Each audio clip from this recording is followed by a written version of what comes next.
Hey, welcome back, everybody. Earlier stream than usual, because Jade's banner is here now. Wife banner's gone. Yep.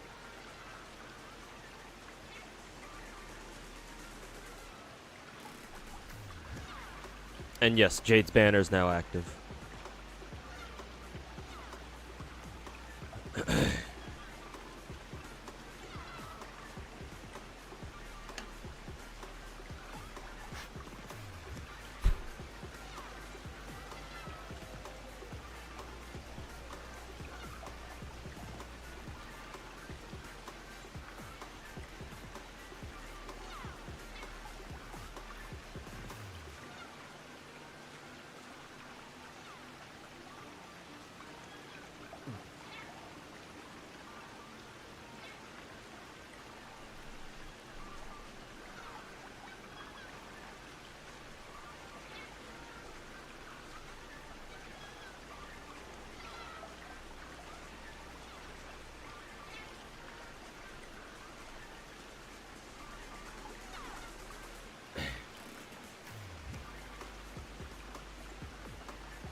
How'd my MP6 ARC rolls go? You spent 500 for MP4.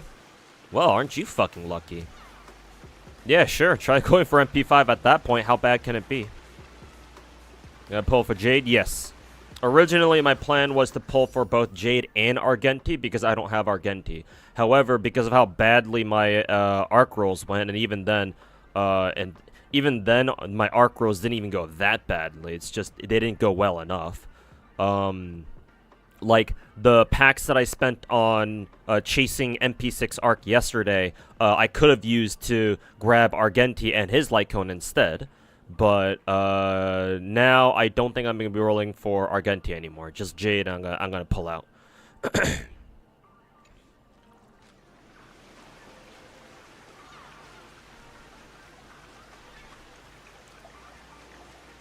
What you gonna do today? Grind some Star Rail and grind some Z3 afterwards. We roll for Jade.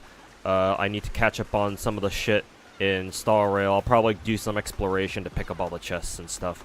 Recuperate at least some of the stellar Jades that I'm about to fucking waste right now. I also have Divergent Universe to play through a little bit of, and the new endgame mode that we got in Star Rail, I think last week or so, or whenever we got it.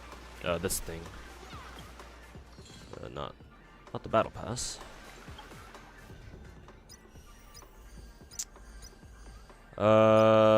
Which one was it again? Whatever this one is, Nether Puppet. I think Nether Puppet's just saying, oh yeah, you can get a free copy of Shiyi, just for going through the whatever the new endgame mode is. I guess it's not on here anymore because it's kind of old at this point. Yeah, whatever this is, Apocalyptic Shadow. Yeah. I have not tried that yet because I've been saving it for stream. So we'll probably do that once I'm done. Once I'm done with the gacha shit.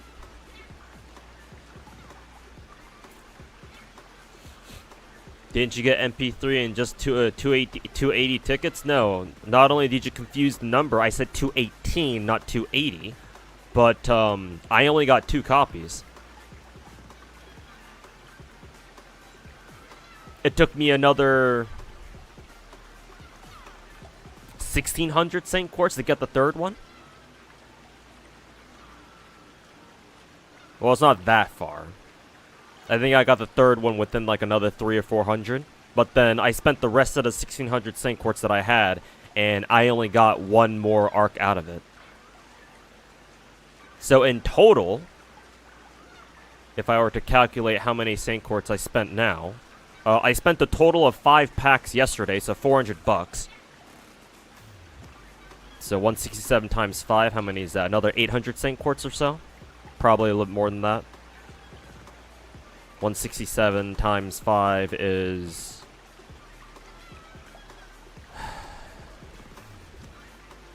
Can I do math in my head is the real question. What, like 835 or something? Is that right? So in total, I had to spend roughly 2,500 Saint Quartz plus 218 tickets. And if you were to convert those tickets into Saint Quartz value, then that number would go all the way up to 3,000 plus. 3,100. Yeah, 835, yeah. I mean, technically, I didn't have to use all of the 5th pack, I think. How many Saint Quartz do I have left over? 77. So, like, I had to spend 3 multis, so 90 Saint Quartz. So, I was still able to keep the rest. But still, I had to spend over 3,000 Saint Quartz for MP6 total.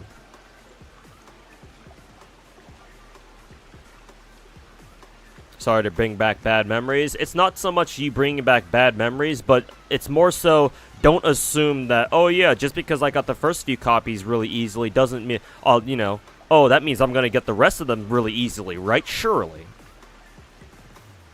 Also, I keep saying this, but traditionally, whenever I get my copies of a rate of 5-star in FGO really early, like what happened to me on both days actually, chasing the rest of the copies usually doesn't turn out well, or they don't turn out as well as you'd hope, or as well as I'd hope.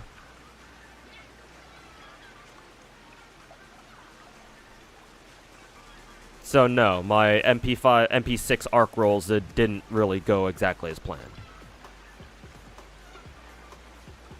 Other than Coomer, any reason to pull for Jade?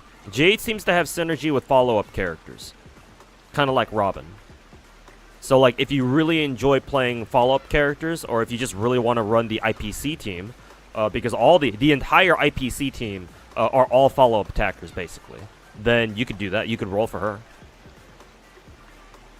At least I'm pretty sure Jade has synergy with follow-up attackers. Her kit seemed to lean that way. You got Ellen after 50 pulls. Hey, congrats. I'll probably spend what currency I have once I switch over to Z3 to try to roll for Ellen. If I don't get her, that's fine, whatever. And even if I do get her, I don't plan on rolling for her weapon. Because again, I'm committed to only being only a battle pass and a monthly, like the Welkin game or whatever the equivalent of Welkin is in Z3, on Z3, yeah, because I cannot afford trying to go for all the characters in Z3 now. And I like Ellen, but you know, not exactly like cream of the crop waifu tier for me. So I'll try rolling for Ellen, see if we get her, see if we get lucky and get her. If not, oh well.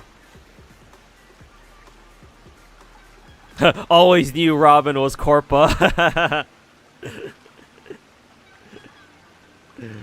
A fucking turncoat. Her brother is disappointed.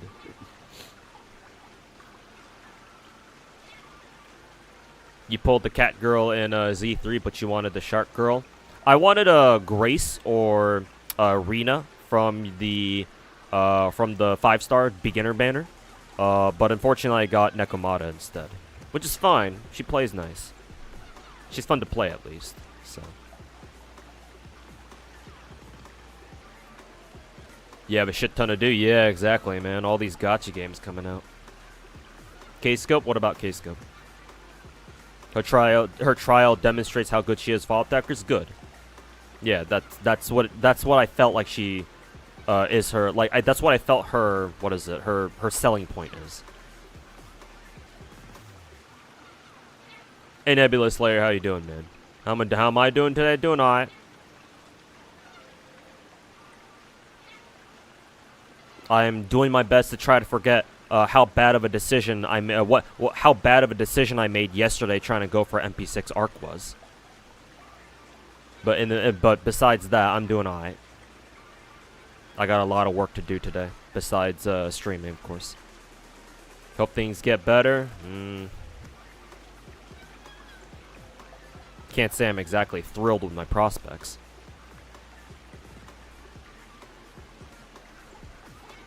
Would suck if Miyabi was next patch. Who's Miyabi?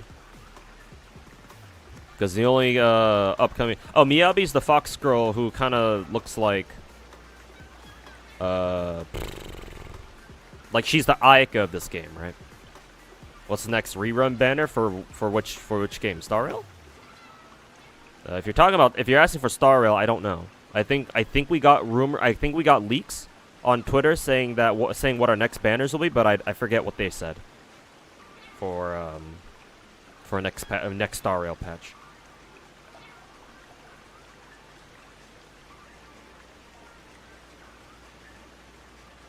Don't know why you didn't notice. Yeah, Jade's banner went live literally 20 minutes ago, so it just opened, yes.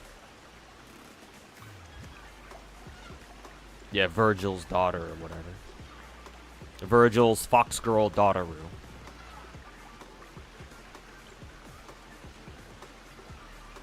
Oh yeah, right, Huohuo, yeah. I'll probably roll for Huohuo, assuming I even have money then. We'll see if we'll see whether or not I'm evicted by the time Huohuo comes around.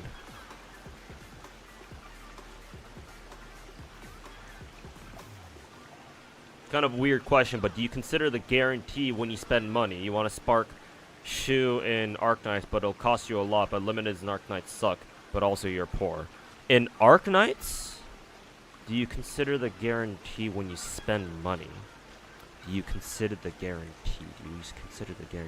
Not honestly, not really. Not for Arknights. The reason why is because that you are never guaranteed outside like maybe a specific weird banner or some shit. Honestly, it's probably only for like the limited time dual rate ups, like what you're talking about with Shu, because I believe Shu is a limited 6-star. Honestly, I don't really consider the guarantee in Arknights, simply because you are never guaranteed.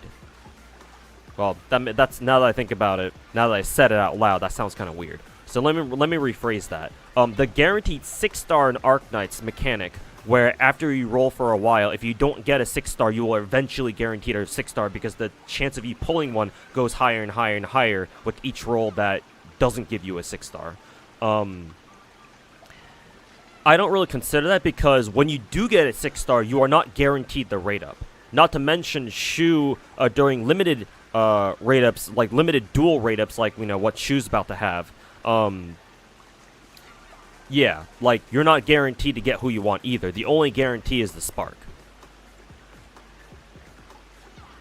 So, if I'm understanding your question correctly, Alice, I would have to say no. I don't consider like the in gacha guarantee, the mechanic where the more you roll and you don't get a 6-star, your chances of getting a 6-star goes up until you finally get one. If you're talking about that, then no, I don't really factor that into my rolls. Like the only guarantee you should work with is the spark, where you do a total of 30 multis. Because again, like who knows what you're gonna get out of gacha? You could get lucky and get Shu right away, or you can do what I did during Poziemka's banner, Poziemka's dual rate up with the Gavial altar, I think last year, where I ended up getting 7 Poziemkas before I got my first Gavial altar. Like you don't really know until you roll, of course. So no, I would say no. Arknights was awfully generous yesterday. Yes, FGO could never. Forget Genshin could never. Fate Grand Order could never. Thoughts on Jade? No idea. I need to roll for her. I like the fact that she's got her lingerie out in full view. That's nice. Hey, Brahahaga, welcome back. I'm doing alright. Doing my best to forget the FGO Sultan yesterday.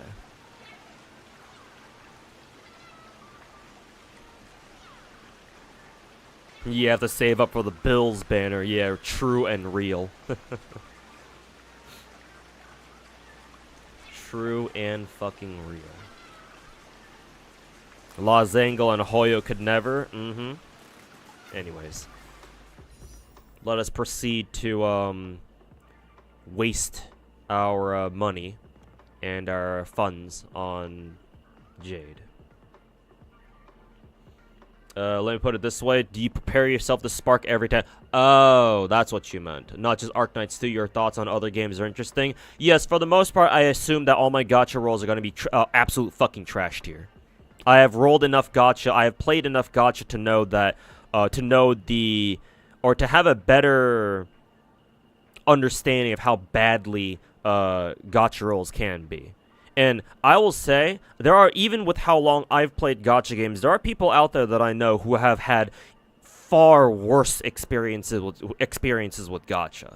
Like, as much as I bitch about my own gacha rolls, I am at least thankful that I have never had an X0 moment where I had to spend over 3,000 Saint Quartz for a single copy of a rate up 5-star.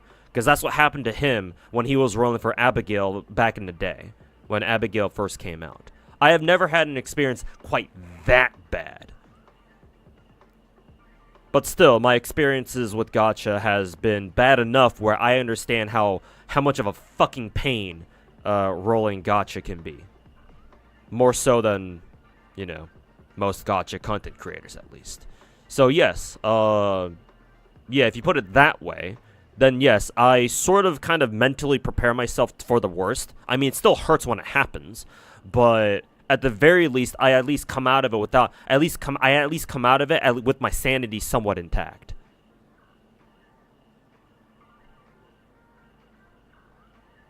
Let me put it this way, or let me give you another perspective.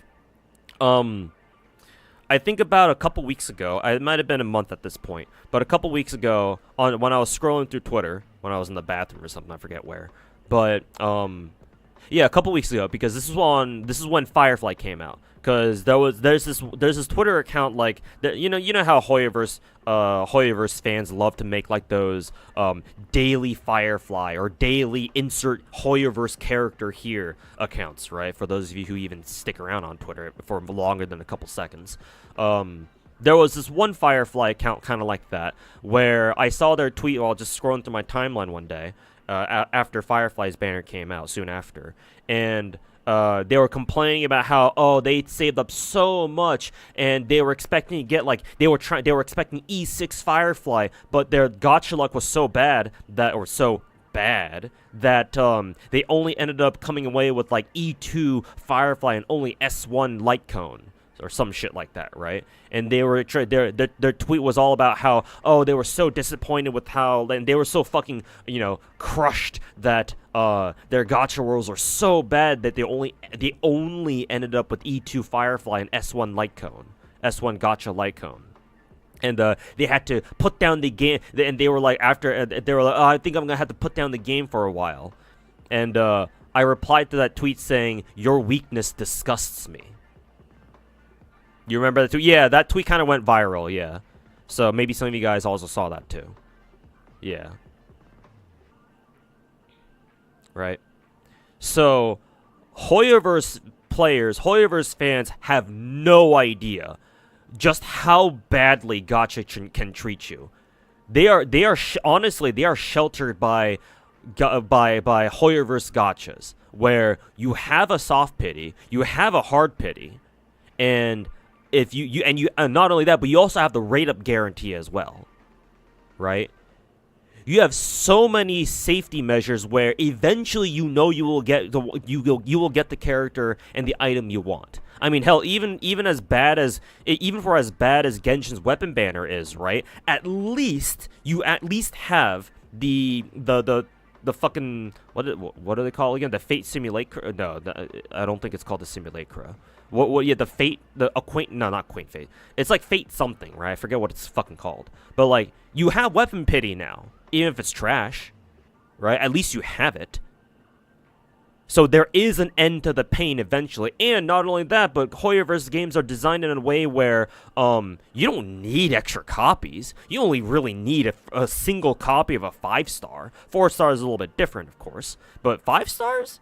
Nah, bro. You don't need fucking anything past C0, E0 for the most part. Maybe there's a couple exceptions in, Genshin. But especially with some of the perma characters like Dehya. But in Star Rail? Nah, bro. Nah.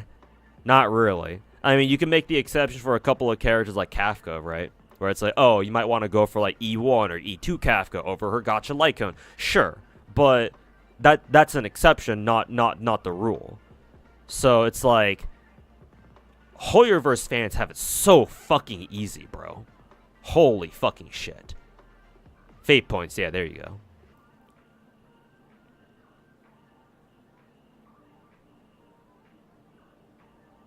Anyways, me fucking bitching about them aside, because that's honestly kind of a tangent. The reason why I bring that anecdote up, or that, tweet, that viral tweet up, is because, in my opinion, the best way to handle gacha, especially when you're in a situation where you don't know if you can get the character you want, if things are not set in stone, right? If you can't go for the guarantee, whether it be the guarantee in like Hoyoverse games or a Spark or whatever, what have you, whatever the pity system happens to be.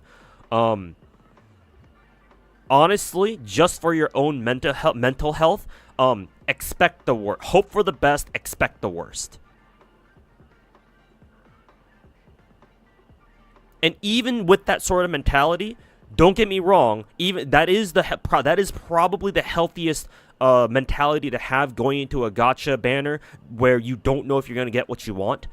Even then, prepare to feel disappointed anyway. It will affect you no matter what, because as long as you want something from a gacha banner, you will still feel burnt when you end up not getting what you want.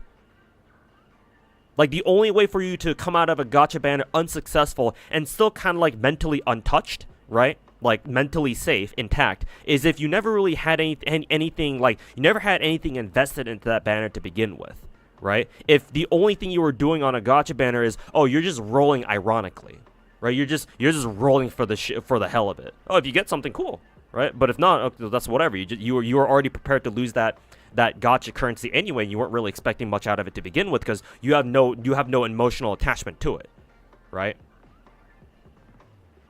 But so long as you have something you truly want from a gacha banner, you will always get burnt when things do not go your way. No matter how much you say, oh, I don't really expect much out of this. I went into Ark's banner expecting, okay, well, you never know. It's FGO gacha after all. So it's like I'm always prepared to like see kind of the worst, right? But then when it actually happens to you, it still sucks. There's no shame in expressing that either, right? As you may hear me bitch about my arc rolls, every now and then whenever chat brings it up. Whenever chat asks me, oh, so how'd your MP6 arc rolls go? Well, boy, let me tell you. Allow me, if you don't mind. So that's all I can say. That's all I can really say. So in your case, Alice, if you don't have enough to guarantee Shu, and you really want her, then like I'm not telling you not to roll on her banner, because obviously she's a limited operator, and given how Arknights treats like how they handle limited time operators, limited time 6 stars, aside from like the collab units, of course. Yeah, like I don't. Obviously, if you really want them, go for it. But again, like I said earlier, hope for the best, expect the worst. And if the worst does happen, it's okay to still feel hurt anyway, because that's just natural. You didn't get what you want. Like, it happens. So. Can I share something depressing with you? I mean, being a gacha player is always depressing, so what's the difference? Go ahead, man. You only got one swimsuit from 60 pulls. 60? 60 pulls. So 6 multis? That's not bad. I'm already on my 10th or 11th multi-roll, and I still haven't pulled Summer Sakura yet. Thanks for the discussion. Really appreciate it. Yeah. And honestly, nobody really has these sorts of discussions, I think. These sorts of, like the mental side of gacha games, nobody really talks about this, really. Right? In the rat race of gacha content creation, or just perhaps gacha content creation, because this is where it's relevant, or this is where this topic is relevant. Nobody really, takes the time to, like, stand back a little bit and tell people, like, hey, like, gacha can really suck sometimes. And here's how to mentally prepare for it.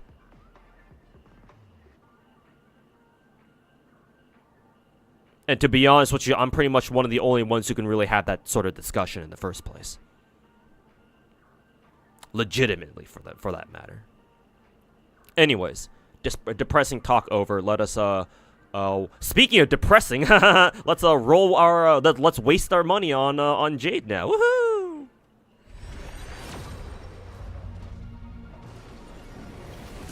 Fuck yeah, I'm looking forward to getting absolutely shit on. Are you the only one that manages all your gacha accounts? Yes, Cosmic.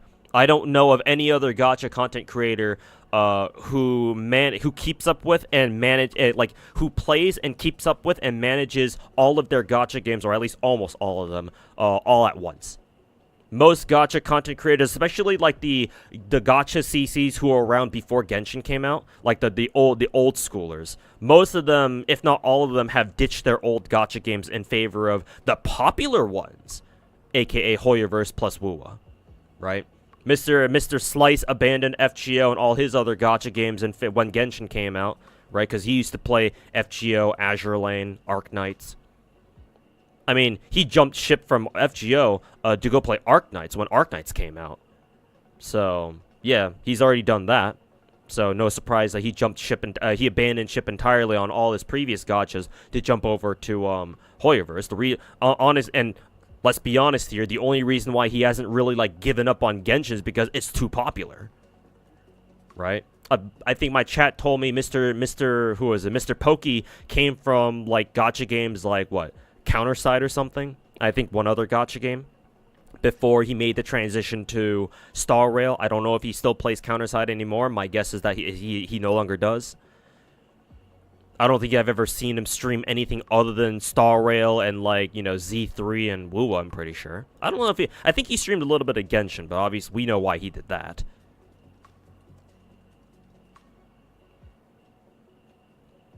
That was the roll so far. This is our first multi.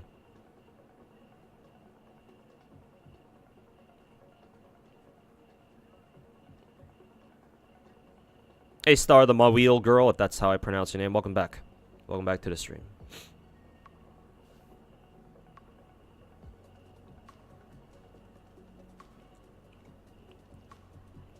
Are we going beyond? No. Hell no. Fuck no.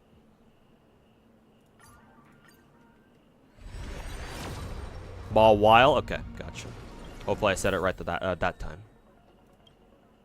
Oh, who are on these? Oh, I already have all of them. E6. The 4 stars, anyway.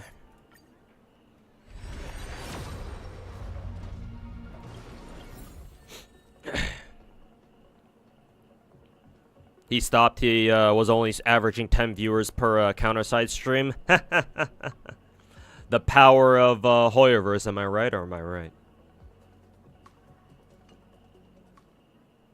You got Himeko? I mean, now that Pure Fiction exists, Himeko's spooks are not bad. I mean, I would love a Himeko spook.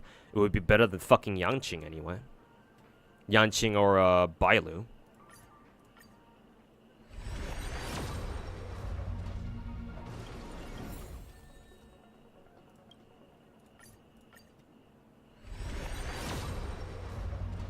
Right after Arc 2, Can you tell how much pain I'm in right now?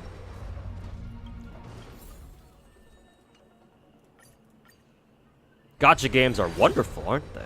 I think this is a, yep. You got Jade in a single? Hey, congrats. I'm definitely not jealous or anything. Counter side's still a thing? Well, I haven't heard about people talking about it EOSing, so I assume it is. I can't really tell on this one. This is kind of a 50-50 on whether or not I get Jade or not.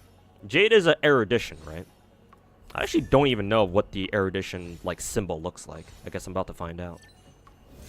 Hey, it's Jade. Thank you, miHoYo. Fuck your relics, though. Alright, cool.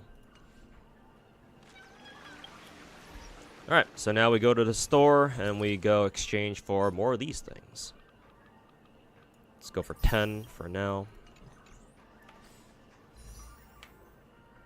You still play counter side? Apparently all the servers are together now. Oh, did they merge all the servers? Usually for online games, when a developer or a studio or like the publisher or whatever, whoever makes that decision, usually whenever online games get like a server merge, that's probably a bad sign, because that means that there's not enough players occupying each of the individual servers for the studio or like the game to consider like having those individual servers like worth it, right? Having all those servers running at the same time worth it, because that's what happened with when I was playing Combat Arms back in the day, like a fucking decade ago, like decade and a half ago at this point.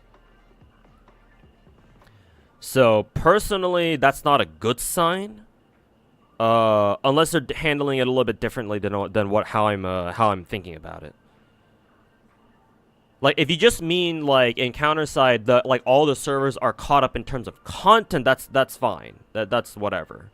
But if you're talking about, oh, they literally merged all the servers, or in other words, they closed down all of the all the peripheral servers, and they kicked everybody out, and they just put everyone onto one server in like fucking Korea or something, then that's a bad sign. Cutting down costs, not a lot of players. Now, yeah, that's what I figured. Yeah, then, not a great sign.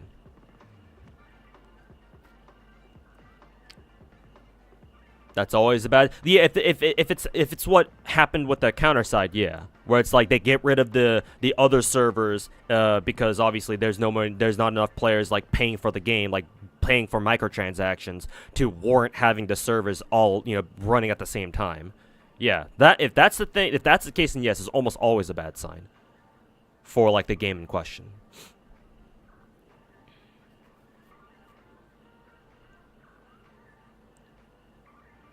Not enough pain, apparently. Hey, man. I'll fucking take it. F rolls fucking blow dick. So, whatever gacha rolls I can take that'll ease the pain, I'll fucking take, man. Global got pretty mad when the merge happened. They are behind other servers, and given that it's a PvP game. Yeah, I didn't, I'm not surprised. I'm not fucking surprised.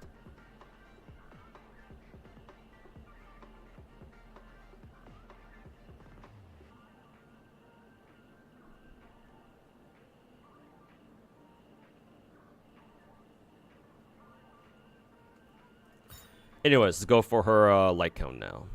Someone on your friends has 120 arc already? I mean, 120 arc day 1 is not that hard. Matter of fact, I was planning on my original plan was after Arc, I got all my copies of Arc. I would grind the entire day to get her ass to level 120. Unfortunately, that didn't really happen because, well, not only did my Arc rolls blow dick, but also I was busy over Axe weekend, fucking shuttling my friends back and forth, because I was their chauffeur for the weekend, basically. God, that shit was fucking annoying. I'm definitely gonna milk their asses for all that they're worth, because of that fucking huge ass favor I did for them.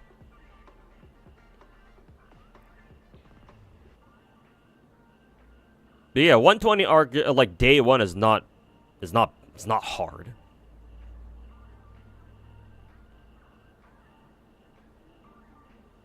What are your thoughts on Z3 after playing it? I like it a lot.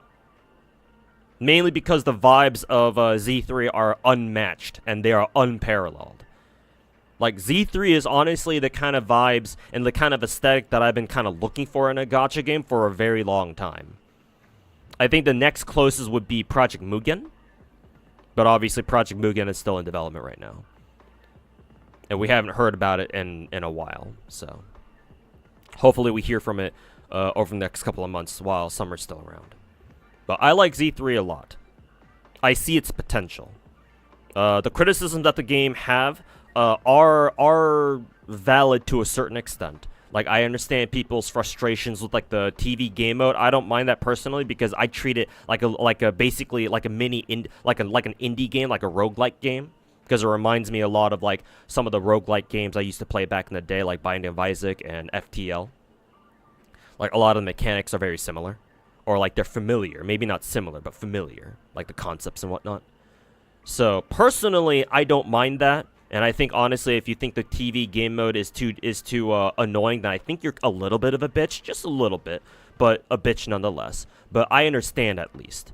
I also, my own personal gripes of about Z3 for now is that, the only one really, is that it takes the tutorial, like the beginning of the game takes too long for you to like get to like the whole like, oh, here's how you clear your stamina, and here's how you upgrade your characters, blah, blah, blah. Like, the first hour, or like 2, or maybe even 3, depending on how slowly you go, is nothing but tutorial. It's like, bro, just honestly, the first things that they should have done was, oh, here's how you clear your stamina, because obviously when you first make your account, you're sitting on a full stack of stamina right away, and the longer you spend on the game without spending it, the longer you're just wasting potential stamina, right? So it's like, they should have taught you how to, like, where to go to spend your stamina first, so that way you don't have to feel like you're sitting there wasting potential stamina, because you're capped. Also, I don't know, for a gacha game where dailies are a thing, like, why does it take fucking 3 hours to be introduced to how the dailies fucking work? Like, it took so long for me to go through Z3 on the first day that I completely forgot about doing the dailies for day 1. So when I came back day 2, like, I was literally only like 10 minutes away from the game introducing the dailies to me. And when I got there on day 2, when I started streaming on day 2, I was like, what the fuck? You know? Like, fuck you, MiHoYo. Yeah, the standard fucking gacha game shit. The gacha game the classic gacha game mechanics. So, like, yeah, those things kind of pissed me off. But other than those, no, Z3 is a great game in my opinion. So like, so now answering Quinn's question in Twitch chat, how do you feel about the Z3 hate due to the WoWa hype? You just feel like Z3 is a fresh game while WoWa feels like a Genshin reskin. Yeah. I need to understand what people's like what people don't like about Z3. I think some of the main concerns, like, for example, like, I know Asmongold fucking hates Z3, which I find ironic because he plays Star Rail. So, I don't know, his gacha takes are kind of retarded. I think the main one that I've heard is that Z3 is too easy, which I think that take is also pretty fucking retarded considering the game has only been out for barely a week. Like, bro, the game is only a week old. It's a Hoyoverse game, so it's gonna be easy, at least in the beginning, no matter what. Right? Because obviously they're trying to get all the normies and the casuals to play. And if you make the game fucking hard right off the bat, it's gonna scare them the fuck away. And obviously MiHoYo doesn't want that, do they? So it's like, bruh, hold off on your fucking opinions on how hard the game is until later. Like, give the game a fucking month at least, and even then, I don't think that's a good enough indicator of how hard or how difficult Z3's content will eventually be. Maybe it will be very easy. I don't know. We don't know. It's easy to fucking jerk yourself off, bitching on Reddit saying that, oh yeah, Z3's too easy. I was expecting it to be harder. Like, bro, if you want to play a game for fucking skill, or because of because it's difficult to play, go play fucking Elden Ring DLC, bro. And like, don't upgrade that one thing that you're supposed to upgrade for the DLC to make the game a little bit more manageable, or whatever the fuck. fucking go if you want to play a game because of skill, if you care about being good at video games, then fucking go clear the Elden Ring DLC SL1 and have fun with that shit. Like, anybody who fucking circle jerks about skill, especially in a gacha game, like a week or like up to like a month within its release, like those people are fucking tools, bro. Like, disregard anything that they have to say about gacha games in general, because they have no clue what the fuck they're talking about. So anybody who's hating on Z3 because of that, they can go fuck themselves. We don't need those kinds of people in the overall gacha community, man. And there's already too many fucking posers as it is. Or, you know, just people who don't know what the fuck they're talking about in general.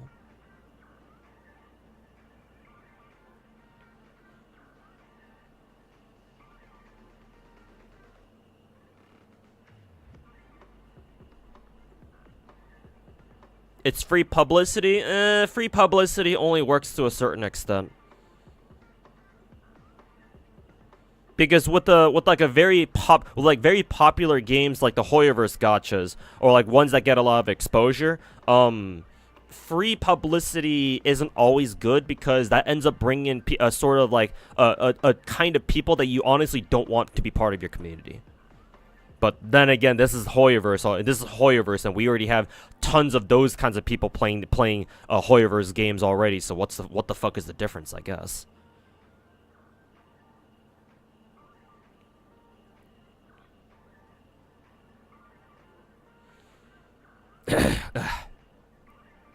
Is Arknight's Enfield coming out anytime soon? I'm not sure. They've been radio silent for a while. Let me go answer my phone. Probably a scam call.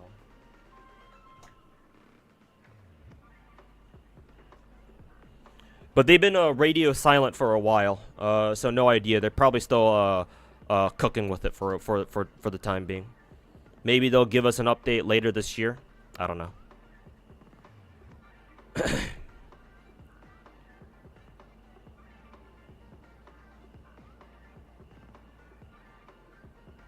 Did you see the Wuwa White Knights bitching and moaning in Z3 Discord on first day release? No, I'm not usually part of like the official Discords for like any gacha game. I usually stay clear of those.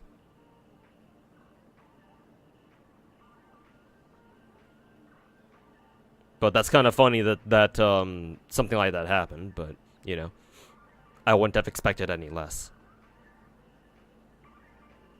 Game's aesthetic is amazing, but the TV stuff can be gimmicky. I mean, I guess I don't really see it as gimmicky considering how prevalent it is. It's a feature. But I mean, hey, features can be gimmicks too, I suppose. But personally, I don't mind that. I do agree that I think overall it would have been better if, like, say, Z3 were more like Star Rail at the very least, where even if it's not open world, like, seeing your characters traverse the world physically, right, to get to the points of interest that they need to go, would have been, you know, cooler. It would have been more interesting. But I know why. I understand why they decided not to do that, is because they already have an open world game in Genshin, and they're already doing like the quasi open world thing with Star Rail. So with Z3, they decided to go a different route, where it's no longer like truly like open world or whatever. It's like, you know, it's like a representation of like of something like that. Like, the only real open world place you have is like your home base, I think, right? I think you may be able to unlock other zones, I guess, so it's still kind of like Star Rail, but excuse me.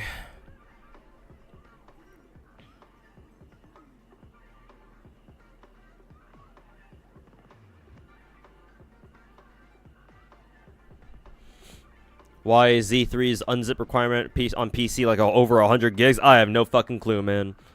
Probably something to do with the animations. That's what I would imagine is taking up so much space.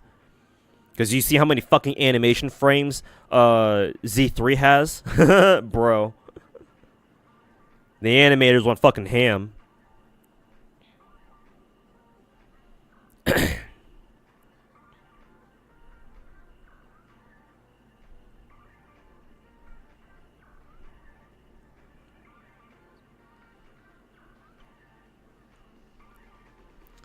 Dev said they might dial back TVs too. Okay, that's fine. I don't mind. And yeah, if a lot of people don't like the TV stuff, then yeah, they have to respect the players' wishes. And yeah, I'm assuming Z3 devs, whichever team at MiHoYo is responsible for developing Z3. Yeah, I expect them to be as receptive to community feedback as the Star Rail team is. So, yeah, hopefully they dial the TV stuff back a little bit.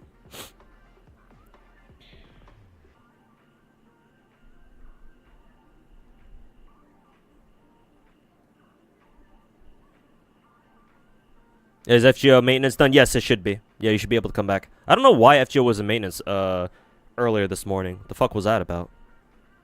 Like, I kind of get the server being shitty like over the weekend because yeah, everybody was trying to spend money to roll for Arc, but not sure what the maintenance for earlier this morning was for. Like, I think it lasted for quite a long time, right? Like, I remember before I fell asleep last night, or I guess technically earlier this morning, I remember the server, I couldn't hop on FGO to like clear my AP, so. No, Apologems too. Well, I think this is an emergency maintenance, so yeah, they're not gonna give out compensation like immediately. They have to sit back and figure out what the appropriate compensation is. So yeah, like clearly you haven't played FGO for long enough to know that, Raxief.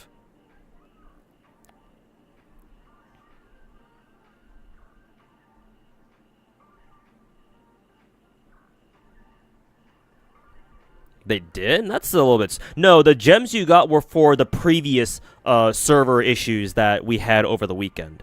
Those weren't for whatever emergency maintenance we had earlier today. To fix the raid ups, imagine. Fucking imagine. Material tickets were still bugged early. Maybe it's about that. Oh, okay, maybe. Perhaps then. Okay, well. Light cone time.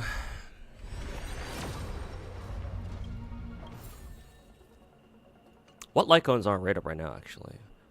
I think the Sunday one is new. Oh, the Topaz one is on rate up. That's actually kind of gonna be good for anybody who wants to run anybody who mains Acheron actually.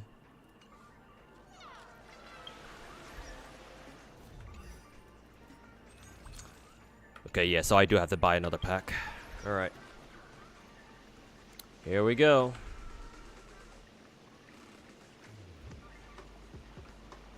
$100 closer to eviction. Woohoo!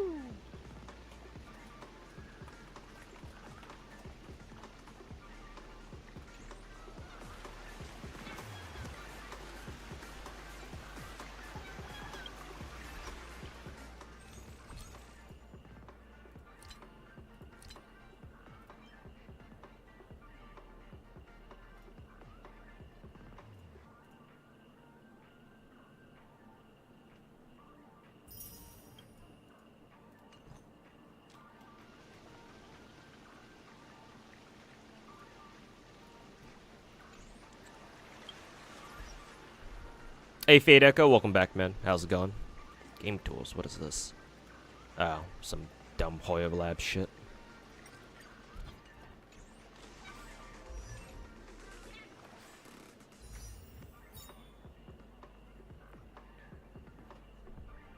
Royal for Jade got E2 Clara. Oof.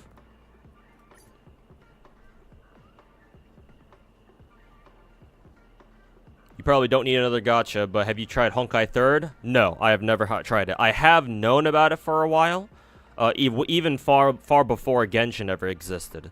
But no, I've never actually tried it myself. And yes, Honkai is a pretty old gacha at this point. Yeah, it's like 7 years old on the home Chinese server. I think the global server is a little younger than that. Probably like 1 or 2 years younger. But yeah, no, I've always known about it, but I never actually tried it myself.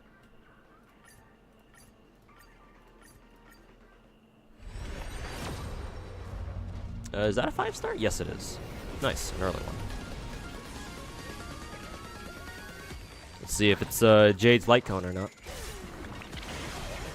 It's nice to know that Z3 has original characters instead of being Clone Wars. I guess so. Yeah, it's fresh. Or yeah, it's fresh in that sense. Hey, we got lucky on her light cone. Very good. Hell yeah. We don't have enough regular tickets for Stellar Warp. Yeah, I would as much as I would like to roll for Argenti and his light cone. Unfortunately, I'm gonna have to pass on that. Again, if my MP6 archetype Earth rolls were not as shitty as they were, I would definitely be rolling for Argenti right now. But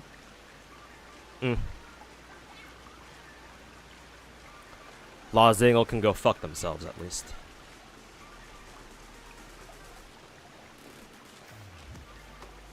As Honkai gives back, yeah. I like to think, I've noticed that a lot of the time, not all the time of course, but I've noticed that a lot of the time, if I get very, very lucky in one gacha game, I get absolutely shit on in like another gacha game that I have to roll in. And then the vice versa can happen too, where as you guys saw yesterday and over the weekend, my arc rolls were not that good, obviously. But here, Honkai Star Rail treats me kind of nice to kind of make up for it. Like, I've noticed that my gacha luck has tended to be like that. Like, my gacha luck is very... is there even a word to describe this?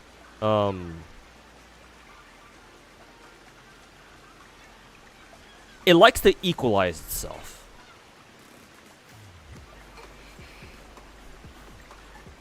Of course, it doesn't happen all the time. Sometimes I do have times where I just get shit on. I get nothing out of it, or nothing good happens after.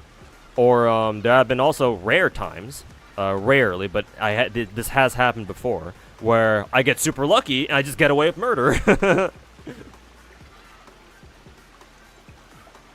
So, gacha luck do be like that sometimes. But yeah, mostly it tends to equalize itself. So.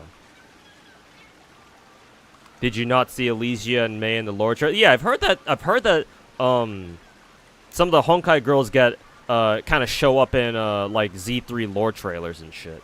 Either like XPs or whatever the fuck.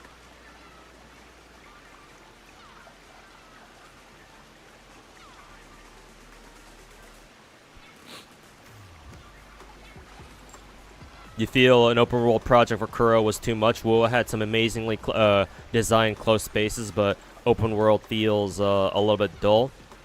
I get what you're coming at. Mainly, and I can explain that. The reason why open world Wuwa can feel a little bit dull is because Wuthering Waves is a Genshin clone. All Kuro game did was because Kuro game didn't clearly they didn't invest the same amount of time into developing an open world like MiHoYo did, right? Because Genshin's open world has a sort of like magic to it that Wuthering Waves just doesn't have, at least in my opinion. And that's completely understandable because Wuthering Waves from the start has always been designed as a Genshin clone. And if you're designed as a mere clone, you're going to be missing some stuff that the original had, right? That you just cannot replicate. And the reason why the close spaces are like really well designed is because Kuro Game has spent the last couple of years working on PGR. That's what they know how to do, right? Close quarters encounters, the actual combat itself. Like the combat and like the close quarters spaces feel very good because that's what Kuro Game knows how to do. Open world though, no, they don't really know how to. They don't have anywhere near the same amount of expertise. And they didn't invest into the open world experience anywhere near as much as MiHoYo did back when MiHoYo was first developing Genshin. So there you go. Did you get featured in the skill up review for Z3? What do you mean? I don't understand. I don't quite follow. Who's excited for Uma Musume? I know that some of my IRL friends are because they have a family who's traditionally been very invested into like real life horse racing. So they're glad that they've been waiting for for a global server to come up for the Horse Girl game for a very long time, like literally years. So now it's finally been announced, and like they even had a playable English build at Anime Expo, so I heard. Yeah, they're very happy with that. So whoever wants to get into the Horse Girl game, hopefully the global server is good.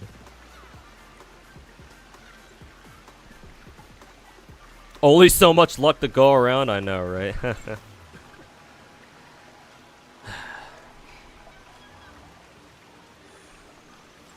What is Jade's kit? She's AoE, but she has specific synergy with follow-up attackers.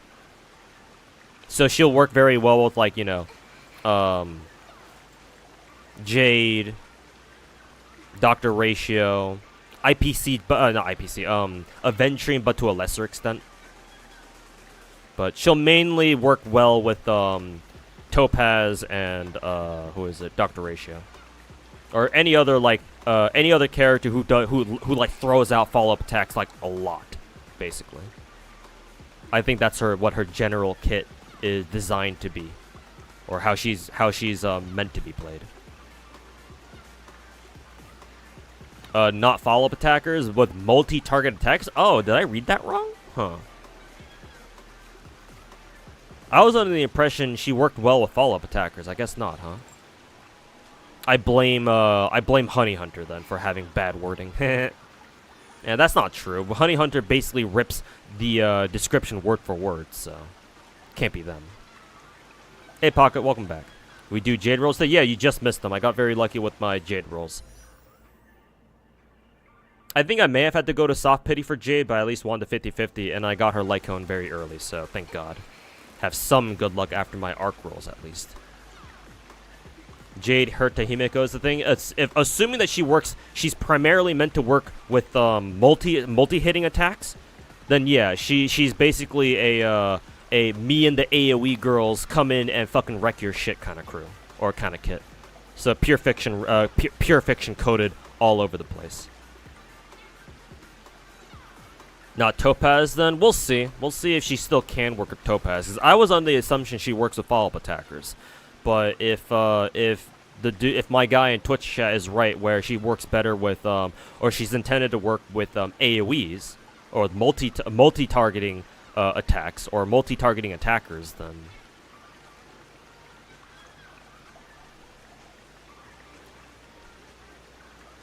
duality of luck. Maybe, but the phrase duality of luck doesn't really encapsulate the fact that my gacha luck like equalizes itself like very quickly. Like, oh, I roll in one game one day, on the next day I roll in another game, I get good luck on one game the previous day, but I get really bad gacha luck on the next gacha game the next day, or vice versa. So duality of luck doesn't really quite like it doesn't capture that connotation. So I like the phrase equalizer better.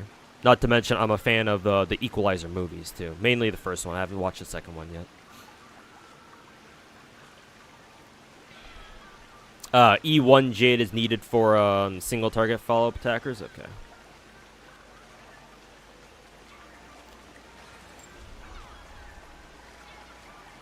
Gotcha. Then she's more supposed to be used with AoEs than specifically follow-up attacks. Then what's the total? Total in Sync Quartz value was over 3,000 for MP6.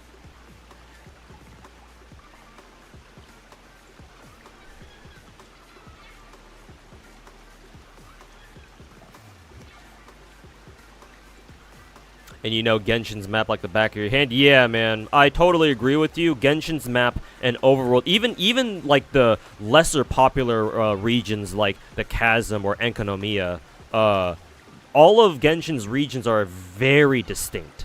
I mean, hell, even the desert too. But you know, the desert regions of Sumeru are distinct for other reasons. But even then, they're very distinct, and like you remember them. But Wuwa, yeah, Wuwa, maybe it's because we started with Genshin, and Genshin set the open world gacha exploration like bar so fucking high that Wuwa could never hope to match it. But yeah, like, Wuwa's open world is like, there's a few places that are noteworthy and that I like. But like, other than that, 3,000 plus, yes, Pocket Shock. I started day one with all my free shit that we got from, you know, me saving up and from Anniversary. I started day one with 1,698 Saint Quartz and 218 tickets. And I went through all that for only 2 copies. Pretty sure only 2 copies, right? Or no, for 3 copies, sorry. Not 2, 3. And then, so, after that, I came back yesterday to finish the rolls, because I spent the next couple of days, ever since last Saturday, deciding on whether or not I would really want to commit to MP6 because of how badly it's gone thus far. And so I was like, alright, I ain't no bitch. I'ma commit. And so I did, and then it took another 5 packs to finish the job. In true Tuhu fashion, I got the first 2 copies pretty fast, but the last MP6 copy took another 3 packs. 3 or 4 packs or something like that. Because of course. Why would it have not been? Or why would it have not? So, in total Saint Quartz value, it totals up to over 3K. Maybe 3,100, but I do have some Saint Quartz left over from my last pack that I had to spend on FGO. So let's say not quite 3,100, just say, you know, 3,000 plus. My condolences. I mean, that's why I told you in your chat yesterday that your rolls were not going to be as bad. You have nothing to worry about.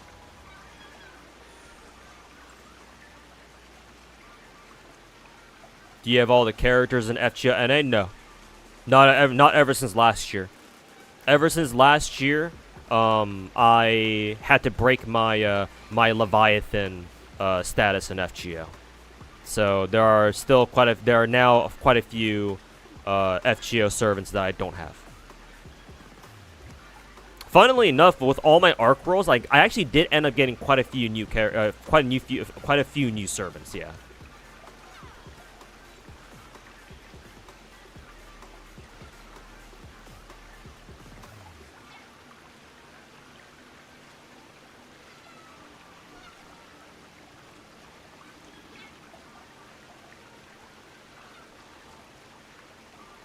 Arc never got a real. Yeah, that definitely was a factor that I took into account. Yes.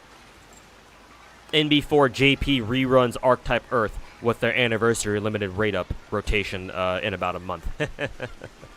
That'll be funny. Do you remember how many Saint Quartz I got from the Ascension update? I ended up getting about 830, something around that number. Because officially, the maximum number of Saint Quartz you could have gotten if you have every servant in the game and you have all in max level is 915, I think. So I ended up getting about 830 something.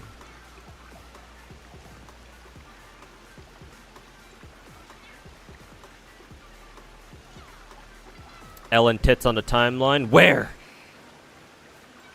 I want to see Ellen titties.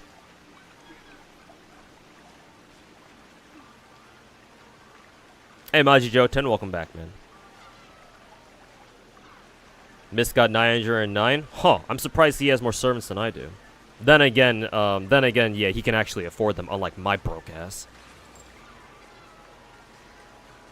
So actually, now that I think about it, oh yeah, that's not that surprising.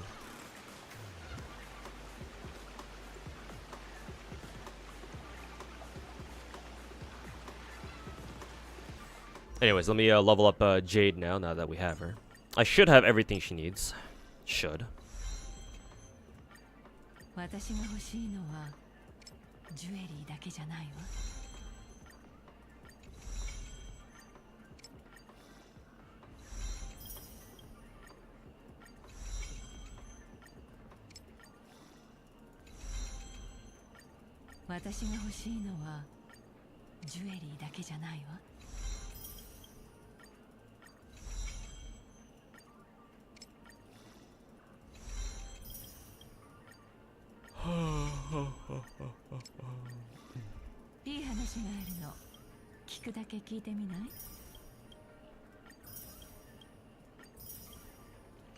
Alright, thanks for the free shit.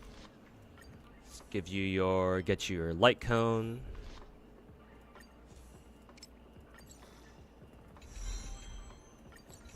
Excuse me. You hate Jade's dumb big hat? Huh. You're actually the first person I've seen on the internet who explicitly does not like Jade's big hat. Because there's a ton of people, there's a ton of weebs out there on Twitter, or just the internet in general, where they love their waifus having like the silly ass big ass hats.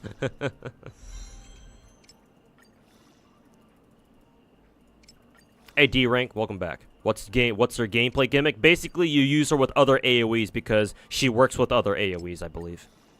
If my chat is accurate in their assessment.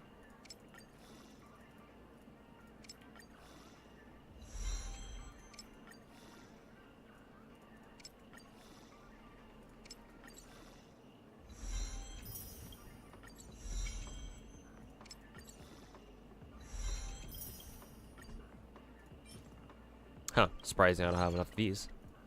Oh, we can fix that real quick.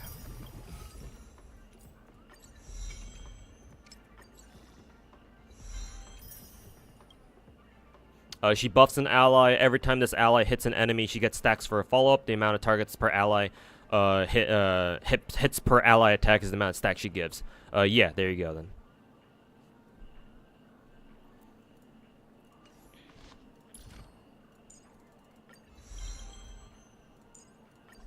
Oh, right.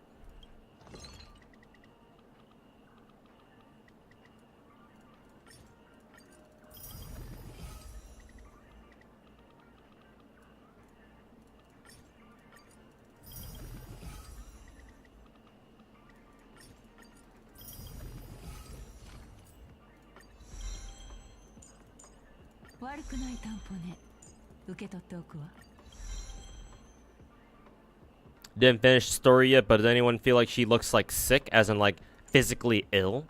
Who, Jade? No, that's what she look. That's just what she looks like all the time.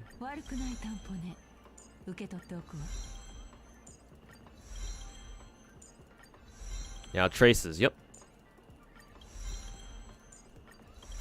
Working on those traces, yo.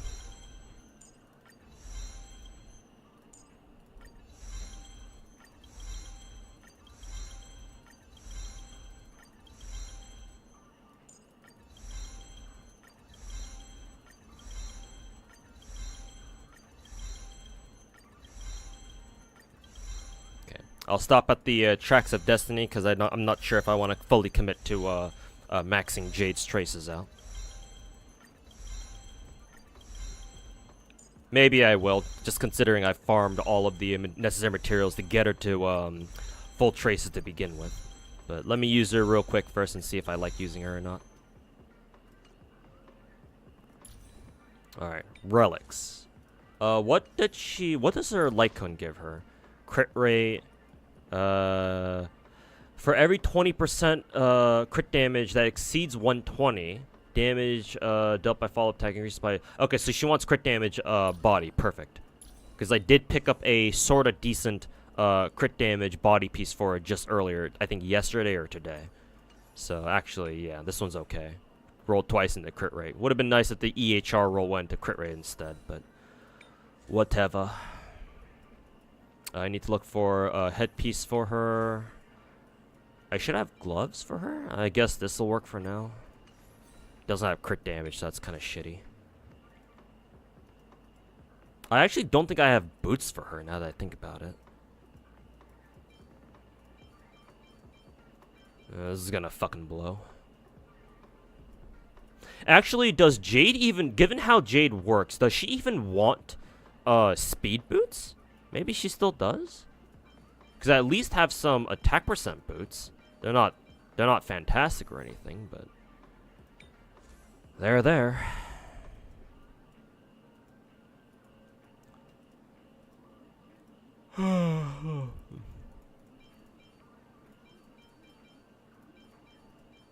Maybe I could give her this for the time being, try leveling that shit up.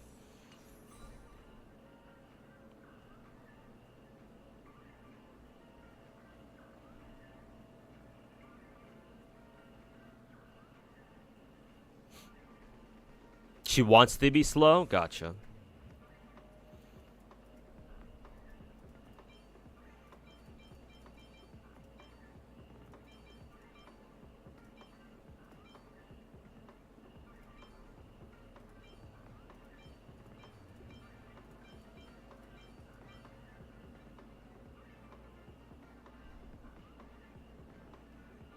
Let's see. Attack. We'll go with this one for now.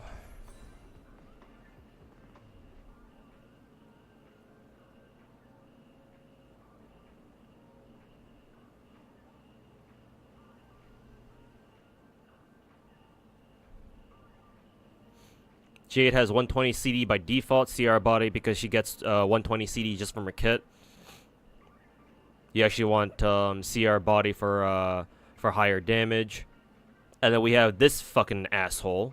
Reading is optional, or you could be normal and just tell me what I got wrong, instead of being a fucking asshole. I mean, I know I can be an asshole too sometimes, but I'm the fucking streamer and you're just a fucking nobody. So, go fuck yourself. Reading is optional.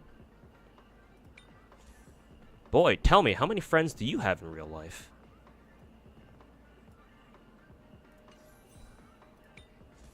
Alright, then that means I'll have to look for a CR body then. Thanks, chat.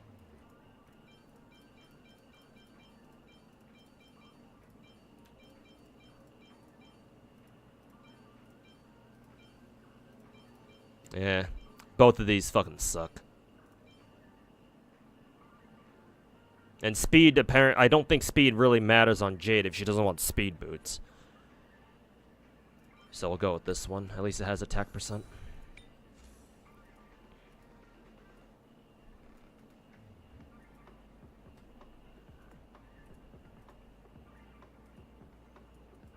Not sure what ornaments that she wants, chat.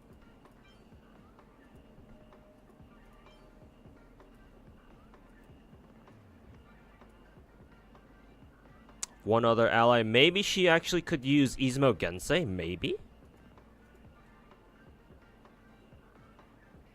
Considering she wants to work with other AoEs, so sticking her with another erudition character might be the play. Glamour doesn't make sense because we're not giving her speed boots at all.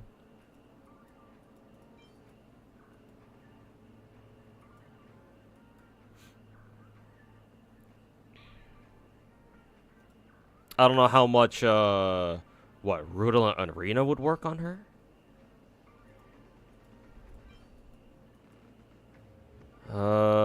Maybe Inert Salsodo, maybe? Maybe Inert Salsodo, could work as well.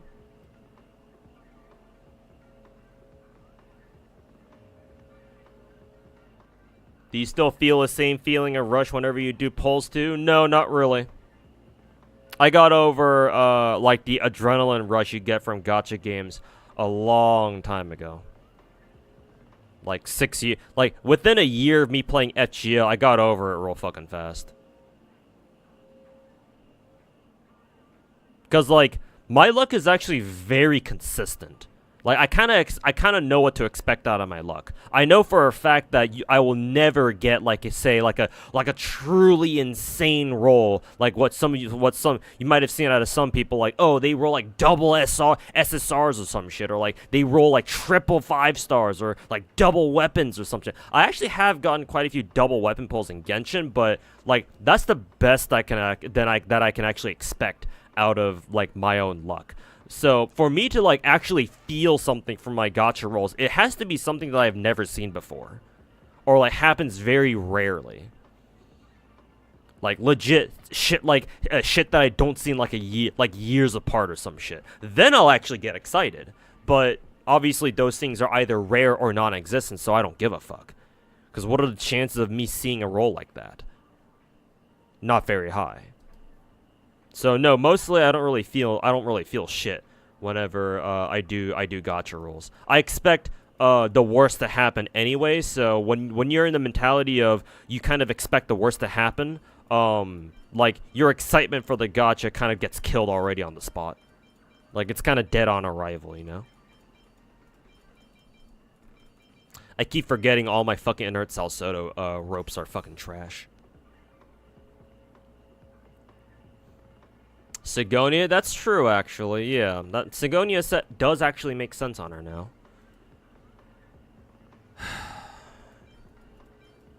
Do I even have any Sigonia pieces? Yeah, this one right here. No? No, it's not even that. I might have actually just gotten rid of all my fucking Sigonia pieces. Oops.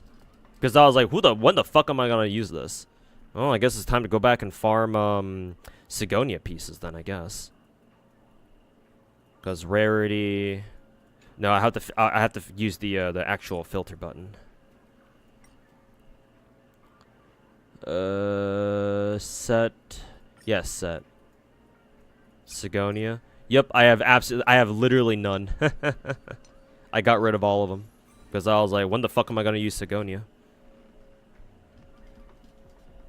It's between Sigonia, Duran, or Salsoda? Okay, gotcha. At least we got options then. How are you liking Nikke's summer event? It's a tad bit tedious, like all the fishing mini game you gotta do. I gotta do the Dave the Diver collab thing. I've only done I only played it for like a day, but then I've kind of dropped it, so I gotta go back to like completing it. So yeah, the summer event's kind of tedious, but it's not that bad. Yeah, it's actually not that bad now, because I accidentally ended up doing all the photo things on day one, because I thought, oh, you have to take all these photos on like every day, but apparently it's just, oh, like you just take all those photos like over the course of the event. So I accidentally did all that shit on day one, so I'm like, oh, okay, I guess I don't need to worry about, taking photos anymore. So now the only tedious thing is just, the fishing part, and that's manageable. It's not that bad actually. So other than that, summer event's cool. Summer Rosanna and Summer Sakura are hot, obviously. And then we'll have we have Viper's Gacha skin, which I still need to buy, by the way. So I'll probably pick that up later.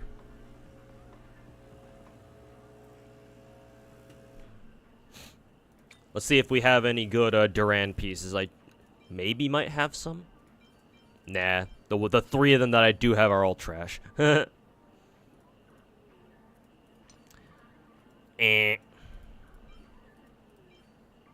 then yeah, I only have these two Duran orbs or planars.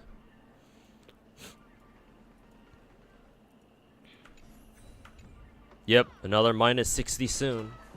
Looking forward to it. Fucking hell yeah.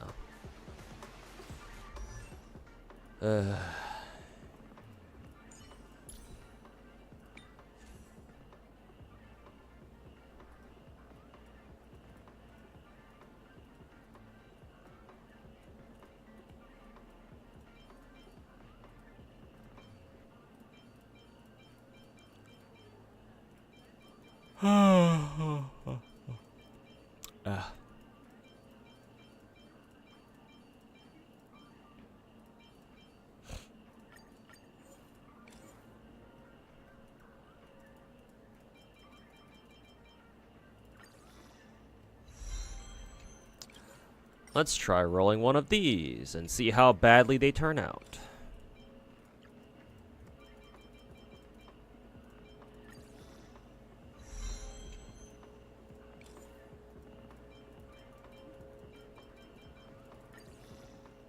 How far are you into Z3? Oh god, this shit is terrible already. How far am I into Z3, Mr. Tuhu? Not too far. Which is why I want to grind it today. I gotta catch up with the story.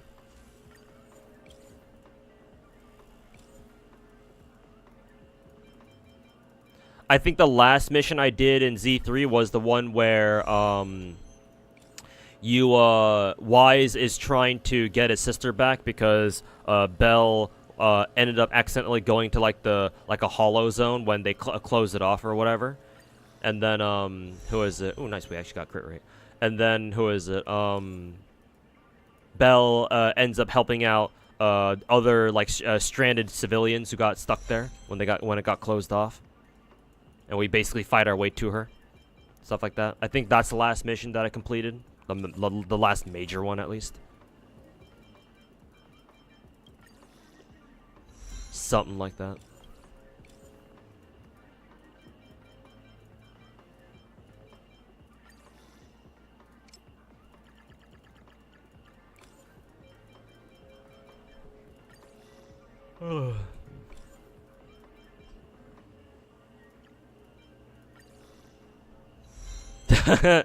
Triple effect res. Nice.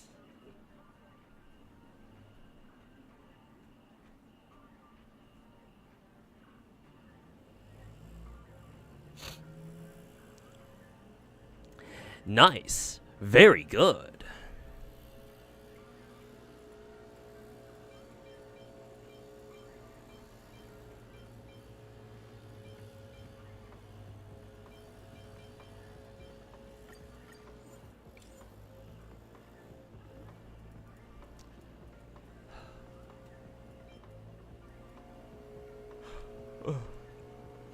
Oh yeah, I was leveling up these gloves, but now that you guys tell me that she wants crit rate more than crit damage, I guess these gloves are kind of whatever now, right?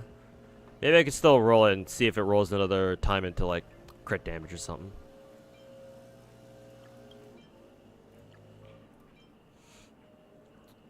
Actually, I already have attack boots, except these don't have crit rate.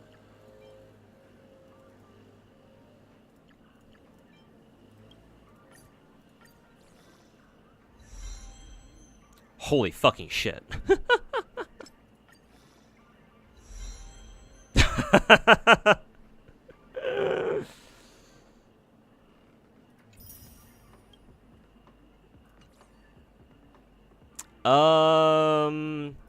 I think I'll give that to somebody else. So this one's actually not bad, because it actually has a lot of crit rate. I guess I don't need to roll. I don't need to look for another set of gloves anymore. Who the fuck am I gonna give this to, actually? Maybe Selly? But Selly kind of needs a speed here, though. It's gonna suck with her losing that speed. So maybe not Selly.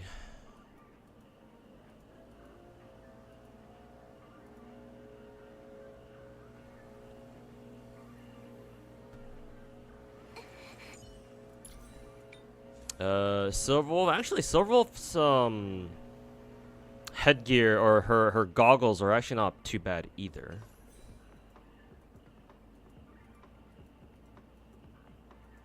Maybe we give it to Shay. Yeah, we either give it to Shay or we give it to Qingche.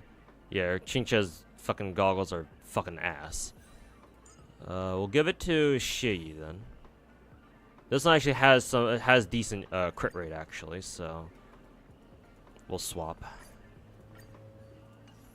There we go.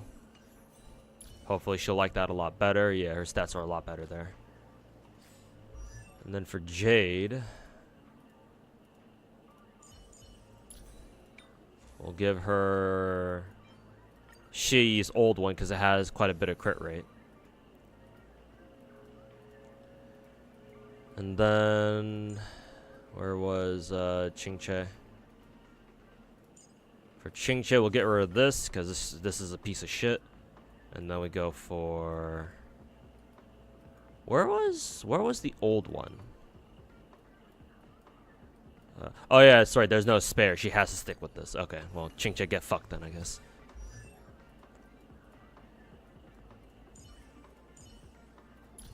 Get fucked, I guess. Alright.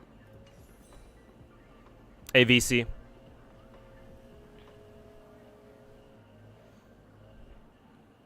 Did you miss something? Why aren't most streamers out doing Star Rail on Jade? Is she that unpopular or is she not on NA? No, my assessment is that Jade's not that Like, obviously, she's a waifu. There's plenty of people who want to roll for her because waifu. Actually, can you guys hear the fucking lawnmower or like the leaf blower outside? If you guys can, I'll close the window. If you guys actually can't hear it, then I actually don't mind leaving the window open just for some airflow. I just worry that you guys might get annoyed by the fucking leaf blower in the background. Yeah, I said, oh, okay, that's good. I figure it's so loud that I figure you guys can hear it, but okay. Not really? Alright, no, that's fine. If you guys, if it doesn't bother you guys, then that's fine. A little. You heard it just now, just then? Alright. Yeah. If it gets annoying, I can close my window. I only have my window open just for some airflow, because it's fucking hot. But yeah, I think it's right now. It's because what is it? I would imagine it's because Z3 just came out, so Z3 is kind of like the hot new game on the block, right? It's not even a week old, so people are kind of spending time on Z3 at the moment. I imagine Z3 also has a ton of content because they've been cooking with this game for like the past fucking 4 years. So yeah, they're probably grinding through Z3 right about now. And Jade's banner has 3 weeks after all. They have 3 weeks to come roll on Jade's banner, so they can spend their time playing Z3 because that's the hot new game on the block at the moment. That's the game that people want to watch because it's new. And then they can go back to, Star Rail as long as, Jade's banner's still up.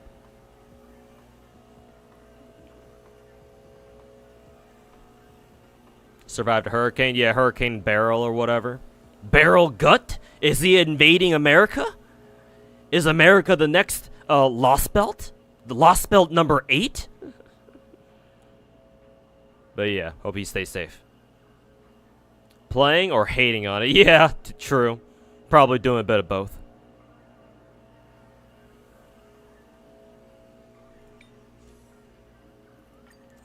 You are not wrong.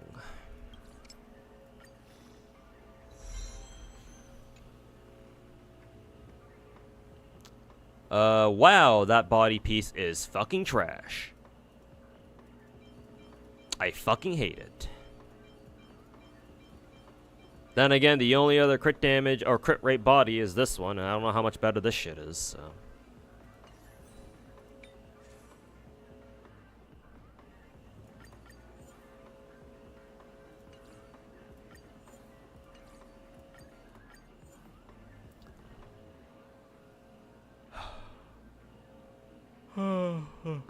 That explains why your package is delayed. Yeah, probably because of weather conditions caused by the hurricane. Hey, attack percent actually useful. Another attack percent roll actually useful. Wow, maybe this body piece might actually not be so bad after all. And then it rolls flat defense. Okay, go fuck yourself. At least, hey, at least the defense percent is better than fucking flat stats.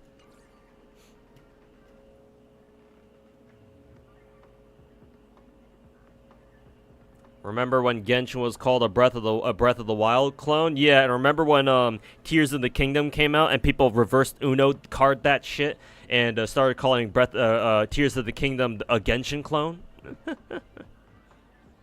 Why do flat stats even exist? To make us miserable. Literally the only reason.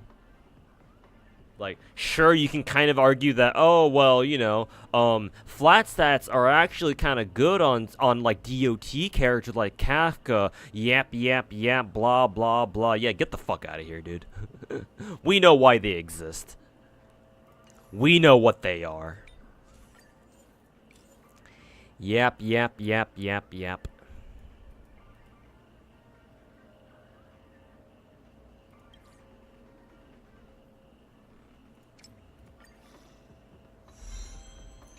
EHR.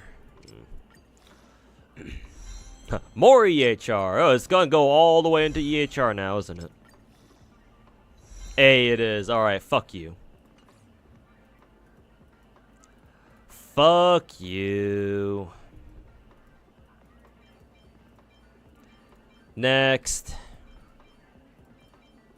No, these are all shitty because they don't have a crit rate. Okay, well, in that case. Yeah, let's just go with this one then. Let's see. I'll probably just synthesize her, who is it? Jade's Sigonia pieces. Probably. What orb does she want again? Just quantum, right? Let me read through Jade's kit again because Twitch chat is for some reason obsessed with my reading comprehension skills.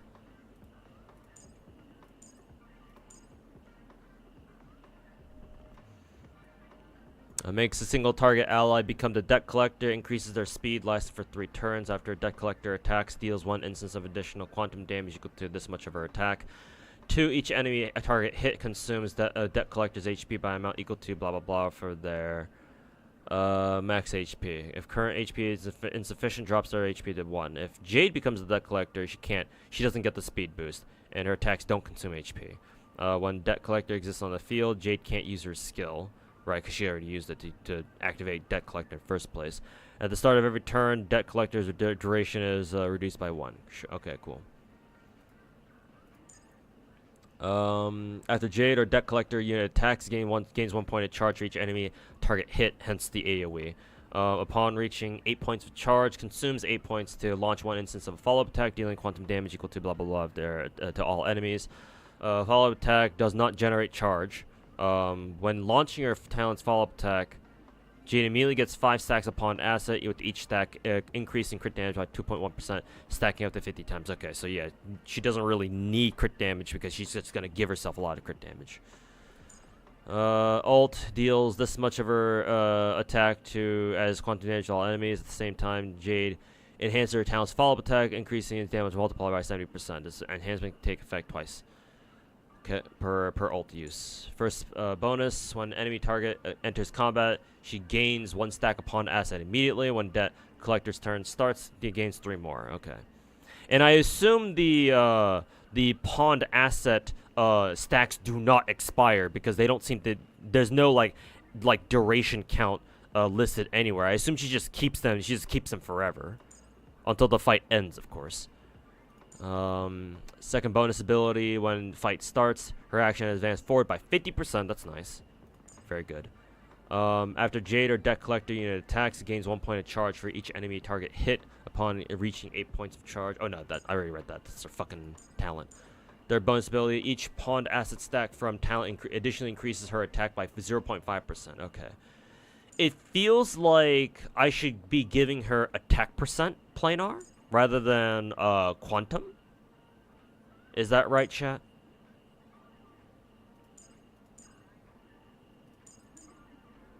Let's see. She gets a fair bit of quantum damage bonus already, it would appear. Let's see. 3.2, 6.8, 3.2. So let's see. 4.8, 4.8. So 9.6. 9.6. 9.6, 16%, 19.2, and then finally 22.4. So roughly a 22% bonus quantum damage just from her own traces, something like that.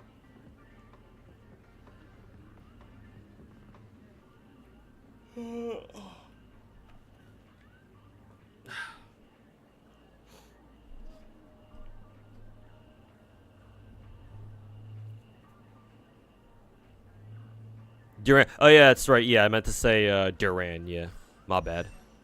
I'm confusing Duran for Sigonia, or Sigonia for Duran. So, yeah, I meant to say fucking Duran, not Sigonia.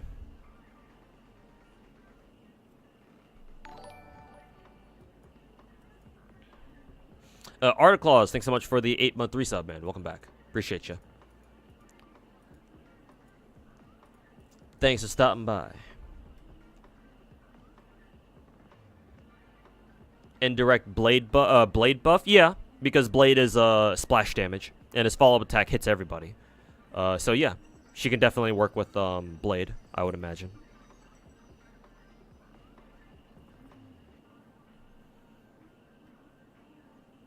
Glad Z3 people are still trying to figure out disk drive optimization. Oh, there's a bit of depth to it, huh? Instead of just, oh yeah, BIS is everywhere.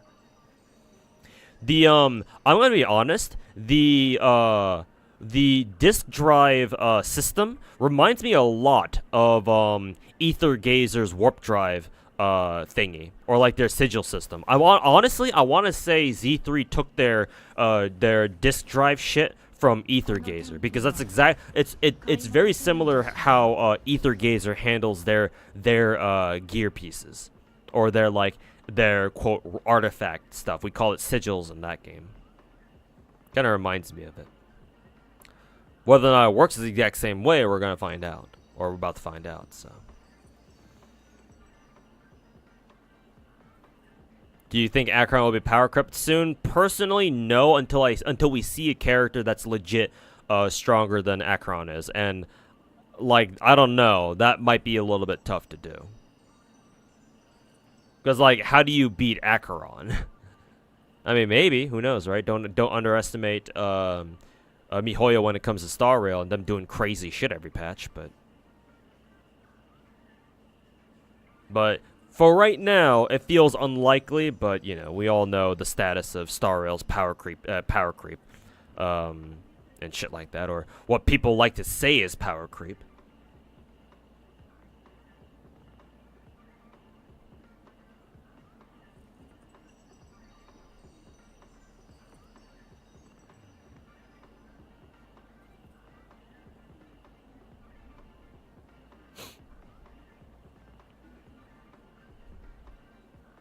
You make enemies immune to debuffs. Well, that wouldn't be necessarily on its own. That wouldn't necessarily be necessitate an Acheron power creep. That on its own, all that would be is a heavy Acheron nerf.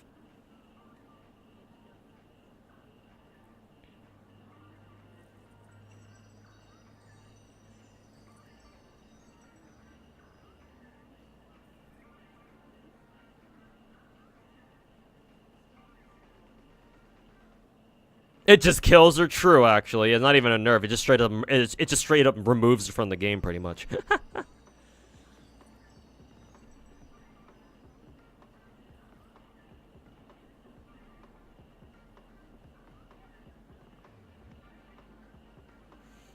And then MB4 Star MiHoYo does exactly that, and then right after it, they drop us yet another limited 5-star Harmony character whose gimmick is they grant your team immunity, a debuff immunity pierce. Creating the solution and creating the problem, selling you the solution. Hell yeah. Who's better to pair with Acheron, Black Swan, or Silverwolf? I would say Silverwolf, personally. But Black Swan can work too, obviously.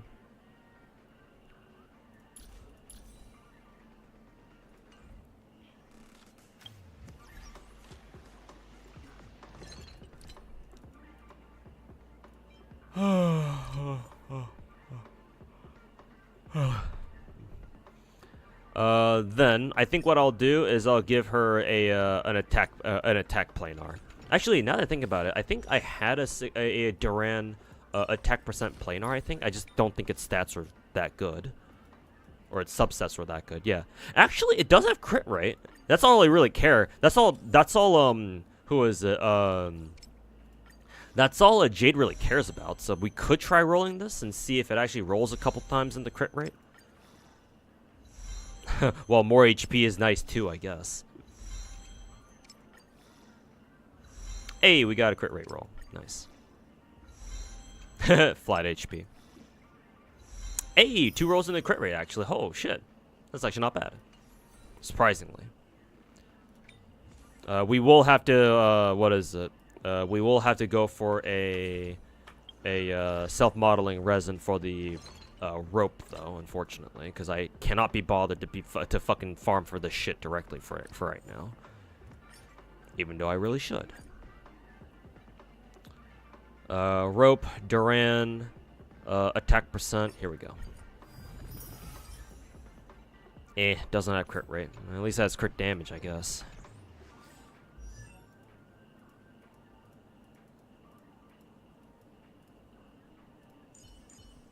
Let's see. Ooh, actually, Jade already has quite a bit of crit rate already. So honestly, her not having her rope not having crit rate probably isn't even that big of a deal. Now we'll see how many times it rolls into crit damage, but you know, that's always an open question, isn't it? Break effect, I guess it's not bad. Oh boy, all right, here we go. We're gonna get all a fucking triple break effect roll here, boys. Yeah, there we go, triple break effect.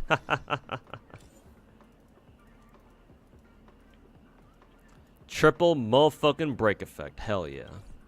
Just what I fucking needed. I guess break effect isn't that bad. I guess it's not. Could be worse.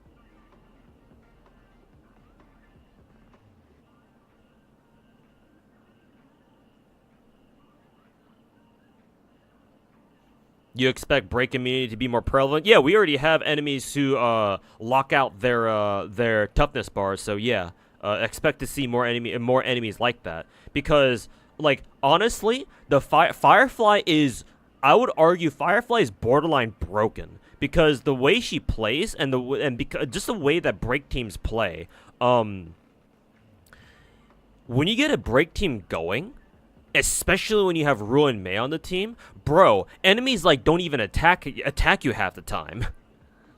Like honestly, it's almost unfair for enemies if you're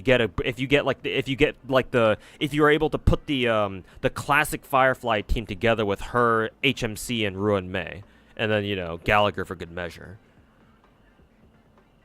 So like yes, I do agree with you. I do think we'll find more enemies in the future where they'll be able to turn themselves immune to toughness damage. Yeah. For real, for real. So that way you can't just fucking, shove it up everyone's asses with Firefly's big swords.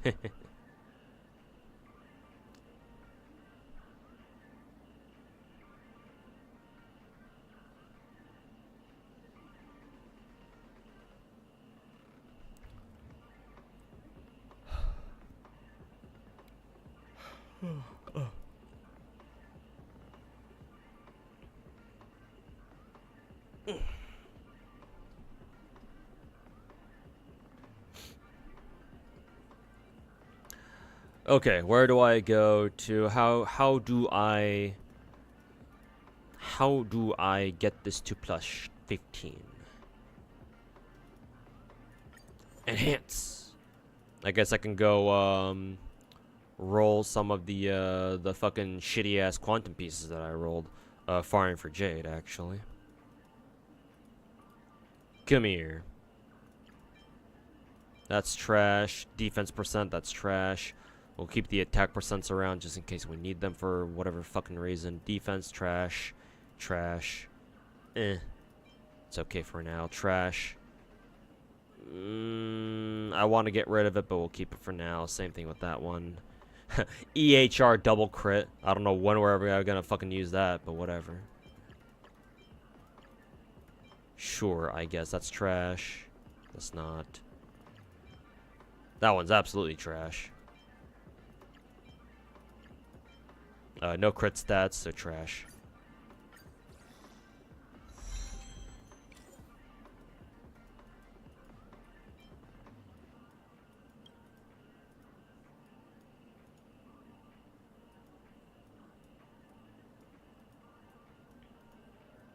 See. Oh yeah, I can get rid of all my guard of Wuthering Snow pieces because these things are fucking dipshit fucking trash. Actually, just in case, let me check their stats real quick.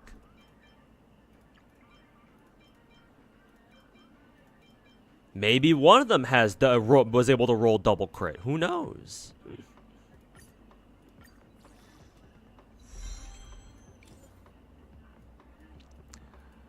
Maybe one of them was able to roll double crit. Who knows? Ooh, so spooky.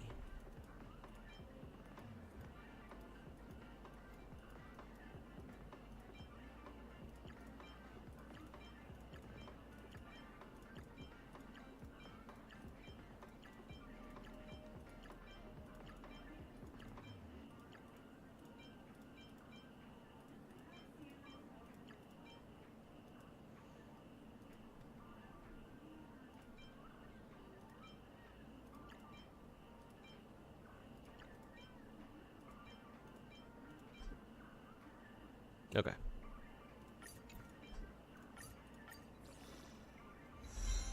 And of course, flat attack. Thanks, game. Oh well. Alright, so this is my Jade set for now. 80% crit rate. A little bit extra crit damage, but obviously she's getting most of her crit damage from her own kit. And no speed.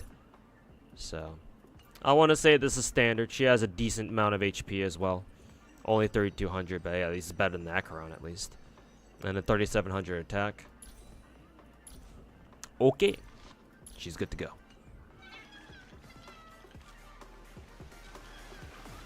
EHR double crit already usable on Silver Wolf. I guess technically, yeah, it could be nice on her if you don't have like tutorial mission or something.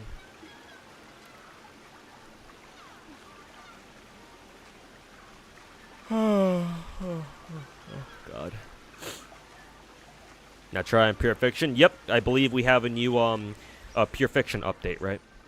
Or one of the God, I have so many fucking side quests I have to do.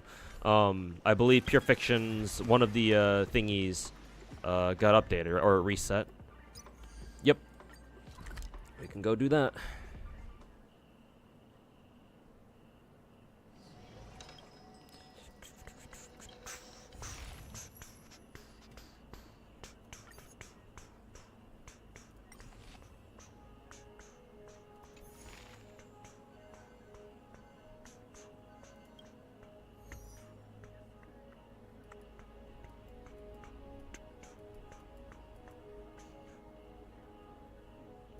Let's see. Oh, they want you to use Jade and Argenti together. Funny. I kind of wonder how well or how badly Jade would work with Clara. How would that work? Or how would that go?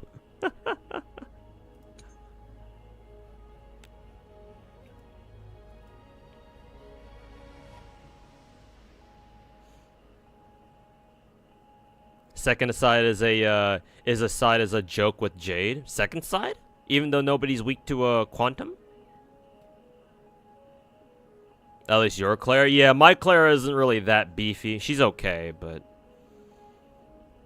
not as heavily invested into as, like, say, obviously other Clara mains that we've had over the years or over the past year.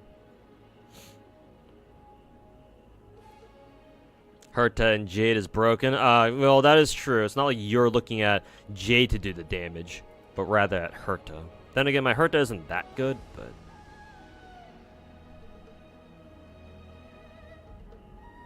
Bro, that just came in and listed like every Genshin character. Oh yeah, that's right. To all the people who don't like Zhao, Ayaka, Tignari, Jean, Risley, Arlecchino, Keking, Farina, Sino, Amber, Sucrose, Bennett, Zhongli, and Xingqiu. I think he listed 14 characters, if I counted right.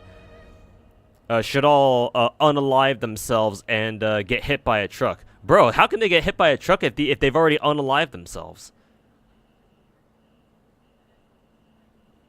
Like, just for good measure, huh? I hope you get isekai just for good measure. Anyways, jokes aside, I have no idea why the fuck you came into my stream to vent about people you don't like. I think you should go back to Twitter, bro. I think Twitter is the proper place for you. So, ta-ta!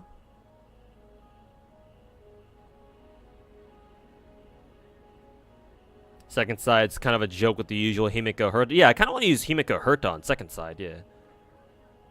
Because ice and fire. I kind of want to use Jade on first side. But then again, like, since I don't have Argenti, I don't know who my premier AoE physical character would be. Because, yeah, I don't have Argenti. And I don't plan on rolling him either. Yeah, I don't plan on rolling him either. So, what? Clara, I guess?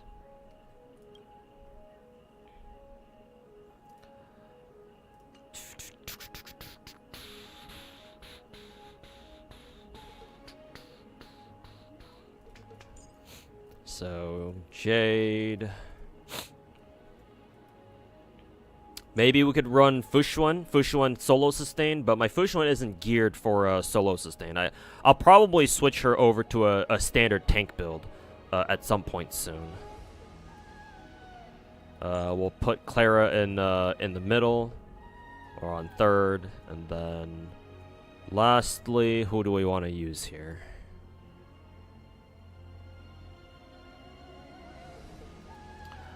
Who do we want to use here? Maybe Robin, just for shits and giggles?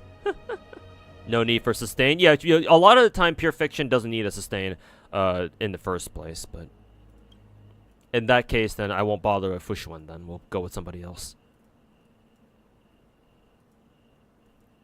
Maybe we'll go with Sparkle. I could use Sparkle to pull up Clara's turn. Maybe that can work. No need for chicanery. Distortion reduces charging points. Deals damage 4 more times. That sounds okay. After allies attack enemy targets, whimsicality additionally gains 1 charge. Let's see. After ally attacks enemy with follow-up attack. So Clara here. Charge whimsicality based on number of targets attacked.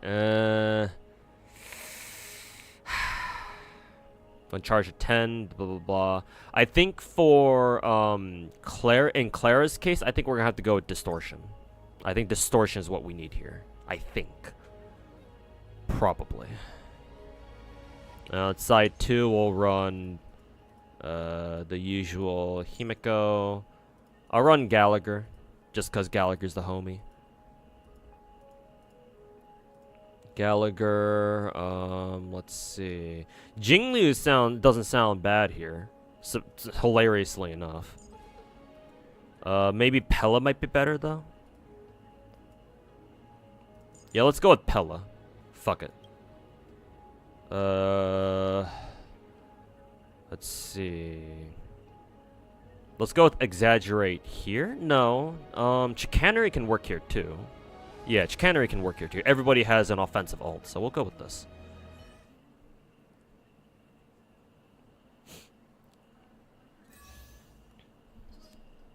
Get ready, because I'm going to shoot all y'all up because y'all don't like the characters I listed. Bold of you to assume that we don't like those characters. Do you want me to pull up my Genshin account and show you what I got going on? Because I can.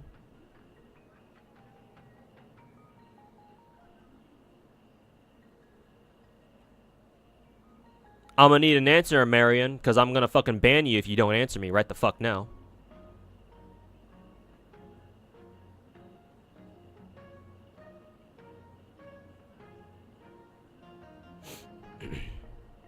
Imagine having Himiko. Hey, man, I'm glad I got Himiko eventually. Yes? Alright. Let me pull up my Genshin account then.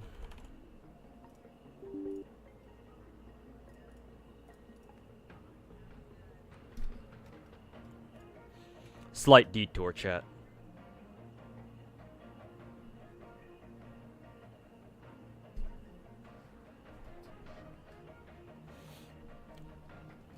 Very normal chatter. This is what you can expect out of the Hoyoverse community. You get weird people like him.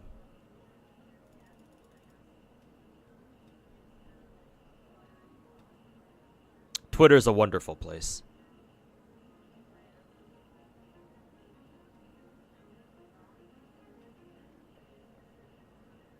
Twitter's a wonderful place, and social media was a mistake.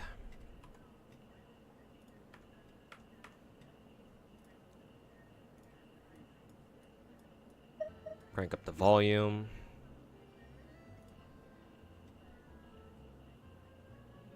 Oh. Gotta put Genshin above that.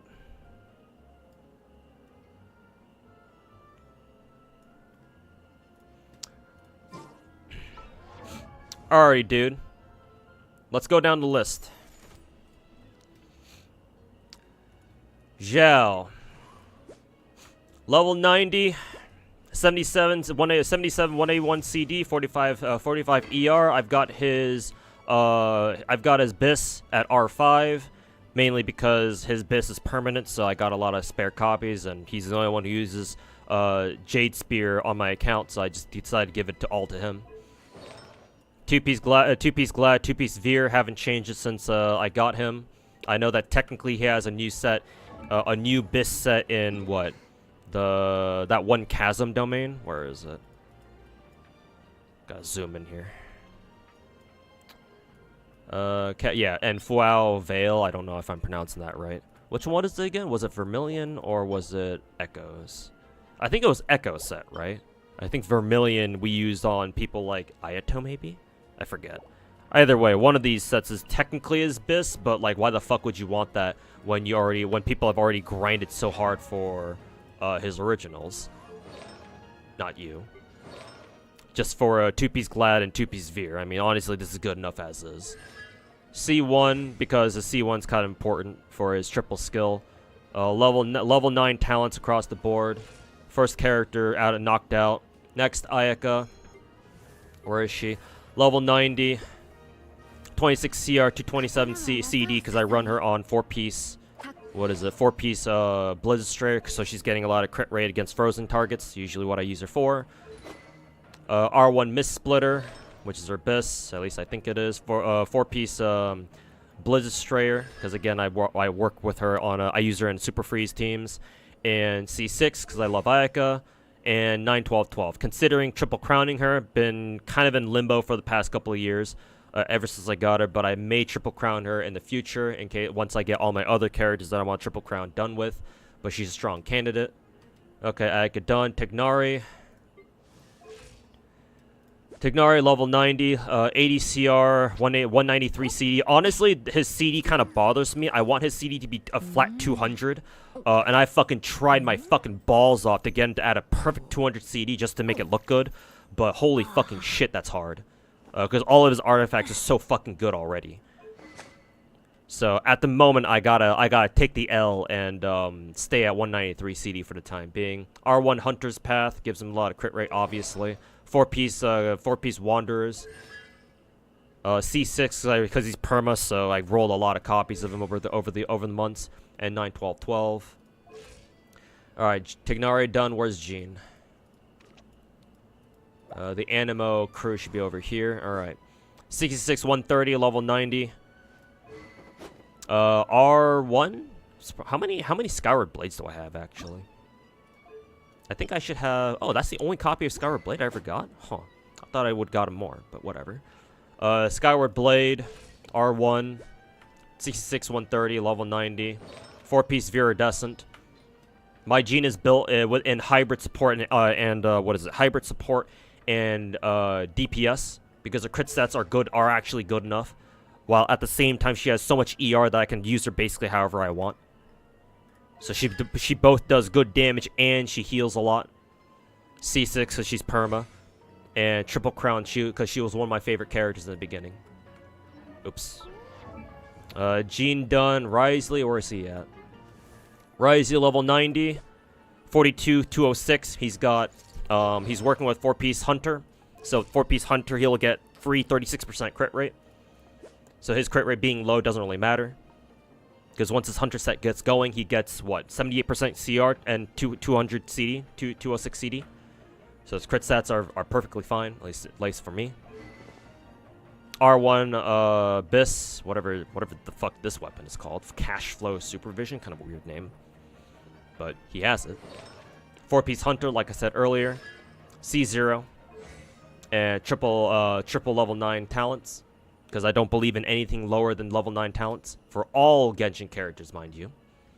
You might be noticing a pattern here, Amarian. Whatever your name is in Twitch chat. Arlecchino, level 90. 60 CR, 204 CD.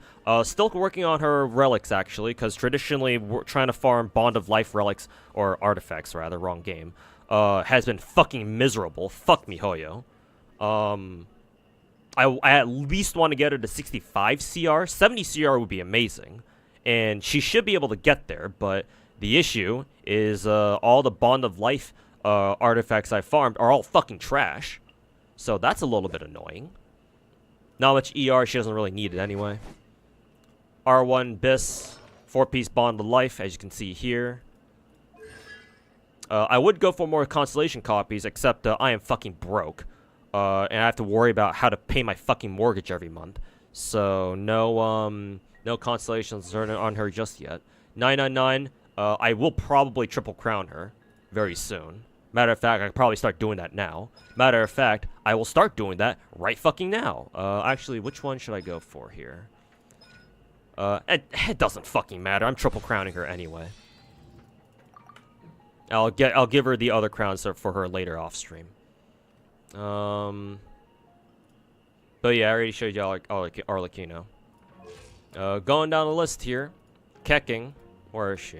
With the Electro crew, right? Where is the Electro crew here? That's the 4 stars. There she is. Level 90, 55, 253 CRCD. ID. Actually, no, she doesn't need more CR because after she uses her ult, she's got a passive that gives her 15% free crit rate. So she's actually working with 70 CR, 250 CD. So my Kecking stat line is extremely fucking good. Honestly, one of my best built characters. If I'm gonna be honest. She has her own copy of Mist Splitter. 4-piece Thundering Fury, C6 because she's perma, and the triple crown because she was also one of my favorite characters in the beginning. Next, Sino. Oh no, actually not Sino. After Kecking, you listed Farina. Let's see, she's not up there. She's not part of my she's not part of my current lineup.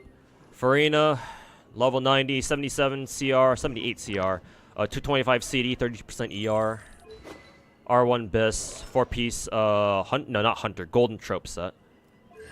C0, because again, I am broke. And Triple Crown, because I think she's cute.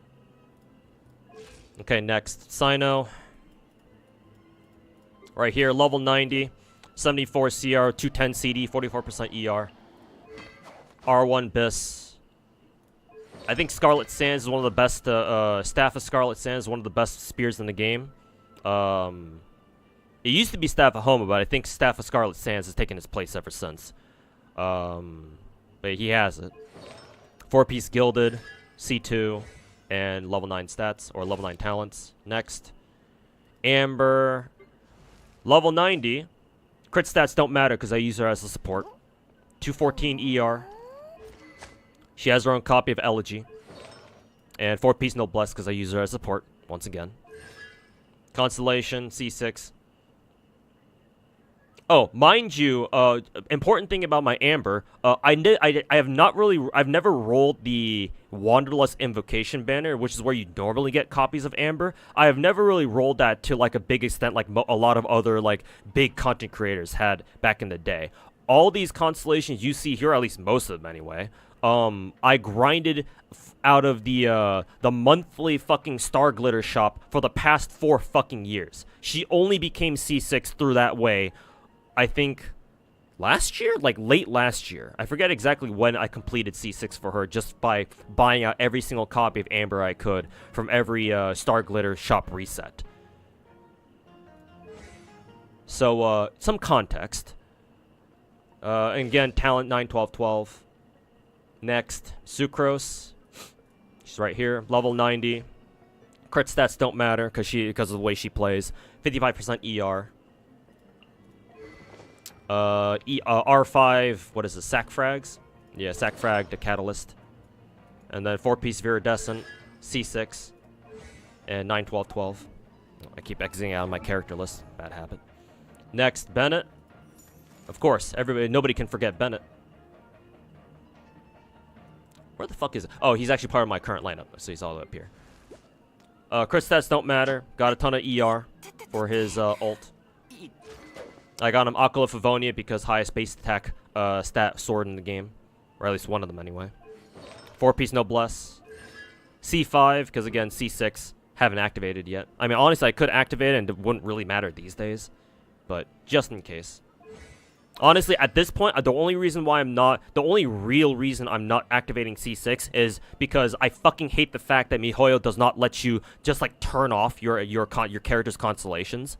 Like constellation toggles for that matter. Like how fucking hard can it be to enable that shit? So until MiHoYo gives us some sort of like constellation toggle, they can go fuck themselves. And I'm not activating Bennett C6 for that reason. And 9, 12, 12. That's Bennett. Where's Zhongli? He's right here. Level 90, 64, 187, 187. Kind of built him as a hybrid support and DPS with his constant ults. 22% ER, doesn't need a lot of ER anyway. Got his own Staff of Homa R1. 4-piece tenacity. Kind of a janky set on him, but I use it anyway. C4. And 912-9. Next, Xingqiu, last up. Level 90, got his costume as well. 71, 137. Stats could be a little bit better, but they're good enough for now. 191 or 192 ER. R5 sack sword. 4-piece emblem. Obviously C6. And 912-12. So, in case you couldn't tell, chat.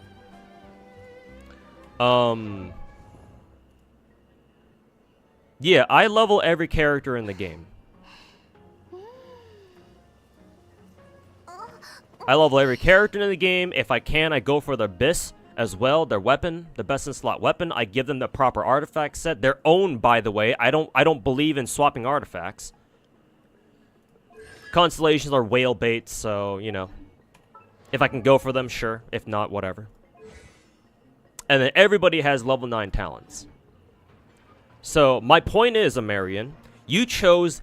I think you basically chose the worst fucking channel on this platform to come in here and talk about how if anybody in my channel or whatever, just in general, doesn't like the list of characters that you put out in your little shitty ass manifesto, and whatever, you chose possibly the single worst channel to do that in.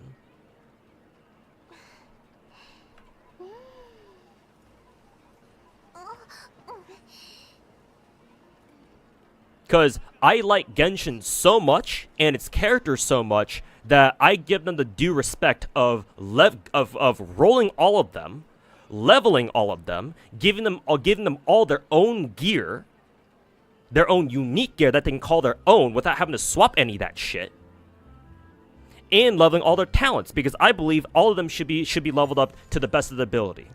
Or everybody, all the characters in Genshin Impact should be leveled up to the best of their ability, so that way they can do whatever you want them to do. You chose the single worst fucking channel to leave that sort of fucking brain-dead, unhinged shit in my channel. And that's before the fact that you are fucked up for saying you want to shoot up people just because they don't like a fucking gacha game character. You can go fuck yourself. Get the fuck out of my channel.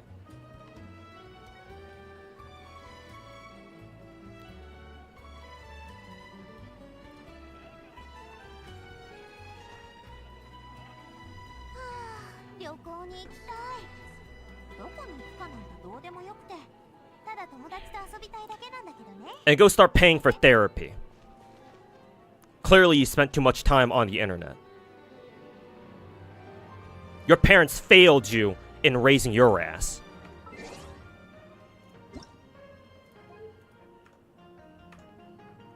Never come back to my channel ever again.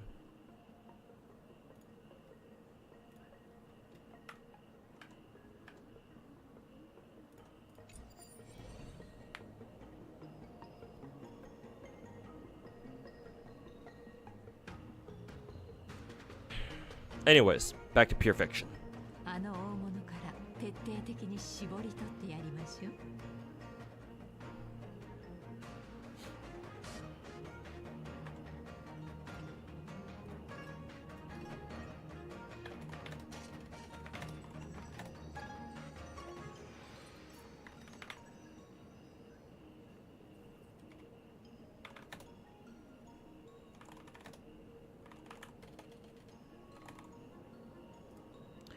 Okay. I forget if Jade's technique is an offensive one or nah. Claire's is. Sparkles is not. Robin's is not. We can pop Robin's. We can pop Sparkles. Let's see. No, it's not. Good.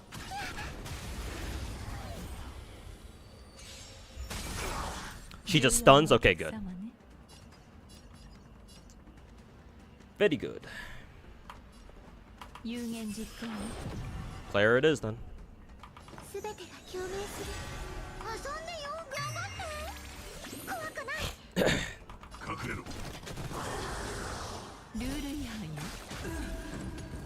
Hell yeah.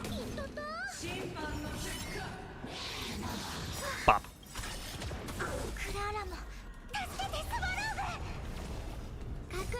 How am I feeling about WoWo 1.1? It's been pretty fun. I sort of enjoyed the new region expansion. Mainly because Changli was a part of it.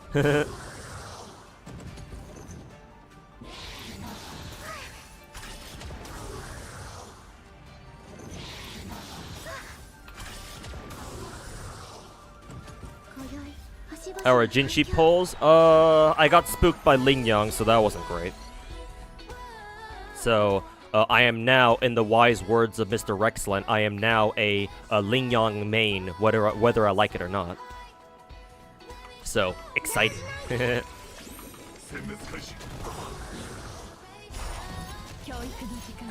But yeah, I hope that my my Changli polls go a little bit better at least.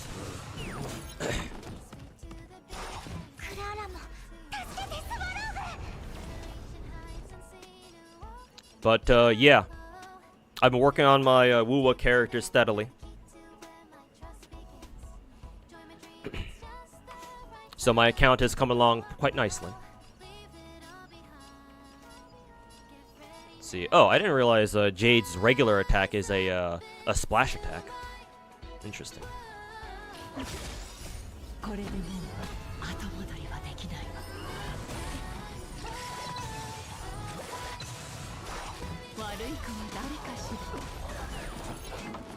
Damn, what the fuck just happened?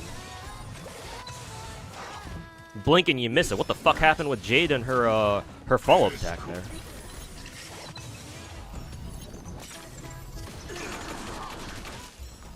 Though I kind of wish that Jade's attacks had better sound design. Like, considering it's a whip, like, why don't we hear the whip sound effect like even harder? That's kind of a shame. Excuse me.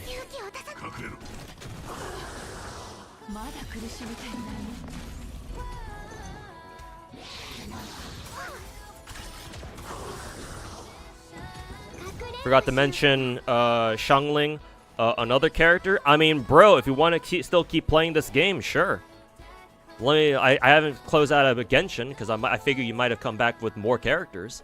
So yeah, let me just drop you my Xiangling real quick. Level 90, 62 CR, 134 CD, 234 or 243 ER. Sorry, not 234. I even gave her her own copy of Engulfing Lightning, 4-piece emblem, C6, 9, 12, 12. You list me any character, bro. You can list me any character. I will show you what my character looks like. You're right. You were fucked up for saying that stuff. Well, at least you would understand. Yes, please don't fucking say that you want to shoot up people just because they don't like a fucking gacha game character, man. That's several steps too far. Like, I don't know where you're from, but I'm an American and we have enough fucking shootings, public shootings as it is. One less fucking mass shooting is, you know, means that at least a couple more people can at least live out their lives in peace for at least a couple more years. Well, hopefully longer than that. So yes, please don't talk about fucking shooting up places just because people don't like your gacha game characters. Like, there are gonna be people out there who have differing opinions of you, who don't like characters, or who might like characters that you don't like, or vice versa. You might like a character, and you might come across other people on the internet who don't like the characters you like. Blah blah blah. But just because they don't like your characters is not an excuse to fucking, you know, pull out a gat and fucking start shooting up the place like it's fucking, you know, like it's your tradition. It's like your fucking standard American elementary school. Please don't do that. Even if you're just joking. Oh, but it was just a joke, bro. Just a prank, bro.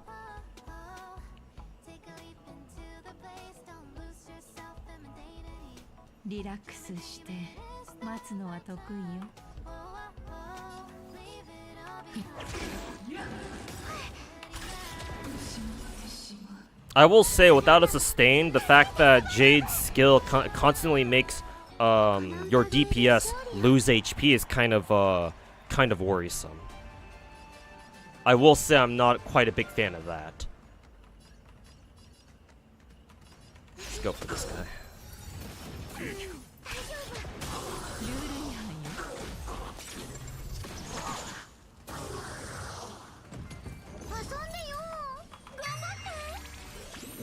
What'd you come back? What'd you just come back to? Oh, don't worry about it. Not worth mentioning if you weren't already here. Can't Clara heal with a light cone? She can, but it's not enough.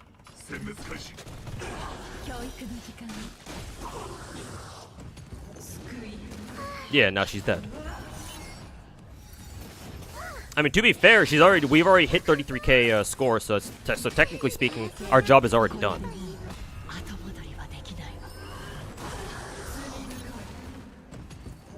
But yeah, I would say instead of Robin, I think I would keep Sparkle and I would replace Robin. Replace Robin with an actual sustain.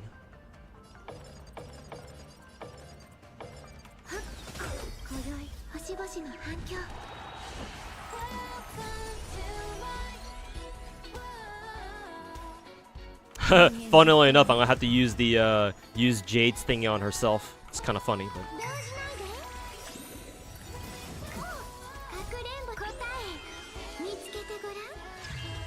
Cause it's a space whip, yeah, probably. Damn. Damn. Damn.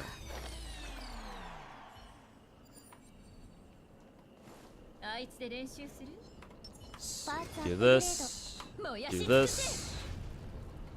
What was Pella's technique again? I know Gallagher's probably has something to do with sustain. We'll probably go with Pella's. It's really funny to follow leaks from Star Rail and see people melt down. Yeah, that's one of the big issues with the hardcore Hoyoverse community. They are so hell-bent on having characters come out and be like, oh my god, these characters have to be good and shit. So, like, the moment we get a character that's not good, or, like, the numbers are kind of like, I don't know about this one, bros, Twitter just fucking melts the fuck down, bro. I mean, hell, I will never forget the sheer disappointment that we got out of all the Genshin players back when we were waiting for Dehya to come out. And I remember people like the theory crafting smart boys like Zajeff and the others being like, "It's not looking good, bros. It's not looking good. It's not looking good, Dehya, bros."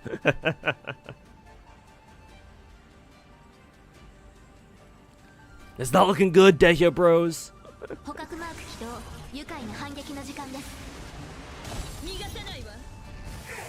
But you know, what the fuck did you expect, right?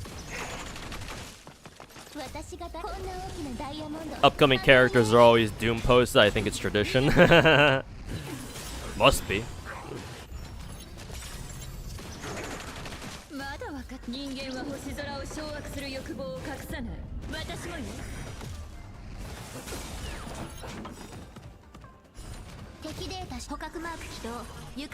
Yeah, this team is fucking clearing house right here. Fuck, man.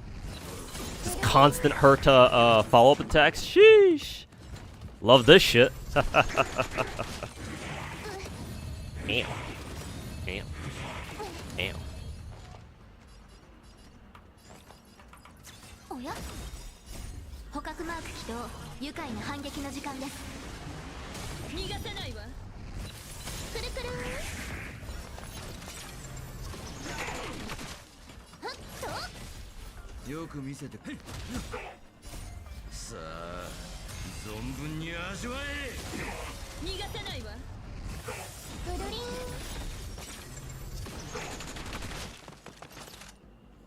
Let's see. Do this. Hey, Lazy Shirt, welcome back, man. How's it going? Heard the stonks keep rising with new PF units. Yeah, exactly, man. Herta and Himika both got some massive fucking glow-ups, bro. You love to fucking see it, man.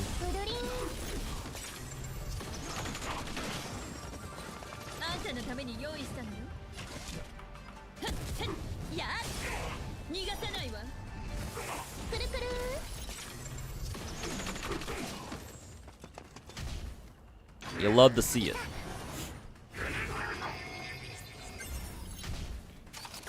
Damn. Damn. Damn.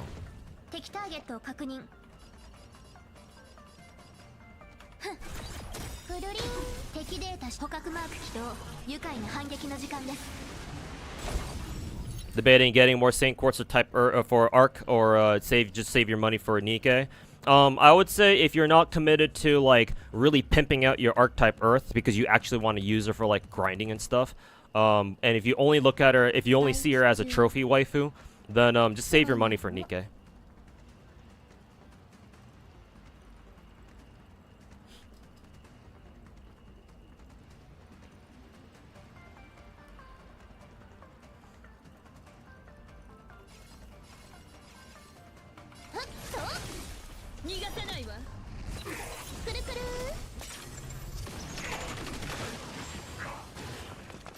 Himeko with the N-word spam? Huh. I guess if we got one weirdo in Twitch chat, we can't go without YouTube having a fucking weirdo.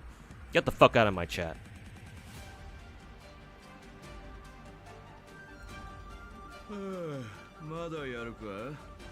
Lots of fucking weirdos today, chat. Something in the something happened over the weekend?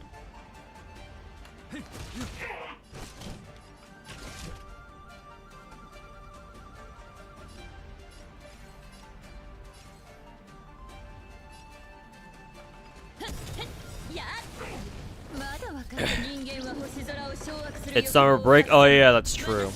Yeah, school's out. Or unless, well, technically there's summer school, but you know, summer school's not mandatory now, is it?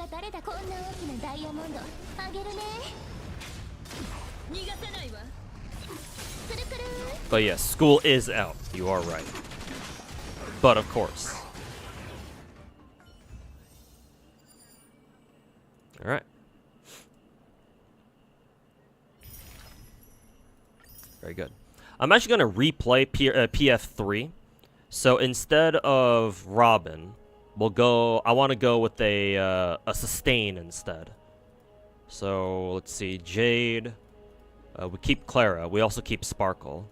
But we also bring in a sustain here. So, what kind of a sustain do we want? Luocha, maybe? Sure, we'll go with Luocha. Why not? I don't know how many characters are, how many enemies are even weak to imaginary. There are none. Well, shit. We're using Luocha anyway.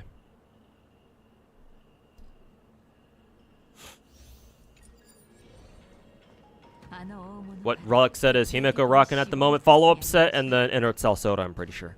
Her stats aren't even that good. At least I don't think they are. I've been trying to give her better some better stats, or I've been trying to give her some better relics, but haven't really made much progress there, unfortunately. Fushuan for crit rate and quantum weakness. True, I could maybe bring Fushuan, maybe, and we'll see if she can survive a little bit longer. But we'll roll with this for now.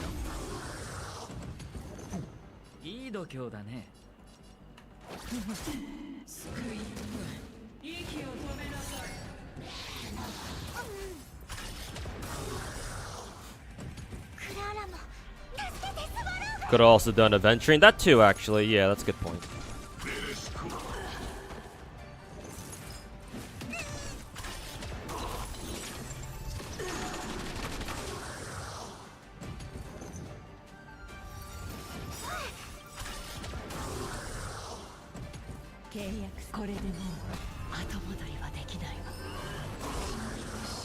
Chomp.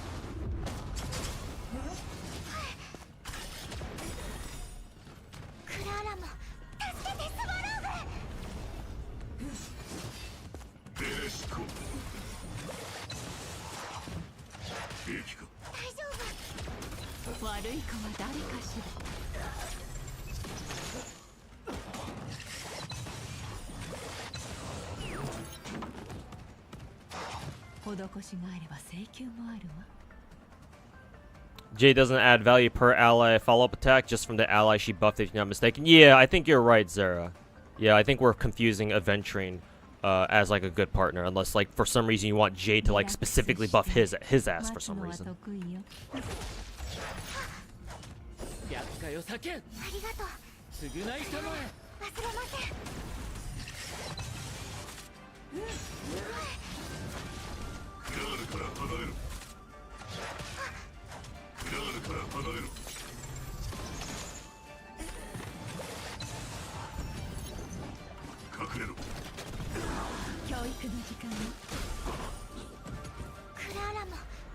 You forgot the guy you were watching uses Adventure as DPS? I mean, with enough Eidolons, yeah, you can.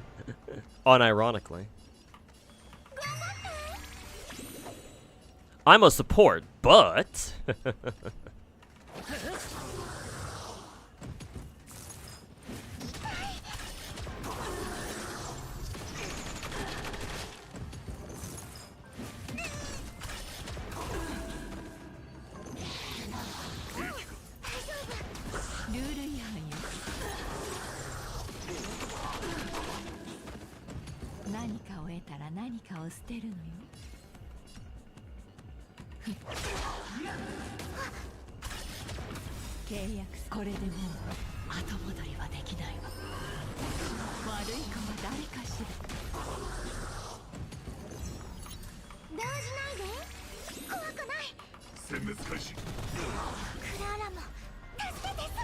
There are new Z3 codes to redeem. Oh, how generous.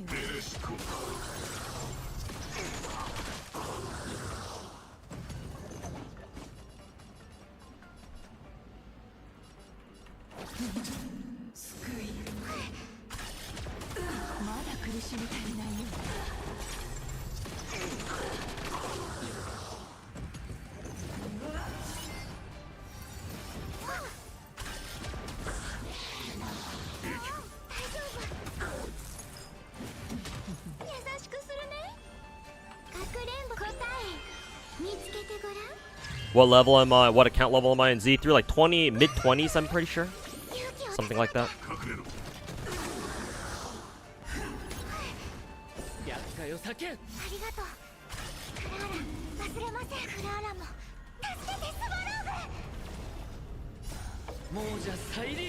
Have a chicken leg, yeah. How generous.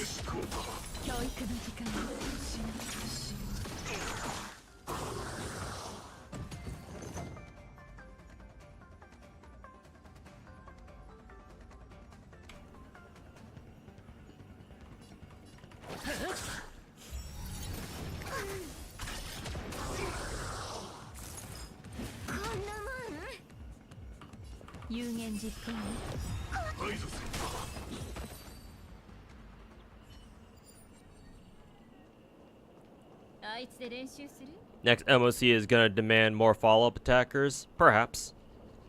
Perhaps.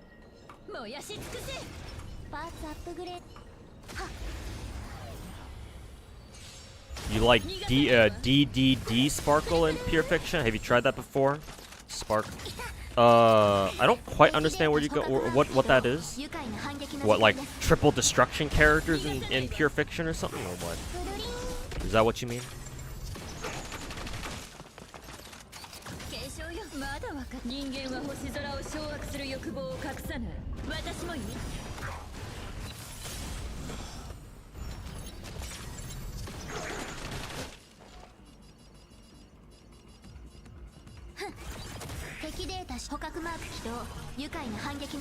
Oh, the light cone. Oh, okay. Sorry about that. Dance on Sparkle in Pure Fiction. Yeah, that makes sense actually. Nothing wrong with that.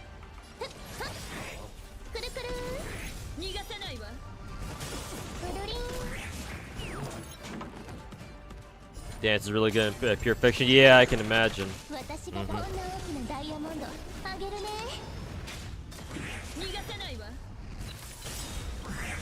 Oh, that's a nice turn you got there. Shame if I were to steal it back for some reason.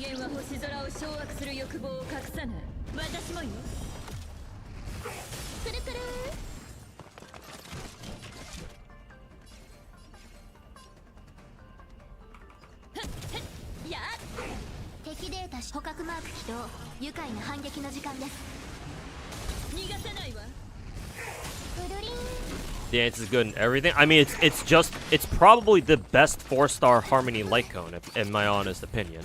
Cause like, what downside is there to your team or someone on your team basically saying, okay, free turn push.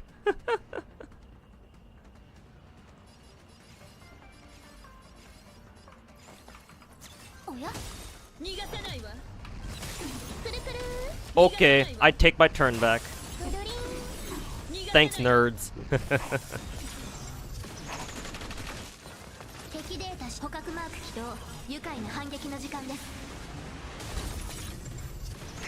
Mini Robin? Oh, yeah, now that you put it that way. Yeah, the Robin before Robin.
You have no clue what Hanya does. Hanya basically is like is basically 4-star Sparkle, if you want to think of it that way. Hanya's skill makes it so that when she attacks an enemy using her skill, when your allies attack them, they gain a skill point back, or they gain an additional skill point, whether or not they basic or they use a skill. So if they use a skill, that means they'll get a point back, which means it's like they never use a skill point at all. But they use a basic, they get, obviously they're generating a skill point using a basic, and they get a skill point back from Hanya's skill. So you're getting, you're basically getting 2 skill points off another ally's basic. And then Hanya's ult is that she increases the attack and the speed of one of your characters. So she's like a mini Sparkle in a sense.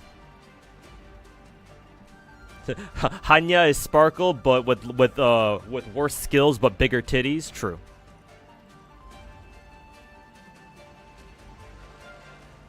She came out at a time when you weren't playing Star Rail that much. Okay.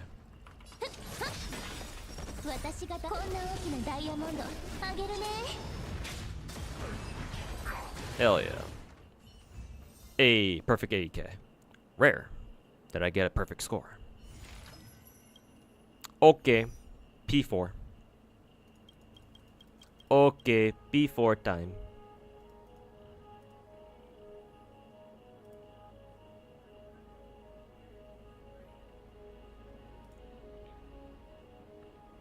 The most power cup characters in Star Rail are the Harmony characters? Nah, man.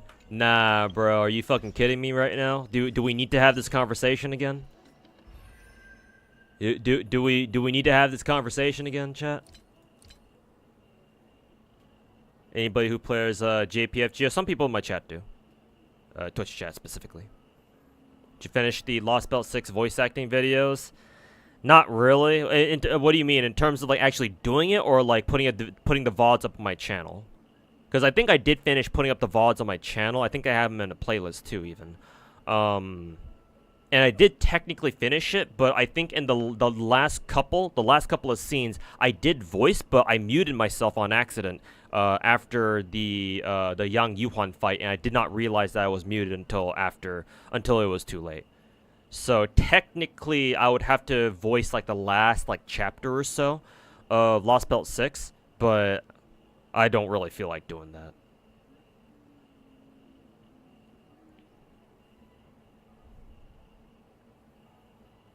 But in any case, yeah,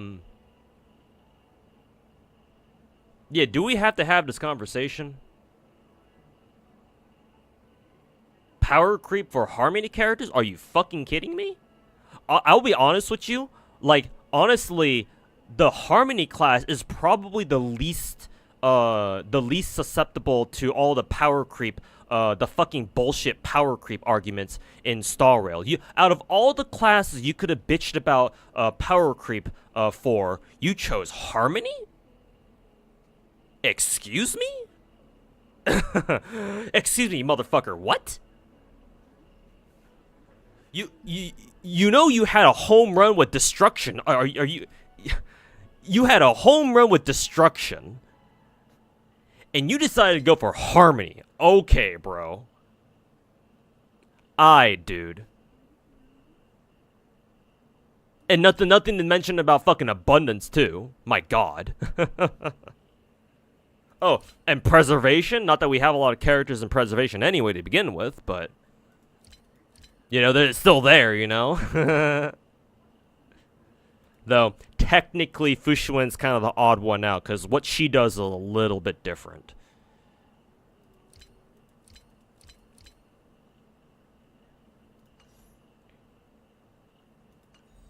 But yeah, no, we are not having, I don't feel like having that conversation right now. I'm just gonna point out how dumb of a decision it was for you to have pointed out that for you to have used Harmony of all classes to try to argue about power creep in motherfucking Honkai Star Rail. All right, bro. Tell me you don't play the game without telling me you don't play the game. Need to power creep Tingyun back into the story? Haha, yeah, power creep on Tingyun. Okay, good one, dude. And, I mean, regardless of my opinion on that matter, she's gonna come back anyway, apparently, so, you know. MiHoYo is already 2 steps ahead of you on that one. Most power crept thing is our wallets. That and the average intelligence score of Hoyoverse Gacha players.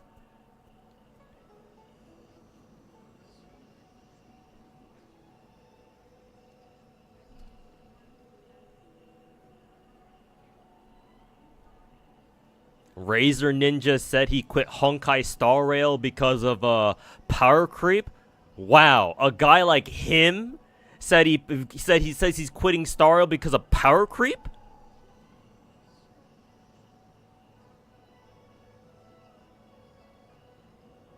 That's kind of unbelievable. I'm actually kind of lost for words at how fucking retarded that is. Alright, dude. Well, I mean, you have the money, so, like, what the fuck do you care about power creep for? But sure, whatever you say.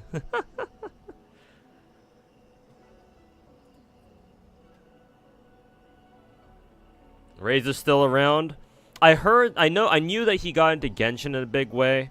I think he also picked up Star Rail, but at some point I think I heard that he was like, he kind of took a step back from content creation. I don't know if he still streams anymore. I assume he still does, considering, you know,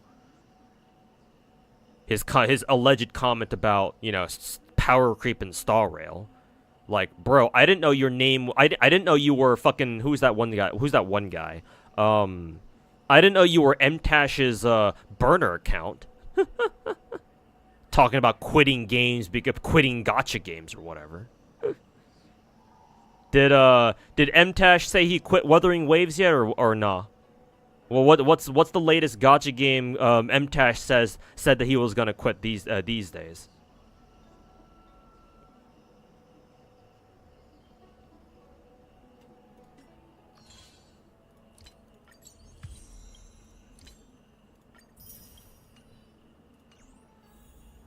He actually did say that? Oh no, oh no, no, no, no, no.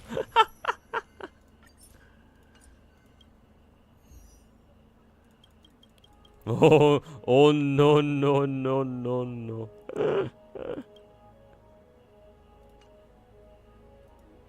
Fucking clowns.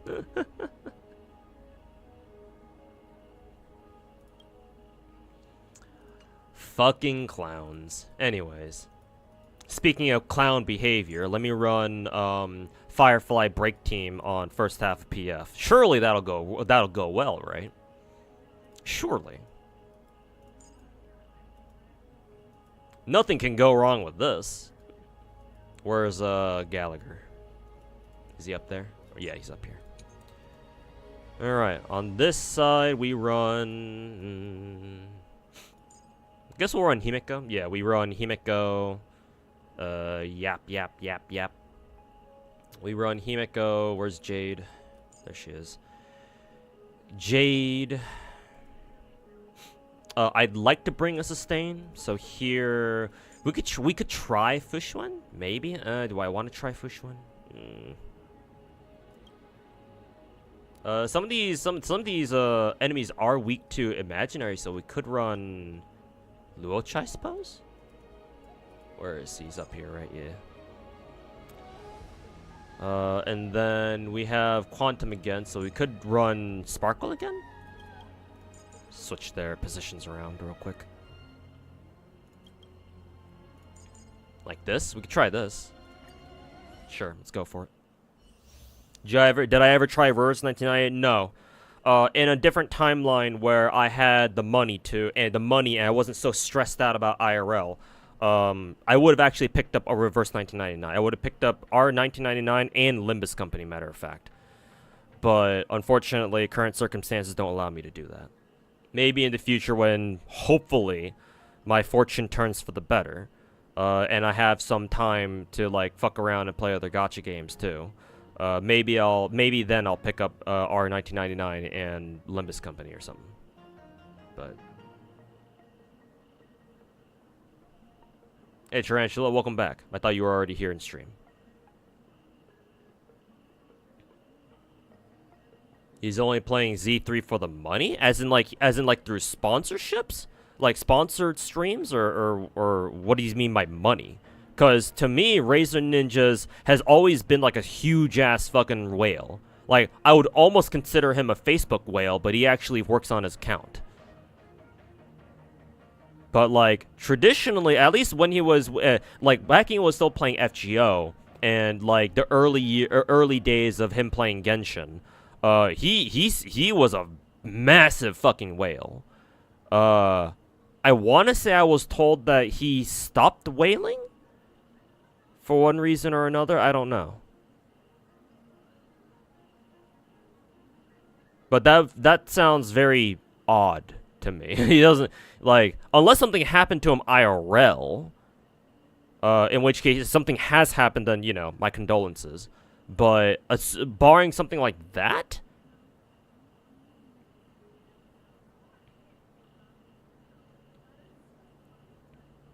mainstream gacha content creators are cringe. I mean, yeah, some of them are for sure.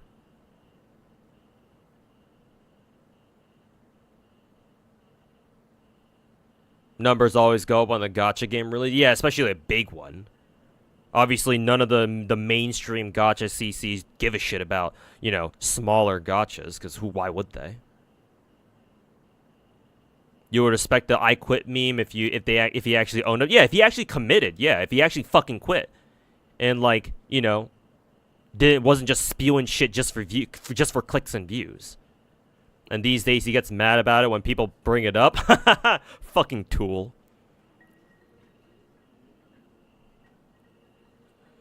Go back to Destiny. Oh wait, you can't because you don't get views on Destiny anymore. I forgot. He tasted the forbidden fruit of Genshin viewership. Now he can never go back. Enfield and Azure Premier are coming soon. Have your wallet be ready. I'm ready for it, but my wallet might not be, man. I don't know.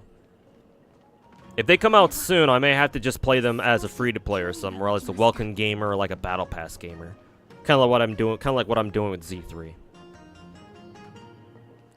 He just wants the bag. I mean, to be fair, a lot of gacha game content creators are just chasing the bag too. Like, that's not exclusive to him. But Like, my personal gripe with him is that he constantly fucking says, no, at least my biggest one is that, you know, is the fucking I'm gonna quit, insert gacha game here meme. Because, like, you guys know me and how when I pick up a gacha game, I usually fucking stick with that shit, right? I usually commit to it because I don't believe in just quitting gacha games just because, oh, a new one comes up. Yes, it gets harder and harder on me the more gacha games I pick up, but, you know I can handle it, right? And if I quit a gacha game, then it's gonna be for a legit good-ass fucking reason, right? Back when I quit, when I told you guys that I quit Girls Frontline 1 effectively, I still have my account, so I can log on to it anytime I want, technically, but I've effectively stopped playing that game because playing that game and doing its events and shit just take way too fucking long. And, like, with all these new gacha games coming out, like, I'm sorry, but I can't justify the fucking grind load that Girls Frontline is gonna throw at me with every event that they're gonna have. So, like, that's my excuse. The fuck kind of excuse does Mtashed have? He got gacha pilled. I mean, I don't know if gacha pilled is the right reason for is the right word for that.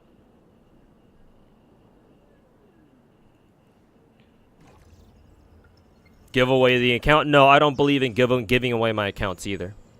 Nah. All my gacha accounts are going with me to the grave. You think GFL 2 has any chance of releasing globally? I mean, apparently they're going to release a Japanese server.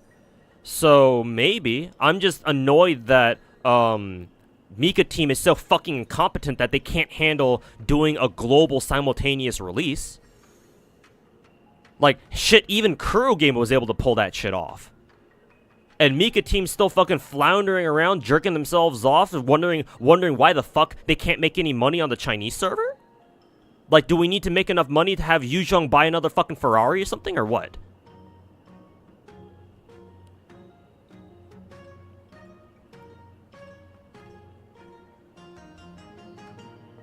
So the fact that the Japanese server is like, it seems to be a go, it seems to be greenlit at this point. Hopefully that means that a global server is in the works, or like it's on its way.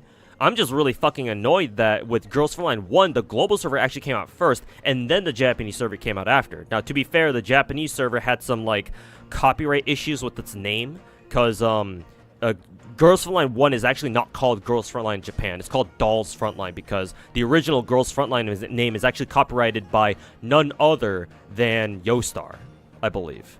So Mika Team actually cannot call GFL Girls Frontline in Japan. They have to call it something else, and the name they came up with afterwards was Dolls Frontline or some shit.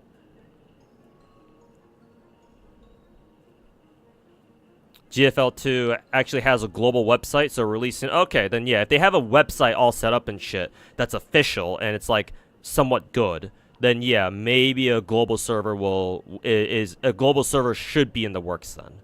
Then yeah, we should have one coming soon, TM. Not sure when exactly, but...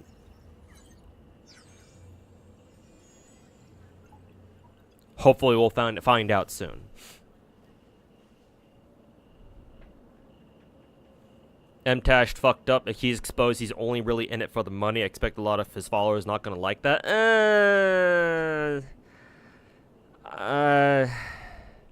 See, here's the thing with like online influencers and like content creators. The degree to which you have to fuck up has to be massive if you are big enough, right? Like, I mean, here's a perfect example. Dr. Disrespect is a perfect example. Right? Even after he got his ass kicked off Twitch, right, a couple years ago, he still had his core audience. He just went over to YouTube and streamed there instead, right? And he was still able to keep his sponsor deals and, you know, his corporate ties and whatnot, right? Until recently, when it turns out, when it finally turned out that, you know, the reason why Twitch kicked him off the fucking platform in the first place is because of his fucking, you know, his fucking pedophilic offenses, right? That was kind of weird way to put it. His fucking weird ass shit that he was doing with like minors on Twitch or some shit like that, right? And once that was made public, oh yeah, then shit got real very fast. Yeah, wrongdoings, Dr. Force and CD, yeah. Yeah. Like, for a content creator to, like, truly lose their core audience, like, they have to fuck up as hard as Dr. Disrespect. And, like, yeah, MTash, it can be annoying with the way he does and says sometimes, but at least so far, he hasn't made, like, a fucking Dr. Disrespect level of fucking mistake. And as long as he's not stupid enough to make a mistake quite like that, on those kinds of proportions, then he'll be broadly okay. Like, he can say shit and do shit, and he'll, like, sure, like, his detractors will just keep collecting those as ammo to use against him, including me, but as long as his core audience is not affected, as long as they don't really give a shit, they're still gonna keep watching him. He'll still have a viewership, or, like, a viewer base, right, to make money off of. Yeah, stupid minor mistakes, Keck W. So, unfortunately, like, MTash can still keep doing and saying dumb shit, and he'll still be okay. Like, people will still watch him.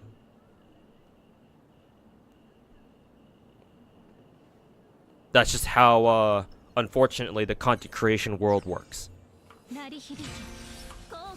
It is what it is. Bra.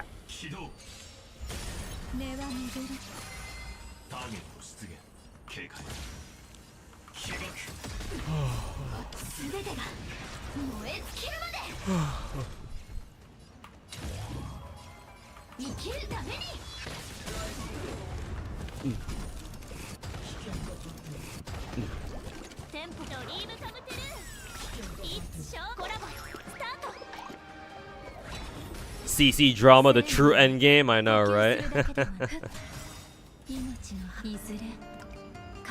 The true endgame. The last thing you do as a content creator before you off yourself.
What's happening here? Just playing through Pure Fiction, the new one that reset today.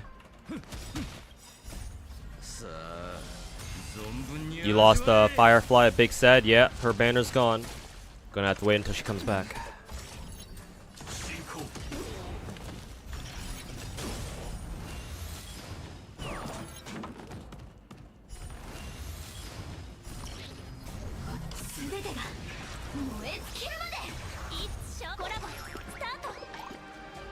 Which Star Rail characters you looking forward to?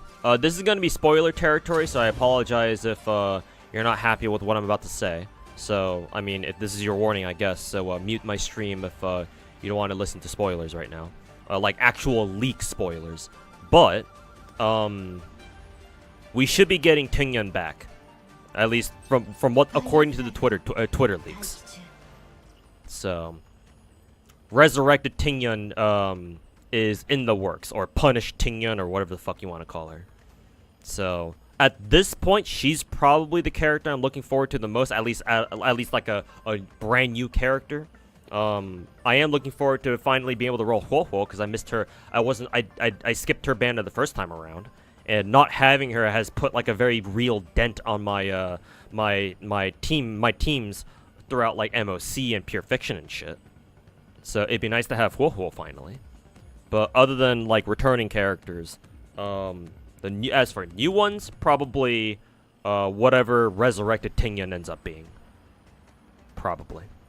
Am I into any sports? Not really, but I've watched like basketball. I can watch basketball, tennis. What else can I watch? I guess those two are the ones that I would really bother watching. Maybe football, but I don't understand football. I don't know like all the rules and shit. I just like watching like really cool plays. I guess I can watch soccer or football. Again, I don't understand most of the rules, but it's like, you know, it's broadly intuitive, I guess.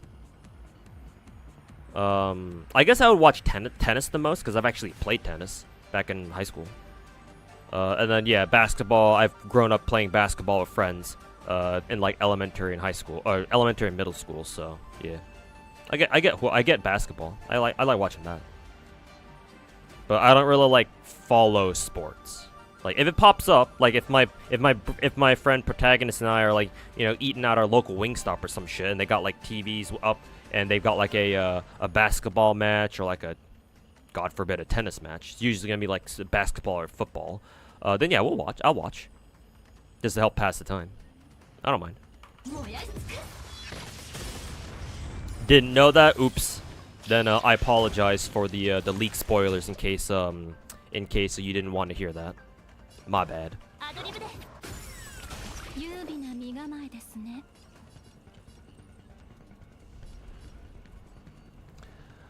Oopsies. My bad.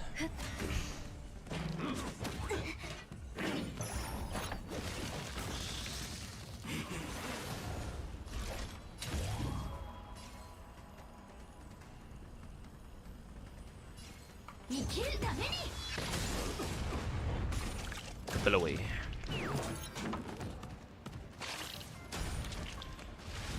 Tingyan gonna be so fucking confused. Technically, I think according to Shenjo's story with the Tingyan chapter and the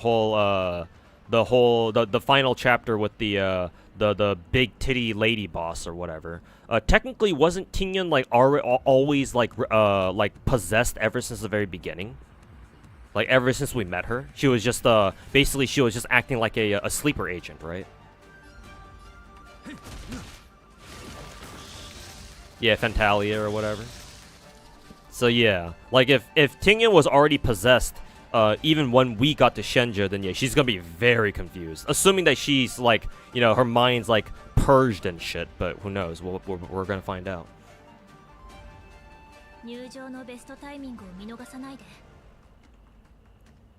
Feels like a lot of people stopped playing Star Rail around the time Huohuo and Argenti dropped. I guess that makes sense, because those characters weren't, like, terribly popular.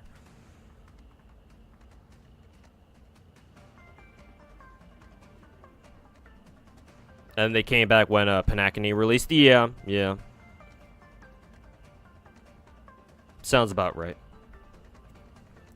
Real Tingyan was, like, off-world or something? Oh, okay, gotcha. So she wasn't, like, possessed, maybe just, like... It was just like a like a what's the word I'm trying to look for here? Like a fake, like a body double slash fake thing.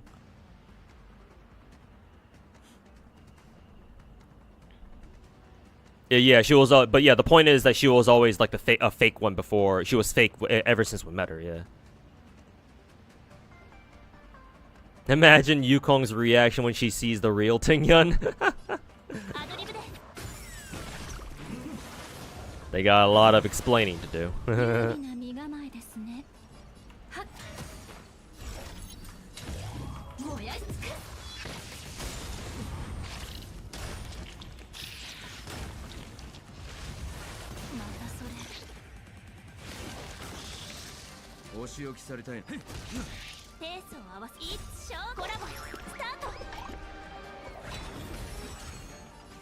Is it confirmed or just a theory? I don't fucking know. I don't pay attention much to the story, so... You know, I can go, you know, fuck me. Fuck me, I guess.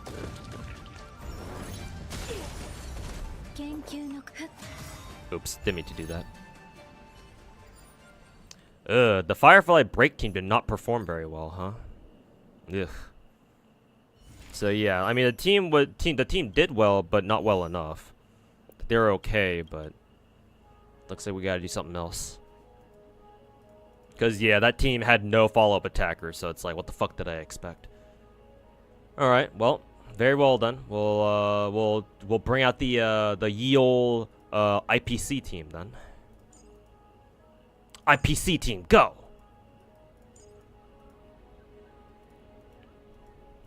IPC plus Robin, that is. IPC plus Robin, yeah. She was a place when she wasn't around. Oh, okay, so basically, like somebody in Twitch chat said, apparently she was off-world, and then Fentalia came along and like decided to like replace her.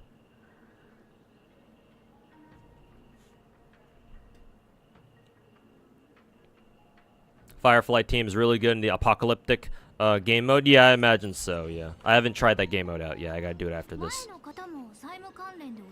And I've already been streaming for fucking 3 hours.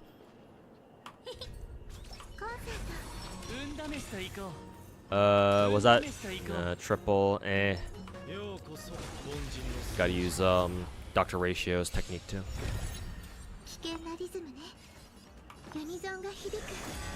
Let's see, let's give the team stronger shields.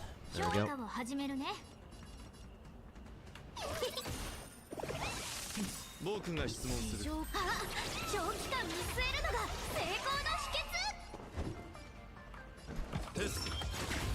Bonk. Bop.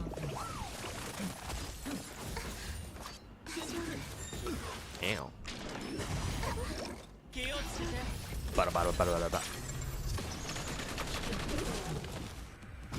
Yeah, Aventurine seems really good for this rotation of Pure Fiction. He seems kind of nice. Brrr.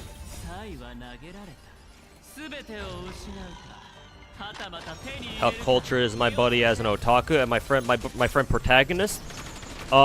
Quite cultured actually. He's a big fan of visual novels, so that should kind of already give you an idea right there.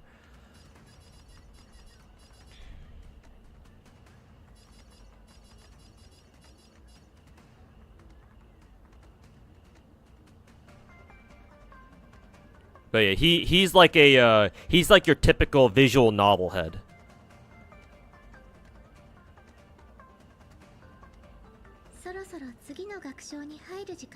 You lost your 50 on Ellen, you want to jump the window? Calm down. It's not the end of the world. You always have a chance. Just keep grinding. Z3's only been out for a week. Barely a week. You still have 2 weeks left. Grind out the game and see if you can't roll for Ellen again, man. Because you lost your 50-50, that means your next is guaranteed. So if you can somehow manage to scrounge up enough polychrome or whatever the gacha currency is called in Z3, you'll be guaranteed an Ellen, man. So keep at it.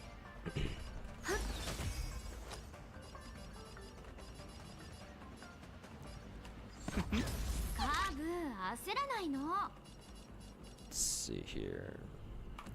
We can do... Actually, do I want to target this dude? Yeah, let's target this dude. And I'll use Robin's ult, pull everybody up. Let's see. Actually, I kind of wanted to use... maybe I should have targeted one of the pot dudes. Okay, whatever. Bop.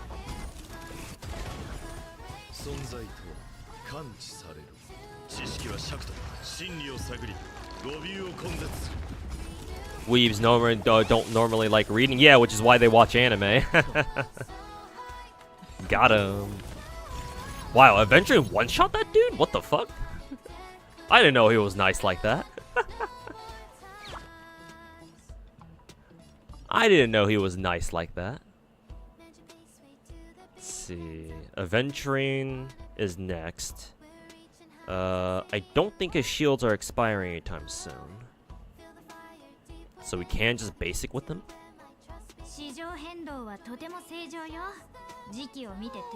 Yeah, we'll go for this.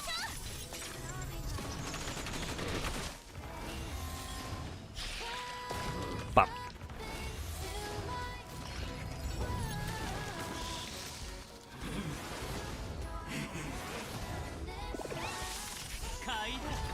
Brrr.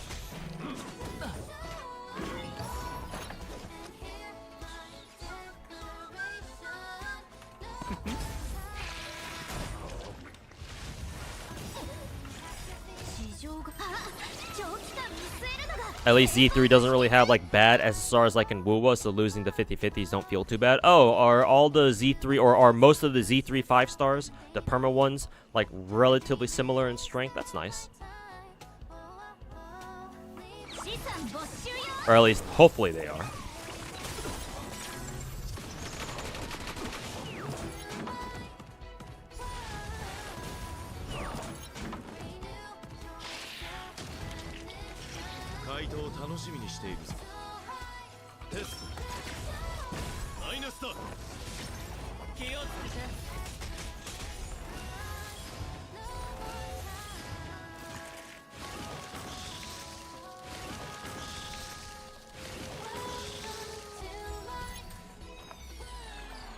Anything's better than Ling Yang, to be fair.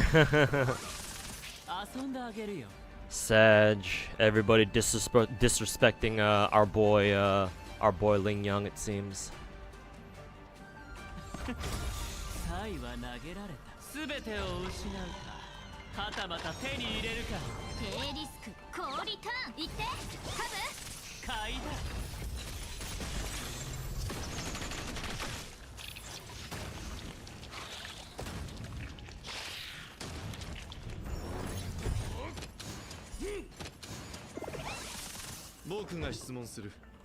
Let's see.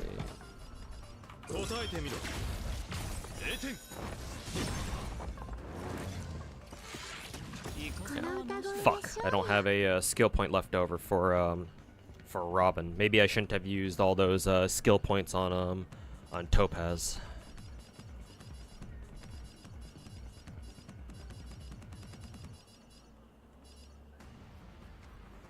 Not only that, but all the enemies here are weak to physical as well, and not like fire/imaginary.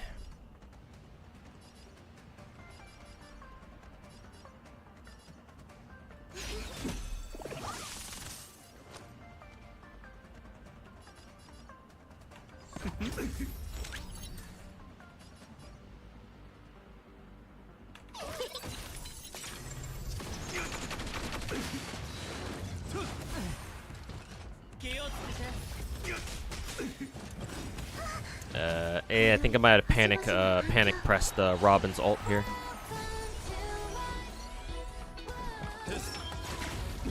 Oh well, fuck it, we ball.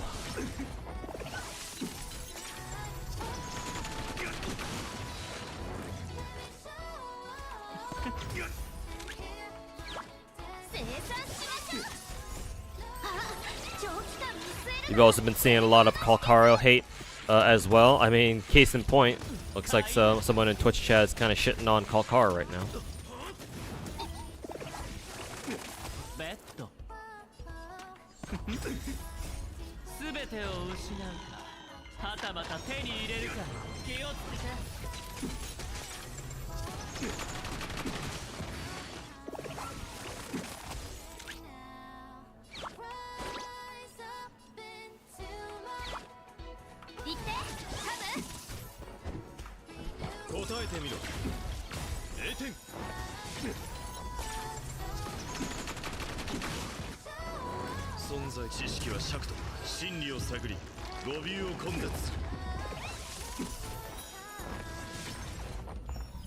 Okay. Better, but even the IPC team couldn't break 30k, so we're really gonna have to rely on this team with Jade making up the difference. You asked a friend why he doesn't play Z3, and he said that he likes the game aesthetic but doesn't like how the game sexualizes minors. How do you think about the situation? First of all, I think they're a bunch of fucking pussies. Maybe it's because I'm jaded and I've already consumed a lot of other anime media weeb shit, basically, where minors and like little kids are way more sexualized than whatever the fuck Hoyoverse does. So I will put that out there right now that I'm far more jaded than these fucking, you know, wannabe weebs will ever be. Second of all,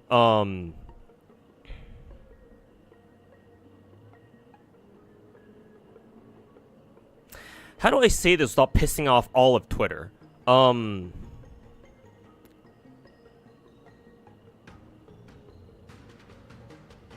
If your buddy thinks that Z3 is quote unquote sexualizing minors, I've got a couple of gacha games that do a way worse job of that. Maybe I haven't played enough of Z3 to see like the really to see if Z3's got some like more questionable scenes where they do shit to like some of the lolly characters. But if your buddy or just anybody in general thinks that Z3 is sexualizing minors, I'm sorry, but they need to get off Twitter.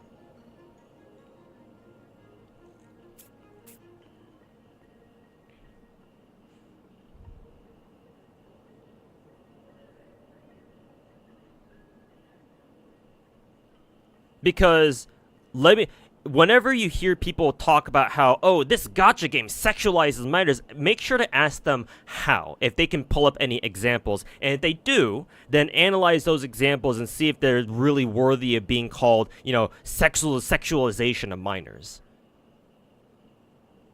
Because, like, bro, like, I had this conversation like last year with somebody else in Twitch chat where it's almost the exact almost the exact same way. I have somebody in my Twitch chat come in here and to ask me, hey, so I have a buddy who doesn't play Genshin because while he says he likes Genshin, he doesn't like how there are lolly characters in the game.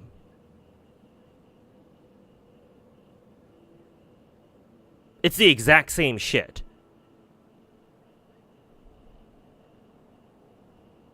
Like, it's one thing to be concerned about, like, you know, oh, like, this game's got, like, little girls in it, and, like, I don't know about this, man. Like, if it's a game that actually does have some questionable things that, you know, happen in the game itself, like Blue Archive, right? Like, if they were playing Blue Archive, then sure, I get it, man. Some of the shit that happens in Blue Archive can make people uncomfortable. Like, okay, that's fine. I get it. I get where you're coming from with that. But like a Hoyoverse game? Bro. Like, does anybody know if there's any sort of like questionable thing that depicts like the lolly characters any Hoyoverse game? Like Genshin, Star Rail, Z3? Like, because if there's even one scene where there's a lolly character and, for example, like, the game shows, like, a fucking upskirt shot or something. Okay, yeah, that's kind of weird, right? I don't think we need to go that far, right? You're not fucking, you know, you're not the fucking developer, not developer, you're not the fucking animation studio who did the Prisma Ilia animes, right? But, like, if it's nothing like that, then honestly they are overreacting. And I would say that's a symptom of social media because people on Twitter have made this fucking have turned this into a fucking crusade against what they consider to be pedophilia.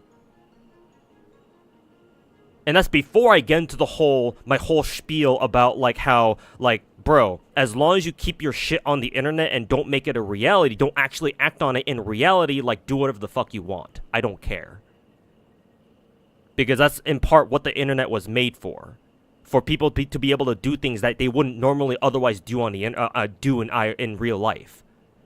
So, like, whatever happens on the internet, whatever you do on the internet, like, sure, there's obviously a spectrum of morality here and you know, ethics here, right? There are definitely some weirder shit you can do on the internet. But so long as you make sure to keep it here and make sure you don't make it, you know, to actually bleed over into reality, as long as you have that ability, like, whatever. At the end of the day, who fucking cares?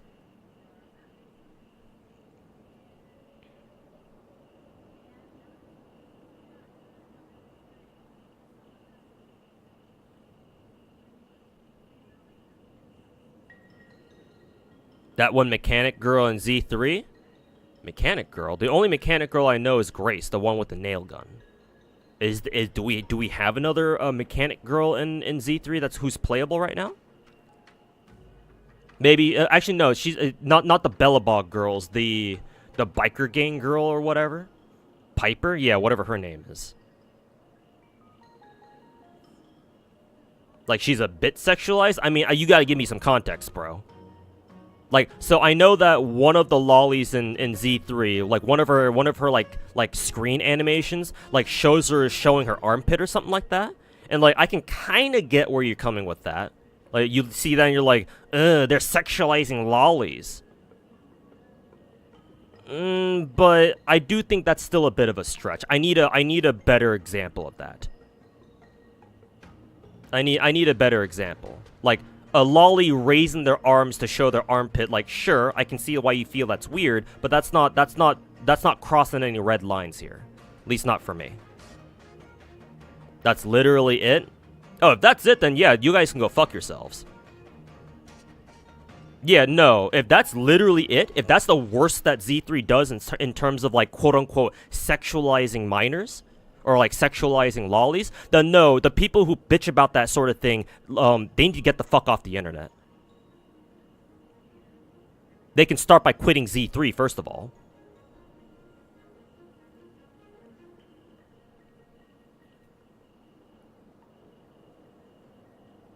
You think that's a solid example? It's just a pose, buddy. Like, she's fully clothed, right? Like, if you think the pose itself looks sexualized, you need to get off the internet, bro. You've spent way too much time on it.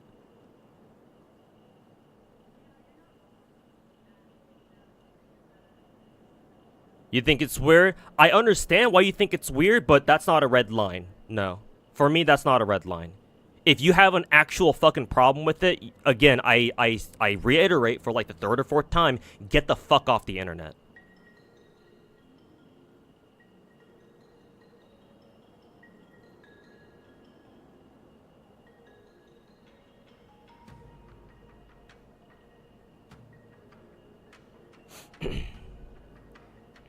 Everything is sexual if you put your mind to it? Yeah, sure. It's kind of like how, if you say, at least in English, not sure how this would work in like other languages, but in English, if you say literally any word suggestively enough, yeah, that has you can automatically give it a sexual connotation. So it kind of reminds me of that.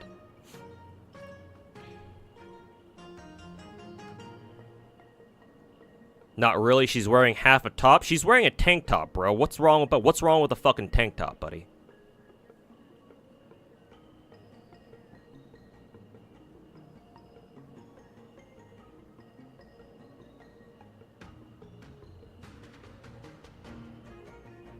You play FGO and Blue Archive, you know there is worse? Oh, so you do know there's worse. So why the fuck are we having this conversation? At least, why am I having this conversation with you? If you have a problem with, whatever the fuck Piper's animations are, why are you even playing Blue Archive? Like, FGO I can kind of understand, because FGO doesn't have that many lollies. I mean, we certainly do. Holy fucking shit. Bro, have you seen Citonai's Final Ascension and Final Ascension art?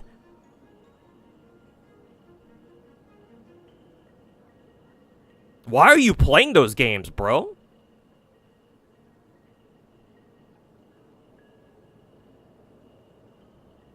Yeah, why are you playing Blue Archive? Huh?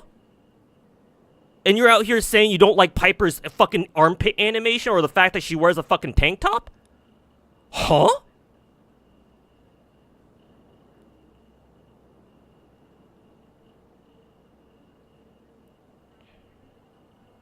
Because what you're saying is not a good argument? Yeah, that's rich coming from someone like you. I don't know if you're in a position to be even talking about whether or not my argument is good or not when you just self-reported yourself saying you play FGO on Blue Archive. Blue motherfucking Archive. Get the fuck out of here, dude. Fucking clown.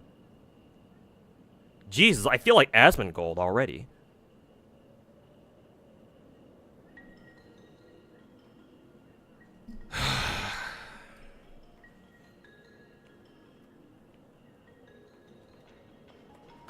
いい子にして燃やし尽くせ。見て見て。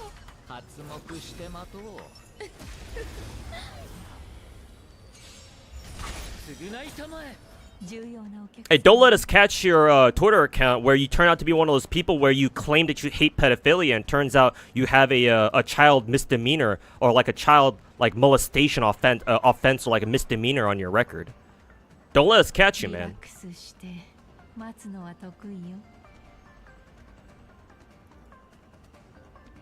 Half the stream is me being mad at somebody in chat. I mean, if I could spend my 100% of stream being pissed at somebody in chat, you know that I made it as a streamer, so I should pump those numbers up, honestly. And also, can you blame me with how many fucking gacha games, how many people play gacha game these days? No thanks to fucking MiHoYo.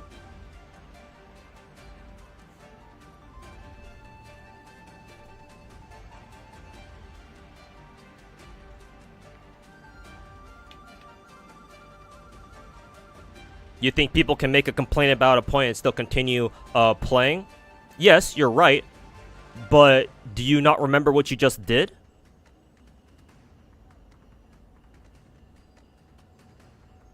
I'm gonna give you a minute to think about what you just did that kind of goes contrary to your statement just now. Because you did a little, you didn't just make a complaint and you know say, oh, you want to keep playing a game. No, you did something else too. I'll let you figure out what that was. I think you're smart enough to handle that. Or I think you're smart enough to figure that one out by yourself. Go on. Go ahead, buddy. Did I already use her skill? No, not yet.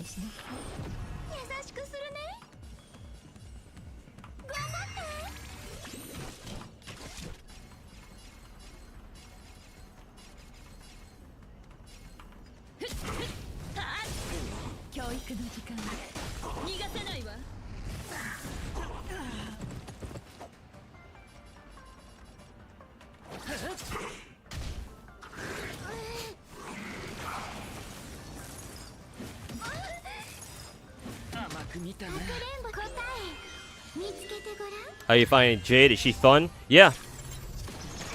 I like the fact that she specifically synergizes with AoE, other AoE characters. It's quite nice.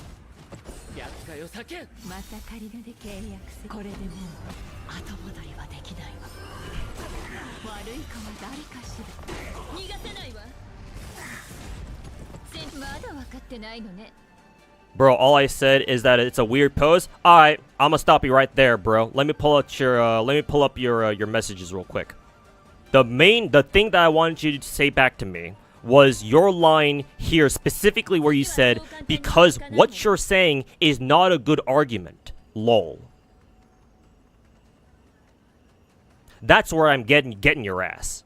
You're not just, you know, trying to voice a complaint and say that, oh, I just want you can have complaints about a game or you can play a game and complain about it too. I do that all the time. If that's all you did, then sure, I accept it. Because I do that shit all the time myself.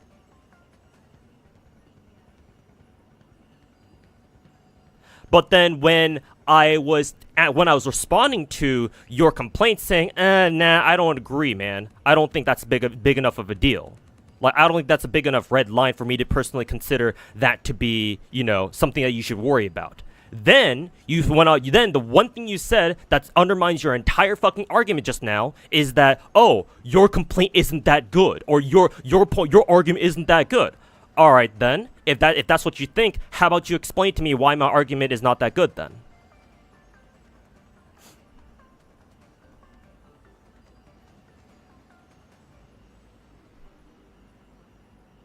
Stop playing argument is a shitty argument. No, I don't think it's not.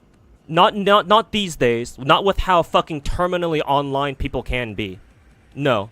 People need to realize some people need to understand when it is that need to get the fuck off the internet. And just like take a break from Twitter or like their fucking shitty ass gacha games or whatever. No. If we had this conversation like maybe a decade ago, then sure. Maybe. But there are some people who really need to get the fuck off the internet. I mean, bro, I just got off an hour ago dealing with some dipshit some dipshit who came into my Twitch chat who was like, I'm going to, if anybody doesn't like this list of 14 gacha character names. right? From like Zhao and fucking Jean to like, I don't know, Farina and Arlecchino. Like, he came into my chat earlier, and the first time it was a first time chat, so he'd never been on my stream before. This motherfucker came to my chat and dumped a fucking manifesto of Genshin names and was like, if anybody here doesn't like these characters, I'm going to fucking shoot you all up.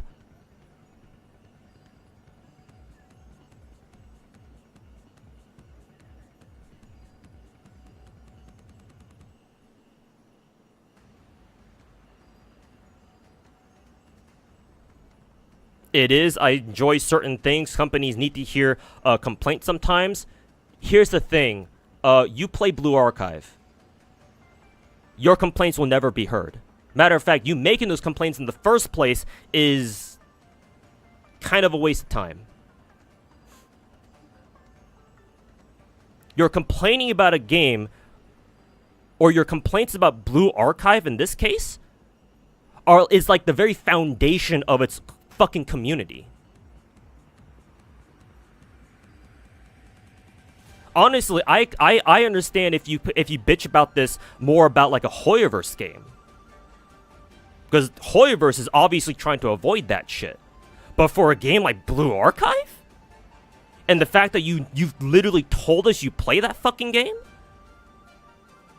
nah, bro, you're nothing but a clown.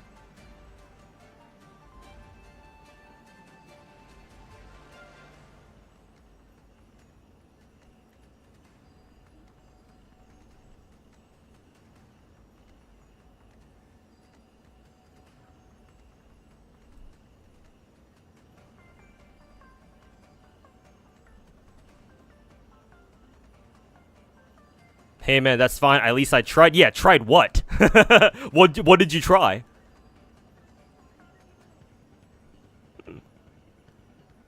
The fuck did you try in the first place, man?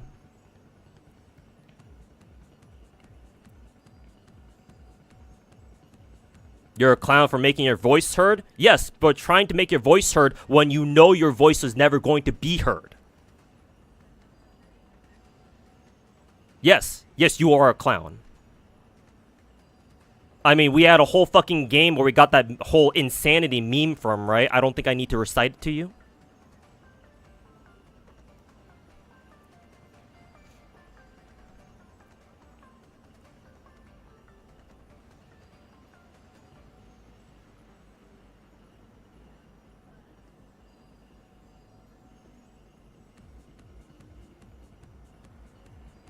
Yeah, we do have a clown emote.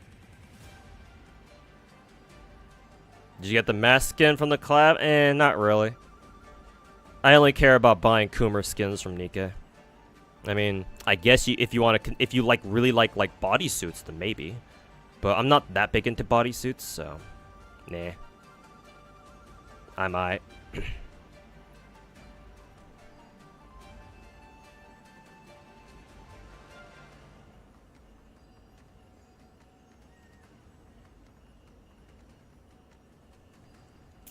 I'd rather make an attempt than not on all. Buddy, nobody's impressed by your fucking activism, man. Alright, I've had enough content out of you. Get the fuck out of my channel. I've milked that motherfucker for as much content as I could.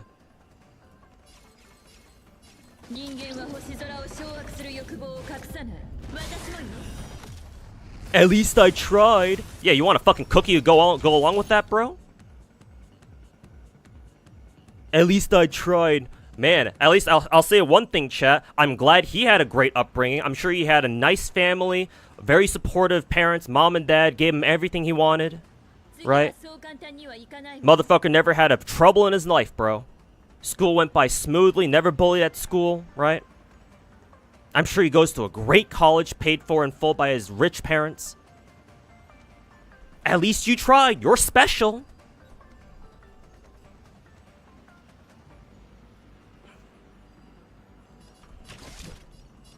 Man, must be nice.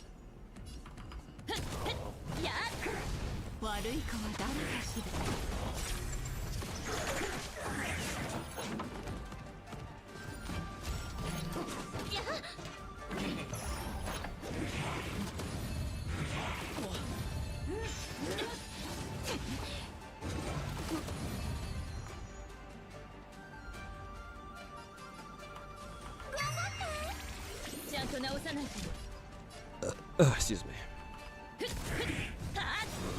まだわかっ人間は星空を掌握する欲望を隠さない。私もよ。教育の時間。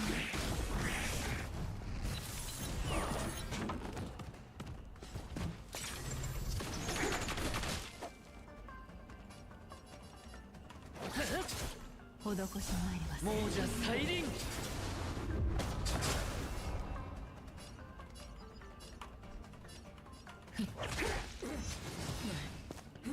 継承よ。つまらないわ。戦闘は設計みたいなものよ。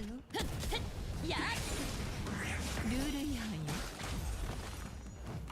動じないで。厄介を避け。また借りができたわ。償いたまえ。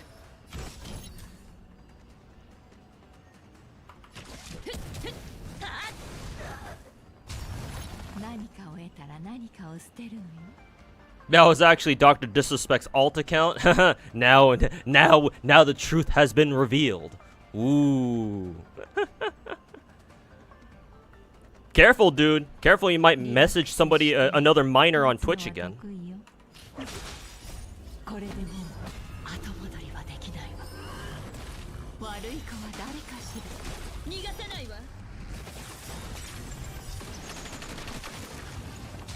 Ooh, be careful, guys. The moment you see a kid walking along the street coming home from school, oh, you gotta avoid them at all costs, bro. Ooh, you gotta avoid them in order to avoid sexualizing them. Careful, chat. You shouldn't interact with any kids you see on the streets. You know, one mistake and you might end up sexualizing them.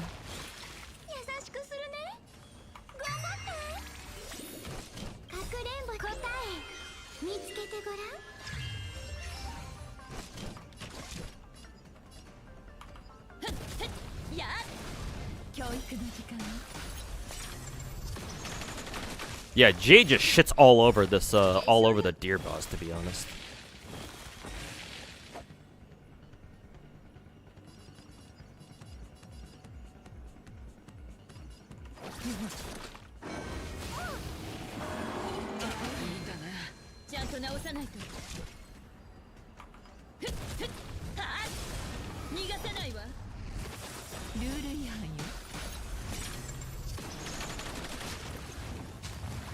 Careful, somebody's gonna clip you out of context. Bro, at this current stage in my life, if somebody clipped me out of context and that clip went viral and I get like a steady stream of haters coming to my channel, bro, that would be like one of the best things that can happen to me at this stage in my life, bro.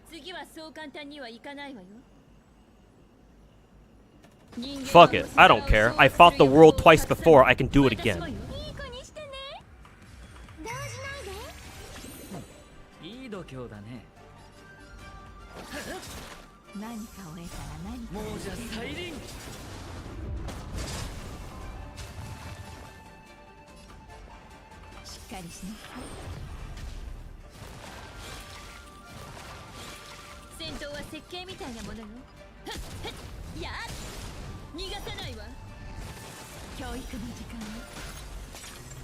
So yes, I would actually love it. I would actually love nothing more than somebody to clip my ass out of context and have it go viral, so that way I have people come into my chat just to shit on me, and I'll have a fucking field day, fucking taking a big fat shit all over chat. Holy fucking shit, that'd be so fucking cathartic, dude.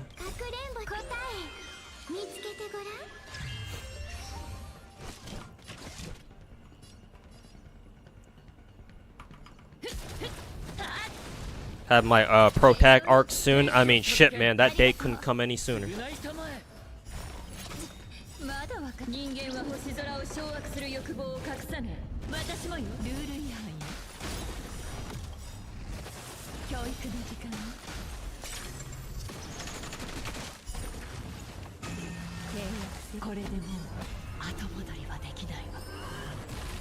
actually kind of wonder how much crit damage my Jade has, because I think she has 50 stacks at this point. Let's see. Damn, she's got 240. She's almost got 250% crit damage. Yeesh. Love to see it. Hell yeah.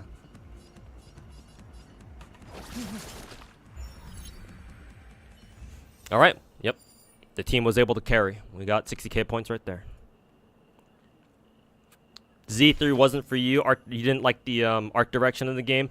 I will say the one criticism I have of Z3's art direction, or at least just how it looks, its visuals, is that the colors are very muted. It's sort of the same problem that I have with Wuthering Waves, but at least with Wuthering Waves, the colors are there is decent levels of color saturation for most of the game. In Z3, the colors are all very soft and muted.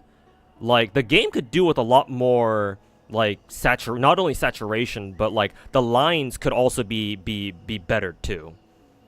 Because, like, everything, like, the game just looks very, very soft. Just visually.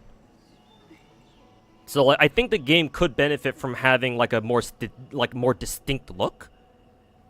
Like harder lines, I guess. I don't know. I'm not an artist, so I don't really know how to describe what I'm feeling here, or what I think should change about Z3. But yeah, maybe sharper. Yeah, maybe sharper models. Yeah. Maybe what you said, Zara. Yeah, maybe their models need to be a little bit sharper. Is Black Swan getting a rerun? I think I heard she was. I don't know when though. Actually, didn't she just get a rerun recently, or am I misremembering? Or am I not remembering correctly? I don't know. We know that Huohuo is coming back soon. That much we know. Not sure about Black Swan. Hopefully she comes back soon. In 2.4? Okay, then yeah, then there you go. Yeah, Huohuo and Black Swan, there you go then. As our returning characters, along with Yun Li and whatever the pink carrot fox boy is. Or whatever his name was.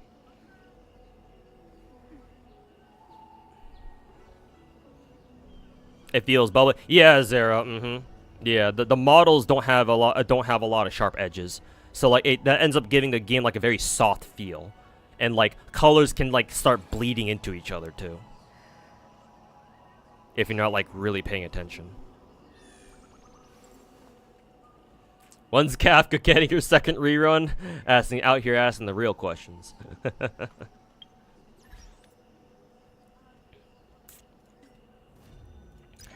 Out here asking the real questions. Alright, what is this? Oh, the game wants us to use Argenti again? Alright, here we go. Let's see, each time ally uses their ult, okay. Yeah, so this is basically Argenti ult spam. Argenti ult spam, go! So in this case, I think what I'll do is I'll bring a double harmony, Sparkle and Tingyun.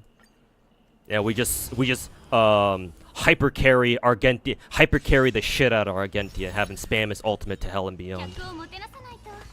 Hell yeah.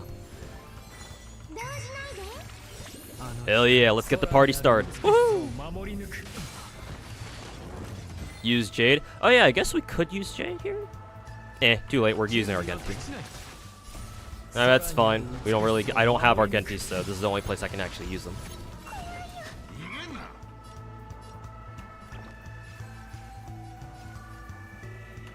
It's okay.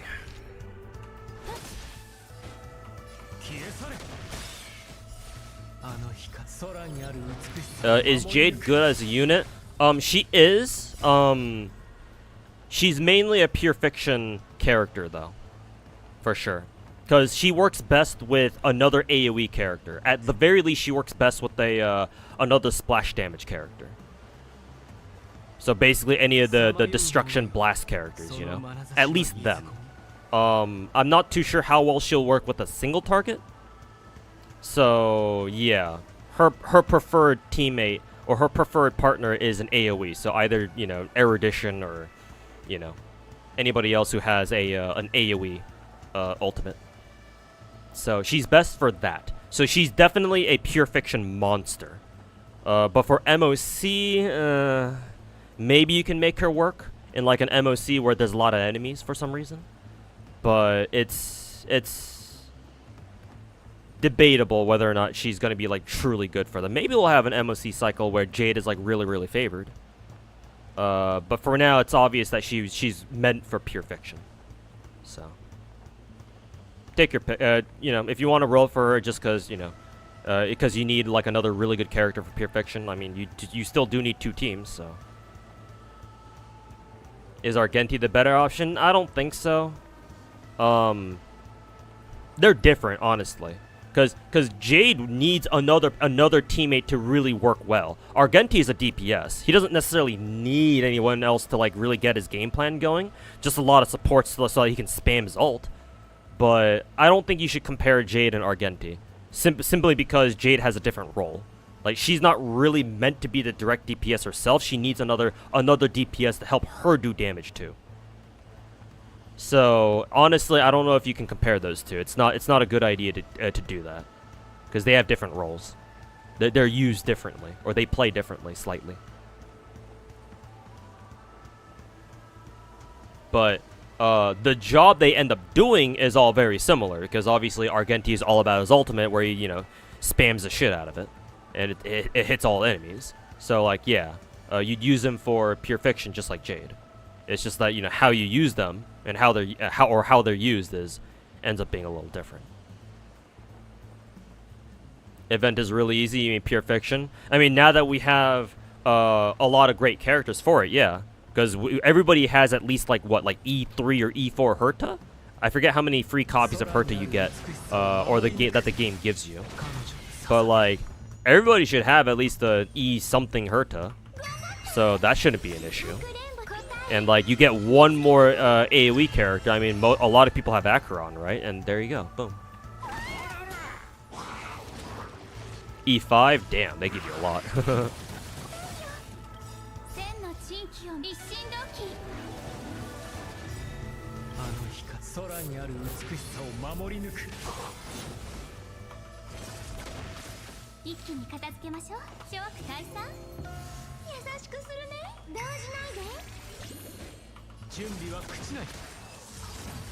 Nice. But that was just the first phase. Now we have the second phase, or the harder version. The Super Giant Star phase.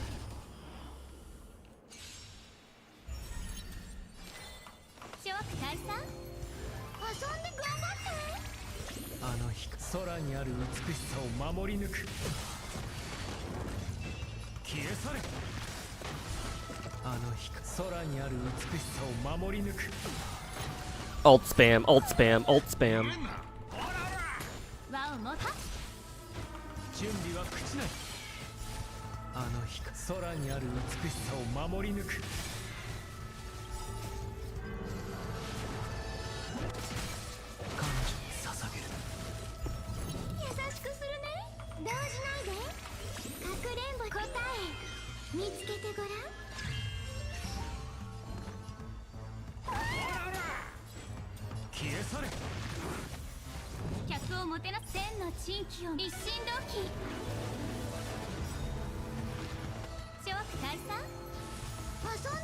Hell yeah, Sparkle is able to pull Argenti's turn up before this this motherfucker.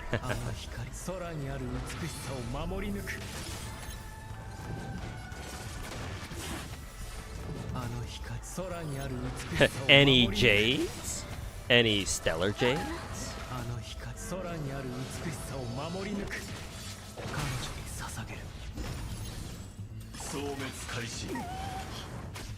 Damn.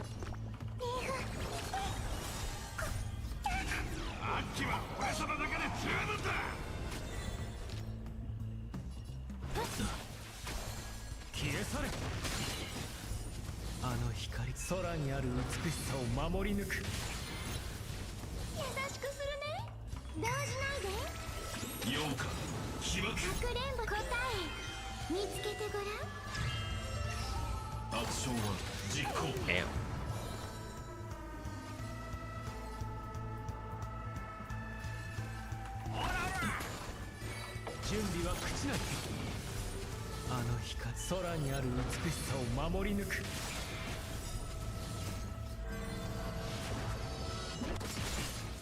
Bra.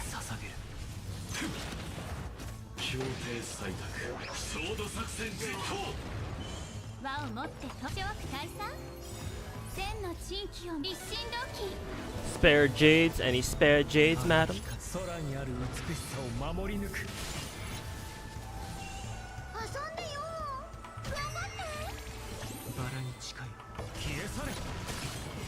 Honestly, I really enjoy this ult spam team with Argent. Everybody, what is it? Everybody assisting Argenti, so he just goes ham. I fucking love this, man. Hey, look, chat. This truly is FGO all over again.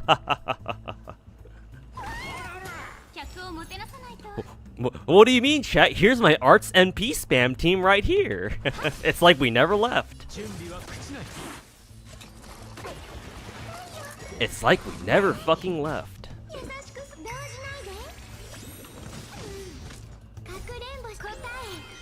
Don't say that. Oh, oops. I didn't use Sparkle's ult twice in a row. Eh, well.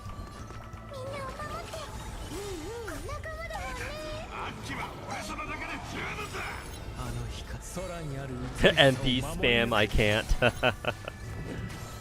This Castoria looking better than FGO's one? I don't know about that, but she does look... This one looks kind of cute too, you know?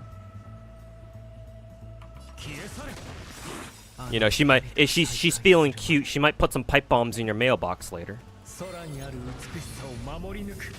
Actually, you know what? Now that I mentioned the pipe bomb part, yeah, Sparkle is basically Castoria. They're both caster types, and they both put pipe bombs in your mailbox. Checkmate, chat. Checkmate, Lozango. We actually know you're actually moonlighting as Mihoyo in secret.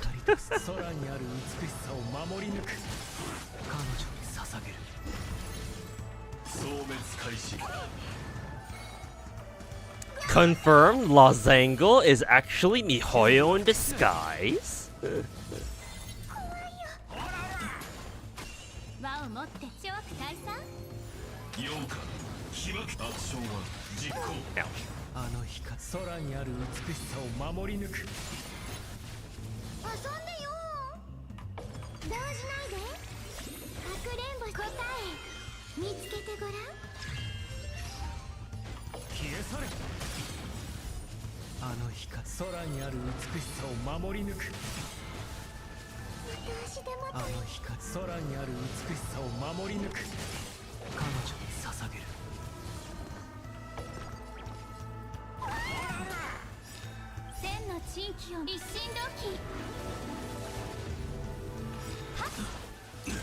I can use Tingya's ult again, that's funny. Honestly, probably should have saved that because, you know, I have dance on Tingyan, but oh well, it's funny.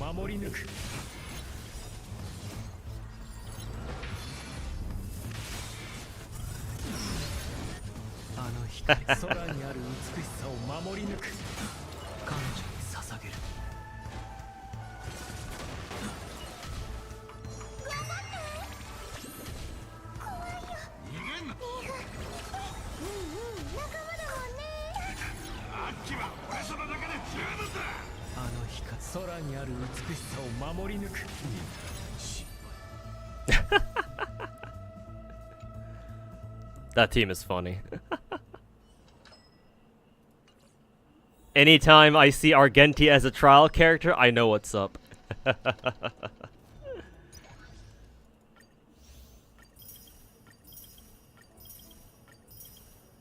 Hello, Argenti. It's that time of the event again. Time to go out for some ult spams. All right, now let's go try Apocalyptic Shadow for a bit.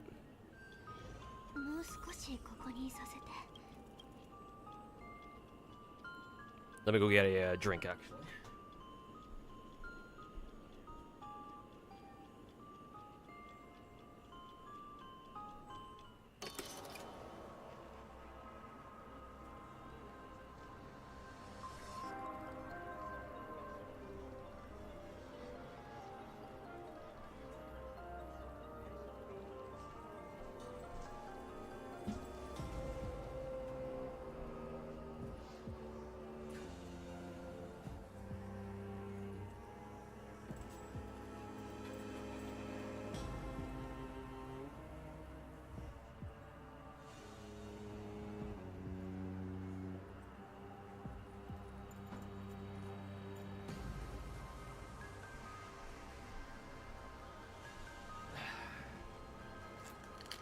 You have a lot to do in Honkai now that you got Jade. I'm assuming you were kind of like messing around on Jade's banner. You got her. You got lucky and got her. Because yeah, I think somebody else in my chat was also like that too. They weren't expecting to get Jade, so they just tossed like a single, and literally they got Jade off a single. So like, fuck. Well, time to grind, I guess.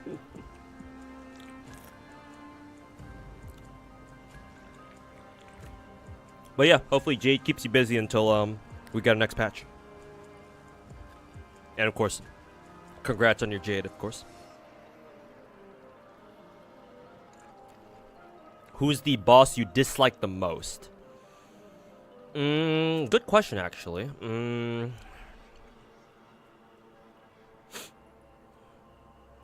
The one that comes to my mind immediately would be the Yanqing fight, ironically.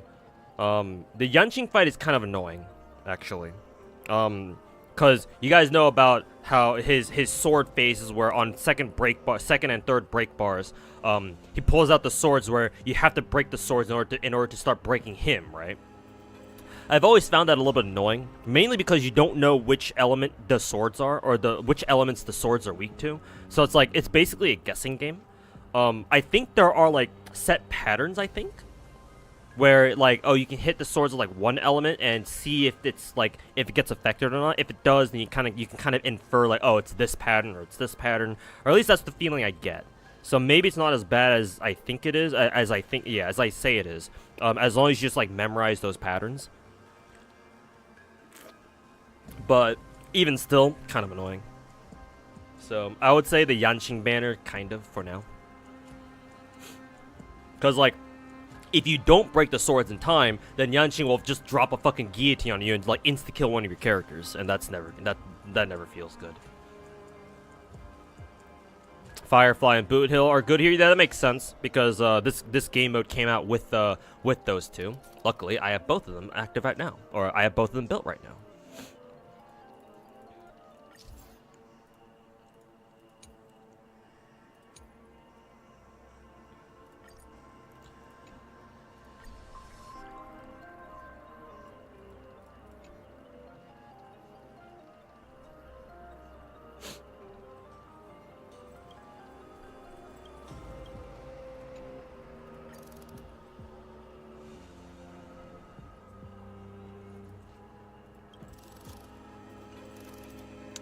Actually, can I go back to Cocolia? Let's see. Recommend type Thunder and Quantum. Yeah, that's normal. And then, can I click on Argenti? Do I have to click on? No, I have to click on Proceed to challenge first. Okay, so we'll just use the Firefly team here, and then we'll use, I guess we can use Boot Hill on first team, I guess? That'd be kind of weird, but we'll do it. Because Boot Hill applies physical weakness when he uses ult, so yeah. Just need to get his ult charged up, and we're good to go. Or at least that's the plan.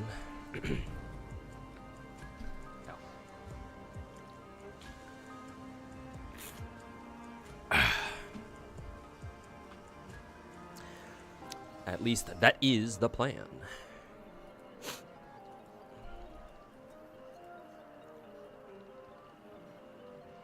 Isn't Cocolia also weak to fire? I thought 3 elements she was weak to were those 3. Why is she only weak to thunder or electric, lightning, and quantum this time?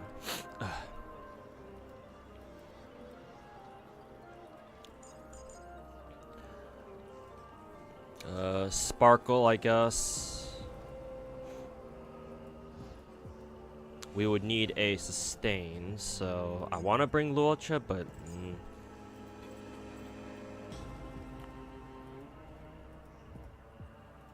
Sure, we'll bring Luocha, I guess. Who's our last one gonna be? Maybe Tingyan? Do I want to run Hyper Carry, Boot Hill then? I'm gonna have to see what other enemies show up with Cocolia. Because if there are enough other enemies who do show up, then I'm gonna need to have an AoE another, like a sub DPS to deal with them. But I guess we'll see. Or I guess I'll see. Excuse me.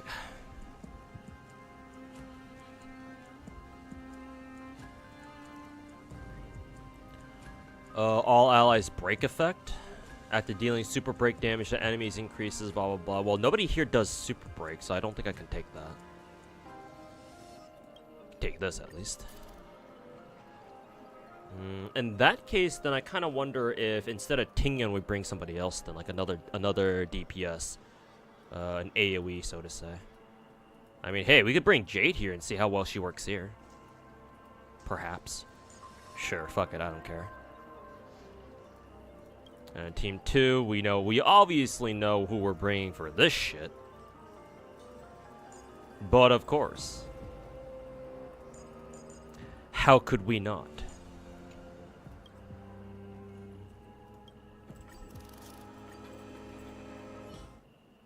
Gepard joins us later, I see. And unfortunately, I don't think Gepard is weak to Quantum now, is he? Oh well. We'll run this shit anyway.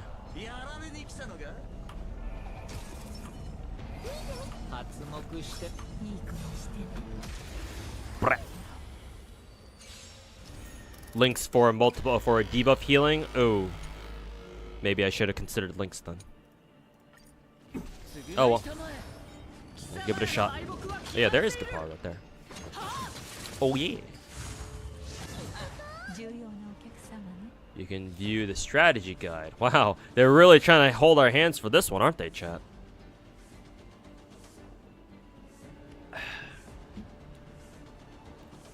Use Acheron? Yeah, Acheron seems very good here. Oh no, Gepard is weak to Quantum too. Oh, that's convenient. I thought he wouldn't be. Because, like, what are Gepard's normal weakness, elemental weaknesses? Aren't they, like, physical and imaginary and, like, something else? Was it Quantum, too? I don't quite remember. Oh, that's funny. Cocolia doesn't even have any, elemental weaknesses. Is she just weak to everything? Or what does that mean? Maybe I should pay attention next time, eh? Reading is optional, like Twitch chat pointed out. Let's see. If I use Booty's if I use Boot Hill's skill, then he's locked into attacking that one target for God knows how long. Let's see. Oh no, he does apply the physical weakness with his skill. Okay, well that doesn't really matter then. All right, cool. Fuck you. Fuck you, asshole. Ow. Ow. Ow. Let's see. Whee. Yeah, to break the ice spears? Oh, I see. That's actually kind of clever, actually. Yeah, it gives you a reason to go after those pillars instead of just ignoring them all fight long.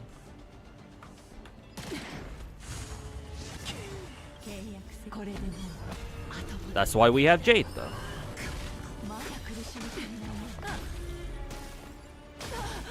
Where did Gepard go? Did he just disappear? Where'd his ass go?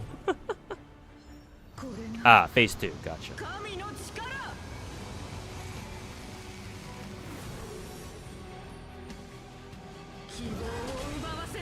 Hey, at least we got the kick-ass song again. Any excuse we have to listen to more of this the final Bellabog boss music is a win in my book. Which one is weak to Quantum again? This one? Let's see. Honestly, I think we go for just a basic focusing on the one that's weak to Quantum. Honestly. Oh, it got destroyed in one hit. Oh. All right. Well, if that's the case.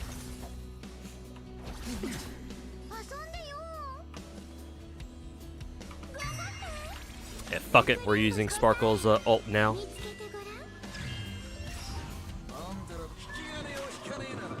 Gepard couldn't handle the Dami Mommy known as Jade. I mean, he probably can't handle Serval either, so.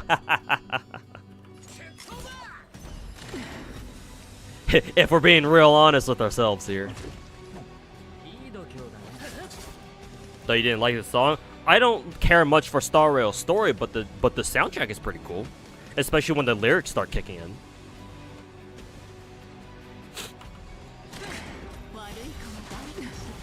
I just realized this team is hella SP positive.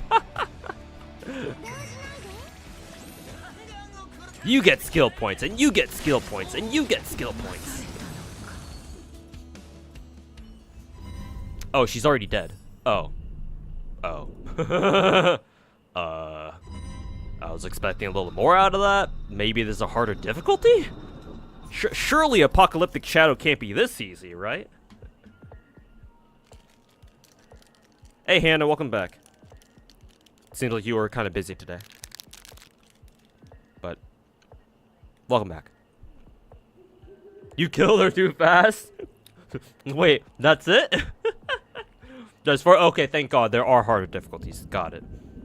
I was about to say yeah, I feel like that one like I forget which one it is, maybe a Batman or a Superman meme on that I've been seeing going around on Twitter. Because people have been arguing about like, oh, who would win, Superman or Goku from Dragon Ball Z? And there was a or what was it? What did it spawn because of people arguing who was stronger, like Gojo from Jujutsu Kaisen or Goku from Dragon Ball? And one of the meme like response drawings that somebody actually took the time to draw was Goku covered in blood, raising his hands up, being like, "I thought you were stronger." So. Unfortunately, your grandpa passed away a few days ago. I'm sorry to hear that, Hannah. My condolences. Hopefully, he passed peacefully. Hopefully it wasn't anything, like, tragic. Even though it sounds kind of bad. But yeah. Hopefully you feel better. Hopefully you're feeling a little bit better now.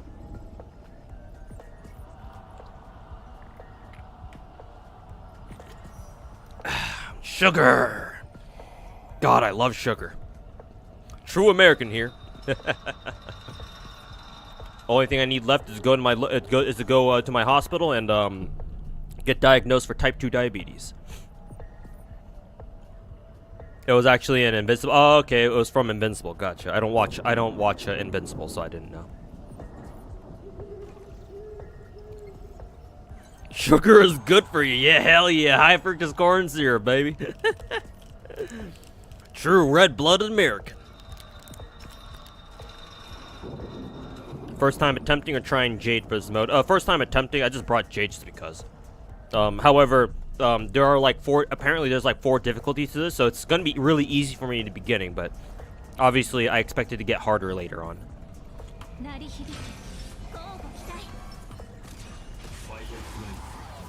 He did fortunate? Okay, at least that's, you know, silver lining at least.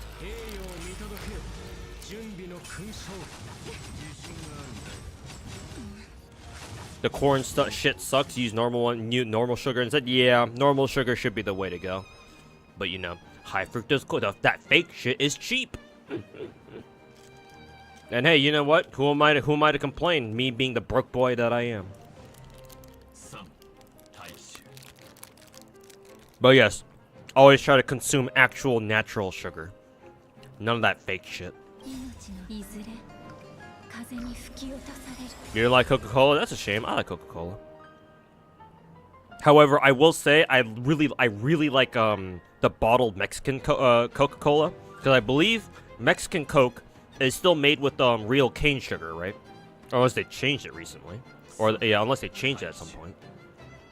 It's more expensive and it comes in bottles only, I think, but they're very nice. Nice little it has a little bit of a bitter kick to it that I enjoy.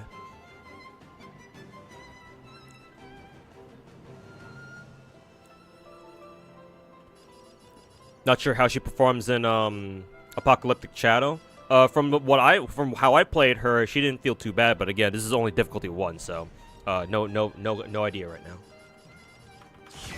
Bonk.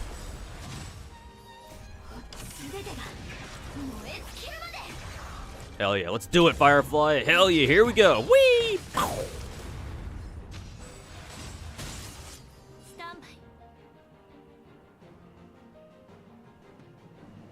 Wee!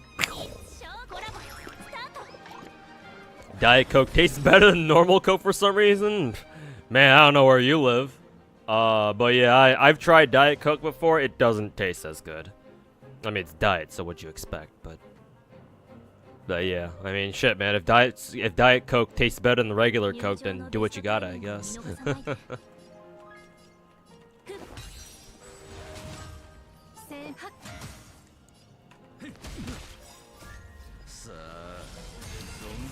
This team is so busted. Yeah, Firefly team is probably the most unfair team in the game. Like, this team either steamrolls or gets steamrolled. It's actually kind of hilarious.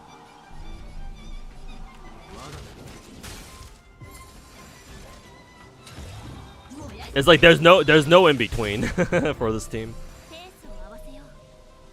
Diet Coke don't taste like anything, it's just piss. I thought that was American beer.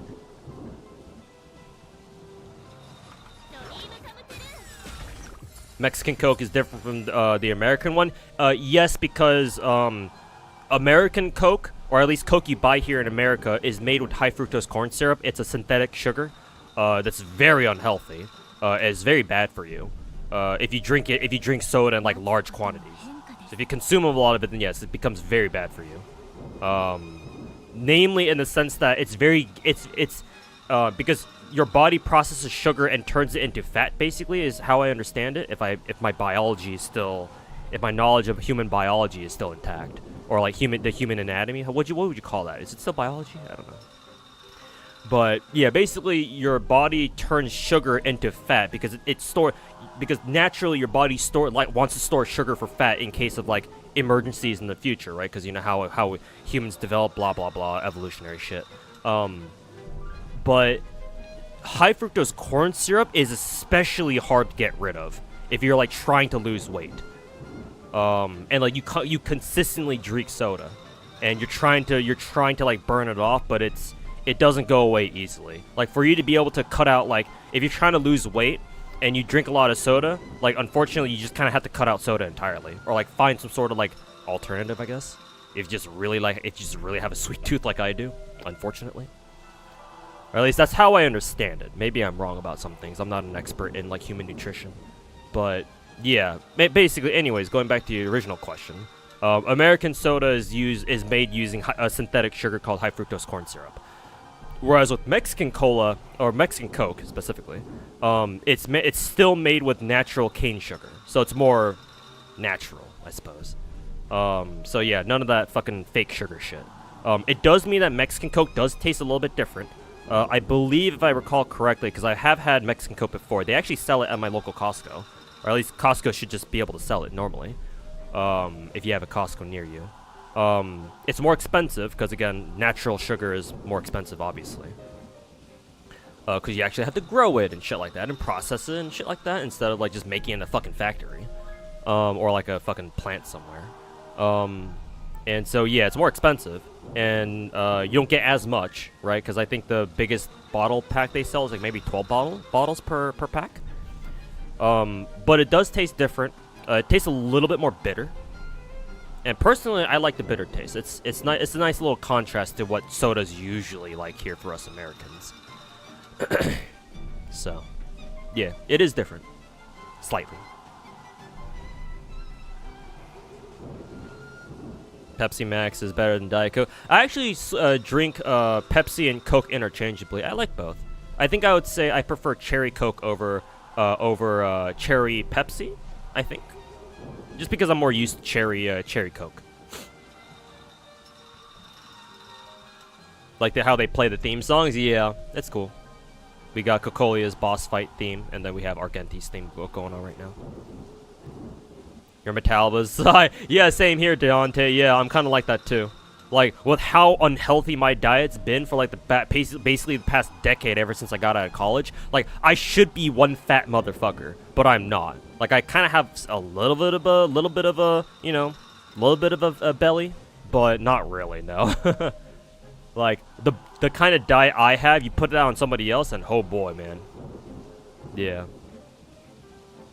first world problems having having metabolism that's too high, I guess. I don't know.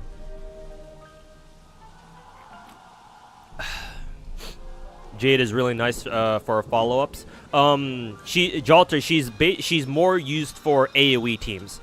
It's not that she supports follow-up teams. I thought that was the case too. It's more so she works with AoEs. So she's a pure fiction monster.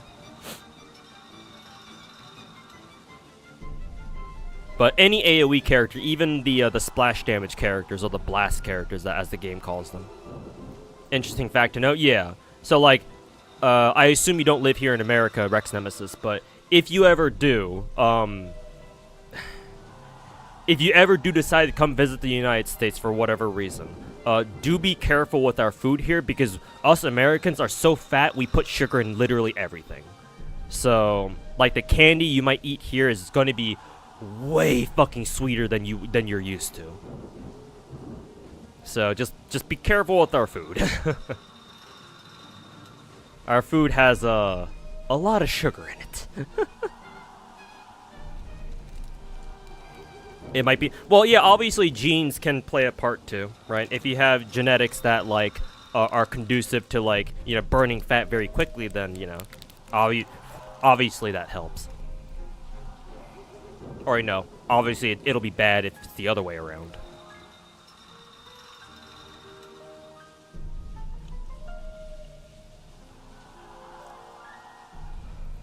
Axe took all your budget? Yeah, understandable. And you can pick up Jade next time she comes along. And other than outside of pure fiction, I don't know how useful she's gonna be. So you can afford to let her go now, I think. Unless it turns out that she's really good for like MOC or something. Hopefully that's not the case, but.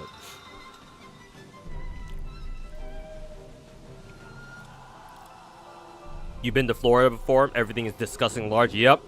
The true American experience. Mm-hmm. Like, I studied abroad in Japan back in 2015 for a semester, so from like January to June, and at the university that I was studying at, they had an on-campus McDonald's, and bro, their small drink was like the size of a shot glass. I was like, whoa, damn, this is different. Like, I was kind of expecting it, but like to see it with my own eyes, I was like, damn, bro, things really are different out here. But yeah, like, if you're a foreigner and you come visit, if you're like somebody who lives outside of the U.S. and you come visit America for whatever reason, right? Just things are gonna be very, very different. Just America is just kind of its own beast, I guess, for better or for worse. You'd pay to see people drinking Coke and shots, take shots of Coke. That sounds actually kind of bad. Maybe let's not put it quite that way. You're gonna grind FGO tomorrow? Yeah, probably tomorrow, not today. Today's probably gonna be a Star Rail and Z3 day. At least until who is it, Bao starts streaming, because I really want to watch Bao start playing Z3 today, because she's been cooming over Lycaon in Z3 like a lot of other ladies on Twitter have been. So yeah, I want to watch her roll on Z3 and see if she is able to get her beloved furry husbando Lycaon. But yeah, until when she starts streaming is when I'll get off stream too. I think she's planning on streaming at 6 later, so I still got a couple hours. But coffee here in the U.S. is basically liquid sugar. Yeah, with how much shit we put in it. Yeah, probably. I'm not a coffee expert, so I can't say for sure, but that wouldn't surprise me, no.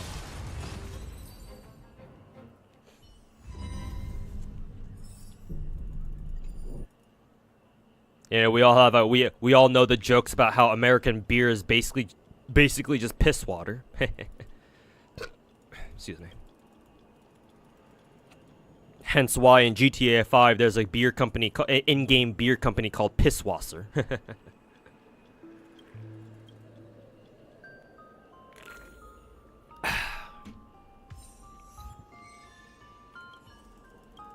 Pisswasser?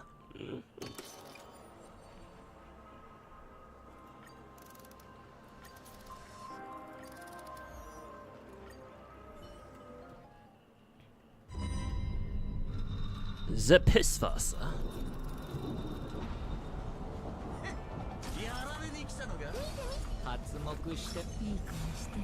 Slap. Asian beers are piss water too. For good beers, you have to try the European. I would broadly agree, yeah. Yeah. My friend Protag, he drinks a lot, so he's a kind of a resident, like, alcohol or, like, booze expert, at least in my circle anyway. Yeah, like, the beers he comes up with, or, like, he recommends to us, they're mostly, usually European in nature. Like, they're from some, like, distillery in, like, Germany or some shit. So, just from my own limited personal experience, yeah, I would vouch. I can confirm that, or at least back it up. Budweiser in a nutshell, Keck.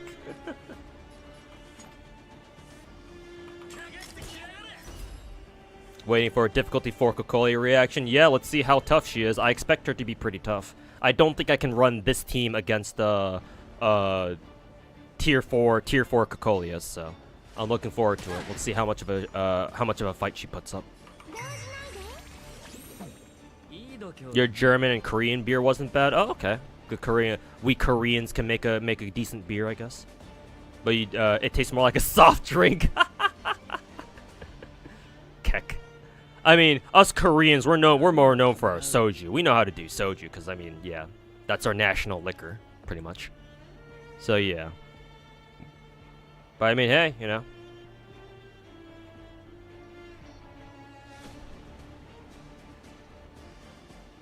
Most Asian boozes taste more like, juices to you. I mean, my buddies, my IRL friends, really love Kirin beer.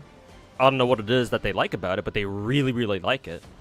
I don't know if part of that is simply because the creator of Toho Project named Zun, his favorite beer is Kirin, so I don't know if it's just because he likes it that they also drink it too, but like they pick up a pack of Kirin anytime they get the chance, so I'm assuming it must be good, you know, to a certain extent at least. Ow, ow. Ow, ow. Fuck.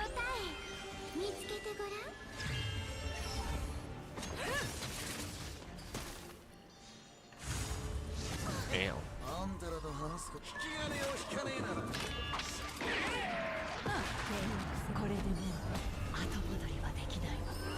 We have much better beers than Americans. Yep. And as an American myself, I completely agree.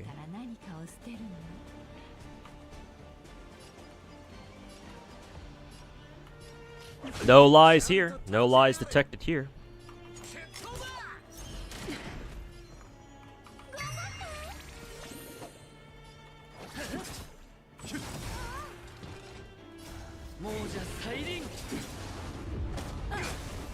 Wasn't there like a Starbucks coffee that had over 2,000 calories? Yeah, probably.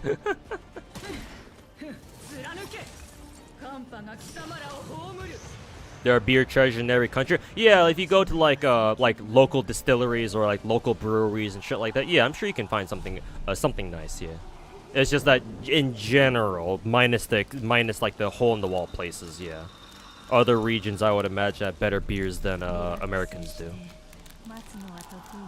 And like minus like the fucking moonshines that people make out of their own fucking garages, some shit.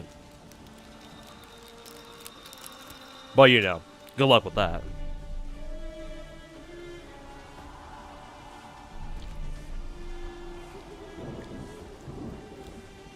How are your taste buds not? Yeah, if it's like Asian mukbangs, then yeah, their sweets shouldn't have that much sugar, so they can afford just constantly gorging on them. Like, I don't think they would last if they would use if they were to try to eat like American candy or snacks. Like they can't get away with that.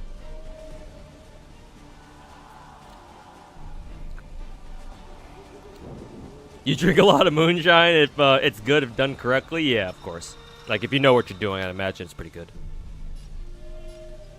But you know, Imagine being able to distill beer properly, right?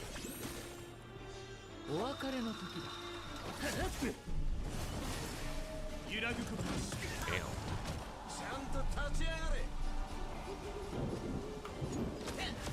Oops, didn't mean to do that.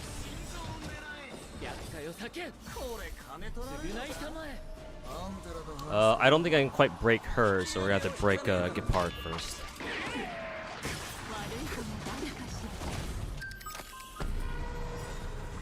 Hey, fuck you.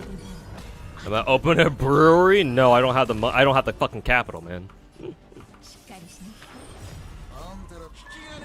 When am I gonna start my mukbang series? I actually don't know if I can do a mukbang. I'm not usually able to eat like a whole fucking shit ton. Like what you'd see out of like traditional Korean mukbangs. I can't really eat that much, unfortunately.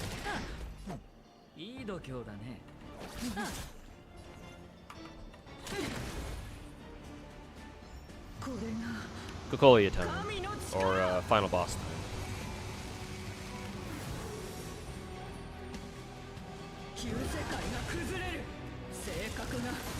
You need like a strong stomach? Yeah, I don't doubt that.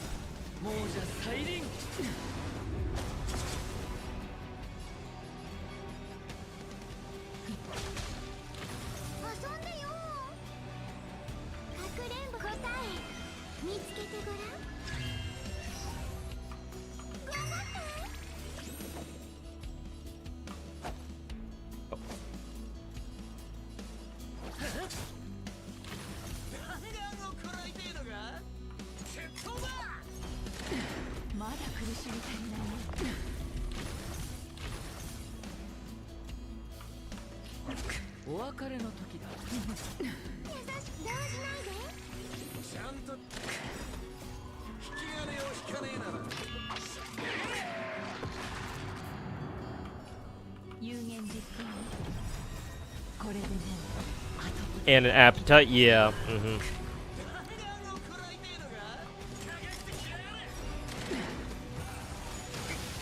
Ow.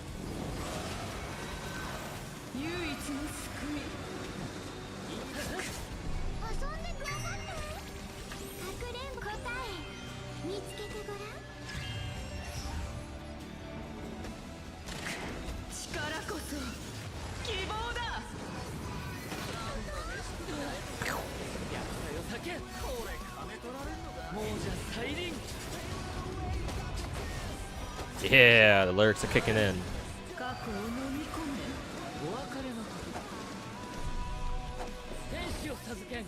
Oh, I had to heal the wrong guy, or heal the wrong character. I guess it didn't really matter though.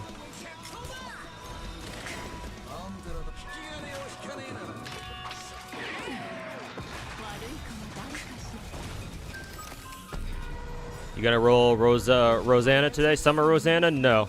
I'll probably just end up using my my gold mileage tickets because I've already dumped all my Jades that I had saved up for Summer Sakura just to not get her. So I'll try to keep saving up gems to roll Summer Sakura while she's still here. But for Summer Rosanna, I'm just gonna use my gold mileage tickets on her and just get it over with.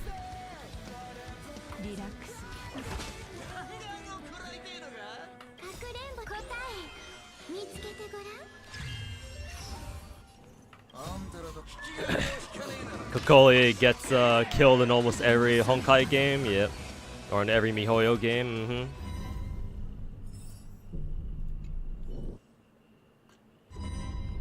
Jade's ult is her stepping on us? Yeah, pretty much. MiHoYo knew what they were doing with this character.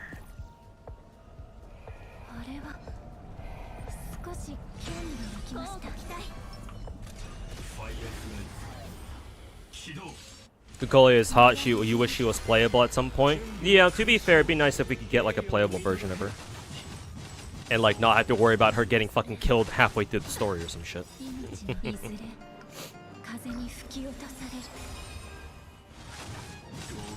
Damn.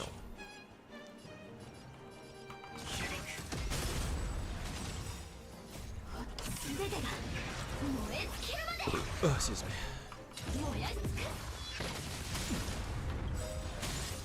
一緒コラボスタート。ペースを合わせよう。ドリームカムトゥルー。これも試練。生命は呼吸。これも試練。さあ存分に味わえ。この程度か。命のいずれ風に吹き落とされる。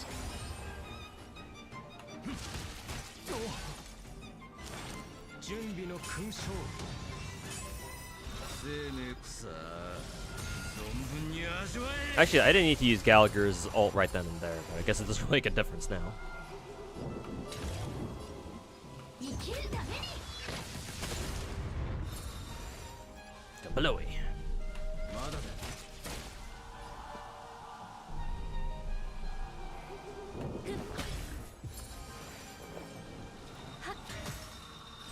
燃やし尽くす。一生コラボスタート。アドリブで Is Tingyun playable or Fantalia? No. I mean, 4-star Tingyun is a thing, and she always has been, but like the real in quotes Tingyun, I mean, she's on her way, but not currently. 生きるために。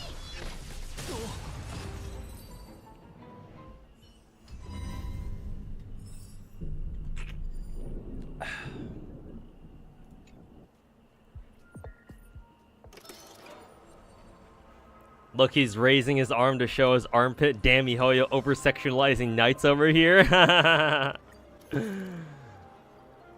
Indeed, indeed. Clearly, this is not acceptable with Mihoyo over-sexualizing men in full armor.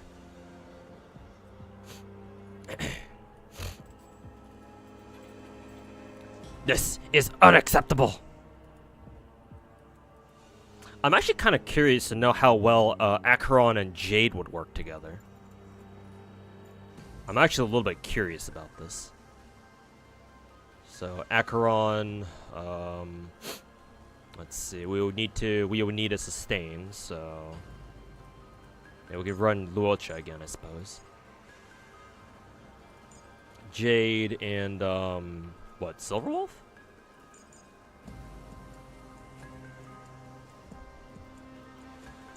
Silverwolf, Luocha, Jade, something like this. Yeah, I'm actually kind of curious how this would work. And one Nihility, yeah, which is why Silverwolf is here. ひどい雨が発目していい子にしてほとばしい過去に出す。償い様。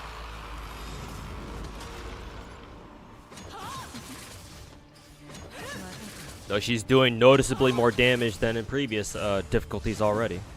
So this team is very squishy, so this team could just not work just because of how low HP everybody is on this team. So that's not exactly ideal now, is it? Ow, ow. 天使を授けん。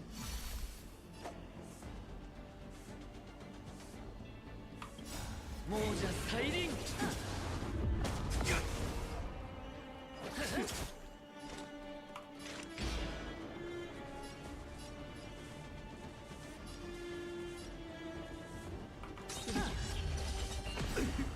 涙雨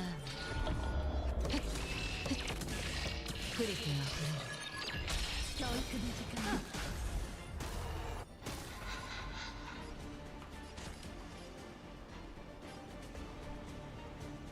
Quantum lightning. I guess the only one that Kokole is missing is the is imaginary.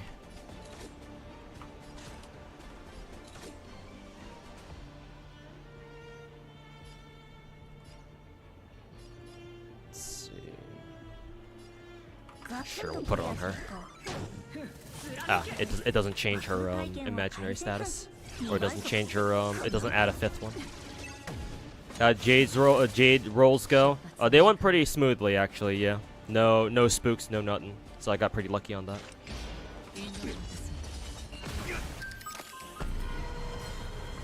Nice. これで Galar shit. 後戻りはできないわ涙雨 That's good, yeah. A nice little break from my disastrous, well, not really disastrous, but like pretty bad archetype Earth rules. So, thank fuck. 施しまいれば亡者大輪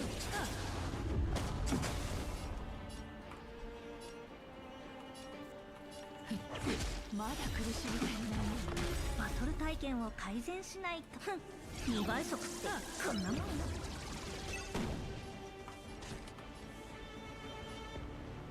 ガツンとくるやつでいこう Oh yeah, we can add a 5th one there too. I wonder why it didn't happen the first time.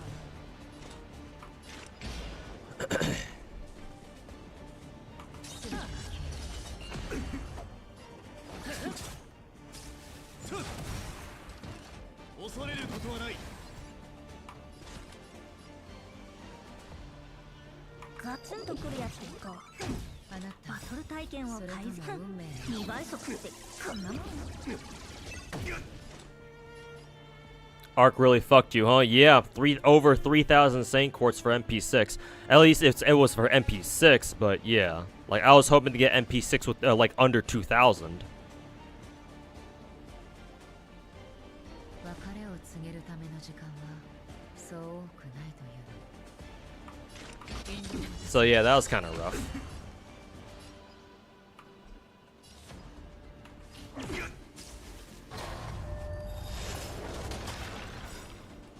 Namida. 3,000, yeah, 3,000 in value, pretty much. Like, in actual Saint Quartz, it wasn't that high. It was more like, what, 2,400?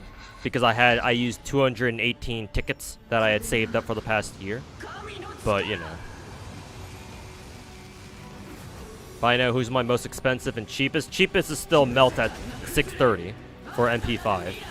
Most expensive is probably Castoria at over 4,000. Probably, I think. It's a tie between her and Merlin, of all people, so.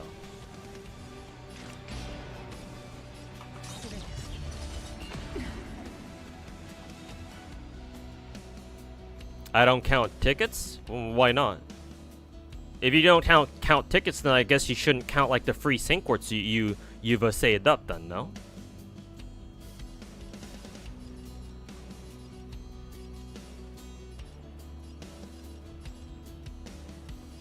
No idea who I should attack here. I guess I'll just hit this one in the middle. 天使を授けん 償いたまえ亡者大 You 輪 made that emo? Hey, nice. Yeah, you sure did. Aussie Manny. How many weaknesses can an enemy have? Is there a limit? Normally it's 4, because all enemies, or at least a lot of enemies, show up with 3 weaknesses. And then with Silverwolf, you can add a 4th one. But it seems like Cocolia, this game mode is weird where Cocolia can have 4 by default, and you can add a 5th one with Silverwolf. I don't think I've ever seen that before in like another game mode in Star Rail.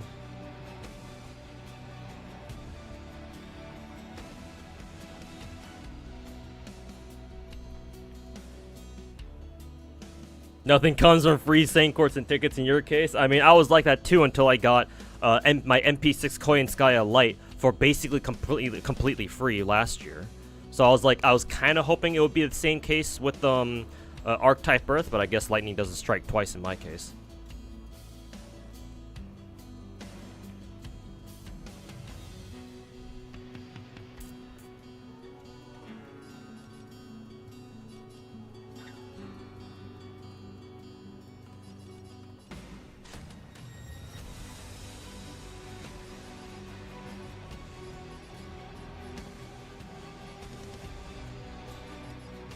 I kind of want to hit this. Yeah, it still gives Acheron a hit there. Or another stack of whatever debuff is.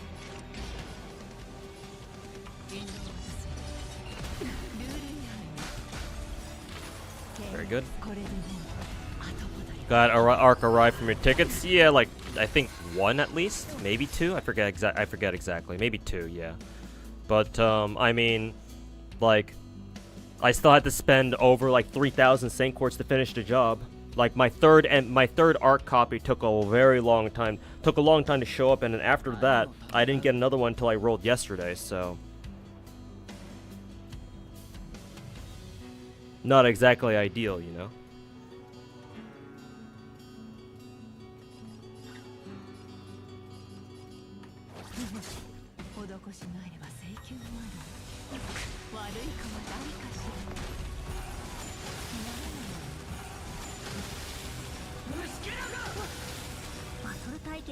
Huh, she gets to just spam attacks, huh? Is it because of how many pillars she's got going on? Or how many pillars she has active?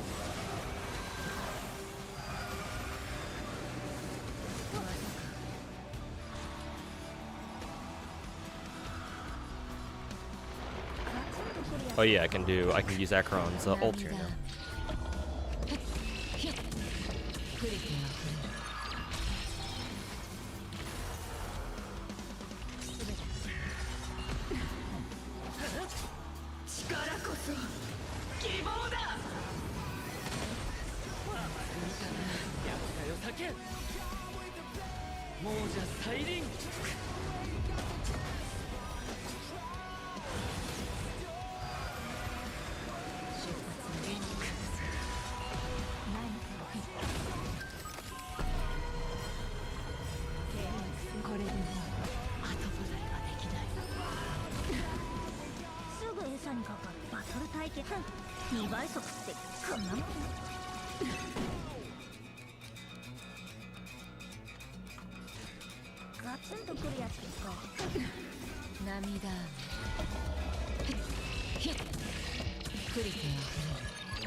Silverwolf inflicts elemental weakness to Cocolia without breaking her ice pillars, which is interesting. I mean, yeah, that's kind of what she's meant to do.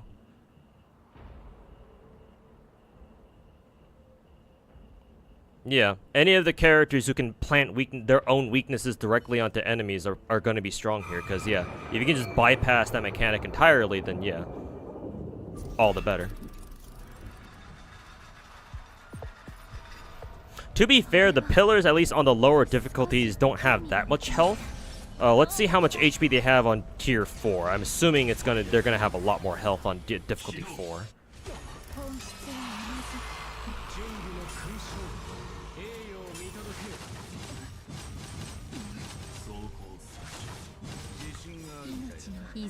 You saw a Star Realm mod with Stell having a ponytail. Oh yeah, I saw that one myself too. Yeah.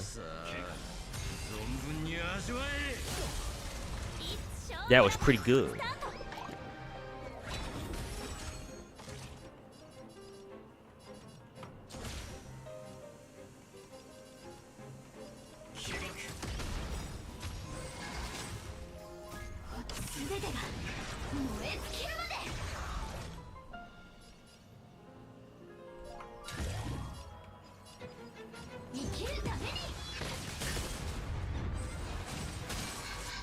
Imagine how fun this mode could have been if they implemented it before Boot Hill / Firefly. You know, this game mode could still be fun, just don't use Boot Hill or Firefly.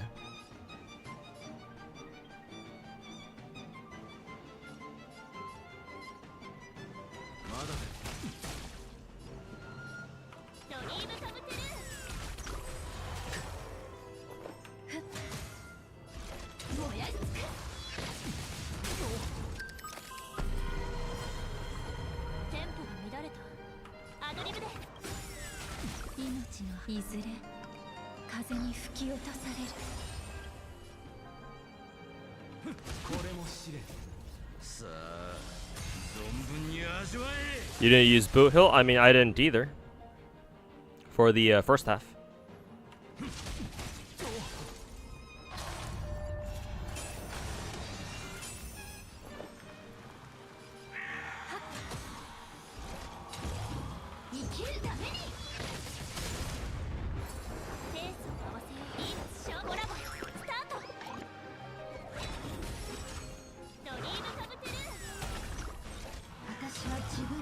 Oh yeah, she'll be able to break all 3 here.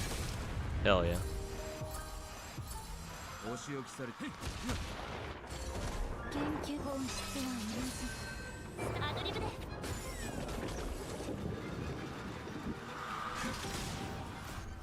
全てが燃え尽きるまで生きるために。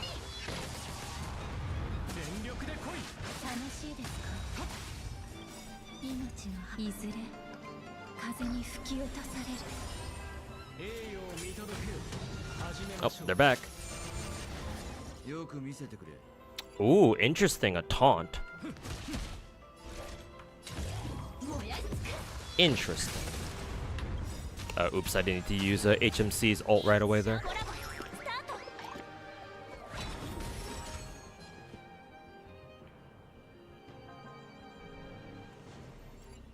ドリームカムトゥルー。生命ふっ生きるために。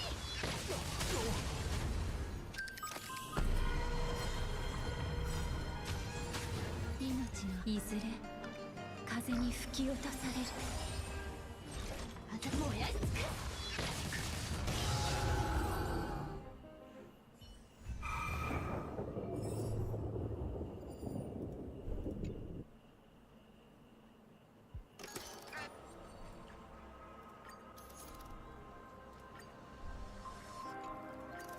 Okay. Last difficulty, let's do it. I'll keep the first team just to see if they can pull it off, but I don't expect the first team to get very far just because they're all very squishy. 発目して。いい子にしてね。 Oh, did I accidentally use her skill out of range? Yeah. 言葉し覚悟なさい。償いたまえ。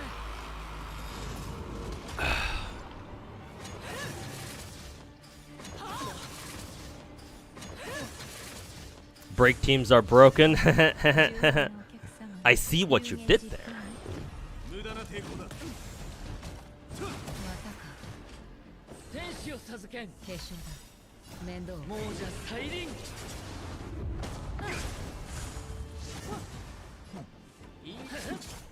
あなた。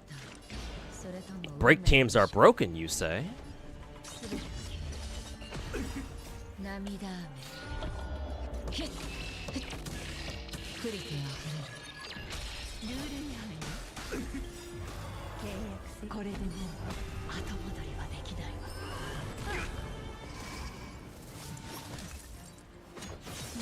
Ooh, I wonder if my Jade actually managed to resist the freeze there. ガツンとくるやつでいこう。 Actually, let me. I think I want to kill Gepard first before we move on to Cocolia. 大丈夫。問題はない。栄光の加護。貫け。 Yeah, she resisted it the first time, but not the second time. It would appear. お別れの時だ。ガツンとくるやつでいこう。極寒の審判。またか。 Ouch. 厄介を避け。亡者再臨。 They should buff break teams. Wonderful idea.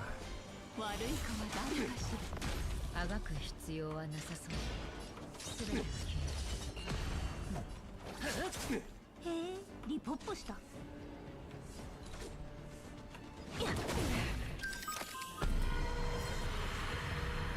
涙雨。ひっ。クリティあふれる。契約。これでもう後戻りはできないわ。無駄な抵抗だ。 Ow. バトル体験を改善しないと。ふん、2倍速ってこんなもん。大丈夫。問題はない。欲望はチャンス。亡者再臨。有言実行。出発の時間。言動を渡す。まだ苦しみ足りないよ。ガツンとくるやつでいこう。あなたすべてが言動を渡す。ガツンとくるやつでいこう。涙雨。Firefly deserves to do 3 times the damage.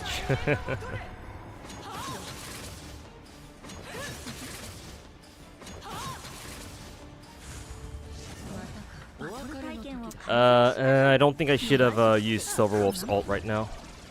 Save it for next phase. 亡者再臨施しがあれば請求も天使を授けん継承だ償いたまえこれが神の力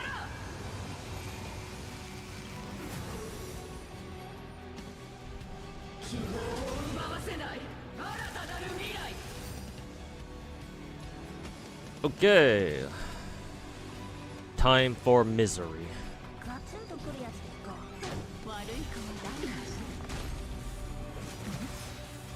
まさか契約これでもう後戻りはできないわ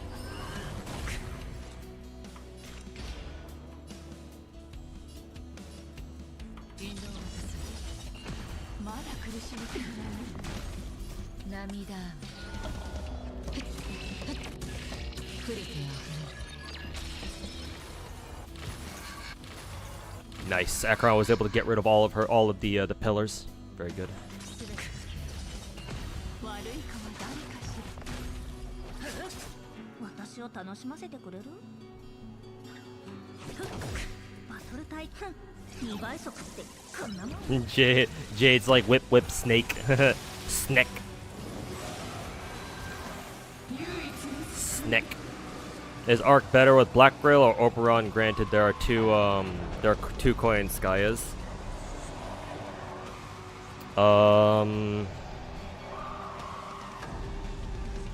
Probably with Oberon, I think, because remember, Oberon's double MP damage multiplier is fucking insane.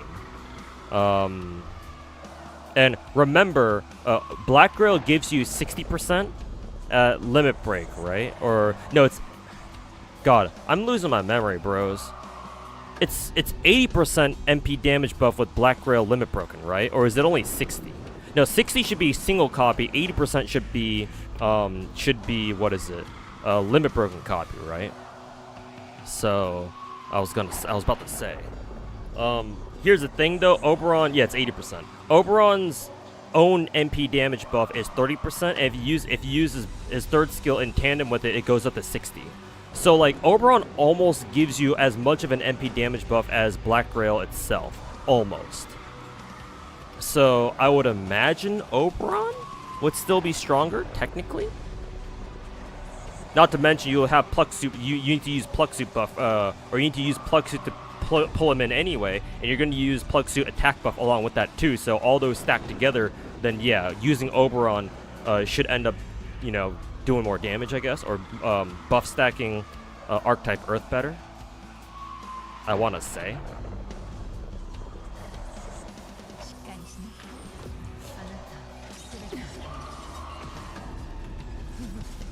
力こそ希望だ Yeah, normal is 60, and then 80 is limit broken. Yeah, thanks, chat. 亡者再臨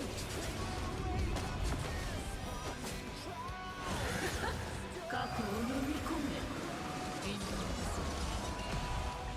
渡す私を楽しませてくれる涙雨ヒュッヒュッ降りてあふれる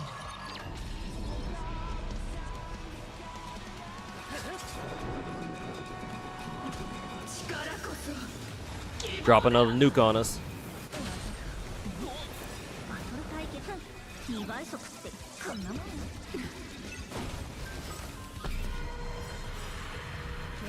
これでもう後戻りはできないわ涙雨ヒュッヒュッ降りてあふれる全てバトル対決2倍速ってこんなもん亡者再臨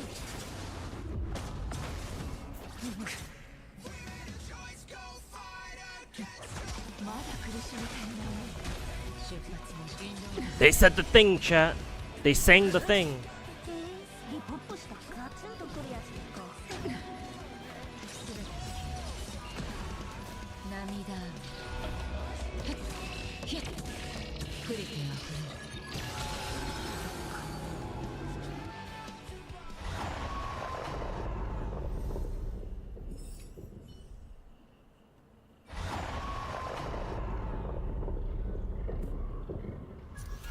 They sang the thing. 鳴り響き交互期待 Acheron carried hard. Mm-hmm. 本質は同じ Mm-hmm. Actually, honestly, Acheron and Jade was not bad. I'm not gonna lie. They worked pretty well together. 命の葉いずれ風に吹く She always does, yeah, pretty much. It's Acheron. It's motherfucking Acheron. 生命草存分に味わえ 一緒コラボスタート Yeah, Akaru. I plan on playing both when they come out. Just waiting for them to come out with more information about those two. 全てが燃え尽きるまで生きるためにこれも死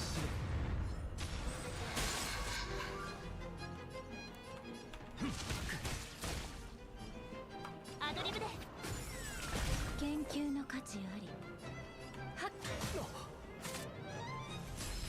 ファイアフライフォー燃やし尽く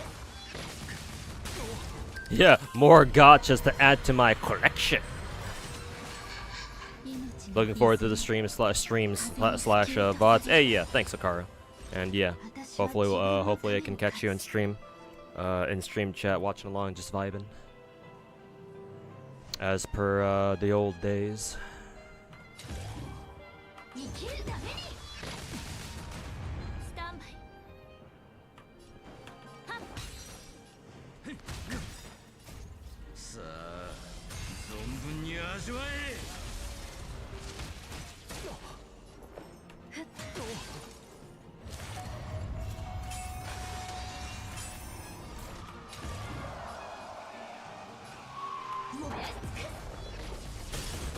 Triple kill. Well, not exactly a triple kill. Thought you just backseat Wuwa, but then they got you with they got you in with Chun-Li. They got you, man. It's over. It's over. They got you. There's no escape. It's so ogre. But, I mean, hey, at least you have a solid reason to play the game now, so. Welcome to Wuthering Waves! アドリブで全てが燃え It's so ogre. Yeah. Well, hopefully you picked up Wuwa already and you're grinding gacha currency for it. Because, yeah, we're having this in-game login, like, reward thing where they're giving everybody a full free limited multi-banner roll and then a perma roll. And a weapon banner roll too. So hopefully, even as a new player, you can still pick up all those things, all those rewards, the login rewards. I don't know if you can't do that anymore, but hopefully you still can. お仕置きされたよ 全力で来い Ow. 栄誉を見届けよ戦前の礼を生きるためにスタンバイドリームカブテル命のいずれ風に Those free banners are clutch. I think they last until next year. Damn, really? Kuro game be on point with those freebies then. これはただの戦いじゃない Which starting CE is best for Arc plus Oberon, Aerial Drive, or Paul Bunyan, or the Super Bunyan CE, or something else? For Oberon specifically, it would probably be whichever CE has a better MP damage buff value. So I don't know how much the Super Paul CE has, but I believe it has a higher MP damage value specifically. Because I know for a fact Aerial Drive has 10-10 split, 10% Buster, 10% MP damage buff. But I would assume that the Super Paul CE that we got from her event is like a little bit less Buster, but more MP damage. In which case you would go with that. Because for Oberon, because the stat that he's multiplying is a character's MP damage buff, or however many they have, you prioritize MP damage, yeah. Super Paul is the better one? Yeah, then go with that then.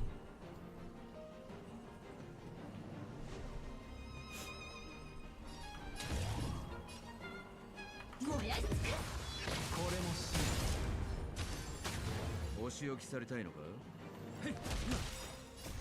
さあ存分に味わえ。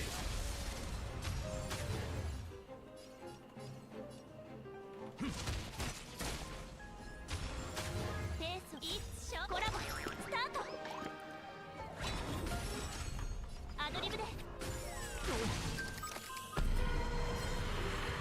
命のいずれ風に吹き落とされる。生きるためによく見さあ存分に味わえ。 Just gonna troll. Why not give Golden Sumo a chance? 生命は根は戻る。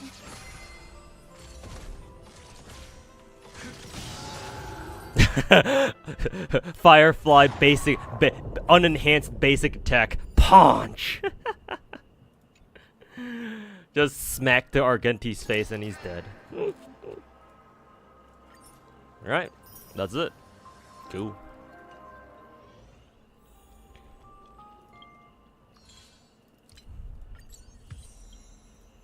Neat little neat little additional endgame mode. It wasn't really as hard as I thought it would be, but yeah, you know, hey, I can't really complain about another free 800 Jades every month or so. So yeah, I'll fucking take it, and I get a free copy of Shi. Hell yeah. Yep, free Jades. What are my builds for Jade and Himeko? Alright, I will show you.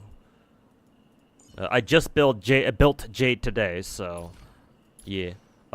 Jade, my Jade build on, my Jade build basically is no speed because she has attack boots. I focused most of her stats into going into crit rate, so now she has 80% crit rate or just under, and only a little bit of crit damage. I know this stat line looks very weird to see, but there is an explanation for it. Let's see. I don't think EHR really matters on Jade, so EHR is a dead stat. Effect rate she has a little bit. I mean, you know, the higher effect rate she has, the better, I guess. But you know, it's not supposed to. It's not going to be like a high priority, obviously. I actually don't know where she's getting all this quantum damage boost from. Like a bit of it is coming from her traces, because I believe her traces give her about 22.4% in total. Maybe she's getting the last 10% from her light cone or something. I don't know where. Yeah, I don't know where she's getting it from. Oh no, I do know. It's a fucking our relic set. Duh. Completely forgot about that. So yeah, she's getting a little bit of quantum damage boost, but she's running attack planar.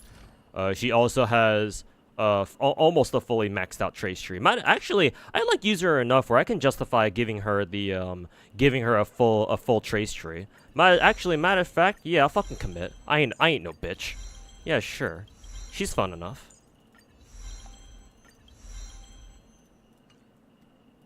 And she's a hot mommy type, and we can literally see her fucking bras. So hey, I'll repay the favor. I will repay this delicious meal she has set in front of us. Anyways, me being a creep aside, her individually her pieces. So again, like I said earlier, I've tried focusing as per advice from Twitch chat, or from my chats in general. I tried stacking as much crit on her as possible because her. What was it that dictates how much crit damage she gets? It's from her talent, right? Or how her pawned asset buff works from her talent. Yeah.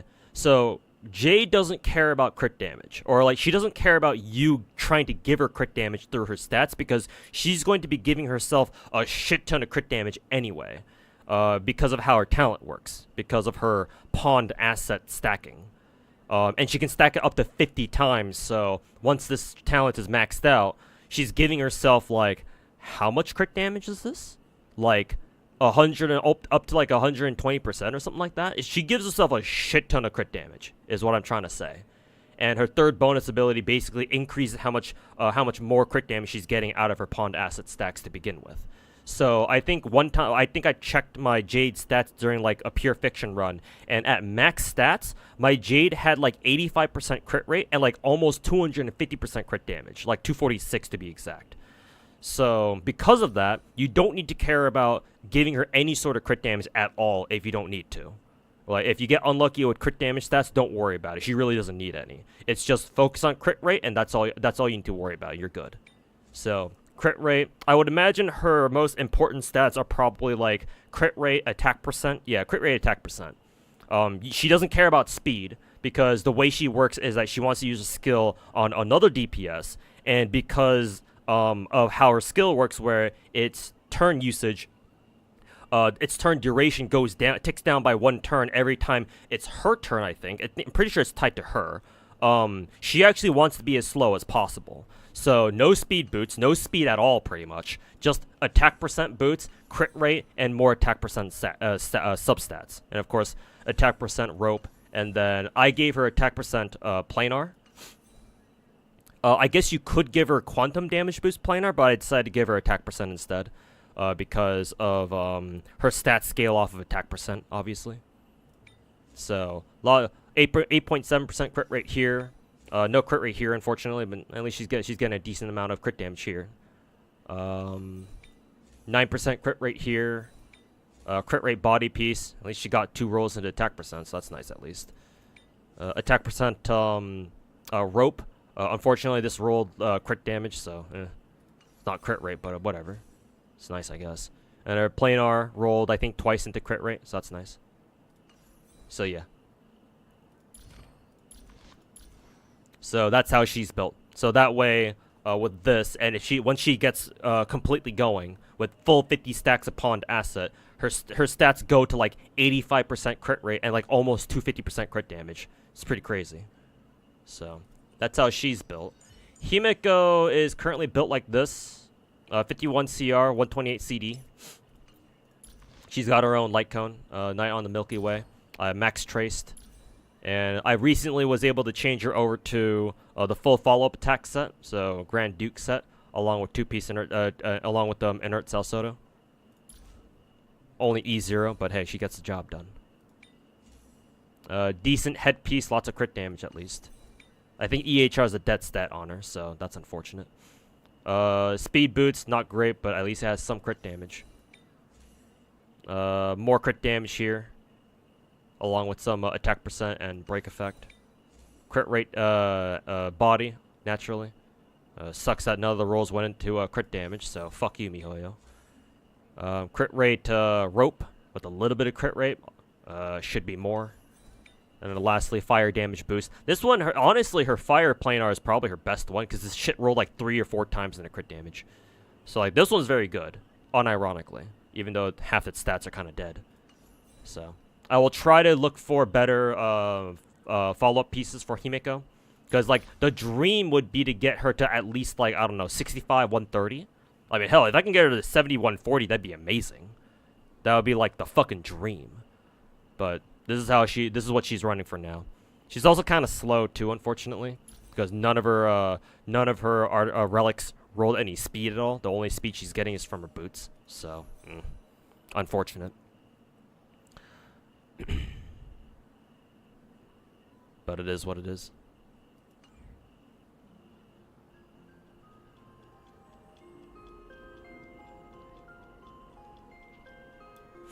Yeah, and she's got the action advance forward as one of her bonus abilities. So yeah, she's usually one of the first ones to act anyway, just to get your just to get her skill started. Golden Sumo is still a nice seat. Yeah, it still is. Too bad it's not available anymore. Actually, on JP SNX, they did bring Golden Sumo back, I believe. So it's actually, you can now, if you're playing JP right now, you can actually obtain Golden Sumo at any time. As long as you have the currency to buy it. I forget what the currency was. Maybe rare prisms, but it is back on JP actually. So you can get it. You can get it now at any time. Like finally, after like fucking 6 years, 6 or 7 fucking years. Sigonia and Himeko, actually, because Himeko is mainly meant for pure fiction. Yeah, you could probably put Sigonia on Himeko, unironically. I like inert Cell Soda. That, and I don't have any Sigonia pieces right now, so I got rid of all of them because I didn't think I would use them at all. There was an event where they added some old ass OCs to shop. Yeah, it was somewhat recent too, either earlier this year or like late last year or something. Is the stream okay? I hope so. Anybody having trouble with the... Is the stream, like, dying out for anybody? Will you try Divergent Universe next? I could do a quick run of Divergent Universe. It shouldn't take that long. I do need to work on it, too, so... God, I'm so behind on, all the Simulated Universe shit, actually. Or Z3 next. We can do a run of Divergent Universe. I actually need to complete, I actually need to do my weekly for it, too, so... Might as well get it out of, get a run out of it. Get a run out of the way for now. Sure, we can go fuck around in Divergent Universe a little bit. I have no idea what the fuck I'm doing in Divergent Universe, by the way. I'm just kind of like, you know, stumbling my way through it, be like, oh, I wonder what happens if I do this.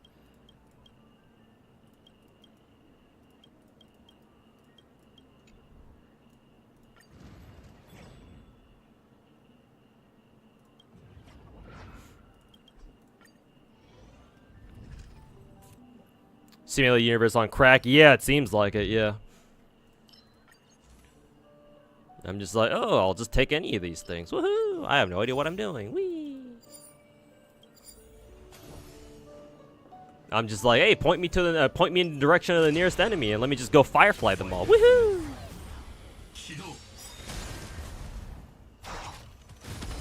Hey, look, what happened to all the enemies? They're all dead.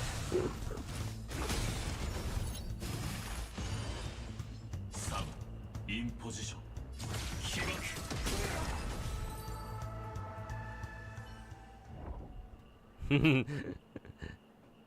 Dehya grooving very comfortably around the campfire with other Dehyas. Heck yeah.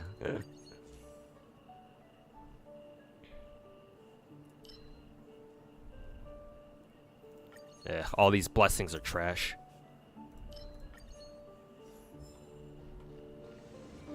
Adventure time. DU6 is hard? Yeah, I can already tell even at DU2 that shit was kind of getting real fast, so we'll see if I'm able to if I get skill issued by D3. Which, hey, I may be.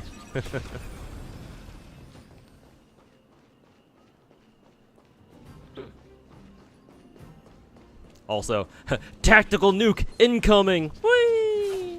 Also, I want this. I want that shit.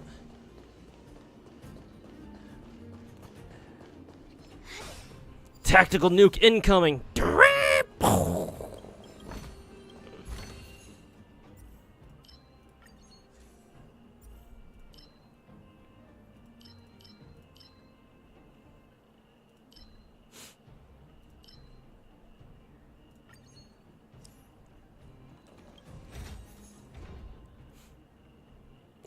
Oh boy, look at this chat. Everyone's favorite DU item. Everyone's favorite.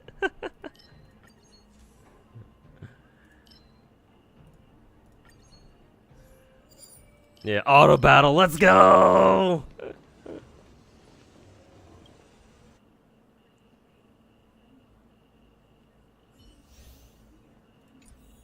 Let's see, barrels. I think I'll have to use Daniel Alter for this one.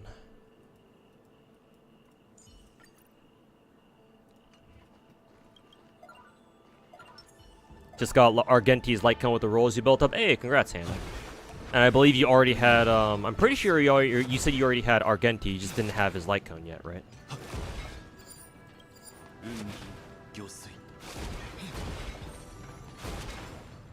Oh, we lost all our HP. Woohoo! God, the ticket items, the ticket curios in this game are a fucking scam. They like give you like one item tops before they fucking, you know, chunk all your team or some shit. Thanks for playing, asshole. Let's see, erudition. Erudition doesn't really matter here too much. Let's see. This one's actually kind of useful because Firefly could attack solo enemies in the future.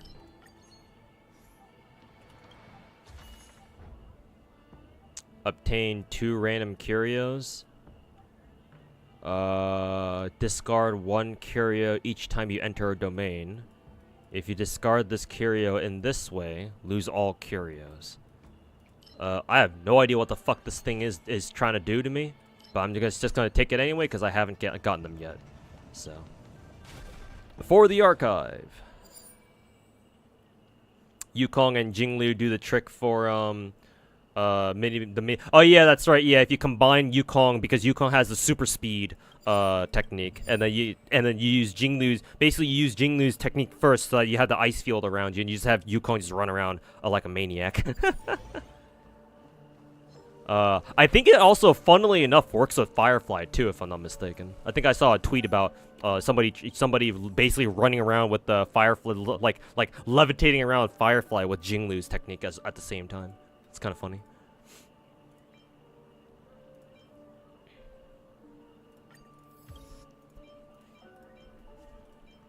It's like, wee.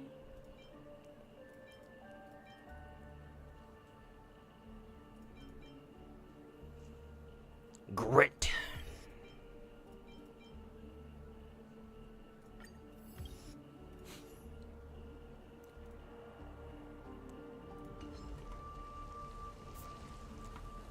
Let's see. I don't feel like completely burning through all of my. Oh, I need to switch over to HMC first. Oops. And guess what? My entire team is all on 1 HP. Woohoo! Let's see. We use Ruin May and then Firefly. Woo! Tactical nuke incoming!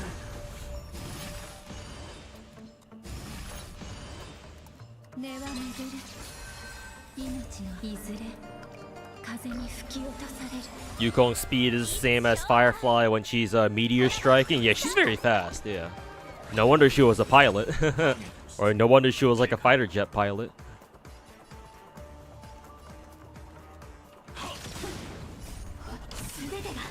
Tactical cute incoming. Nice. I see what you did there.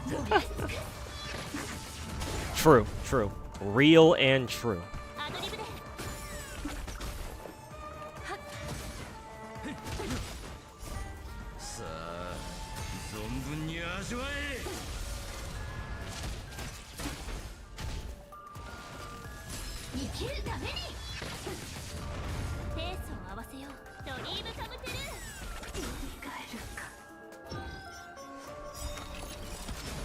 Tactical nuke incoming!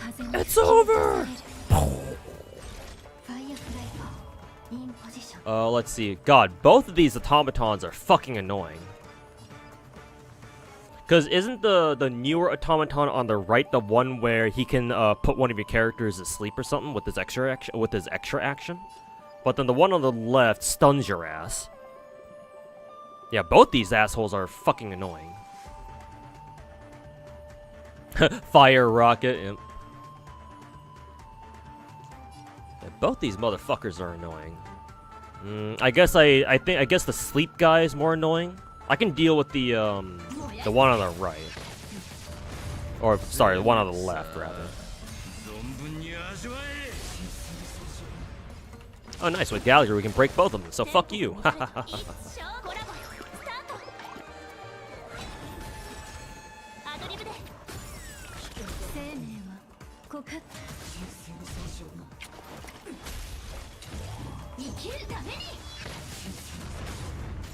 Yeah, Firefly at home points at Kilo and Nikke. Actually, now that you mention, they are kind of similar. They give off the very similar vibes. And yeah, they're both green-haired. Well, actually, no. Firefly doesn't have green hair. But she does not. One of her colors is green. So, close enough. And they're both associated with mech suits. It's all connected, chat. It's all connected, I swear.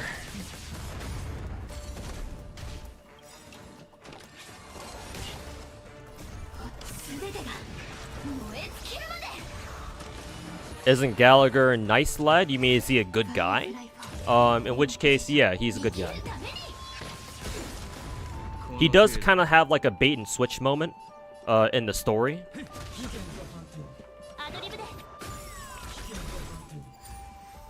Ooh, we didn't get the 10,000 conversion data. Sag.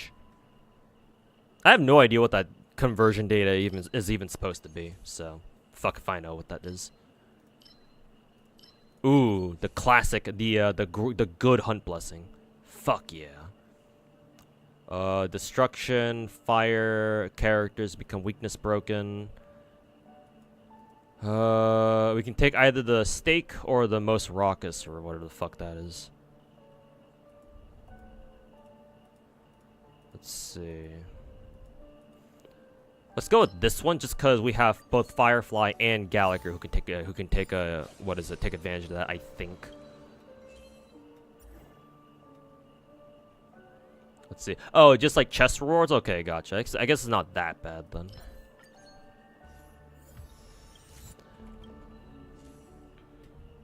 I suppose it is not that, what is it? It's not that punishing. Let's see. Ooh, more adventure.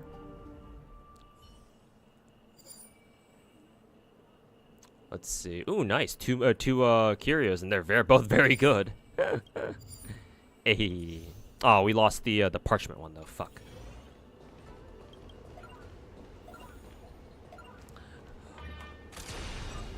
You know what time it is? Pacha! Tactical nuke incoming! What made MiHoYo think that was a great idea?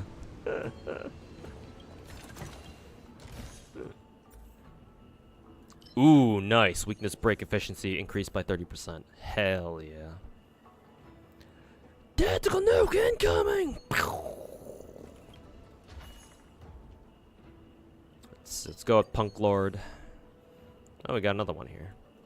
I don't really like the lever, so I'll say fuck that. Let's go with the random enhanced blessing. Hell yeah, we got this one. The weakness break one. Fuck yeah. The Hility blessings in this version are really dope. Nice. Let's see. This one is, I don't know which one this is. Let's see. Just increases, just gives you an equation. This one consumes 2 skill points. This one's gonna suck. But I think we can still deal with it. I think. Whee!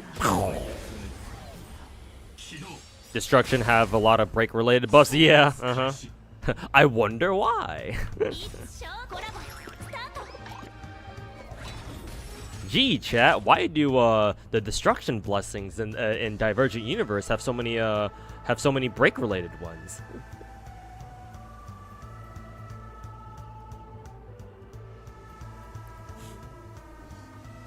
Hey Edel, welcome back, man.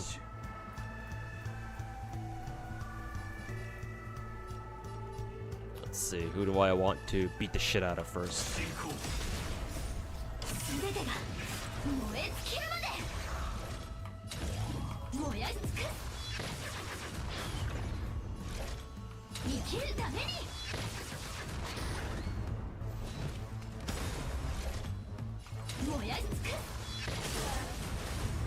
Because destruction units are all break DPSs, duh. But erudition characters can break enemies really fast too, can't they?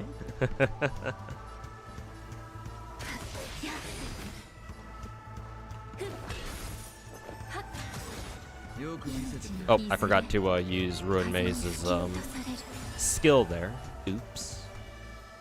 Not that I think it matters, because I think Firefly just straight up killed them all anyway here.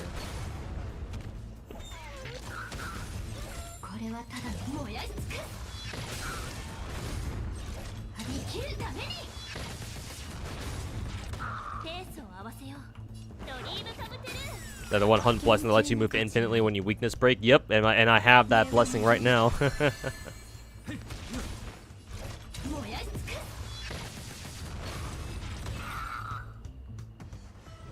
Nihility has 2 of the best blessings for break. The weakness break efficiency one, and I don't know which one the other one is actually.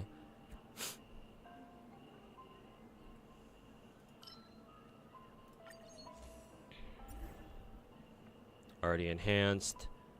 DOT randomly regens 3 energy for an ally. This is actually not bad, considering every time we break an enemy, we put burn on them. Let's see. I want to take this one, but we'll take this one instead for the equation thing. Let's see. Hunt, increase speed. This one's just the guts one. We'll go for the speed, fuck it. More equation buffs. I have no idea what the fuck they do, but they seem cool. Been grinding Jades for Jade. That's a vibe. Why didn't they get rid of the fucking negative curio? Fuck you.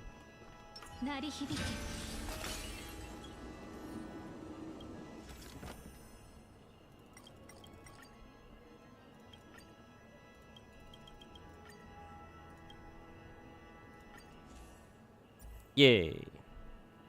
Let's see. I guess we'll take this one. I don't know why. I mean, crit stats don't really matter to us. So might as well take the one that buffs our equation somehow.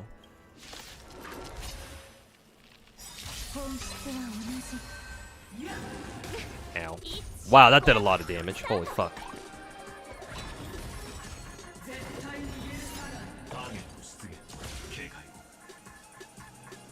Let's see.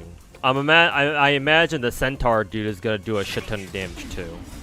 But we're gonna go for this bitch's ass real quick first. Oops, I didn't mean to hit spacebar. Fuck. Ow.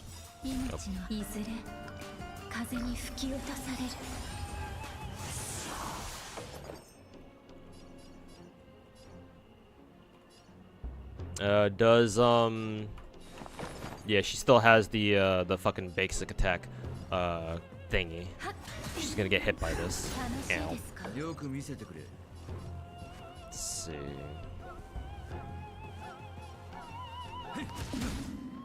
Gala gonna get hit by that. That's fine. AoE this bitch. Whee!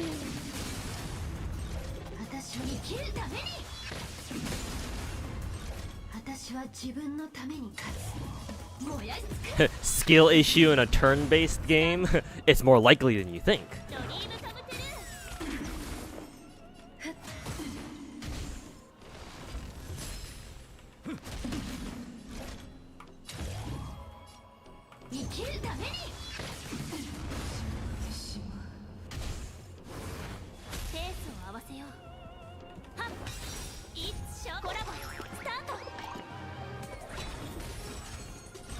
At first, in normal sim universe, it was all about damage control. You mean like taking less damage? I mean, yeah, that makes sense. Because at the start of every gacha game, the meta will always be, or almost always be, unless you're just like a big fat fucking whale. The meta for most players will always be just survive. Because when you first start out, your account will never have, simply doesn't have the characters and like the OP shit that you would need to just clear through everything immediately. So for most players when they first start out, the meta is just survive and like very defensive play, generally speaking. But the longer you work on a gacha game, the longer you work on your gacha account, the better it gets, and the more characters you get, and the better your original characters, your existing characters become, because you've been grinding gear and grinding materials for them to use to level them up. And so the meta will always shift from defensive play to how the fuck do I kill these motherfuckers as fast as possible.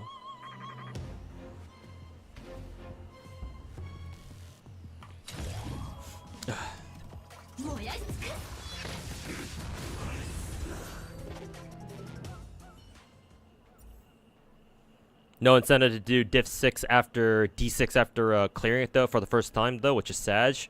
Okay. Shield characters? Do we get shields?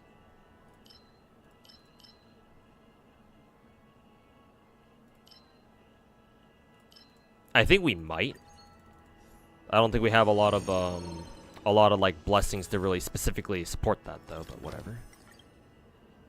Discard a maximum of 1 negative curio. Discard a maximum of 2. Discard all. Sure. What's the worst that can happen if I give it all my negative curios? What's the fucking worst that can happen? Oh, we just fight? Okay. Cool. Alright, come here, bitch. Oh, that did a lot of damage, actually. Damn.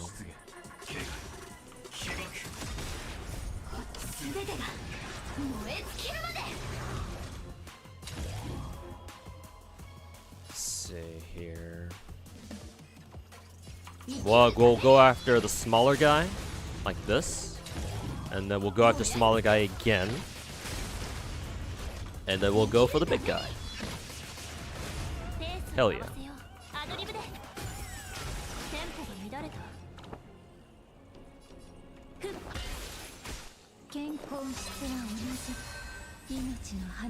Firefly in her natural habit, true.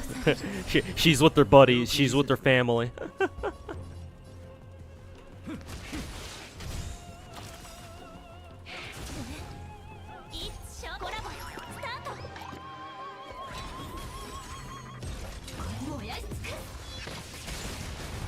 A good old family reunion time.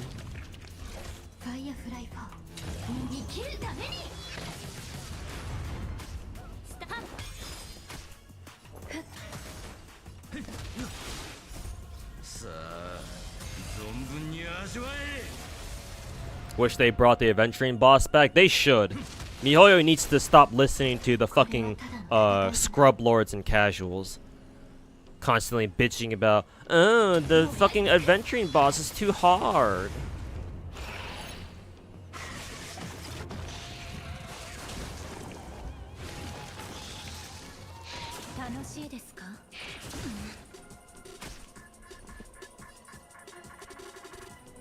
The fucking scrub lords. Am I right or am I right?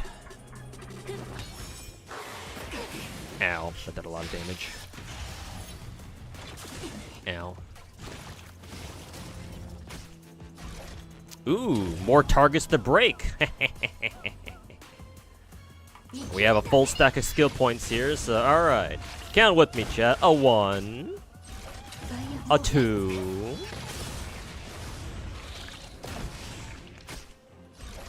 A 3. A 4. A 5. And we ran out of skill points.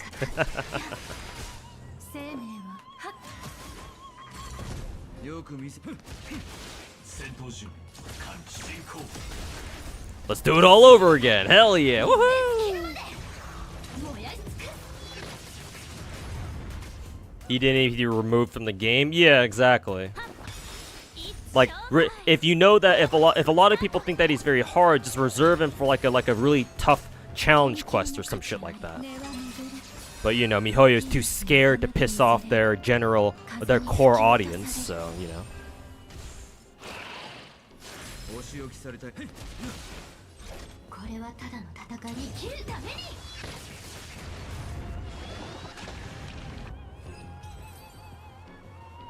You can still fight him in DU. Okay, at least it's available in some way. Ooh, this Remembrance Blessing is perfect. This is exactly what we need.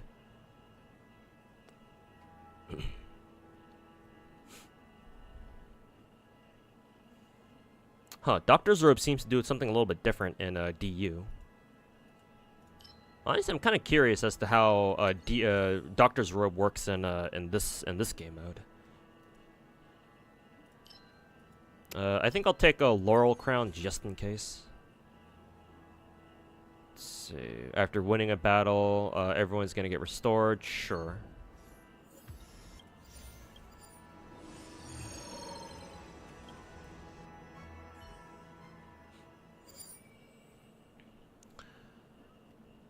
Let's see. Nihility, blah blah blah. What do we lose? Ah, fuck. We lost that one? Just got that one too. Fuck you.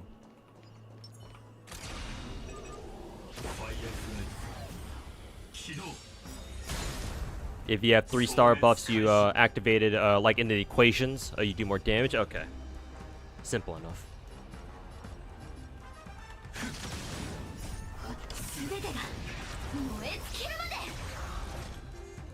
Most people bitching about the adventuring boss. Yeah, like they were like TikTokers or some shit. Who like you're absolute fucking normie casual players. Like who are just kind of like, you know, bum fucking their way through the story because, you know, haha, funny gacha game. ファイアフライ生きるためにアドリブで根は巡る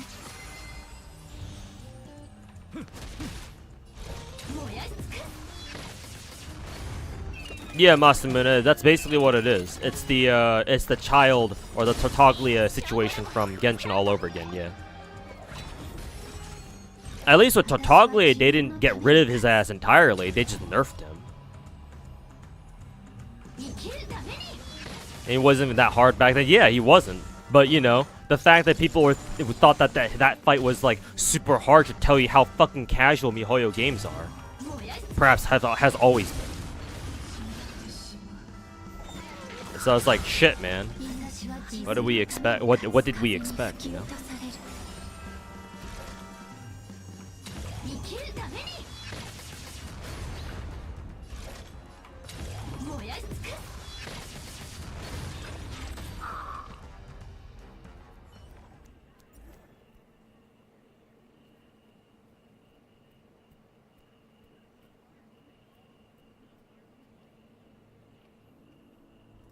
Pick this one up. We don't have this blessing yet.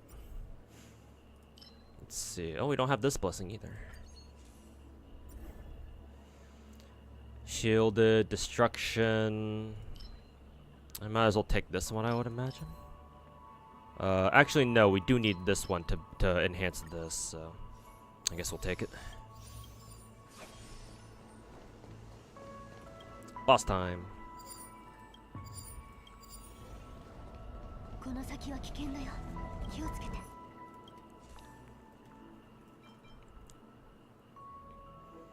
I don't know what this blessing is. Excuse me.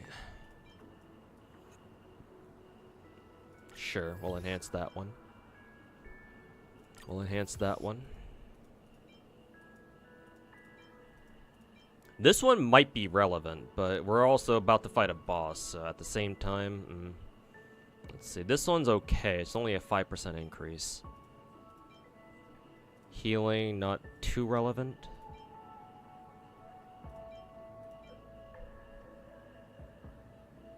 Effect res increase. Break damage taken by enemies by 36%. That's actually pretty good. Sure, we'll enhance that one. Is this the final boss, chat, or is there more than this? I'll just use these two for the time being. I think there should be more, right? This isn't like the final boss or whatever.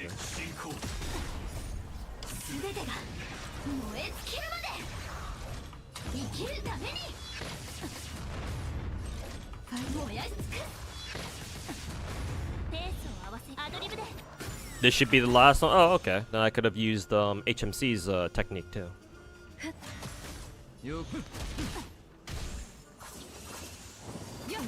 Ouch. Ow, ow, ow, ow, ow.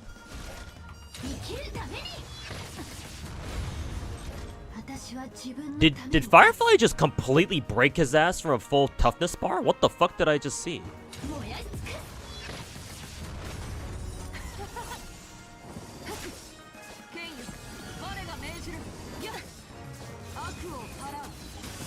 Ow.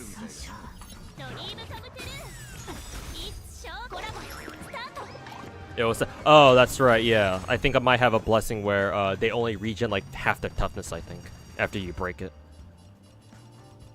something like that.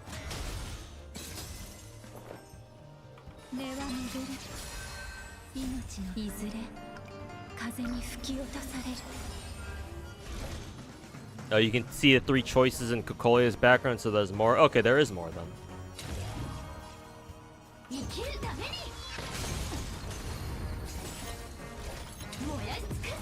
Oh, I should have probably targeted Yanshin there, but whatever. お仕置き Ow.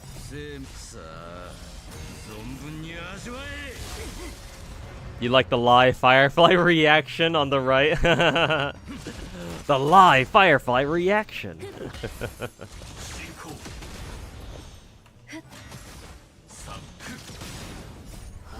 てが燃え尽きるまで燃やし尽くす。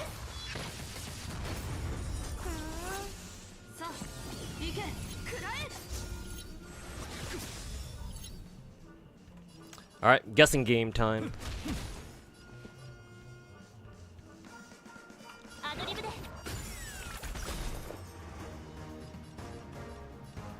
っ。よっ。無事など。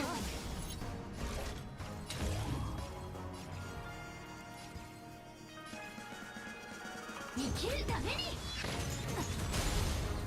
Boom.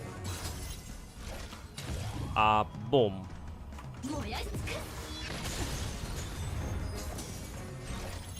I guess I should have gone for who is it? Yanqing in the middle. Actually, I should have destroyed all the swords as quickly as possible, so that way he could start working on his actual toughness bar here. よく見て Going after HMC. Ouch. That hurt. 一生コラボスタート。 Ow, that hurt. 生きるために。 Motherfucker. 燃やし尽くす。 I should have just used the basic here, because Runmei can't use her skill now. インポジション。生きるために。期待に応えられなく。 That wasn't even the end of the fight. 風に吹き落とされる。 Well, that's fucking awkward. 燃やし尽くす。さあ存分に味わえ Fuck この you. 程度か Hoyo is so good to steal our hearts for the characters with insane PVs and cutesy design. Yeah, character design is the best thing that Hoyo does across all their games. Hoyo knows, like, they're smart because they understand that with gacha games, the most important part of gacha games are the characters themselves, because that's what you're trying to sell to your player base. If the characters aren't great, or if they're not at least like very appealing, even if they're bad in gameplay, if they're not at least appealing somehow, then yeah, there's no point. So MiHoYo's character designs are among the best in the world as far as gachas are concerned.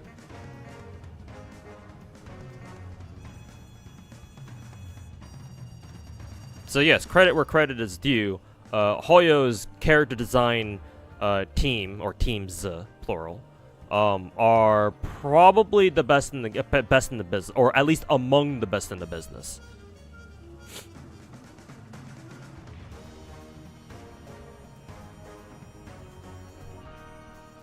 They can improve in other areas though, like storytelling, but you know, hopefully they improve slowly over time.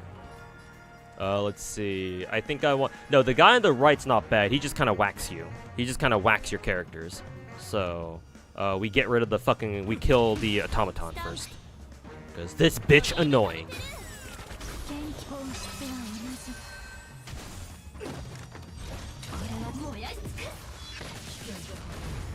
Am I planning to apply to Vshoujo? No. First of all, because Vshoujo... It's kind of a...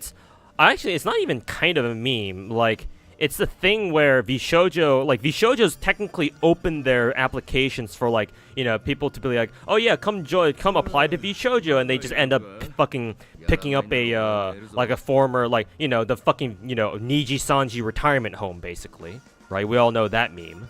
And while, that's kind of a sensitive topic for them, like, let's be honest, that's kind of what it is. Right? So, like, at this point, like, when Vshoujo says, oh yeah, applications are open, like, okay, so, does that mean you're planning on onboarding yet another fucking, like, very well-known VTuber into your, and just, you know, just going with them instead of, like, actually selecting somebody new?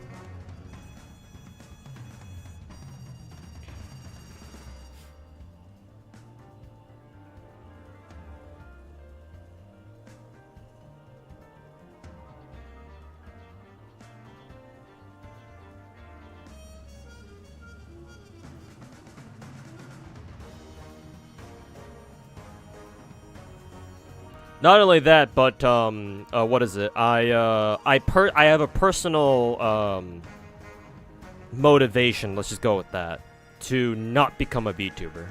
I can explain why if you want me to, but basically, you're not going to catch me as a VTuber. Like, you know, if you like, if for example, if you know, since VShojo is kind of the topic right now. If VShojo for some reason were to reach out to me and be like, "Hey, would you like to join VShojo?"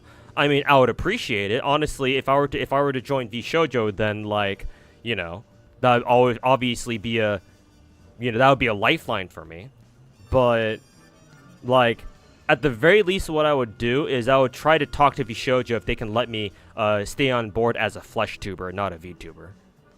If not, if I have to be a VTuber, then unfortunately, as much as I would hate letting go of this chance, I would have to respectfully decline, just as part of my own personal beliefs, if you can even call it that. Why is that? Keep in mind for what I'm about to say, this is only my opinion. Please don't apply this. Don't think of what I'm about to say as like, oh, he thinks this should apply to everyone. No, these are just my personal opinions that I would only put on myself and not anybody else. Do they do male VTuber? Yeah, Kuro. K9 in VShojo, formerly Mr. Rias from Niji-Sanji. He's part of VShojo and he's a guy, obviously. So yes, VShojo does technically, like, with them bringing on K9, yeah, VShojo, you can have guys in VShojo now. They're just called VShojo. So how is it VShojo? Maybe they should call it VShoto from now on or some whatever. Or VShonen. But anyways, the answer is sorrow.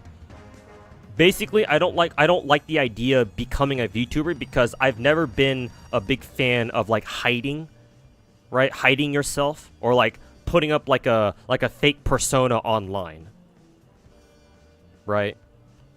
To me, it's a very important point that when I do content creation, I want you guys to see me for who I am, who I really am. Because if you guys don't like me for who I am, then there's no point in trying to, at least to me, there's no point in trying to fake like another personality or like fake another shit, like some sort of like secret identity that I only display online for like just my online viewers to see.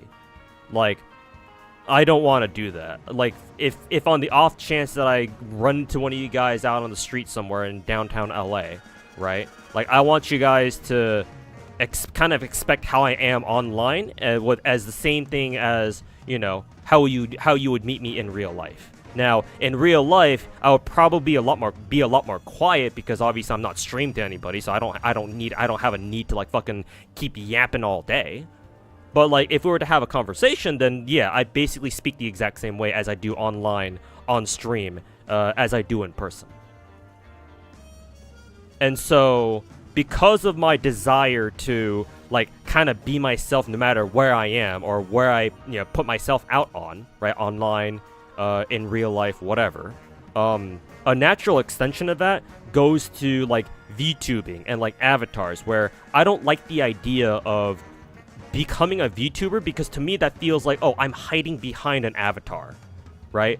And you know how with VTuber avatars, right? They're all, sexy or cute or like, Giga Chad and or like really handsome in the case of like the guy VTubers, right?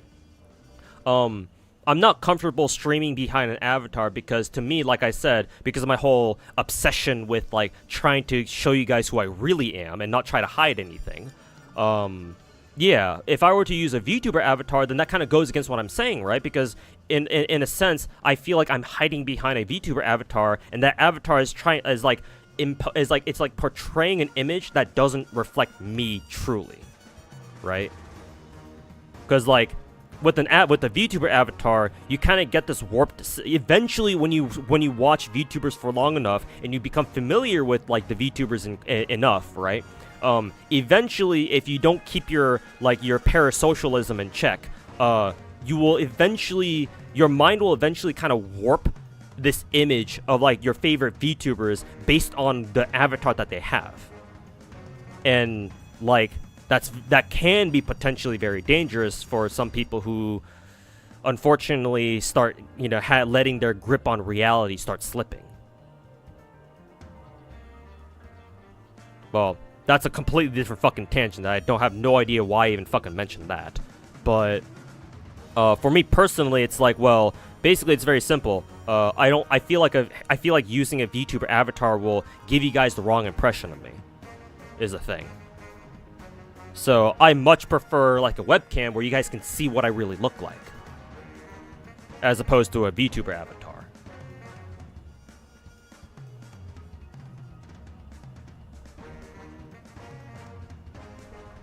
Male VTubers are kind of popular with Niji-sanji. Yeah, they are.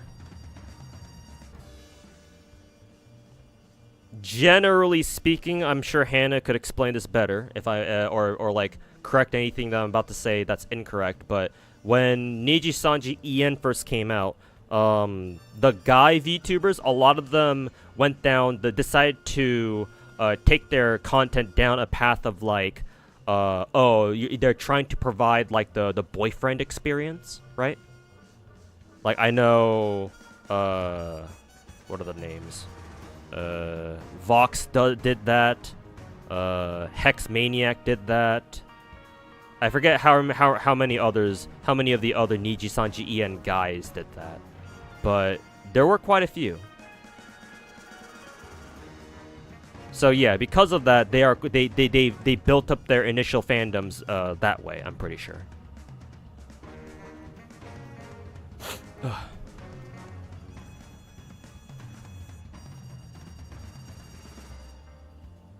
I rather want people to know me as 2 and not some random ass live 2D anime avatar. I mean, if you want to put it like very simply, then sure, yeah, we can go with that.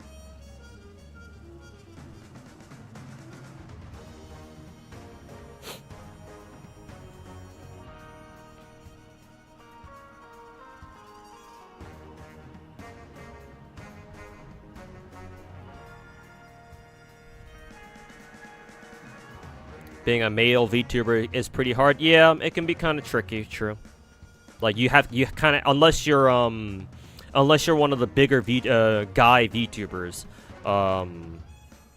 yeah. Unfortunately, you have to kind of hold the L on like yeah, like you're most likely not going to be anywhere near as popular as like say the female VTubers. Like that's just a big fat L you will most likely have to hold. And there's no real good answer to that, really. Yeah, Kuzuha is one of the exceptions for sure. Like he floats like fucking 10k viewers every fucking stream, even more depending on the game he's playing. Yeah, Kuzuha is definitely an exception, but like I think he was one of the OGs as well, right? So he's been doing it for a while. So like that's. In part, that's just years of him just grinding VTubers. Grinding VTubers, that sounds weird. Grinding the whole VTubing thing. Wish the Hollow boys were more popular. Yeah, same, especially EN. I think the EN boys are actually doing surprisingly well. I think more so than JP actually, or the Hollow Stars JP, which is unfortunate for the JP boys, but. At least the EN boys are doing pretty well, just from the sounds of it.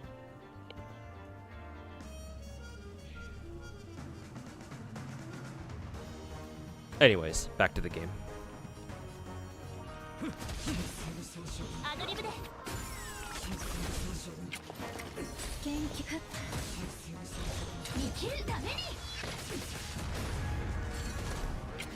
Not quite. Nice. She attacked Gallagher, and he's got really high effect res, so this bitch can go fuck herself.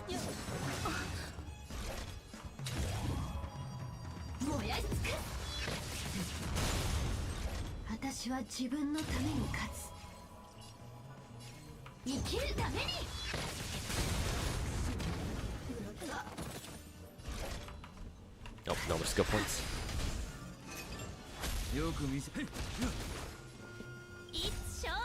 You really like Shota? Yeah, Shota seems like a good guy. I don't watch him myself, but he seems cool.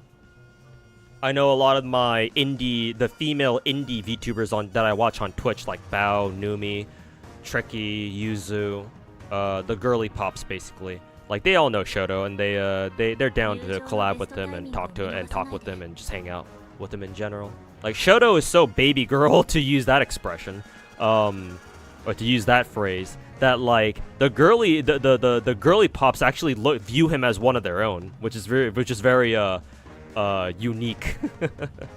But it's cool that they do. Very cool.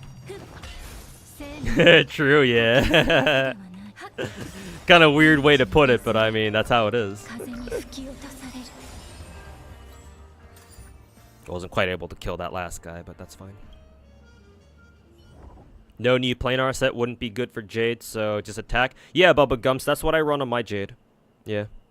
Because like she gets a decent amount of quantum damage bonus from her regular traces. The free quantum damage boost she gets from her trace tree. And if you run her with 4-piece quantum, which you should, she also gets another 10%. So like in total, she gets like about 33% quantum damage boost, and so that's actually not bad. So like you could unironically afford to run her with attack percent planar, I think. Not to mention her stuff scales with attack percent too, or off her own attack. So yeah, I feel like you should just go for attack percent planar personally.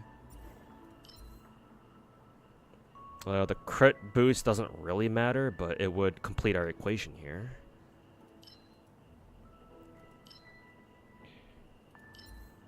This would be nice, but I gotta go for a destruction blessing here.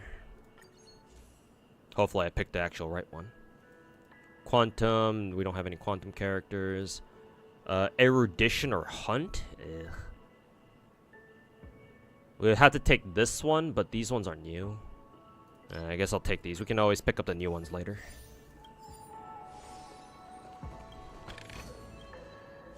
Attack sphere and rope. Yeah, Bubba Gums.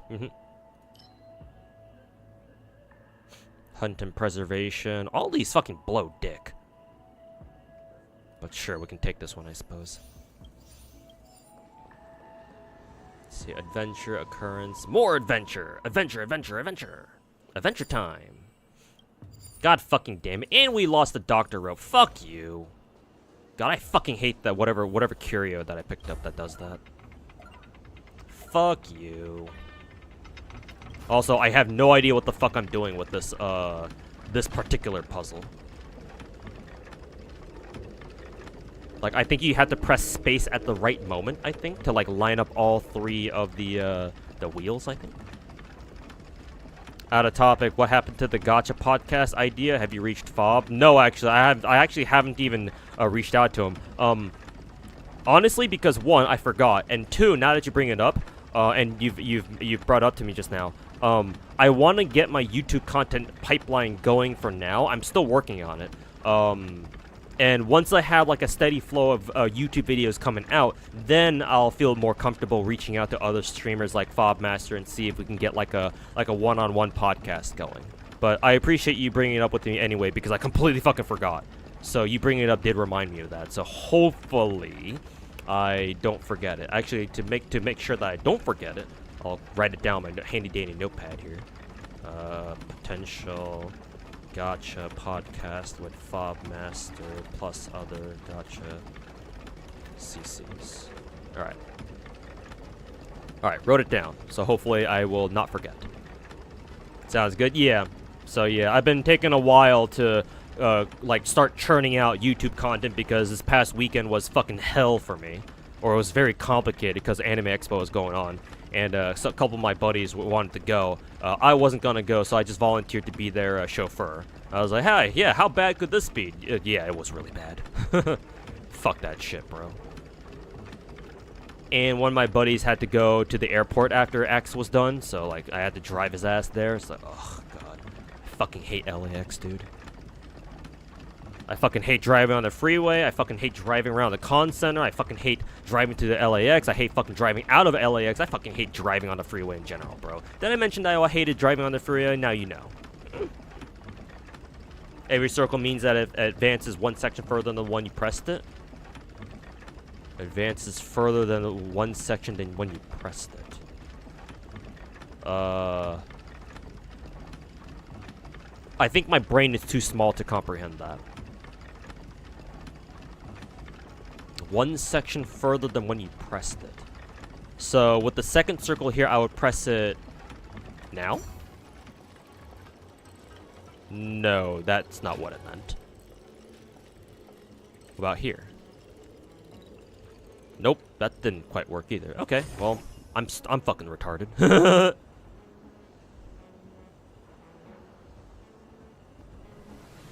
Woo! Gotcha brain, chat. The average intelligence of, or the intelligence of the average gotcha gamer in full effect, or in full demonstration. God, I love being a gotcha gamer. Let's see. Oh yeah, we lost this one. That means that we lose all our curios, which fucking blows. A lot of them were just like were just curios that were one-time use, I guess. To be fair, so I guess it's not that big of a deal that I lose all of these. I mean, losing the cheese and losing the reunion with death is kind of shitty. Oh, it's also punk lord ability, punk lord mentality too. But.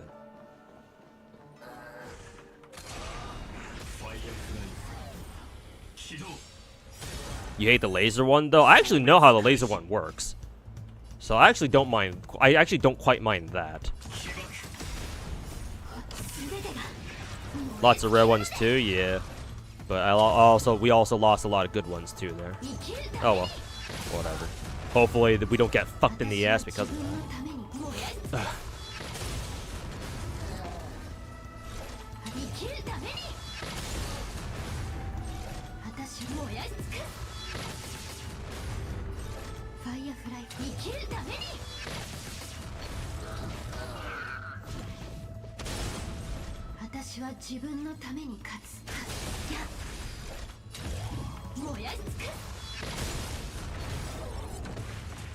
Curios actually aren't that strong in DU. Okay, then maybe it's not that big of a deal then.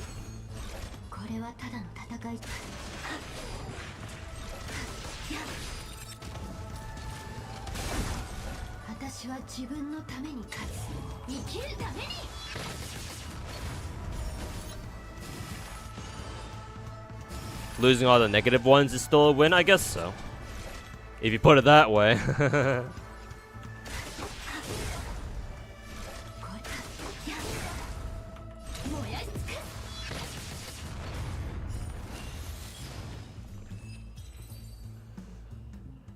By the way, chat, what you just saw just there was actually a Firefly solo.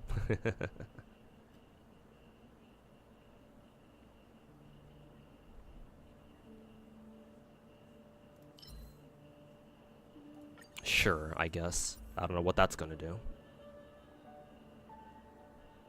When a character defeats an enemy, restores all allies' HP. Wow, this one's actually really good.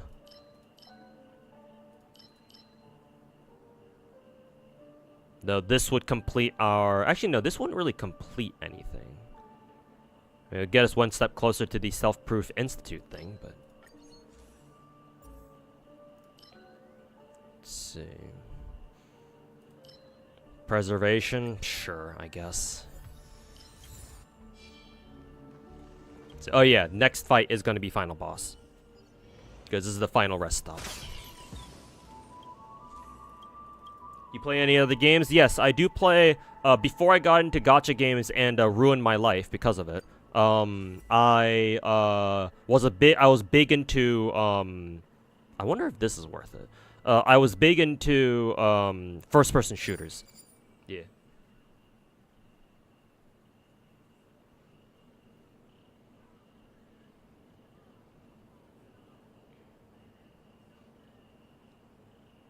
Yeah. FPSs are my jam. Currently, my current FPS obsession is 7 Days to Die. Because it recently got a 1.0, it finally came out of alpha after like fucking over a decade. And its 1.0 version is almost official. Currently, it's on experimental, and they plan on releasing it like officially very soon. Soon, TM. And yeah, I fucking love that game. It's like the perfect mix of like zombie survival and FPS, and then autistic loot grinding and organization for me. Like, it ticks like all the boxes basically.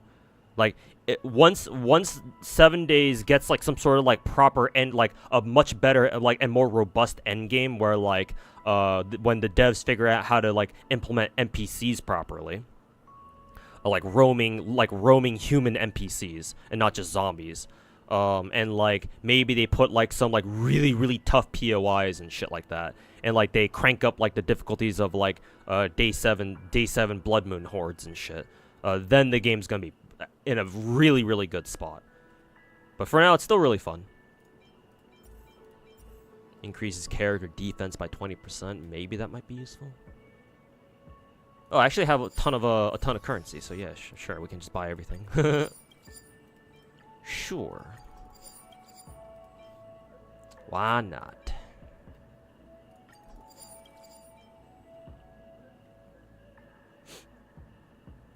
Upon entering battle, I guess that's nice. It's final battle, but whatever.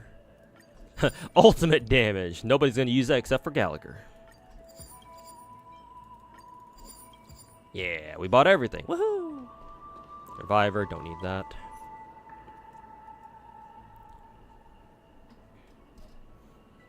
Gacha games changes your brain chemistry. For me, I feel like I traditionally, I was always the type of motherfucker to like really obsess over gacha games, which is kind of the reason why I think I'm probably autistic. I've never been like medically diagnosed with it, so I don't know for sure. But I know for a fact that I demonstrate a lot of like very autistic tendencies. So, like growing up, I was always the type of kid to like really play like a few games like obsessively. Part of the fact that I didn't have much of a childhood, so I didn't really watch like a lot of movies, like play a lot of different like video games. That doesn't help. You know, having a tiger Asian family will do that to you. But yeah, like I've always been the type to where like I would only play like a few games, but play them a lot and like really get to know them inside and out. So like when I picked up gacha games, like they were perfect for me because that's literally what I'm into. Like games where you can sit down and play them a lot, or at least play them over a long period of time, and like the more you know about them, the better. So like for me, as soon as I got exposed to gacha games, oh, it was a done deal, man. Or as soon as I saw their appeal and realized that they're the kind of games that I really like playing, oh, it was over. It was so over, bro. They make you a degen. If you want to put it that way, I can't really argue with that. They make you a fucking degen.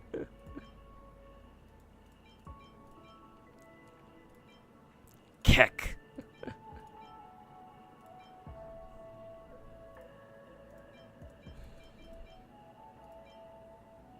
If the characters use an attack, they deal additional damage. We could enhance that. I guess I could enhance just 2 regular 1-star blessings.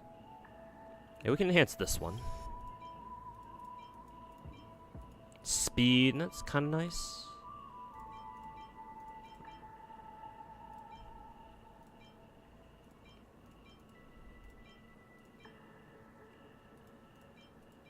Yeah, I guess we'll go for the speed. Fuck it. What was my first gacha? FGO, Fate Grand Order. A colossal mistake. Let me be clear. Let me be clear. Like, FGO was my very first gacha game. And like, that's the game where the whole you're walking into hell meme comes from. When it comes to gacha games. So, I was baptized in fire. Basically. So like, whatever dumb shit that new age gacha game players bitch about when it comes to like Hoyoverse gacha games, I just kind of sit back and laugh.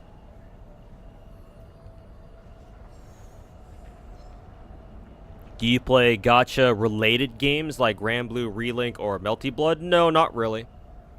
Like, I don't really play a whole lot of games, as I explained earlier. So, like, they're cool, right? I don't have a problem with them.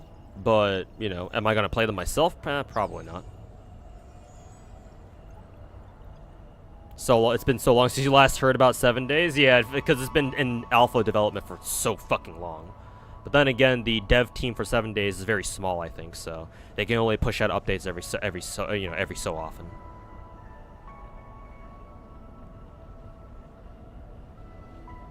FGO didn't have a pity system in the past. Yeah. I mean, even with its pity system now, it's almost like it's almost like it basically doesn't exist, at least for most people. So it's like, what's the difference? I'm sure for some people it actually has come in handy. But for me, I've never actually been able to legitimately use FGO's pity system at all. So, you know, I guess I can go fuck myself. There's an arc in Melty Blood? Yeah, but the original. She's not in Type Lumina. Unless you count, like, regular arc. Like, she might have, like, a transformation sequence, I guess? I don't know.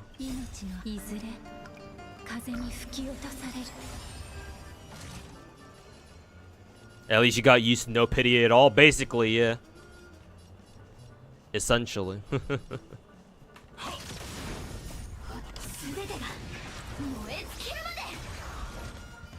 Like I said, baptized by fire, baby.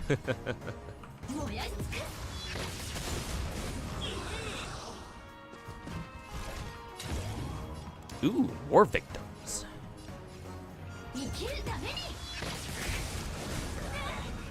FGO fighting game would be crazy. I know, right? So many fucking options to choose from.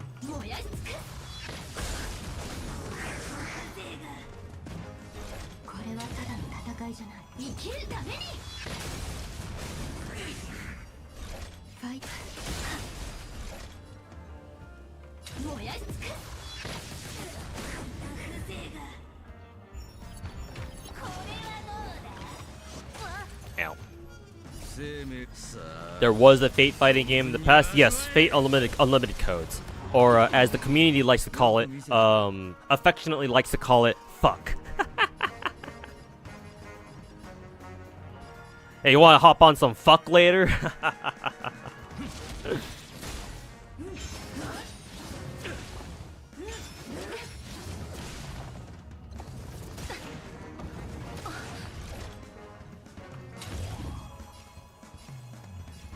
Hey, baby girl, you want some fuck?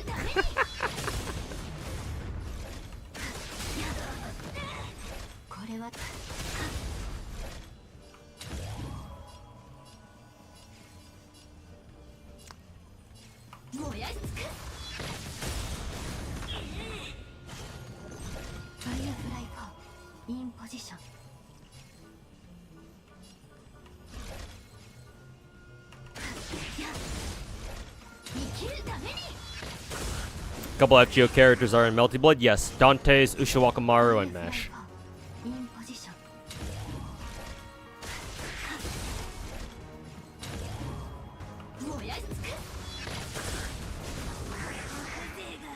They can give license to Arc System Works. There was an interview by, I think, the Blaze Blue director. I don't know if he's still working there at Arc System Works anymore. But in the past, like a long time, like we're talking like 4 or 5 years ago, I'm pretty sure. I believe it was the Blaze Blue, like game director, or at least somebody very high up in Blaze Blue's like development team, where he was asked like, hey, do you want to do like if FGO ever reached out to you to do like a fighting game, would you? And he was like, yeah, fuck yeah, dude, because Musashi is his favorite character. So like, yeah, they could give the reins to who is it? To Arc System Works, and they could try to get something going. Problem is what is it? Is La Zangle okay with that? Is the question.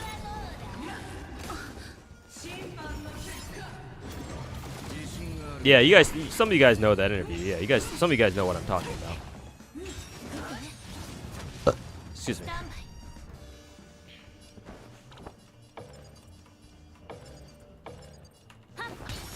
Yeah.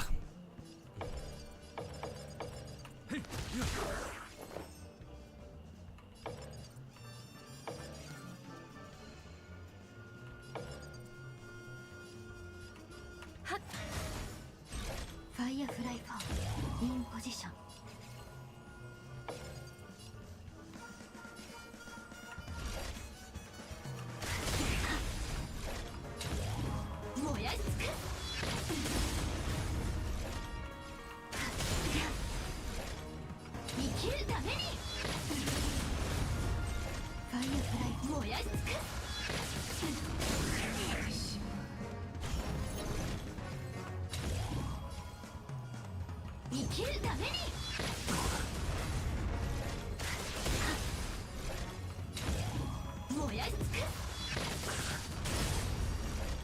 What about Fate getting into Super Smash Bros? I mean, as a Fate fan myself, and as someone who's familiar with Smash, I wouldn't mind personally. I just don't know how the rest of the community would take it.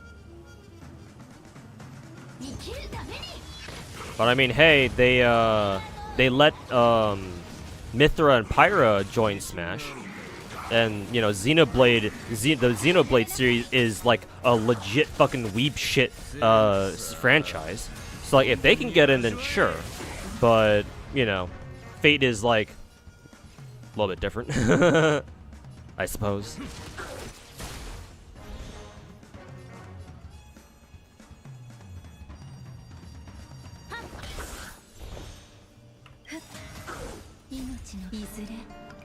Yeah, Mori's no longer at Arc System Works, right? Yeah, because I heard that the BlazBlue director did leave Arxis. So yeah, it must have been him then. So yeah, unfortunately, not too sure what the future holds.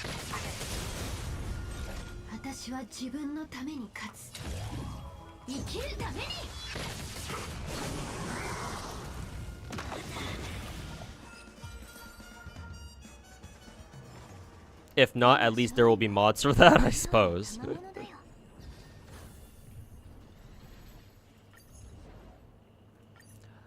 I suppose so. Alright, nice little DU run there. Yeah, exactly, Ronaldo. I was about to mention that. Like, at least with Xenoblade characters, yeah, like Mythra and Pyra joining Smash, that makes sense, yeah. Because, it's Nintendo's own IP, so it's like, who cares? Like, they can do whatever they want. It's their IPs. It's their intellectual property, so yeah, of course. So yeah, like, Mythra and Pyra is okay. But, like, other animes and shit, like Fate, like, I'm not saying it can't happen, but, like, it's one of those things where it's like, I gotta see it to believe it, you know?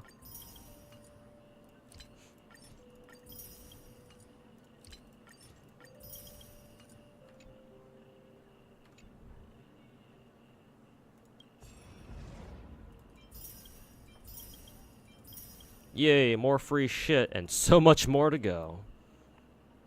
God, and this shit is timed too, so like we have to hit it within like 2 months or some shit. So much pressure.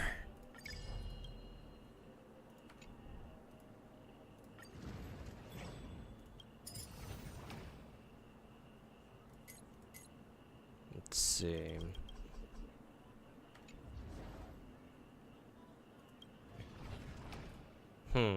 I may have missed out on like a couple weeks of this because I'm just now realizing that these two game modes are technically different. Huh. I may have missed out like on like 1 or 2 weeks of this now that I think about it. Whatever. I'll do it later. Fate began as a video game. Video game.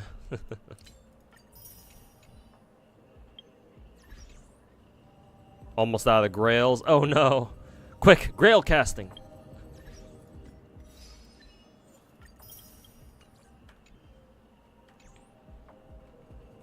You missed 2? Oh, can you actually tell from my shit right here?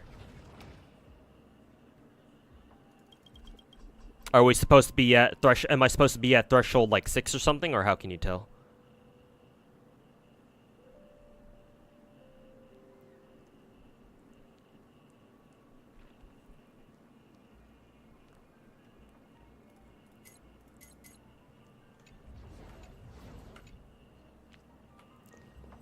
Anyways, we're gonna switch over to some Z3.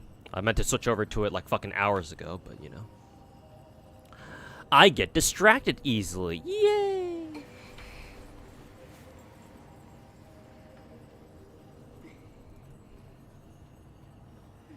Is the weekly rewards for that? Oh, okay.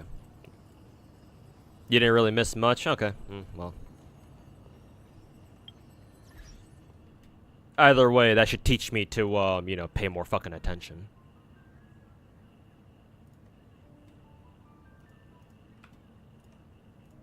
Anyways, let me pull up Z3 real quick. We'll play through that until Bao starts streaming her own Z3 account. I believe she's gonna start streaming at like what, 6, I think. I don't think she's live right now. Yeah, no, she's not. Pretty sure she's gonna start streaming some Z3 in about an hour and a half. So, got an hour and a half to spend on some Z3. Make enough progress on what is it? Make progress on Z3 as far as we can go. I'll call it the stream.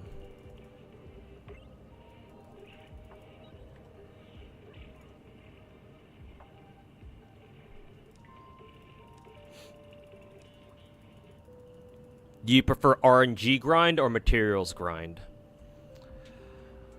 After all the years of me playing FGO, probably RNG grind. Yeah, probably RNG grind.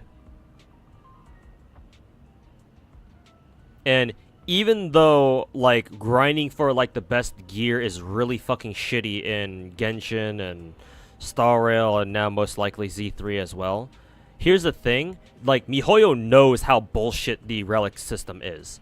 So, the silver lining is that you don't need to have the absolute fucking top tier gear ever. Like, as long as your main stats make sense, you have some decent substats. Like, you should be able to get the job done no matter which Hoyoverse game you're playing. Right? Eventually, when you get the right teams going in Genshin, right, you should be able to go through Spiral Abyss just fine. Some cycles will be tougher than others, but, you know, you stick at it for enough time and you'll figure out a run eventually. Same thing with Star Rail. Well, Star Rail is more of, like, a gear check than anything. Star Rail is actually more of a gear check and character check than anything else, but even still, if you got some really strong initial starting characters, then you should be able to do it just fine.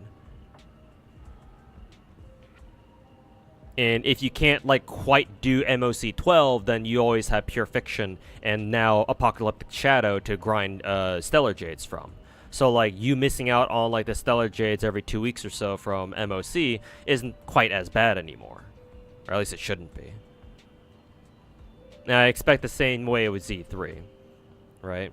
But getting your characters leveled up, since that's relatively easy in the Hoyoverse games, like, at least you have a solid base to work with. And then you can go from there. Whereas with FGO, bro, if you don't know where to fucking look, and, like, you don't have a lot of AP just sitting around to just throw at, you know, free quests and events and shit, bro, getting started on FGO is the fucking hard part, bro. Not to mention, at least the Hoyoverse games, the games themselves are all very simple, right? If you don't really need to know much, right? You can get a sense of how Hoyoverse games play pretty damn quickly. But at FGO, if you don't have somebody teaching you how this shit works, bro, you're not gonna know what the fuck you're doing.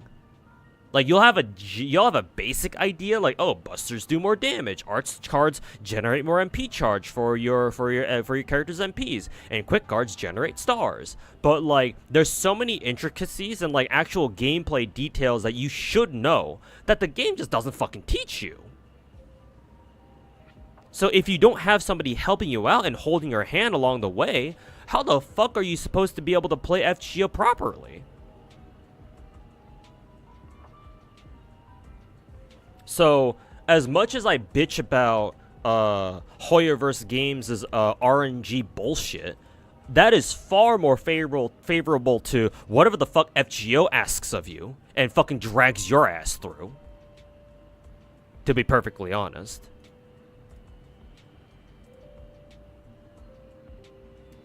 So yes, I'd have to go with the Honkai or like the Hoyoverse grind as opposed to the FGO grind, to be honest.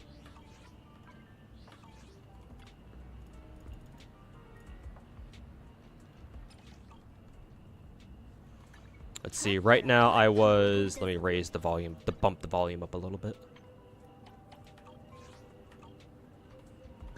I think I was in the middle of grinding Corrin's levels. Yeah, right here. So we only have 4, so combat simulation.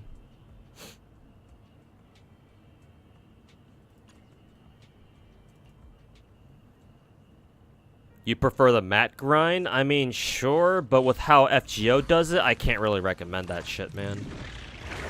Oh. I really can't.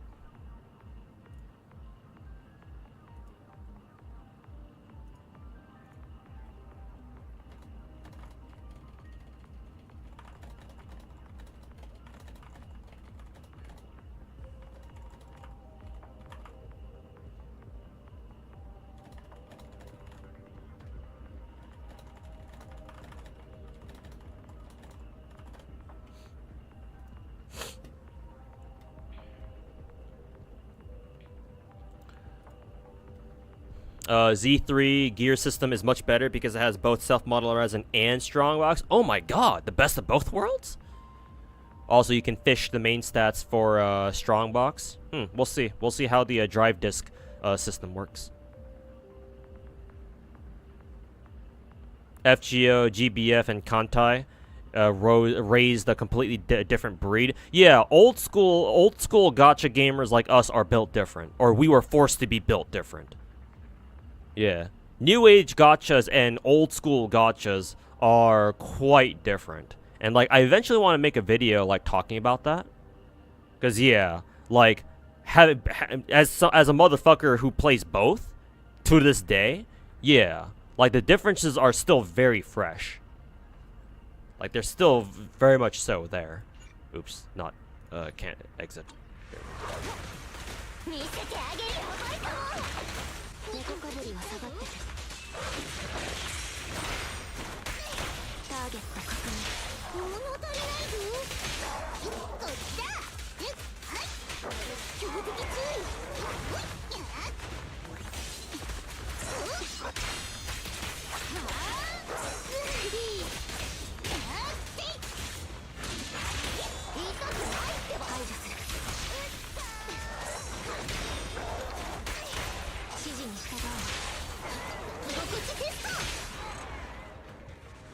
Best of both worlds? No way! No fucking way.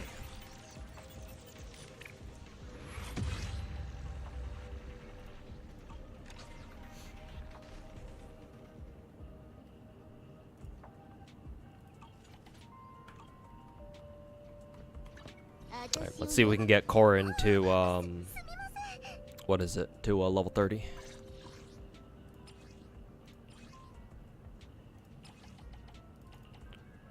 One, two, three. Promote. There we go.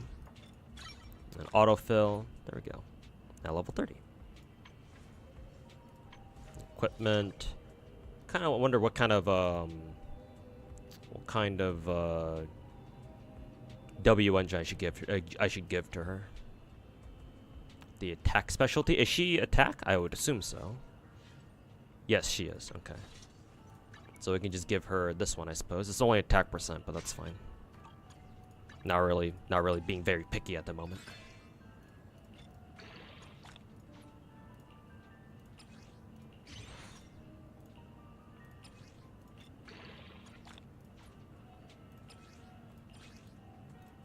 Craft. Hey, we got exactly 10. Cool.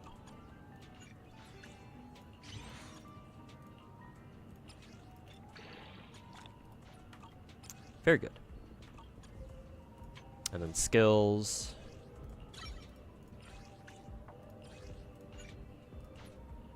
Let's see. I don't think I have quite enough stamina for now. I think my runs now cost 80. Yeah, so we can go do some missions real quick, and then we can come back.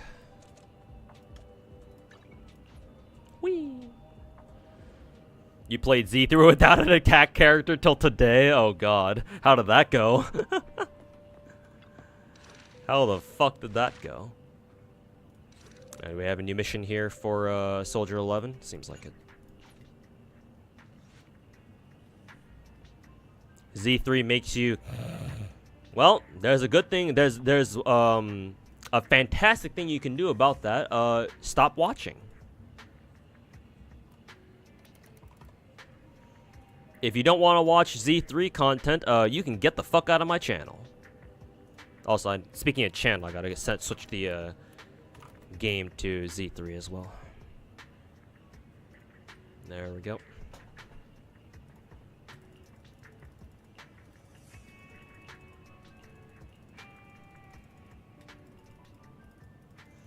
Base units aren't bad. Yeah, I love Nicole, so I'm still using her. This is one of the cats I need to take a picture with. Inky. Let's see, F. Scroll here. Take a picture of Inky. I think that's what I need to do for my weekly. Pretty sure. Let's see, primer, errands, schedule. Let's see, no, I gotta take a picture of Cookie, Foamy, and Chalky. Let's go with Foamy and Chalky, I guess. I wonder where I can find them, actually. I should probably look for them now. Maybe they only show up during nighttime. Foamy, yeah, here's one. F, camera, there we go. There we go. That should be one of them. Yep, and then Cookie next to the noodle shop. Let's see. Should be right here then. Oh yeah, there she is. Or there he is. Wow, so majestic.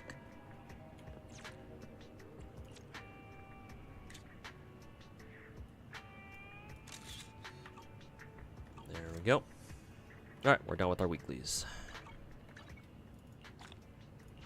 Cool. You're gonna get going. You're gonna get going as well. You haven't started Z3, so you don't want to see too much of it. Okay, just experience it for yourself. All right, take care then, and appreciate you sticking around the stream for the Star Rail stuff.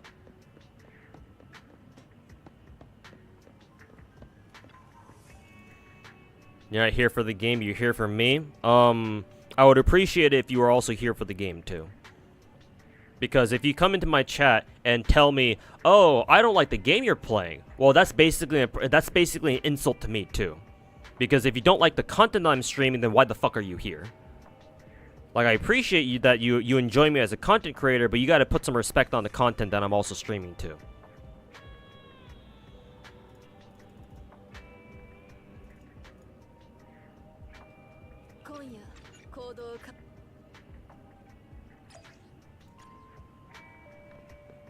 Like, I don't mind if you don't like Z3. That's your own personal opinion. But if you're going to come to my chat and my channel and tell it to me, like, you're better off having kept that opinion to yourself, you know? I don't need to fucking hear it. Like, you can go bitch about how you don't like Z3 and other streamers' channels where they all fucking circle jerk about how much they fucking hate Z3. My channel is not one of them.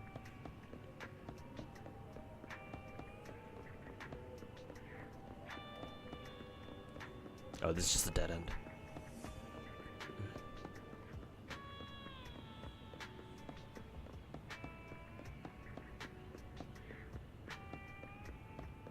What did Kantai and Granblue Fantasy do? You only played FGO. The worst thing about Kantai was that, or there's two main things, at least from what I've heard, because I've never played Kantai before myself. I was only really into the characters, back in the day anyway. But from what I heard, the single worst thing about Kantai is that there was permadeath. It was rare, and you kind of have to try to make it happen. But it could still happen if you weren't paying attention. And how that happens is, let's see, your characters can be lost in battle. Like, if they die, like if their HP hits 0, you can straight up lose them. So if the way to prevent that is if you set your character as flagship. Because if you do that, then they will never die. Even their HP hits 0. They won't be sunk. So if you were fielding a character that you really liked, right? And you could straight up, in Kantai they let you straight up marry your characters. It's something, it's why Azure Lane has its marriage system. They took it from Kantai, basically. Oh, and Girls Online 1 too, for that matter. But if you're using a character that you really like a waifu or whatever, right? In order to make sure that they don't die, like straight up get permadeath, you set them as your flagship, so that way they never die, so you don't have to worry about it. However, there have been some rare incidents over the years of people being careless or just forgetting, where they field their waifus or whatever, or their married characters, and they forget to set them as flagship, and like shit goes bad really badly because Kantai is basically 100% RNG in terms of its gameplay. And yeah, shit happens, and they forget to lock their favorite characters as flagship, and they end up losing them. And it's legit permadeath. If you lose a character, they straight up are gone forever. And if you want them back, you have to grind for them again. So like, there's a lot of like limited time event characters too, just like in FGO and just like in every other fucking gacha game. But with how long, like how far apart content updates are for content, especially these days, like if you lose an event limited character that you really like, good fucking luck getting them back again. So like, yeah, if you straight up lose your wife or whatever, bro, that's a fucking slap in the face. To the extent that I don't know if any other gacha game can really recreate that. Because even FGO, like, you can lose your servants in battle, sure, but it's not like your character gets fucking deleted from your goddamn account. Which, that happens in Kantai. Again, you kind of have to, like, if you're not paying attention, as long as you're paying attention, and you're not fucking, asleep at the wheel, then sure, yeah, that should never happen. Like, it kind of takes, it's kind of like a series of unfortunate events has to happen for you to get to that point in the first place. But the fact that it's possible is what worries me the most. Because, like, I can be very careless sometimes. Sometimes I'm not paying attention myself. So, like, yeah, that's the kind of shit that can definitely happen to me. Which is why I fucking hate that shit. Kantai just randomly becomes a Nuzlocke challenge at random times. Basically, from how it's been described to me, Kantai gameplay is literally entirely RNG. I don't know what part of Kantai gameplay is like not RNG, but it's a lot of it. Most of it is RNG. Like the nodes you go to during like event quests or whatever, that's RNG because of the stupid fucking navigation fairies who like spin a wheel to determine where you're fucking going. So it's like, okay, well, you want to go to this node? Too bad. The nav fairies told you to go a different way. So go fuck yourself.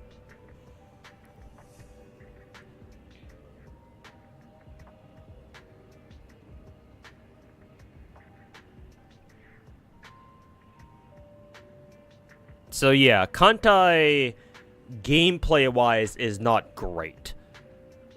At least as far as I've heard.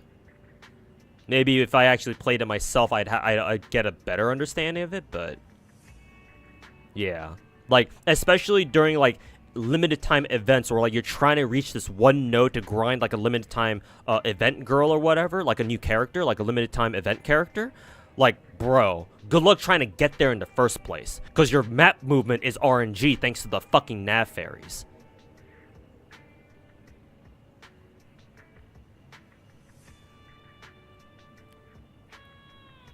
At least death isn't. Yeah, exactly, Maji. It's like you kind of have to be like asleep at the wheel for it to get to that point. But like, why is it even a thing in the first place? Is what I want to know. I mean, granted, Kantai was designed initially for like a small, like hardcore naval World War II battle audience or like community in Japan. It just kind of blew up randomly because I think one of the, like, a famous mangaka, I think the guy who did Hellsing back in the day, happened to tweet it out, and like that led to one thing and another thing, and all of a sudden Kantai Collection was popular. Like, it just kind of exploded overnight. and a lot of people started playing Honkai back in like 2013, 2014. So like, yeah, like it was designed for a hardcore audience, but then it left its popular. It was kind of like Genshin, honestly, like similar to Genshin actually, just localized in Japan, where like the game kind of exploded so hard in popularity it left its original audience, but like it kept the mechanics. So it's like, well, fuck.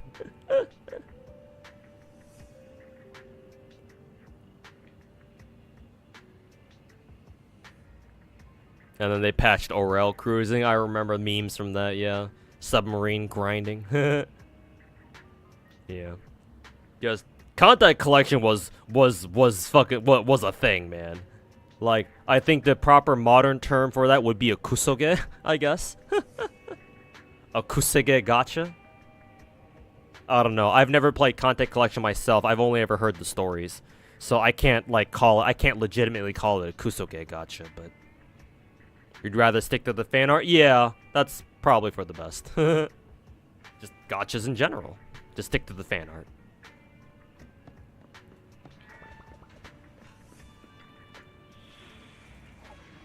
Story commission time. We'll bring Nicole, and we'll also bring Anby. Anby and Soldier 11. Sisters. I actually don't know if they're actually sisters or not. But they have to be related in some way, because they fight very similarly. Their fighting styles are very similar. I don't know if it's like explained in the story if Anby and Soldier 11 are related in any way. They might be. I would expect that they would, or that they would be, but no idea for now. Soldier 11 is really, yeah. After playing with her in her story commissions, she's really nice actually. Yeah, I like playing her. I mean, she's fire, so that's right up my alley already. She's pretty cool. Who, Anby and Soldier... Yeah, Anby and Soldier 11. The two of them look kind of similar, and they have very similar play styles. Oh, did we lose Soldier 11 for some reason?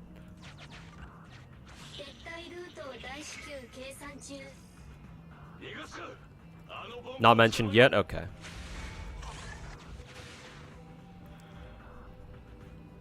What's happening?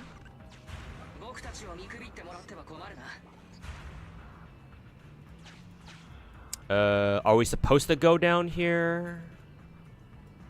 I guess so, yeah, because Soldier 11 left, and I think she's on this tile holding back all the enemies. So I think we do have to go down, directly down the rabbit hole here. Feels weird coming back to Genshin at the Z3 and Wuwa not having a skip button. Not to me personally, but I understand why. Or I understand.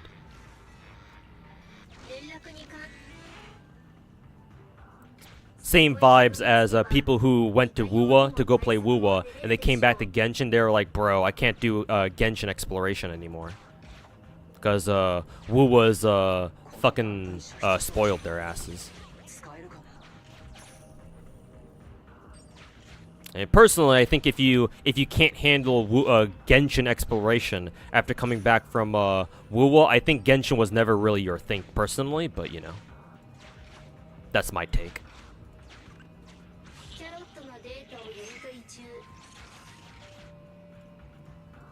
No, Wuwa should have a skip button because the story's so bad. Maybe that's a good thing then. What is this? Ah, it turns it. Click on the tile to re-trigger. Okay, so you can like turn it around. Or you can keep turning around, I should say. Hey, we found one more of those things. Let's see, any secret tiles here that we must find out? Boing. Ouch. That hurt.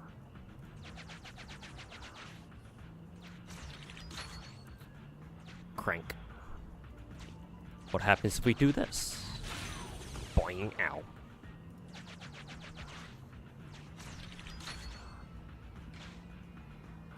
What about this time? Hey, we got it.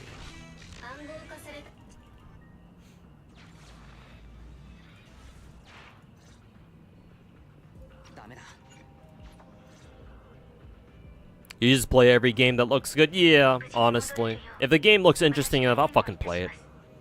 It's not that complicated. Oh, nice. We found the last one. Actually, was it the last one? I guess it's not. We still gotta look for one more. 11号が戦っていた痕跡がある。 Nope, there's Soldier 11, I assume. 急ごう。 We gotta help her.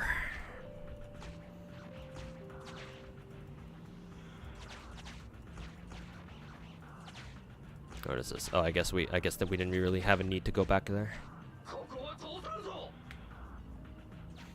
Are you missing something? PF4 enemies are hitting way harder than they usually do. You never had any issues? Like, they juice up the Luofu enemies just to sell Jade? If so, that's a pure bro moment. I did use Jade, so maybe because of that, I didn't have any issues. Because I didn't remember PF4 being that bad. Then again, I think I used, what?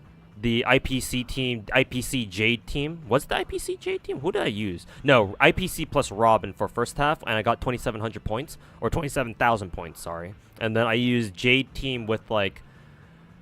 Who did I use Jade with again? I don't know if anybody remembers in my chat. For the team I used for second half of PF4. But second half I used Jade with somebody else.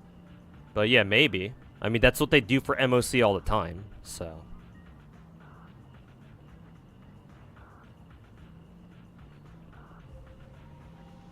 Most of these games are free. I mean, all gacha games should be free to play, yes. I mean, I'm sure there are, like, some gacha games where you have to pay to play. On top of rolling gacha, which is paid, which is fucking stupid. But yeah, the vast majority of gacha games should be free. At least to try. Right? Like, yeah, there's no, you know, price to try it out, at the very least. Like, if you want to start spending money, then that's on you. You don't have Jade and you didn't feel much of a difference? Yeah. Like, I would say Pure Fiction it's not MOC, right? As long as you have the right characters who do the right thing, like, Pure Fiction should not be that hard. So yeah, I don't know why you're saying, I don't know why you feel like Pure Fiction is, like, somehow a lot tougher. Kind of strange. Jade, oh yeah, that's right. Thanks for remembering SNX. Yeah, I did use Jade and Himiko. Yeah.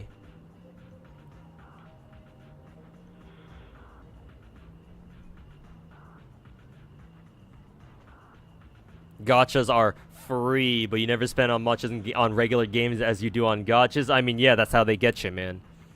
That's how they fucking get you.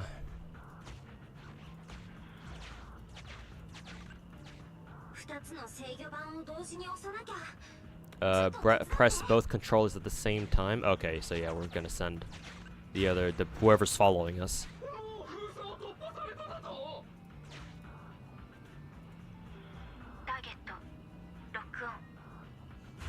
Oh, is Soldier 11 coming along to kick their asses?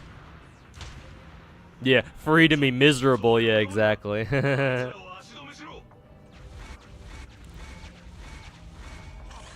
Truly a skill issue. And I am full of skill issues.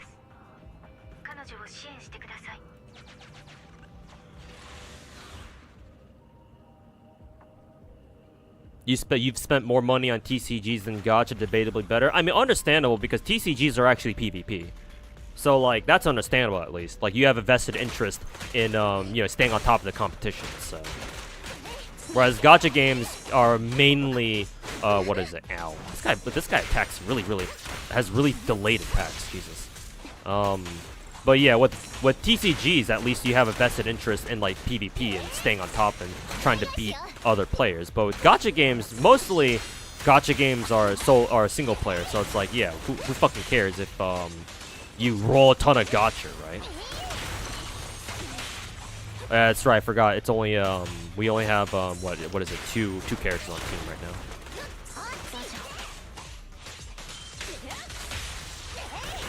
It's just me and Ambi and Nicole.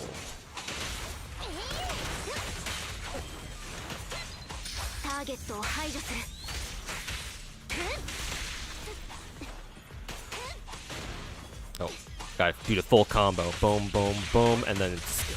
Hell yeah. That combo feels really good to pull off.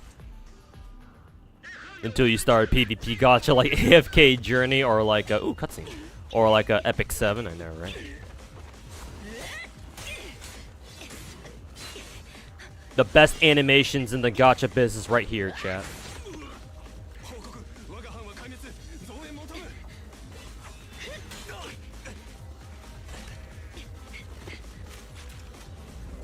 His backup arrived real fucking quick.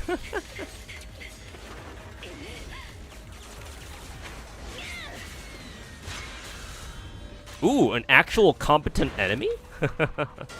Surprising.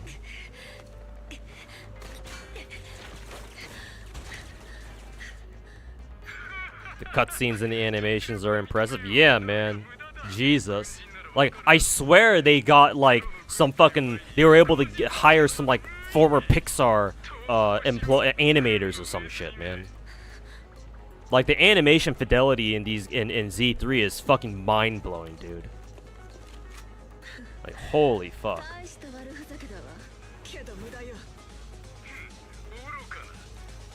Those rifles look like Halo assault rifles. Like Halo BRs and shit.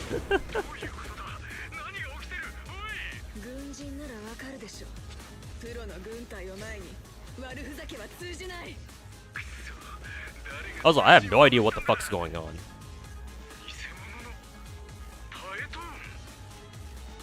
You like how Nicole kind of breaks the fourth wall? A lot of characters do that, actually. I saw a tweet over the weekend, Z3 tweet, that basically puts all the not all, but a lot of the intro cutscenes where what is it? You have your team leader kind of stare at you or whatever, or like the first intro scene or whatever. And yeah, like half the characters in the game like give you kind of like the stink eye or whatever. The good guys are winning. I mean, yeah, it's a Chinese gacha game after all, so yeah, of course they are. But of course, also just to make sure that there's nothing else going on here.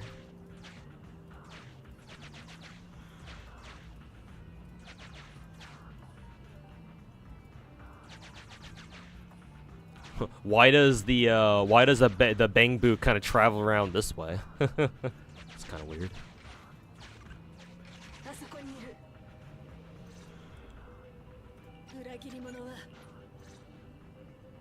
Nicole, Grace. I'm pretty sure the others do it too. I think Ellen, because she's a tsundere, she kind of gives you a like a bit of a stink eye towards like the very end, something like that.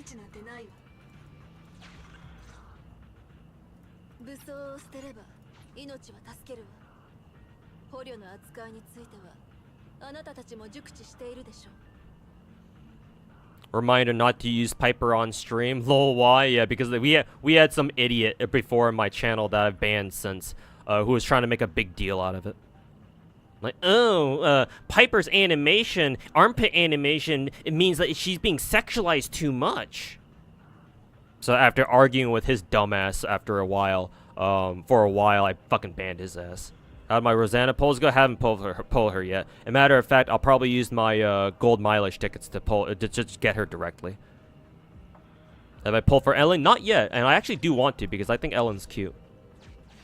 I have been successfully psyoped by the Ellen Joe Twitter gang. So now I wish to roll for her. However, I'm still not spending money, or I'm not buying a pack, at least not yet. Maybe I can justify buying, what is it, I can justify paying for, like, the double value packs, maybe. Perhaps. Ow, ow, ow, ow. I need to dodge that instead of, shit, or instead of pressing spacebar.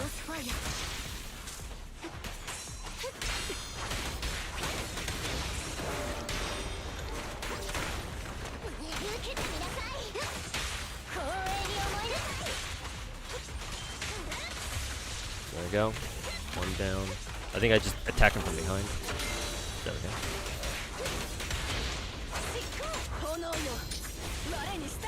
Yeah, a better time playing Soldier 11. Yeah, she's fucking cool, man. That and she's a fire waifu, so that's right up my fucking alley.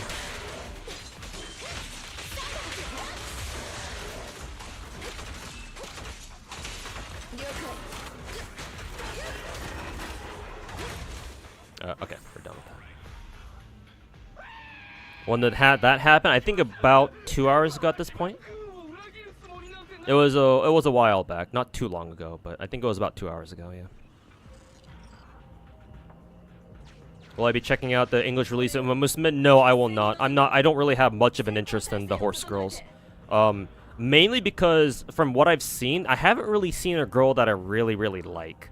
Like the girls that I think the horse girl that I like the most is probably Daiwa Scarlet, I think is her name.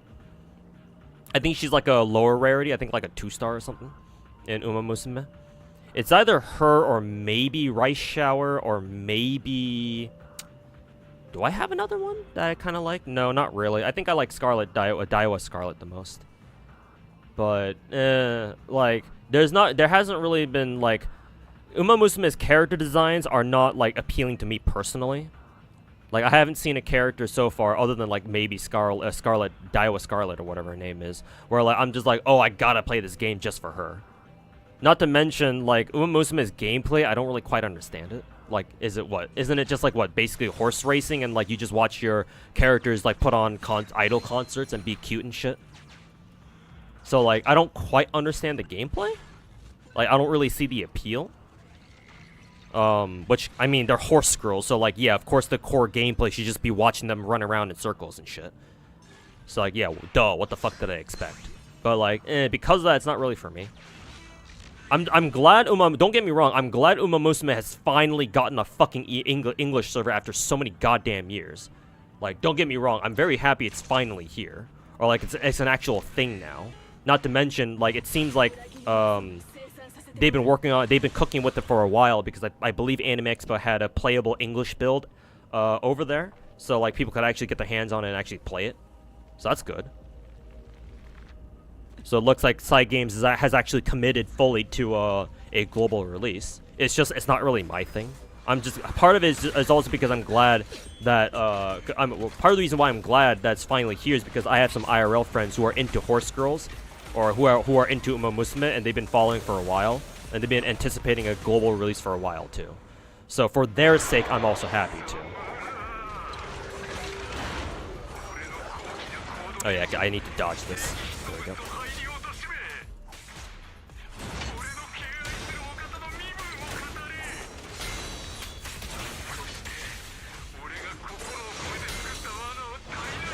Oh, that's a sneaky attack.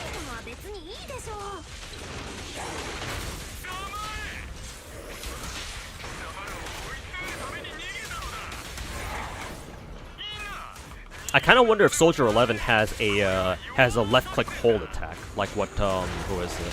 Like what Ambi has. Oh, is there a second one? Yes, there is. More victims, I see. Global is gonna be 4 years behind it. Yeah, exactly. I really wonder how they're gonna handle that. Like, do they plan on accelerating the content somehow, or like, what the fuck are they gonna do, man? Also, I kind of wonder what you're supposed to do against enemy projectiles, because you can't team parry or chain attack bullets. And it seems like bullets like interrupt your shit a lot too, so that sucks. Did we kill this guy already? No, he's still kind of alive. Oh, messing up my combos.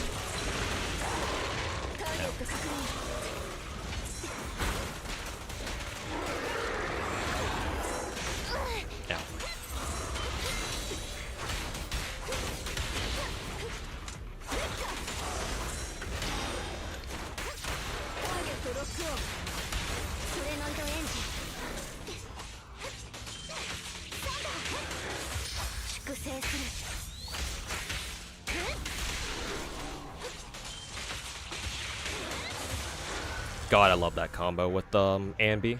One of my basically my favorite combo in the game currently, with Ambi. Full basic into full normal into a hold left click and then an E at the end, or a skill at the end.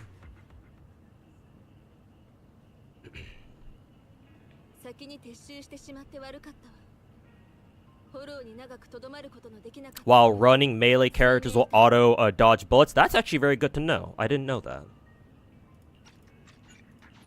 I thought you had to like fucking rapidly tap shift and like just constantly dash through them or some shit. But I guess if you keep running that and they just auto dodge everything, that's pretty nice.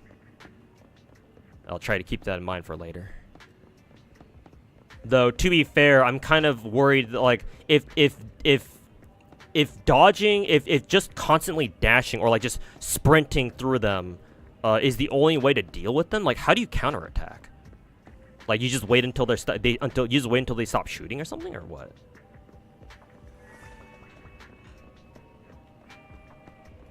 Here's wise.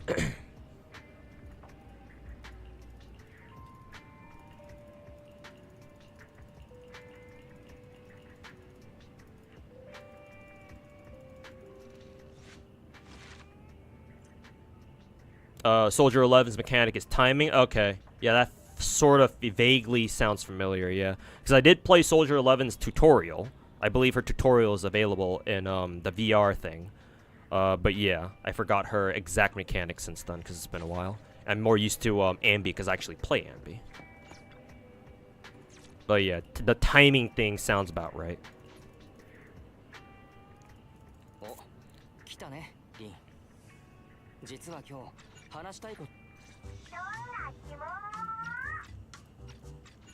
There's that one Bellabog dude back there in the TV show.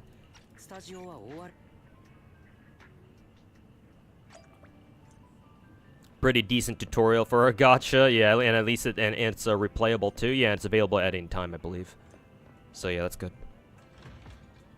Ambi timing is really fun. Yeah, I like it.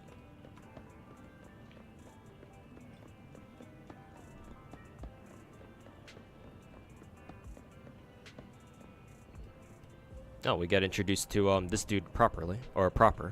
What was his name again? Anton, right?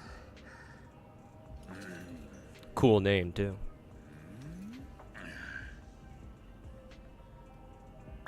Yeah, Anton. Gotcha. I guessed it right.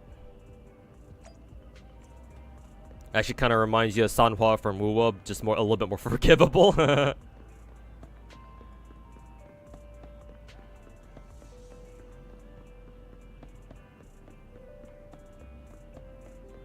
see, where am I supposed to go again? Am I supposed to go through here? Got him E6 while rolling for Ellen, and he's now your Electro DPS.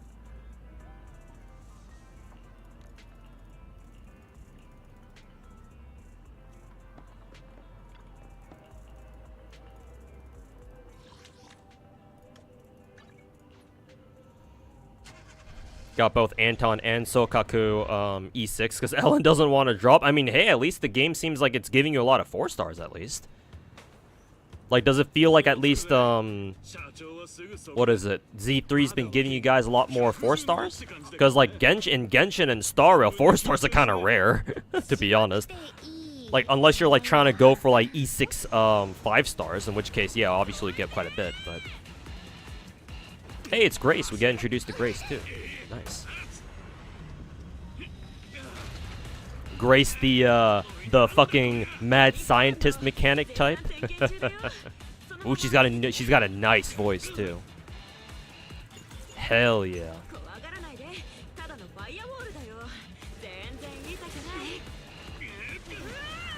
Oh, and she's fucking retarded. Even better. Every machine must have a big red self-destruct button.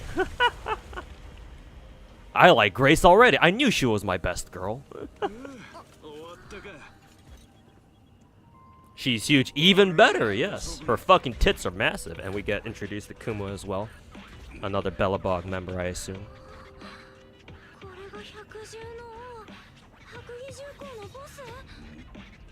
Nicole is amazing. Grace, I meant.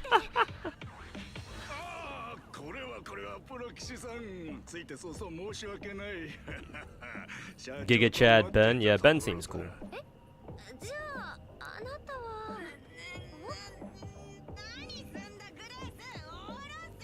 I believe this is Colita, yeah.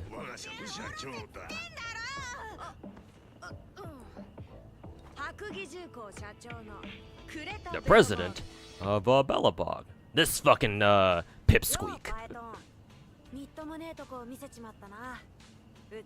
She's huge. Furries will rejoice. I mean, yeah, shit, bro. Lycaon's baited all the fucking furries off Twitter into playing this game, bro.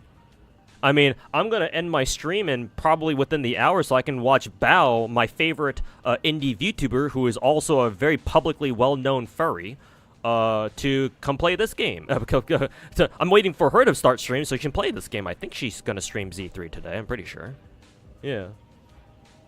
She's been slobbering over Lycaon since like fucking months ago.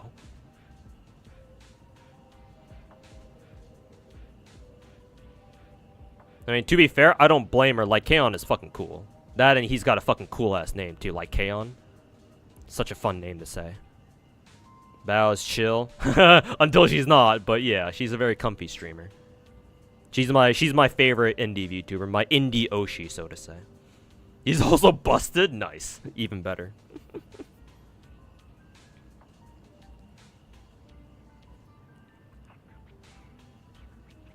I mean, very appropriate for what he is in game. Blide has done irreparable damage to her soul. Blide. Sidonis, yeah, from Legend of Zelda. Or from Legend of Zelda. Who else? Laios from Dungeon Meshi. Who else? Was it Rick? Yeah, Rick from Rick and Morty. At least before, you know, before Rick's voice actor turned out to be a fucking creep. Or so I hear.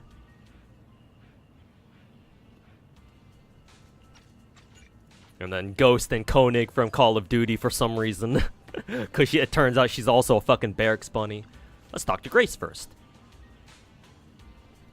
God, she's fucking huge. I needed fat titty fan art of Grace from Z3 fucking last week. Approximate position of a heavy boring machine, or boring machine. is that like boring as in like boring, or like is it describing what it does? Oh God, she's definitely a mechanic girl, that's for sure. No, don't touch our Bangbu.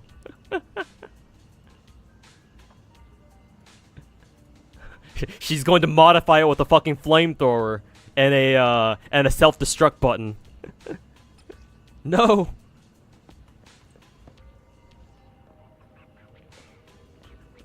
Yeah, I had assumed it was like a descriptor, like a descriptive adjective for their machinery. Yeah, like what exactly they do. Yeah, like boring a hole into the side of a wall, kind of thing. They bore. She's like the Eunectes of Z3. Honestly, not a bad comparison. Yeah, she's just missing a big fat and thick. What is it? Tail. I mean, she more than makes up for it with their fucking thigh size. You see the size on those fucking. On those fucking, you know, on those fucking things.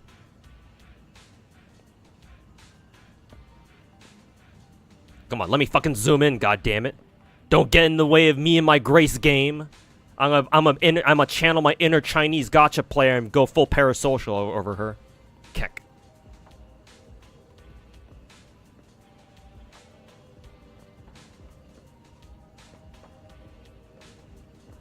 God fucking damn it, the fucking transparency filter. God fucking damn it. Fuck you, MiHoYo.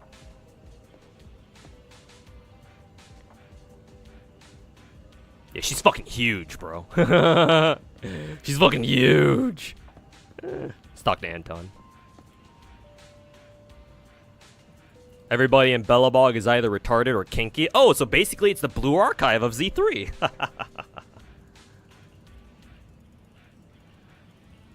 Makes sense that this is like these are like the handymen or like the construction workers slash mechanics of the game, because it seems like they all got a few screws loose. Honestly, Ben might be the most well adjusted out of everybody. Ben and maybe Colita. Grace obviously has a few screws loose. Anton is just fucking red-blooded, hot-blooded as hell. He seems like the kind of motherfucker to just like want to pick a fight with everybody. Anton talks to his drill because it's his bro. Oh god.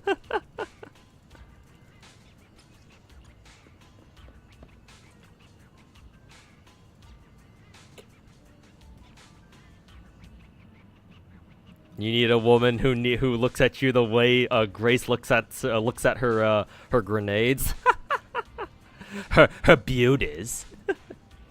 like Smoke from Rainbow Six Siege. My beauties. In like a very thick British accent.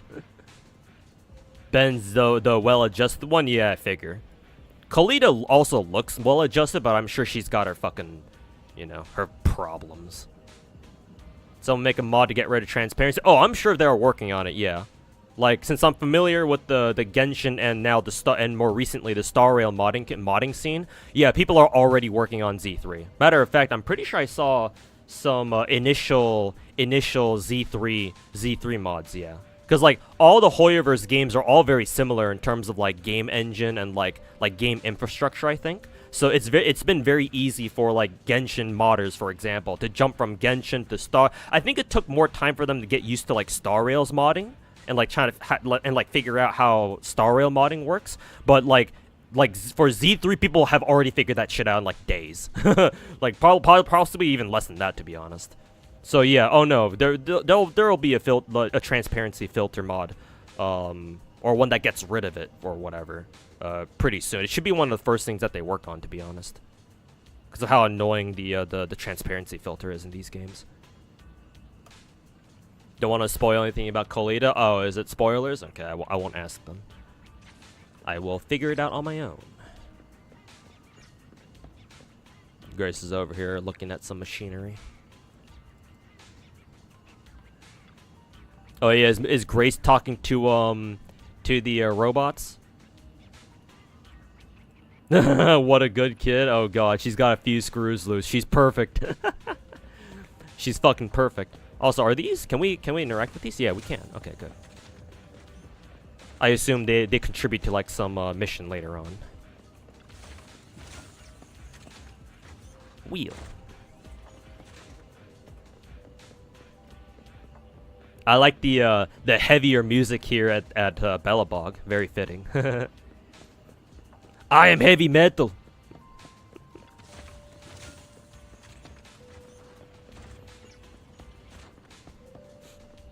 Oh, they're in every location. They're kind of like chests. I see. Gotcha. Yeah, because there were some back in the starting location as well. Might be it for the time being. Actually, I haven't been up this ramp yet. Oh, we got other bear dudes like Ben. We got Thomas. We got this dude. Mishka.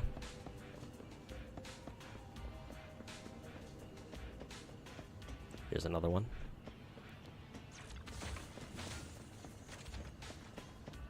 I think those should be all the trucks, the mini trucks for now, or the cargo thingies. You can go up the elevator in the middle. Oh, this thing? I actually didn't even notice. Hey, we can. Cool. And we're up here. I think we initially, when we first came to Belobog, weren't we up on the, didn't we arrive here initially? No, actually, no, this might be a different place. Yeah, this is probably a different location now that I think about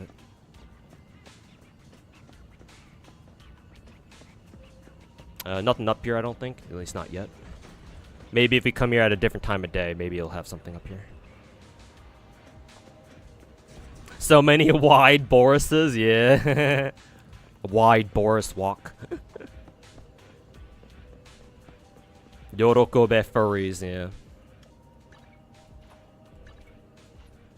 Truly a game for everybody. A game for Coomers, like, because it's got people like, it's got girls like Grace and Rena. You got furries for, or you got the furry guys for, you know, furries like Bao.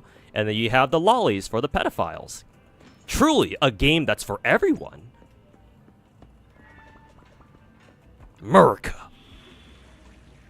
Even though this game doesn't really take place in America. America. Ooh, trial characters. Don't mind if I do. I can play Grace. Too bad we don't get Grace as our team leader. I wonder if we could.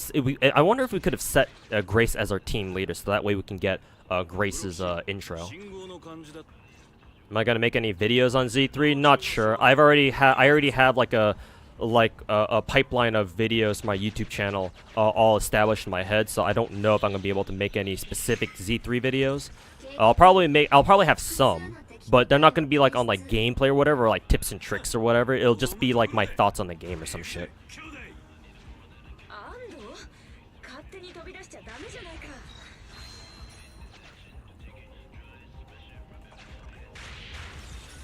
Is Anton running around getting rid of all the enemies for us here? Dashku.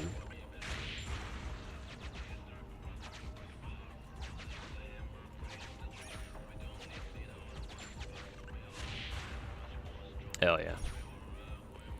Get their asses, Anton. Fuck them up.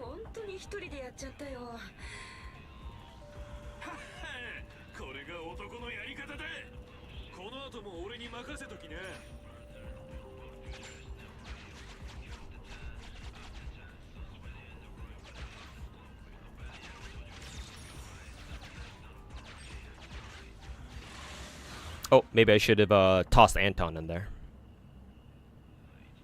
Anton's a Giga Chad. I know, right? Look at his fucking intro screen. The Slav squat. Slav squat to impose dominance. Or to establish dominance. Huh, Grace's chain attack seemed a little bit different there. It's not the usual pang clash noise that usually happens. What the fuck did what the fuck was Kolita's chain attack again? What the fuck happened there?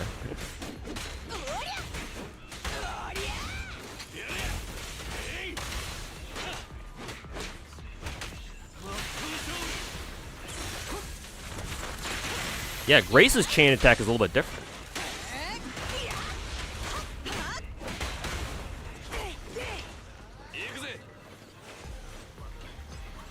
See. Oh, this is our Bangbu buddy.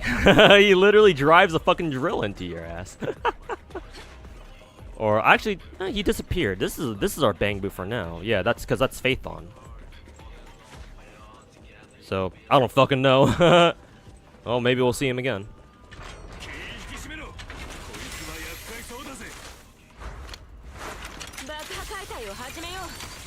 Whee!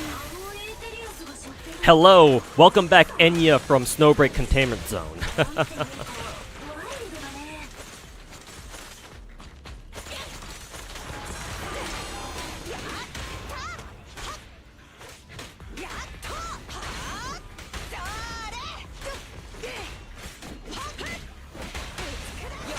Yep, here comes the construction Bangbu again.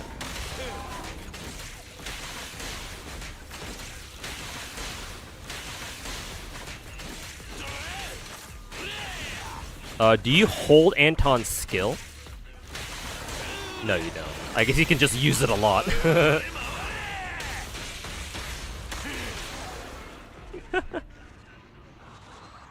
Grace is pretty fun to play. Yeah, she fucking throws nades everywhere. It's like, damn, I didn't know she was she was the daughter of Rolento from Street Fighter.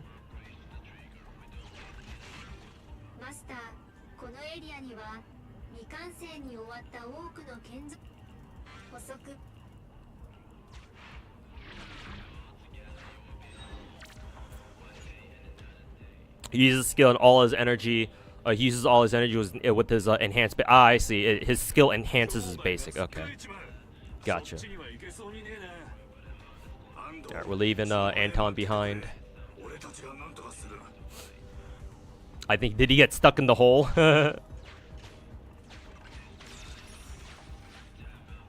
Funny.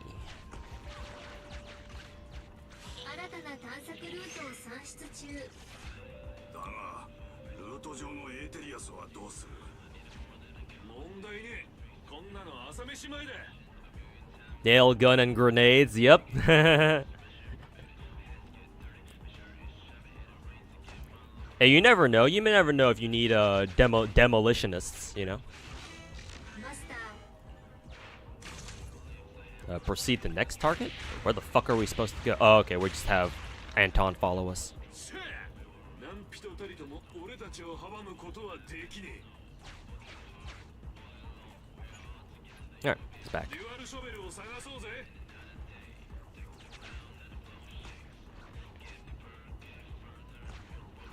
Oh, right.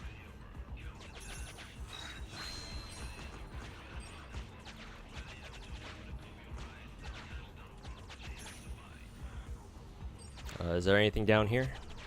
No.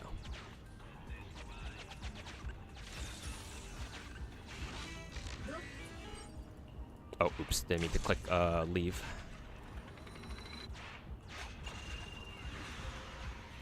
There we go. We're at the third one.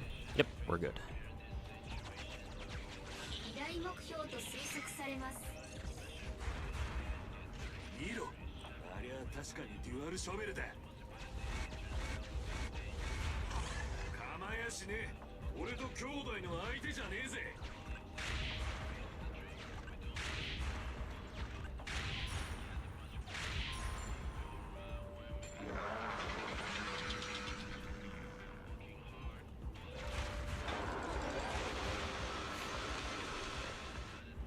エーテリアスが次々と囲まれた。いくら来ようと俺たちは止められねえ。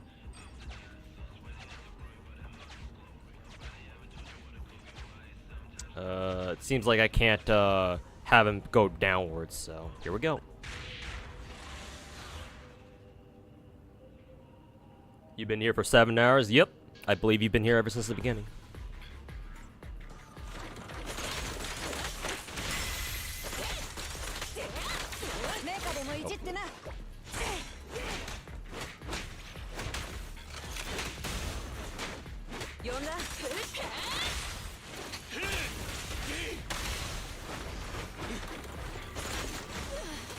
Ow. Ow.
The presentation of TV segments would probably be more well received if they made like 8-bit sprites of like the characters moving around.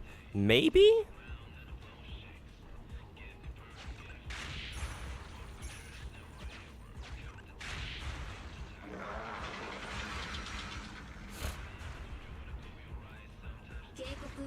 Like I still kind of have my doubts as to whether or not that would work, but maybe people would maybe people would like that better. 熱血バカなんだから。うちらも行くぞ。落ちる。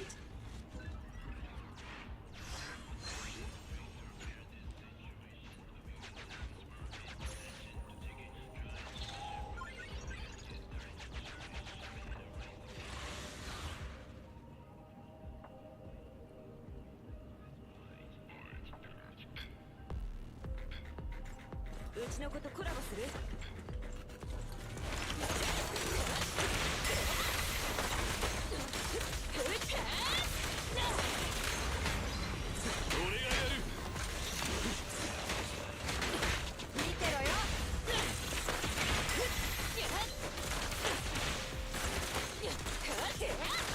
Also, chat, are ranged characters like Nicole and Grace, do they have infinite range? Because like I feel like they can just shoot enemies from across the map, or like, at least across the stage, which is kind of crazy.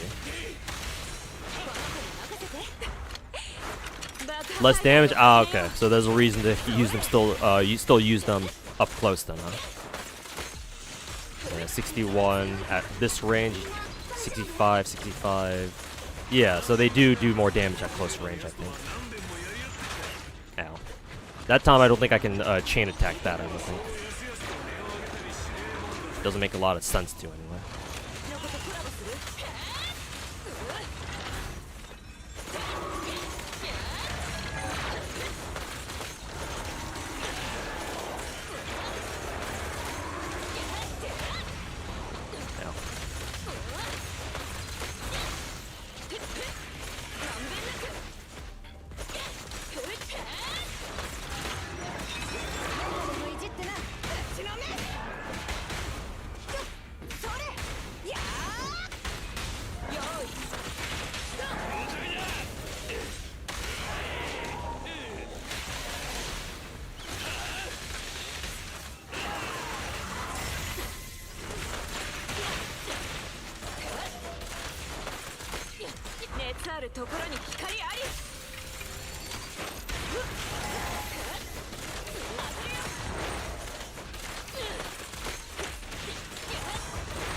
It's so weird that Grace, when she chain attacks, she has no chain attack like feedback, like the any audio feedback.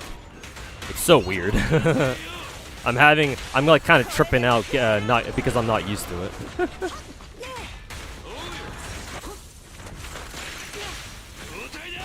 Then again, I guess it doesn't. I guess that makes sense because it's not like Grace has any weapon to like clash with enemy attacks for that matter. So.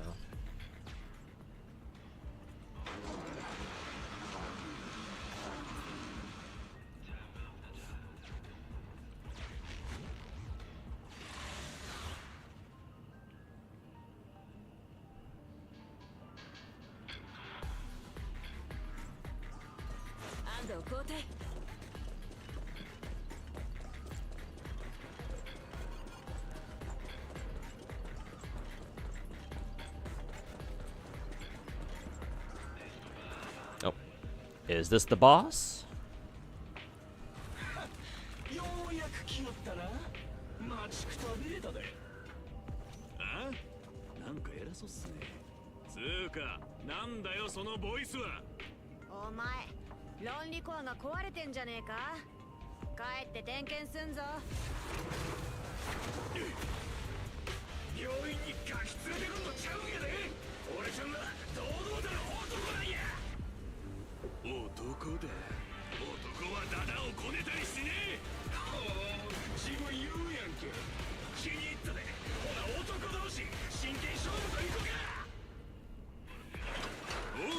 Here we go.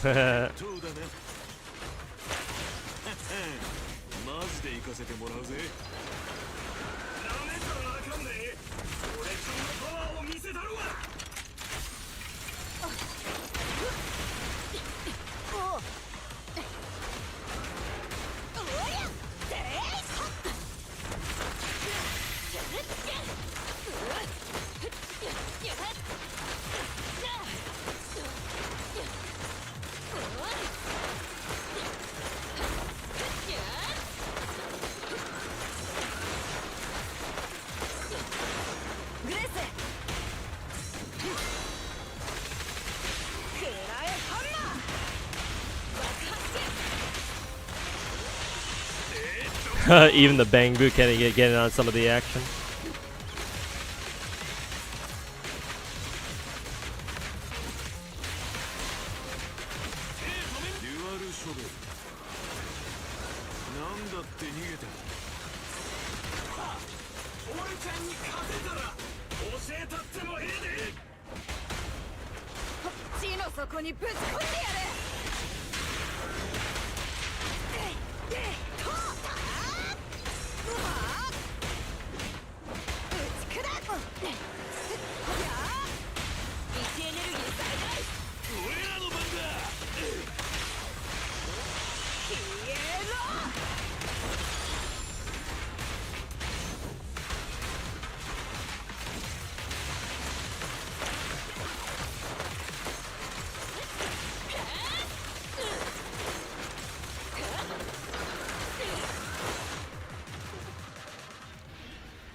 Cool. That was kind of cool side story there. Mainly because Grace was there. Ooh, now we get to play Ben. Very good.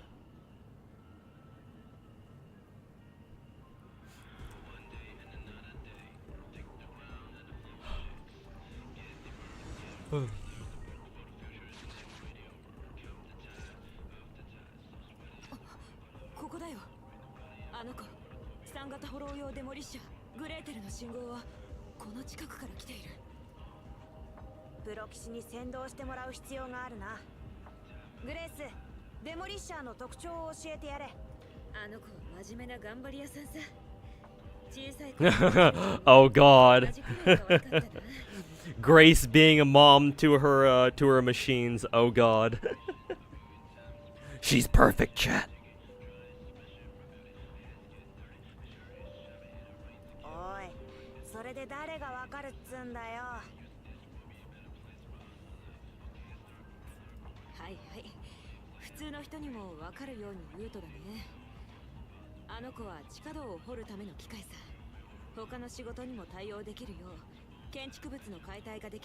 Lucky ass lifeless machines. Oh God. Oh.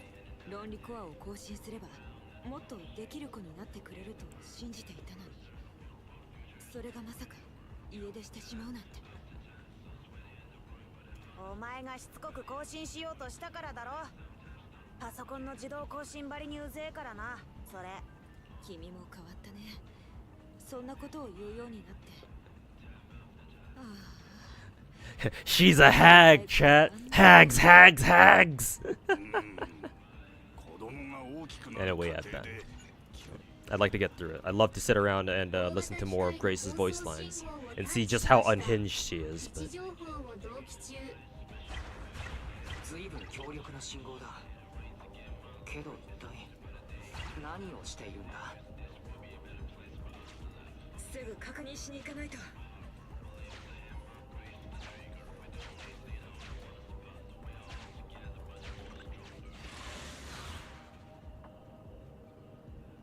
is that a heart? Yes. Because this chapter is called Mechanical Love.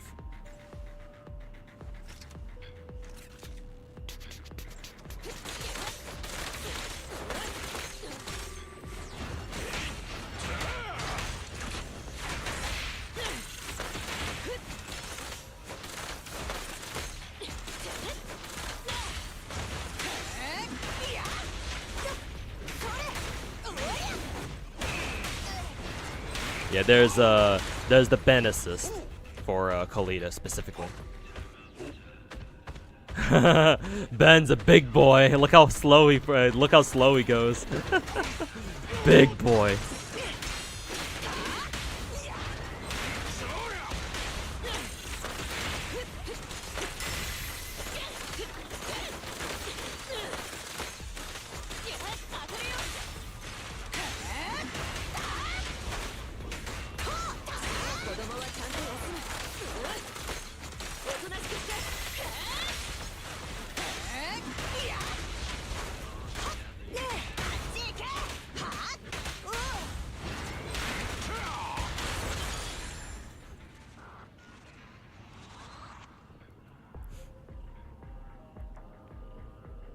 Are you enjoying the gameplay and a bit more in this now, Tuhu? I always enjoy the gameplay. You're confusing my criticism of Wuwa with this game. I always enjoyed Z3's gameplay. I never really had a problem with it. You're confusing this game with Wuthering Waves, my dude. Tekken 8 put the fear in everyone's hearts when they see wide Boris. I mean, technically Chikurin already did that with back in Tekken 7, but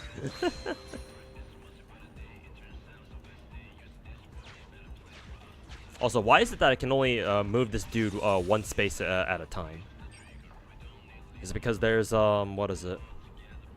Is it because there's like enemy movement around somewhere? I don't know. Can we go through here right now? No, we don't have enough coins. そうだ、これを持って行って。こんなに役立つならもっと用意しとくべきだったよ。Well, we're stuck, so we got to fight.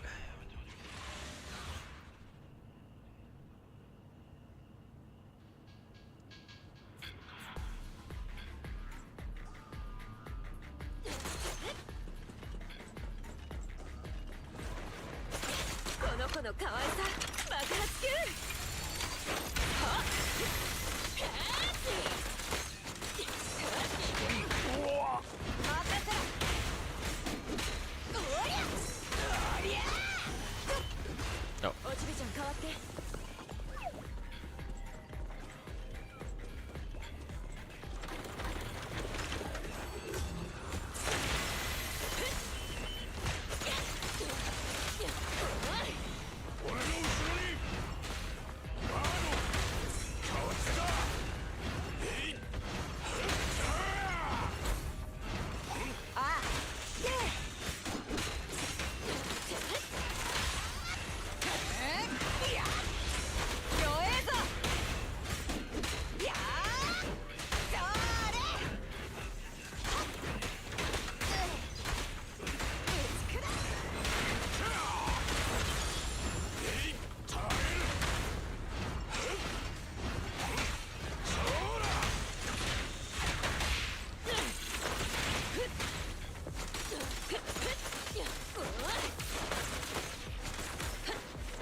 Have you been playing this game pretty casually? Yeah, so far. I haven't really I haven't been super grinding it like you see most other gacha gamers, gacha content creators have been.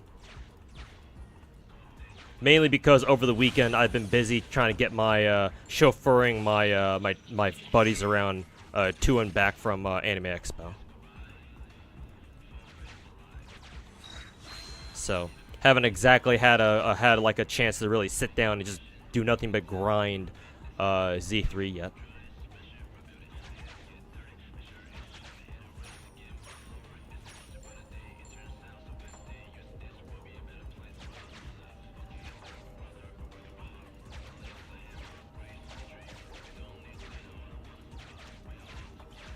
Do we have another motherfucker stalking us or some shit?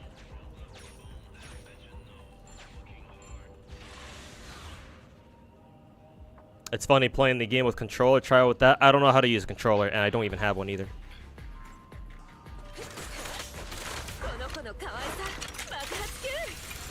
Z3 has a better ring than Zenless Zone Zero. Yeah, I don't know why people don't just call this game Z3. Like, why don't they? Instead of calling this game ZZZ or whatever, or saying the name Zenless Zone Zero out loud a million times. Like, am I the only content creator who bothers calling it Z3? I felt like that would have been a natural nickname to give it, but you know. Gacha players aren't exactly the best at naming conventions now, are they?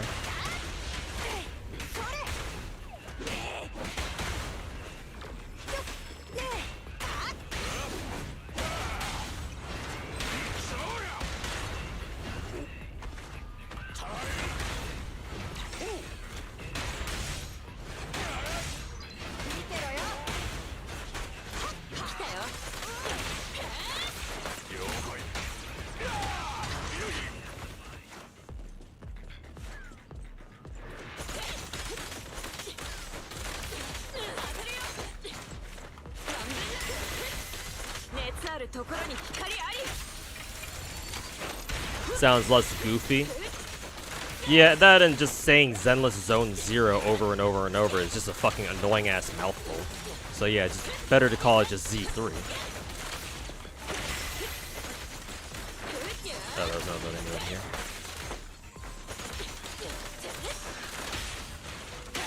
Also, King Bama, hey, what's going on, man? Thanks so much for the 42nd month resub, man. Welcome back. Appreciate it.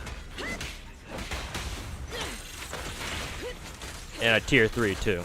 Yeah, and 2 more months until your 4-year resub, man.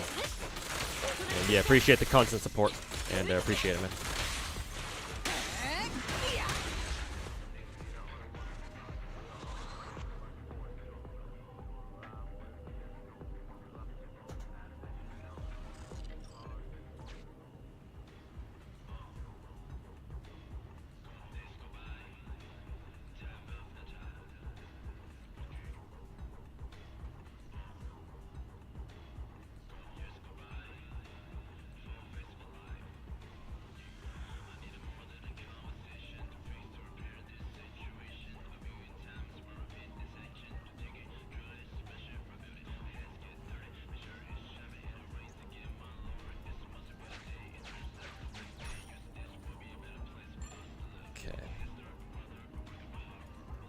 We still need to recover the 3rd one. I do need to go down here first. Yeah, let's go over here real quick.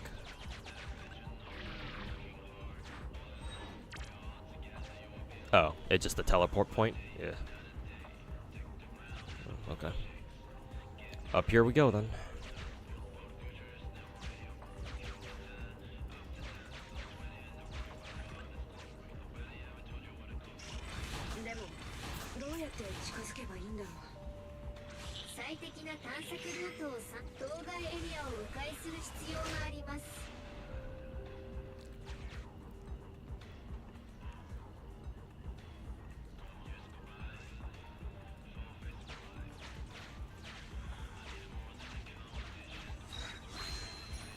Alright, got all 3.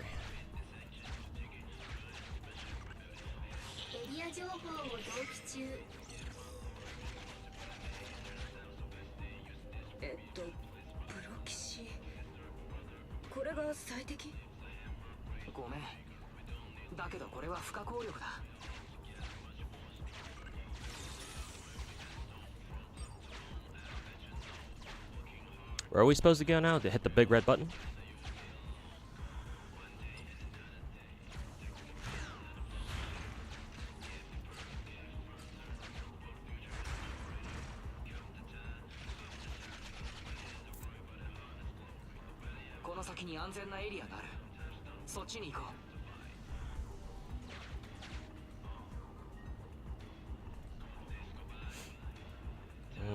I still have to collect this coin here. Are we gonna fight?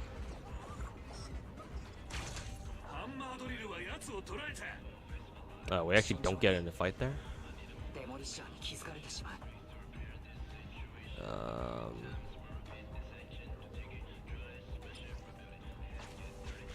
What happens if I use the bomb here? Oh, it doesn't do shit. Oh, well, I guess I'm gonna have to leave the coins behind then. I forget what the coins actually do.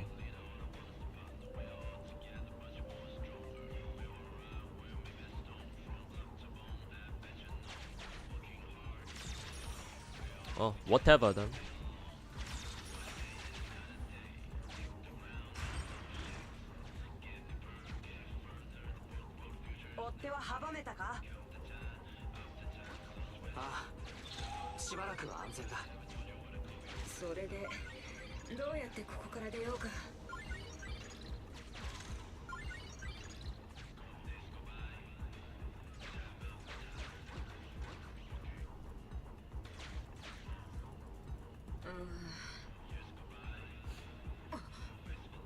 Might find it easier to maneuver using WASD. I may use it later, but for right now I'm having fun just left clicking around.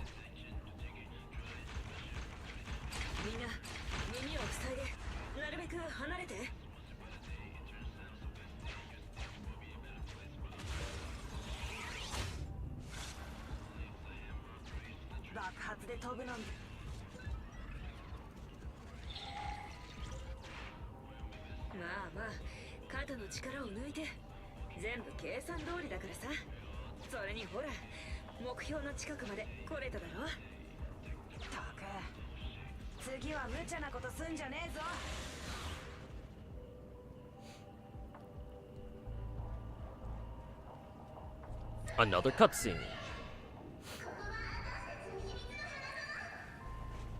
女の子の声。あそこだ。分かってるわよ。真っ白くんとの仲を引き裂く気でしょ。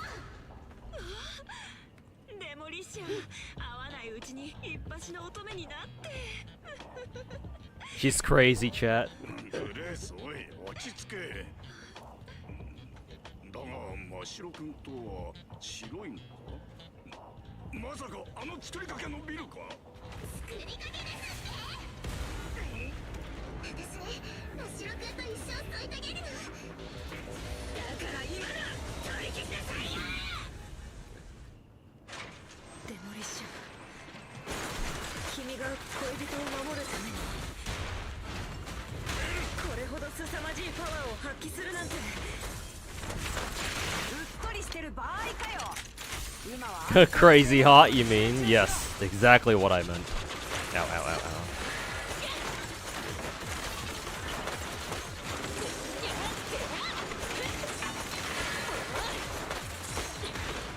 俺の後ろに。通行止めだ。手伝うぞ。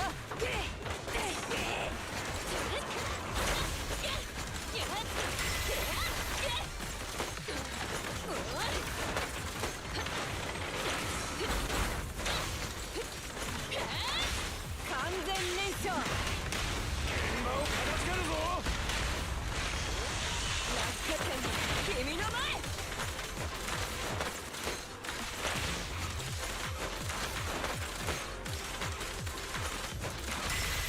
しぶといじゃないか。仕事は。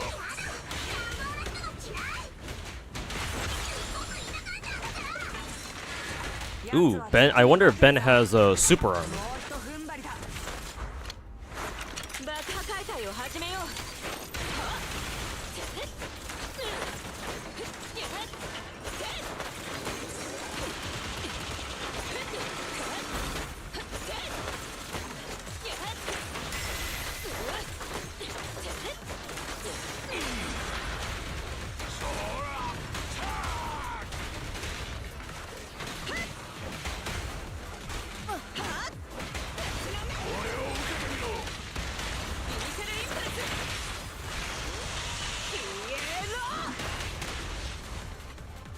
まずいな。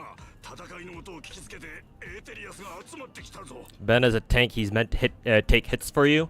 The term I used for him, the term I used, the super armor term, it's a fighting game term where, it's like, basically it's a property where some characters have, the ability to just ignore whatever hits that, they're taking while they themselves are doing a move. And, it seemed like Ben had that exact property, where he was attacking, but even though he was getting hit by something, he just kept doing what he was doing anyway. It seems most characters in the game don't have super armor on their moves, but Ben seems like he does. So, like, yeah, I get he's obviously meant to be a tank with how chunky of a boy he is, but, kind of surprising to see that characters, like, legit have super armor in their moves like they do in fighting games. I mean, it's making more and more sense why Z3 had that whole Street Fighter collab. Lin, okay.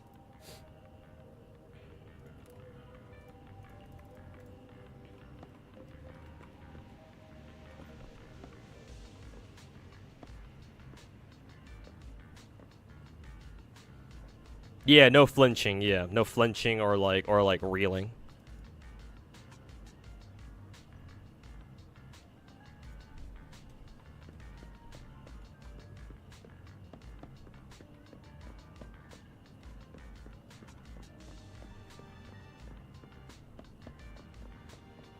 Alright.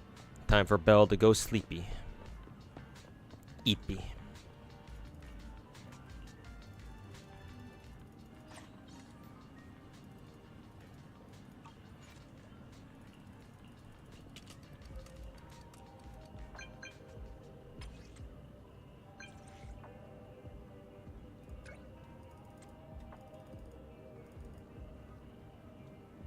Or like see the inspiration. Yeah, like the whole. At first, I was like, why the fuck did they collab with Street Fighter of all things? But then the more I play Z3, the more I realize why that's the case. Yeah, like fighting games seems to be a huge inspiration for this game, with how characters have combos, and like there are specific, what is it? There are specific mechanics that also have their roots in fighting games a little bit, like the whole super armor thing that we were just talking about, and then you know obviously parries, or whatever they're called in this game, chain attacks and dashes or whatever. Obviously, it's not quite a fighting game. It's more like this. You know, obviously Z3 is more like a fucking arena fighter than anything, but.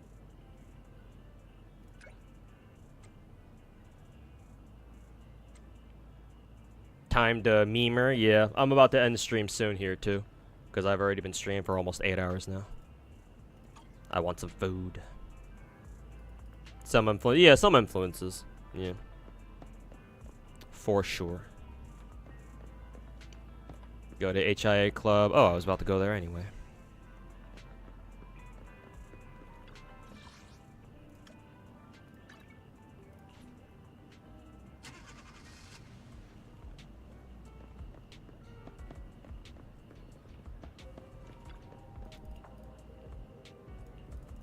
Oh, nice. We get to talk to this receptionist girl, too.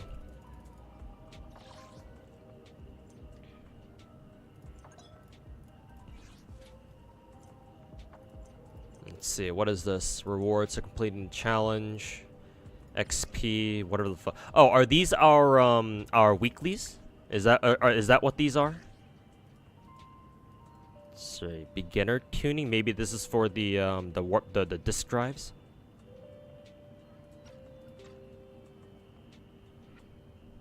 You always choose female MC? Yes, because my philosophy is the more cute girls on my screen, the better.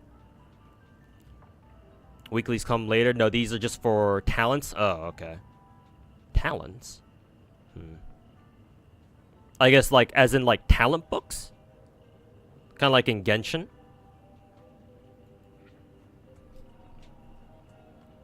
You get like actual weeklies later. Jesus Christ, how far in do I have to play? How far do I have to get in the fucking game for me to unlock like all this shit, bro? I mean, to be fair, Genshin and Star Rail aren't like completely immune from this criticism either, but still.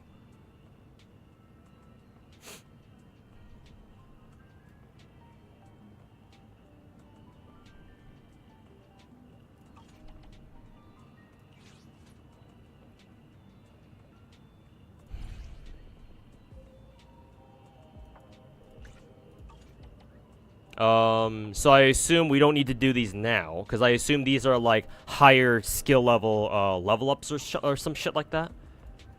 Even if I were to play them now, it's not like I can really use them at the moment. Or maybe the game is about to teach me what. Core passes. Oh, I assume we use them to fucking unlock these. I guess I never noticed these. Blah blah blah blah blah.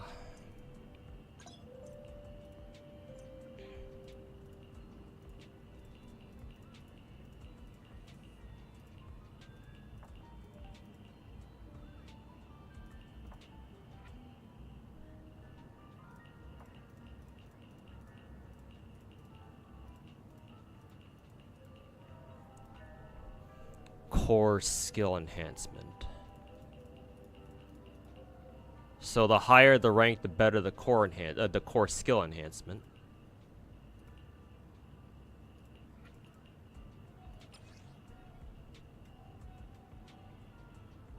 Okay, Ambi's core enhancement is the shit that I've been doing, basically.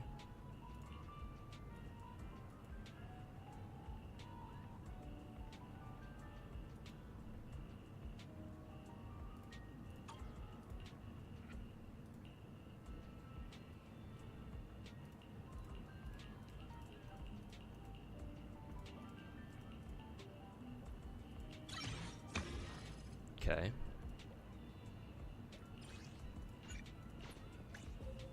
Alright. So if we do this now. 何かよ稼ぎ時だわ。こちらアンビ配置についた。さあさあご覧あれ。わちゃわちゃ。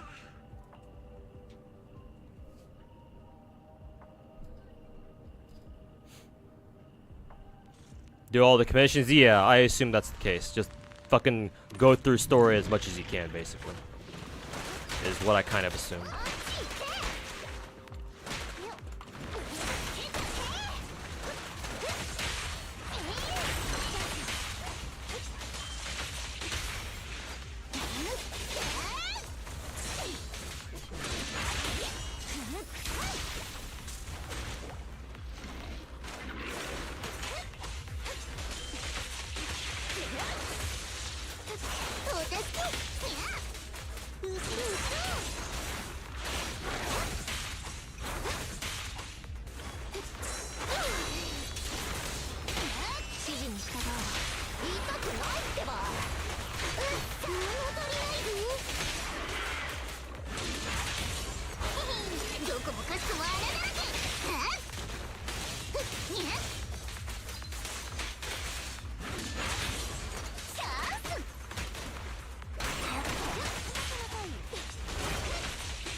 Cat girls alt animation disgusts you for some reason. Yeah, maybe because it over sexualizes cat girls.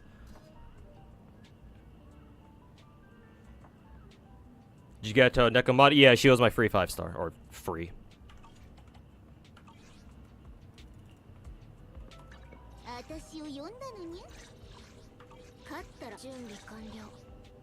But she was in fact the one that I started with.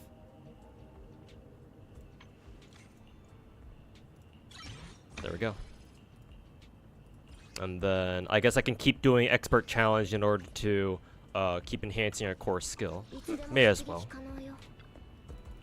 Not like I have anything better to do with my stamina at the moment.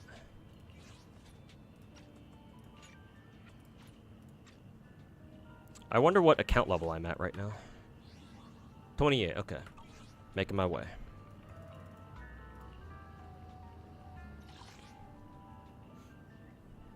You don't know you don't like it, even though you're a Cunny enjoyer.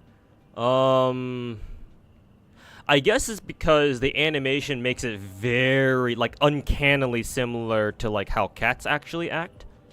When cats do that whole, like, butt up pose, stretch pose or whatever. I guess I think I kind of understand, kind of. But at the same time,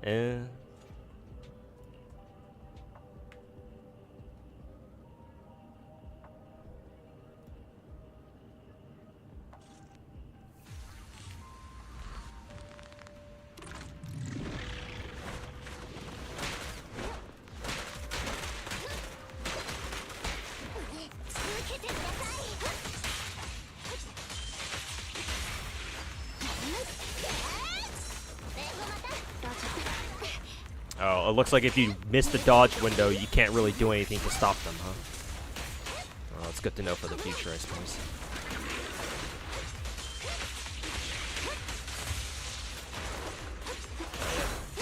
Gotta dodge that one.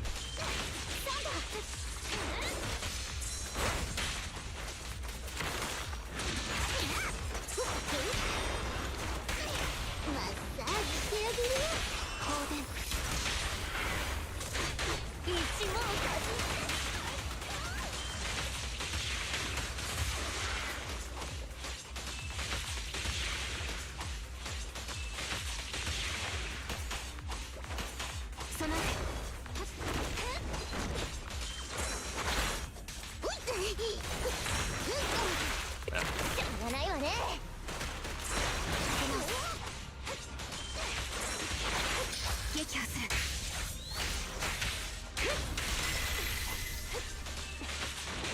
痛くないってば。毒口テスト。私は屈しない。 Yeah, getting my combos wrong.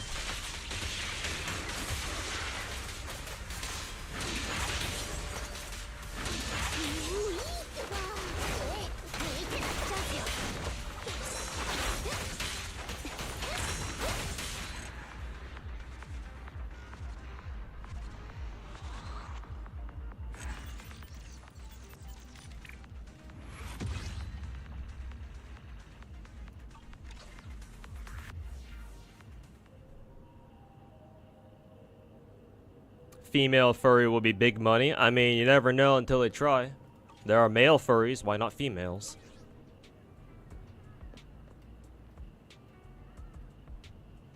You really want to get Soldier 11? I hear you.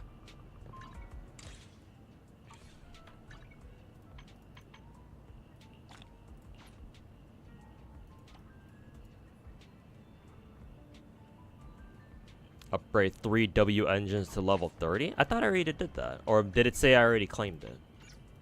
Yeah, I already did it. Okay. Don't need to worry about it then. Ah, the expert challenge. Okay. Alright, let's do a little bit of gacha. Again, I'm just going to spend what I have. I don't plan on actually spending any money. So whatever I got saved up, we are throwing it at Ellen Joe because titty. Soldier 11 Ambi's Echo Fighter Keck. I see what you did there. Anyways, let's do it. Let's waste some shit on Ellen, why not?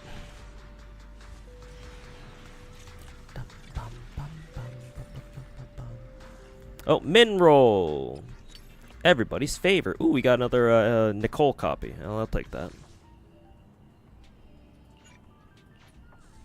I'll take that. You'll get her quickly? I sure hope so, man. We'll see. Rolls ain't looking too hot, though, with the 2 min rolls back to back.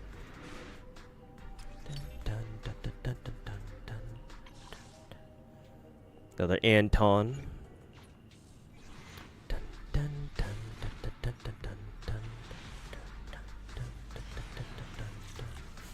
Good luck? I mean, not so good luck over here. I guess I must be paying for my Star Rail crimes. Yeah, at least you got another copy of Sokaku. Kind of a bummer that there's only 2 4-stars on Rate Up, when like both Genshin and both Genshin and Star Rail have 3. I guess that's a conscious decision on their part, because like people have bitched for the past 4 years about how hard it is to get certain 4-stars. So I guess there only being 2 makes it a little bit easier to get like one or the other, instead of it being like a fucking 3-way. You don't have enough 4-stars? I mean, there's enough. Like, if they really wanted to, they could have 3 4-stars on Rate Up, if they really wanted to. But, hey, 4 fucking min rolls in a row. Woohoo! Fucking love it. The min rolls! Can you tell how much I fucking love gacha games? Hell yeah, my dude. Yeah, another Sokaku at least. Alright, last multi. At least for now. This does allow you to C6 faster. Yeah, that's what I was trying to get at, yeah. Hey, how many min rolls was that in a row? Like 5 or 6? Fuck yeah. Love gacha, my dude. I guess it's a good thing I decided not to, I've committed to not, like, wailing on this game for, like, every character and every fucking W engine. God, fucking kill me, I guess. Thank God I decided not to commit to that shit.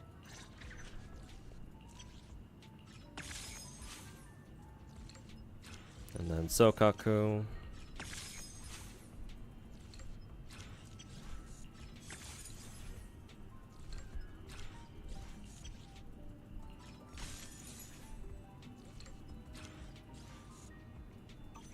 Buy the extra tickets. I'm pretty sure I already bought them. I can check again real quick to see if I haven't.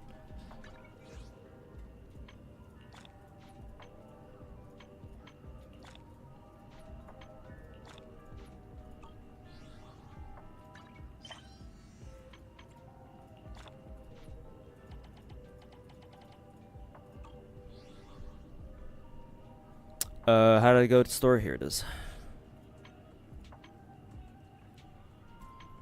I guess they do have some bundles that I guess I wouldn't mind paying for. I'll see if I want to even buy them or not. Signal shop. I'm pretty sure I already bought out the fucking thingies, right? The tickets every month. Pretty sure. I believe it was Fading Signal. Yeah, I already bought them out.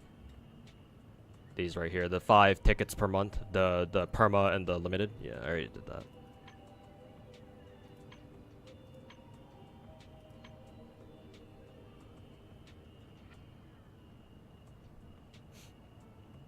I guess I do have enough to buy out, you know, that, but I'm actually kind of tempted to just buy a copy of Lucy, assuming that doing this will actually unlock the character. Just making sure, because in Nika, if you do this, you can't without having the actual base character.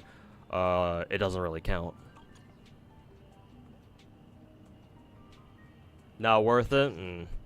Yeah, I guess she'll be on rate up in a future banner, I suppose. Assuming I can even fucking roll on that banner.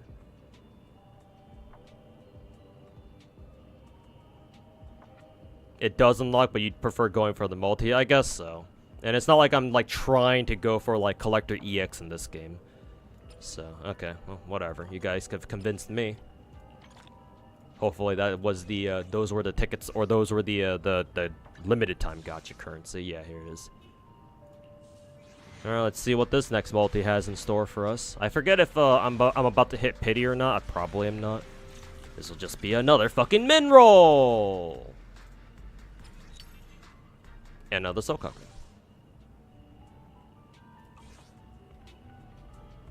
Hey, maybe if I start bitching about how shitty of a game Z3 is, maybe the game will start giving me better rolls. Ought to think about that one, eh?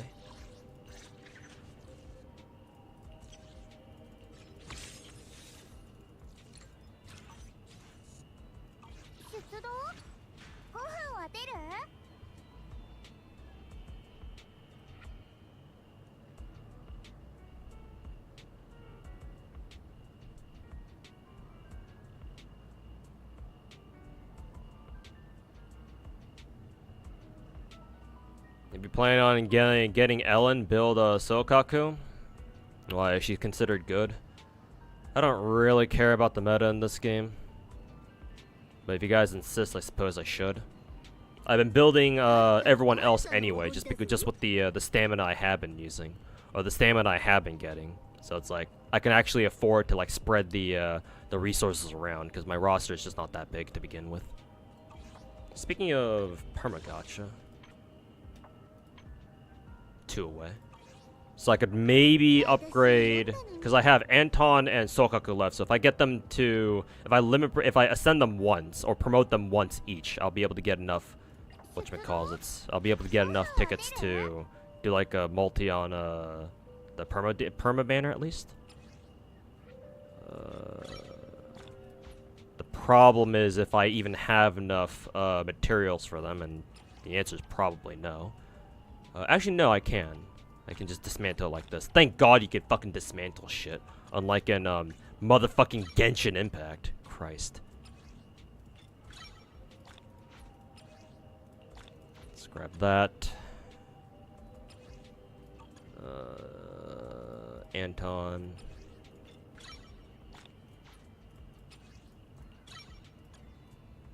Okay. Claim rewards. Get his ass to level 20 as well. There you go.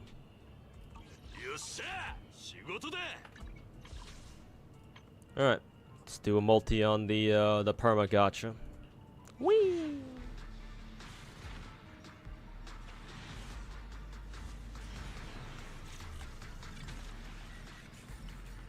Yet another min roll. Fuck you. I'll take another mint cold though. 私を呼んだのに何かよ。私は高くつくわよ。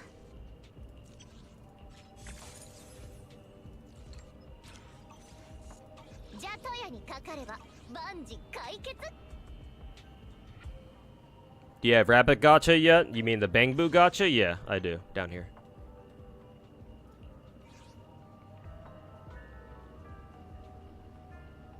Wonder if limited banner pity stays there for next man. It should. Like they kept it for Star Rail, so no reason to not take it. No reason to take it out just because. Take it out of Z3, I should say.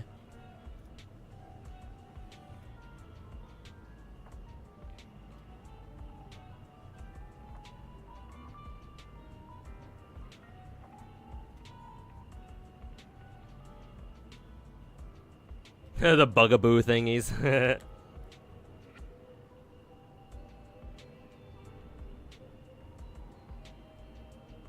These are literally the worst rolls you've ever seen for Z3. Oh, I'm not surprised.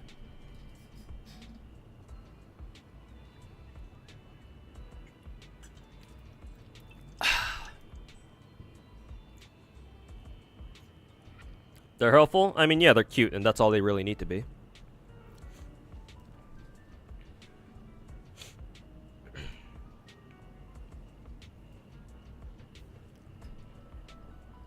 Sorry you couldn't roll better? Nah, don't feel sorry, because I never had anything truly, like, emotionally invested anyway. Not for Z3, not yet. I've already mentally steeled myself to, not really be able to roll for much in Z3. Because, like, I've already committed to not, like, spending money, like, a huge amount of money on this game. I think the most I'll do is, like, buy out the double value packs, like the first time purchase bonuses. I may buy out the bundles eventually, like the bundles in the shop, like the ones that you can buy for like 15 bucks or something. As long as it's like one time only. If they're like multi-use, like they refresh like every week or something, then fuck that shit. Like one time is good enough for me.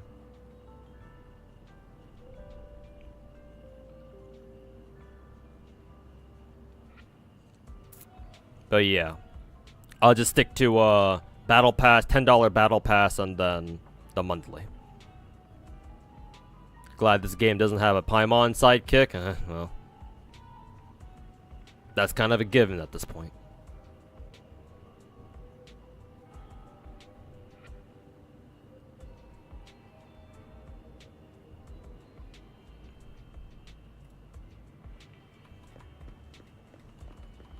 Whee! How much more time do we have left on Ellen's banner? I think we should still have 2 more weeks, right? Yeah, almost exactly 2 more weeks. Let's see. And hopefully I can keep grinding the game, and hopefully I'll be able to come up with like 1 more multi, because I think I should be like 1 more multi away from soft pity. And I'll see if I manage to nab Ellen, or at least get lucky with a fucking coin flip. Something tells me that I'm not gonna win it anyway. You won the 50-50 anyway. I appreciate the fact that you have so much trust, that you have so much faith in me, because I sure don't. But in any case, I think I'll head out from here, chat. Already streamed for, what, 8 hours? Nice 8-hour work day for me. Yeah, work day. Keck W, imagine.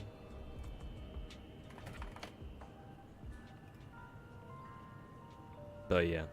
Appreciate you guys hanging out to watch me play some Star Rail for like the first like 4 or 5 hours, and then some Z3 afterwards. Appreciate it, guys. Nice chill stream with the side of me yelling at dumbasses in chat every now and then. So appreciate it, boys. I would go raid Bao, but she's not live yet. She's about to go live, cause she's already changed her stream title and her stream what is it fucking stream directory over to Z3, but she's not live yet. She should have been live like 20 minutes ago. Maybe she's late. Oh, not maybe, she is late. Actually, let me check her Twitter to see what's up.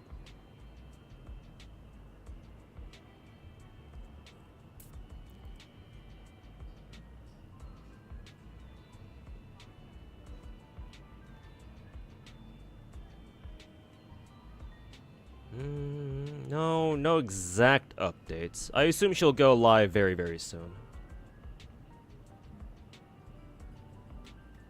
But yeah. Thanks for hanging out, everybody.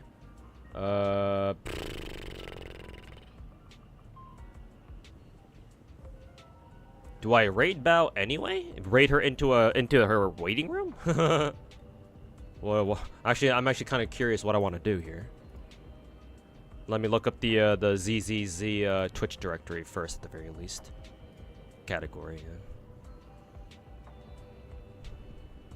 Huh, that's so weird. Vey playing Z3.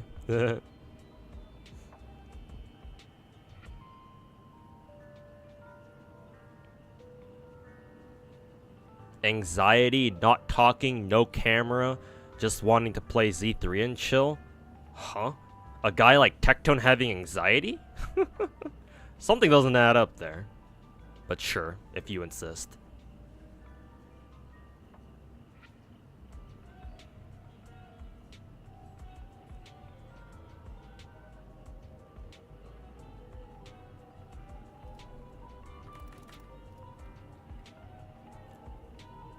Let's see. Oh, Pocket streaming. I can send you guys over to her again. Yeah, because she's streaming her her Jade rolls. She should have started already. So yeah, I'll send you guys over to her. Maybe I'll raid Bao next time, whenever the opportunity presents itself. Oh, Faye Mata voices English Jade, huh? I know her from her work on Aki from Street Fighter. Anyways, chat. Thanks for hanging out once again, and yeah, we'll catch you guys next time, whenever next time is. Probably tomorrow. I plan on streaming FGO because I want to grind to get Arc to 120. So yeah, hope to see you guys back tomorrow, and go say hi to Pocket for me in the meantime. So yeah, take care, everybody. Enjoy the rest of your night, and we'll see you guys over in Pocket's chat. Peace.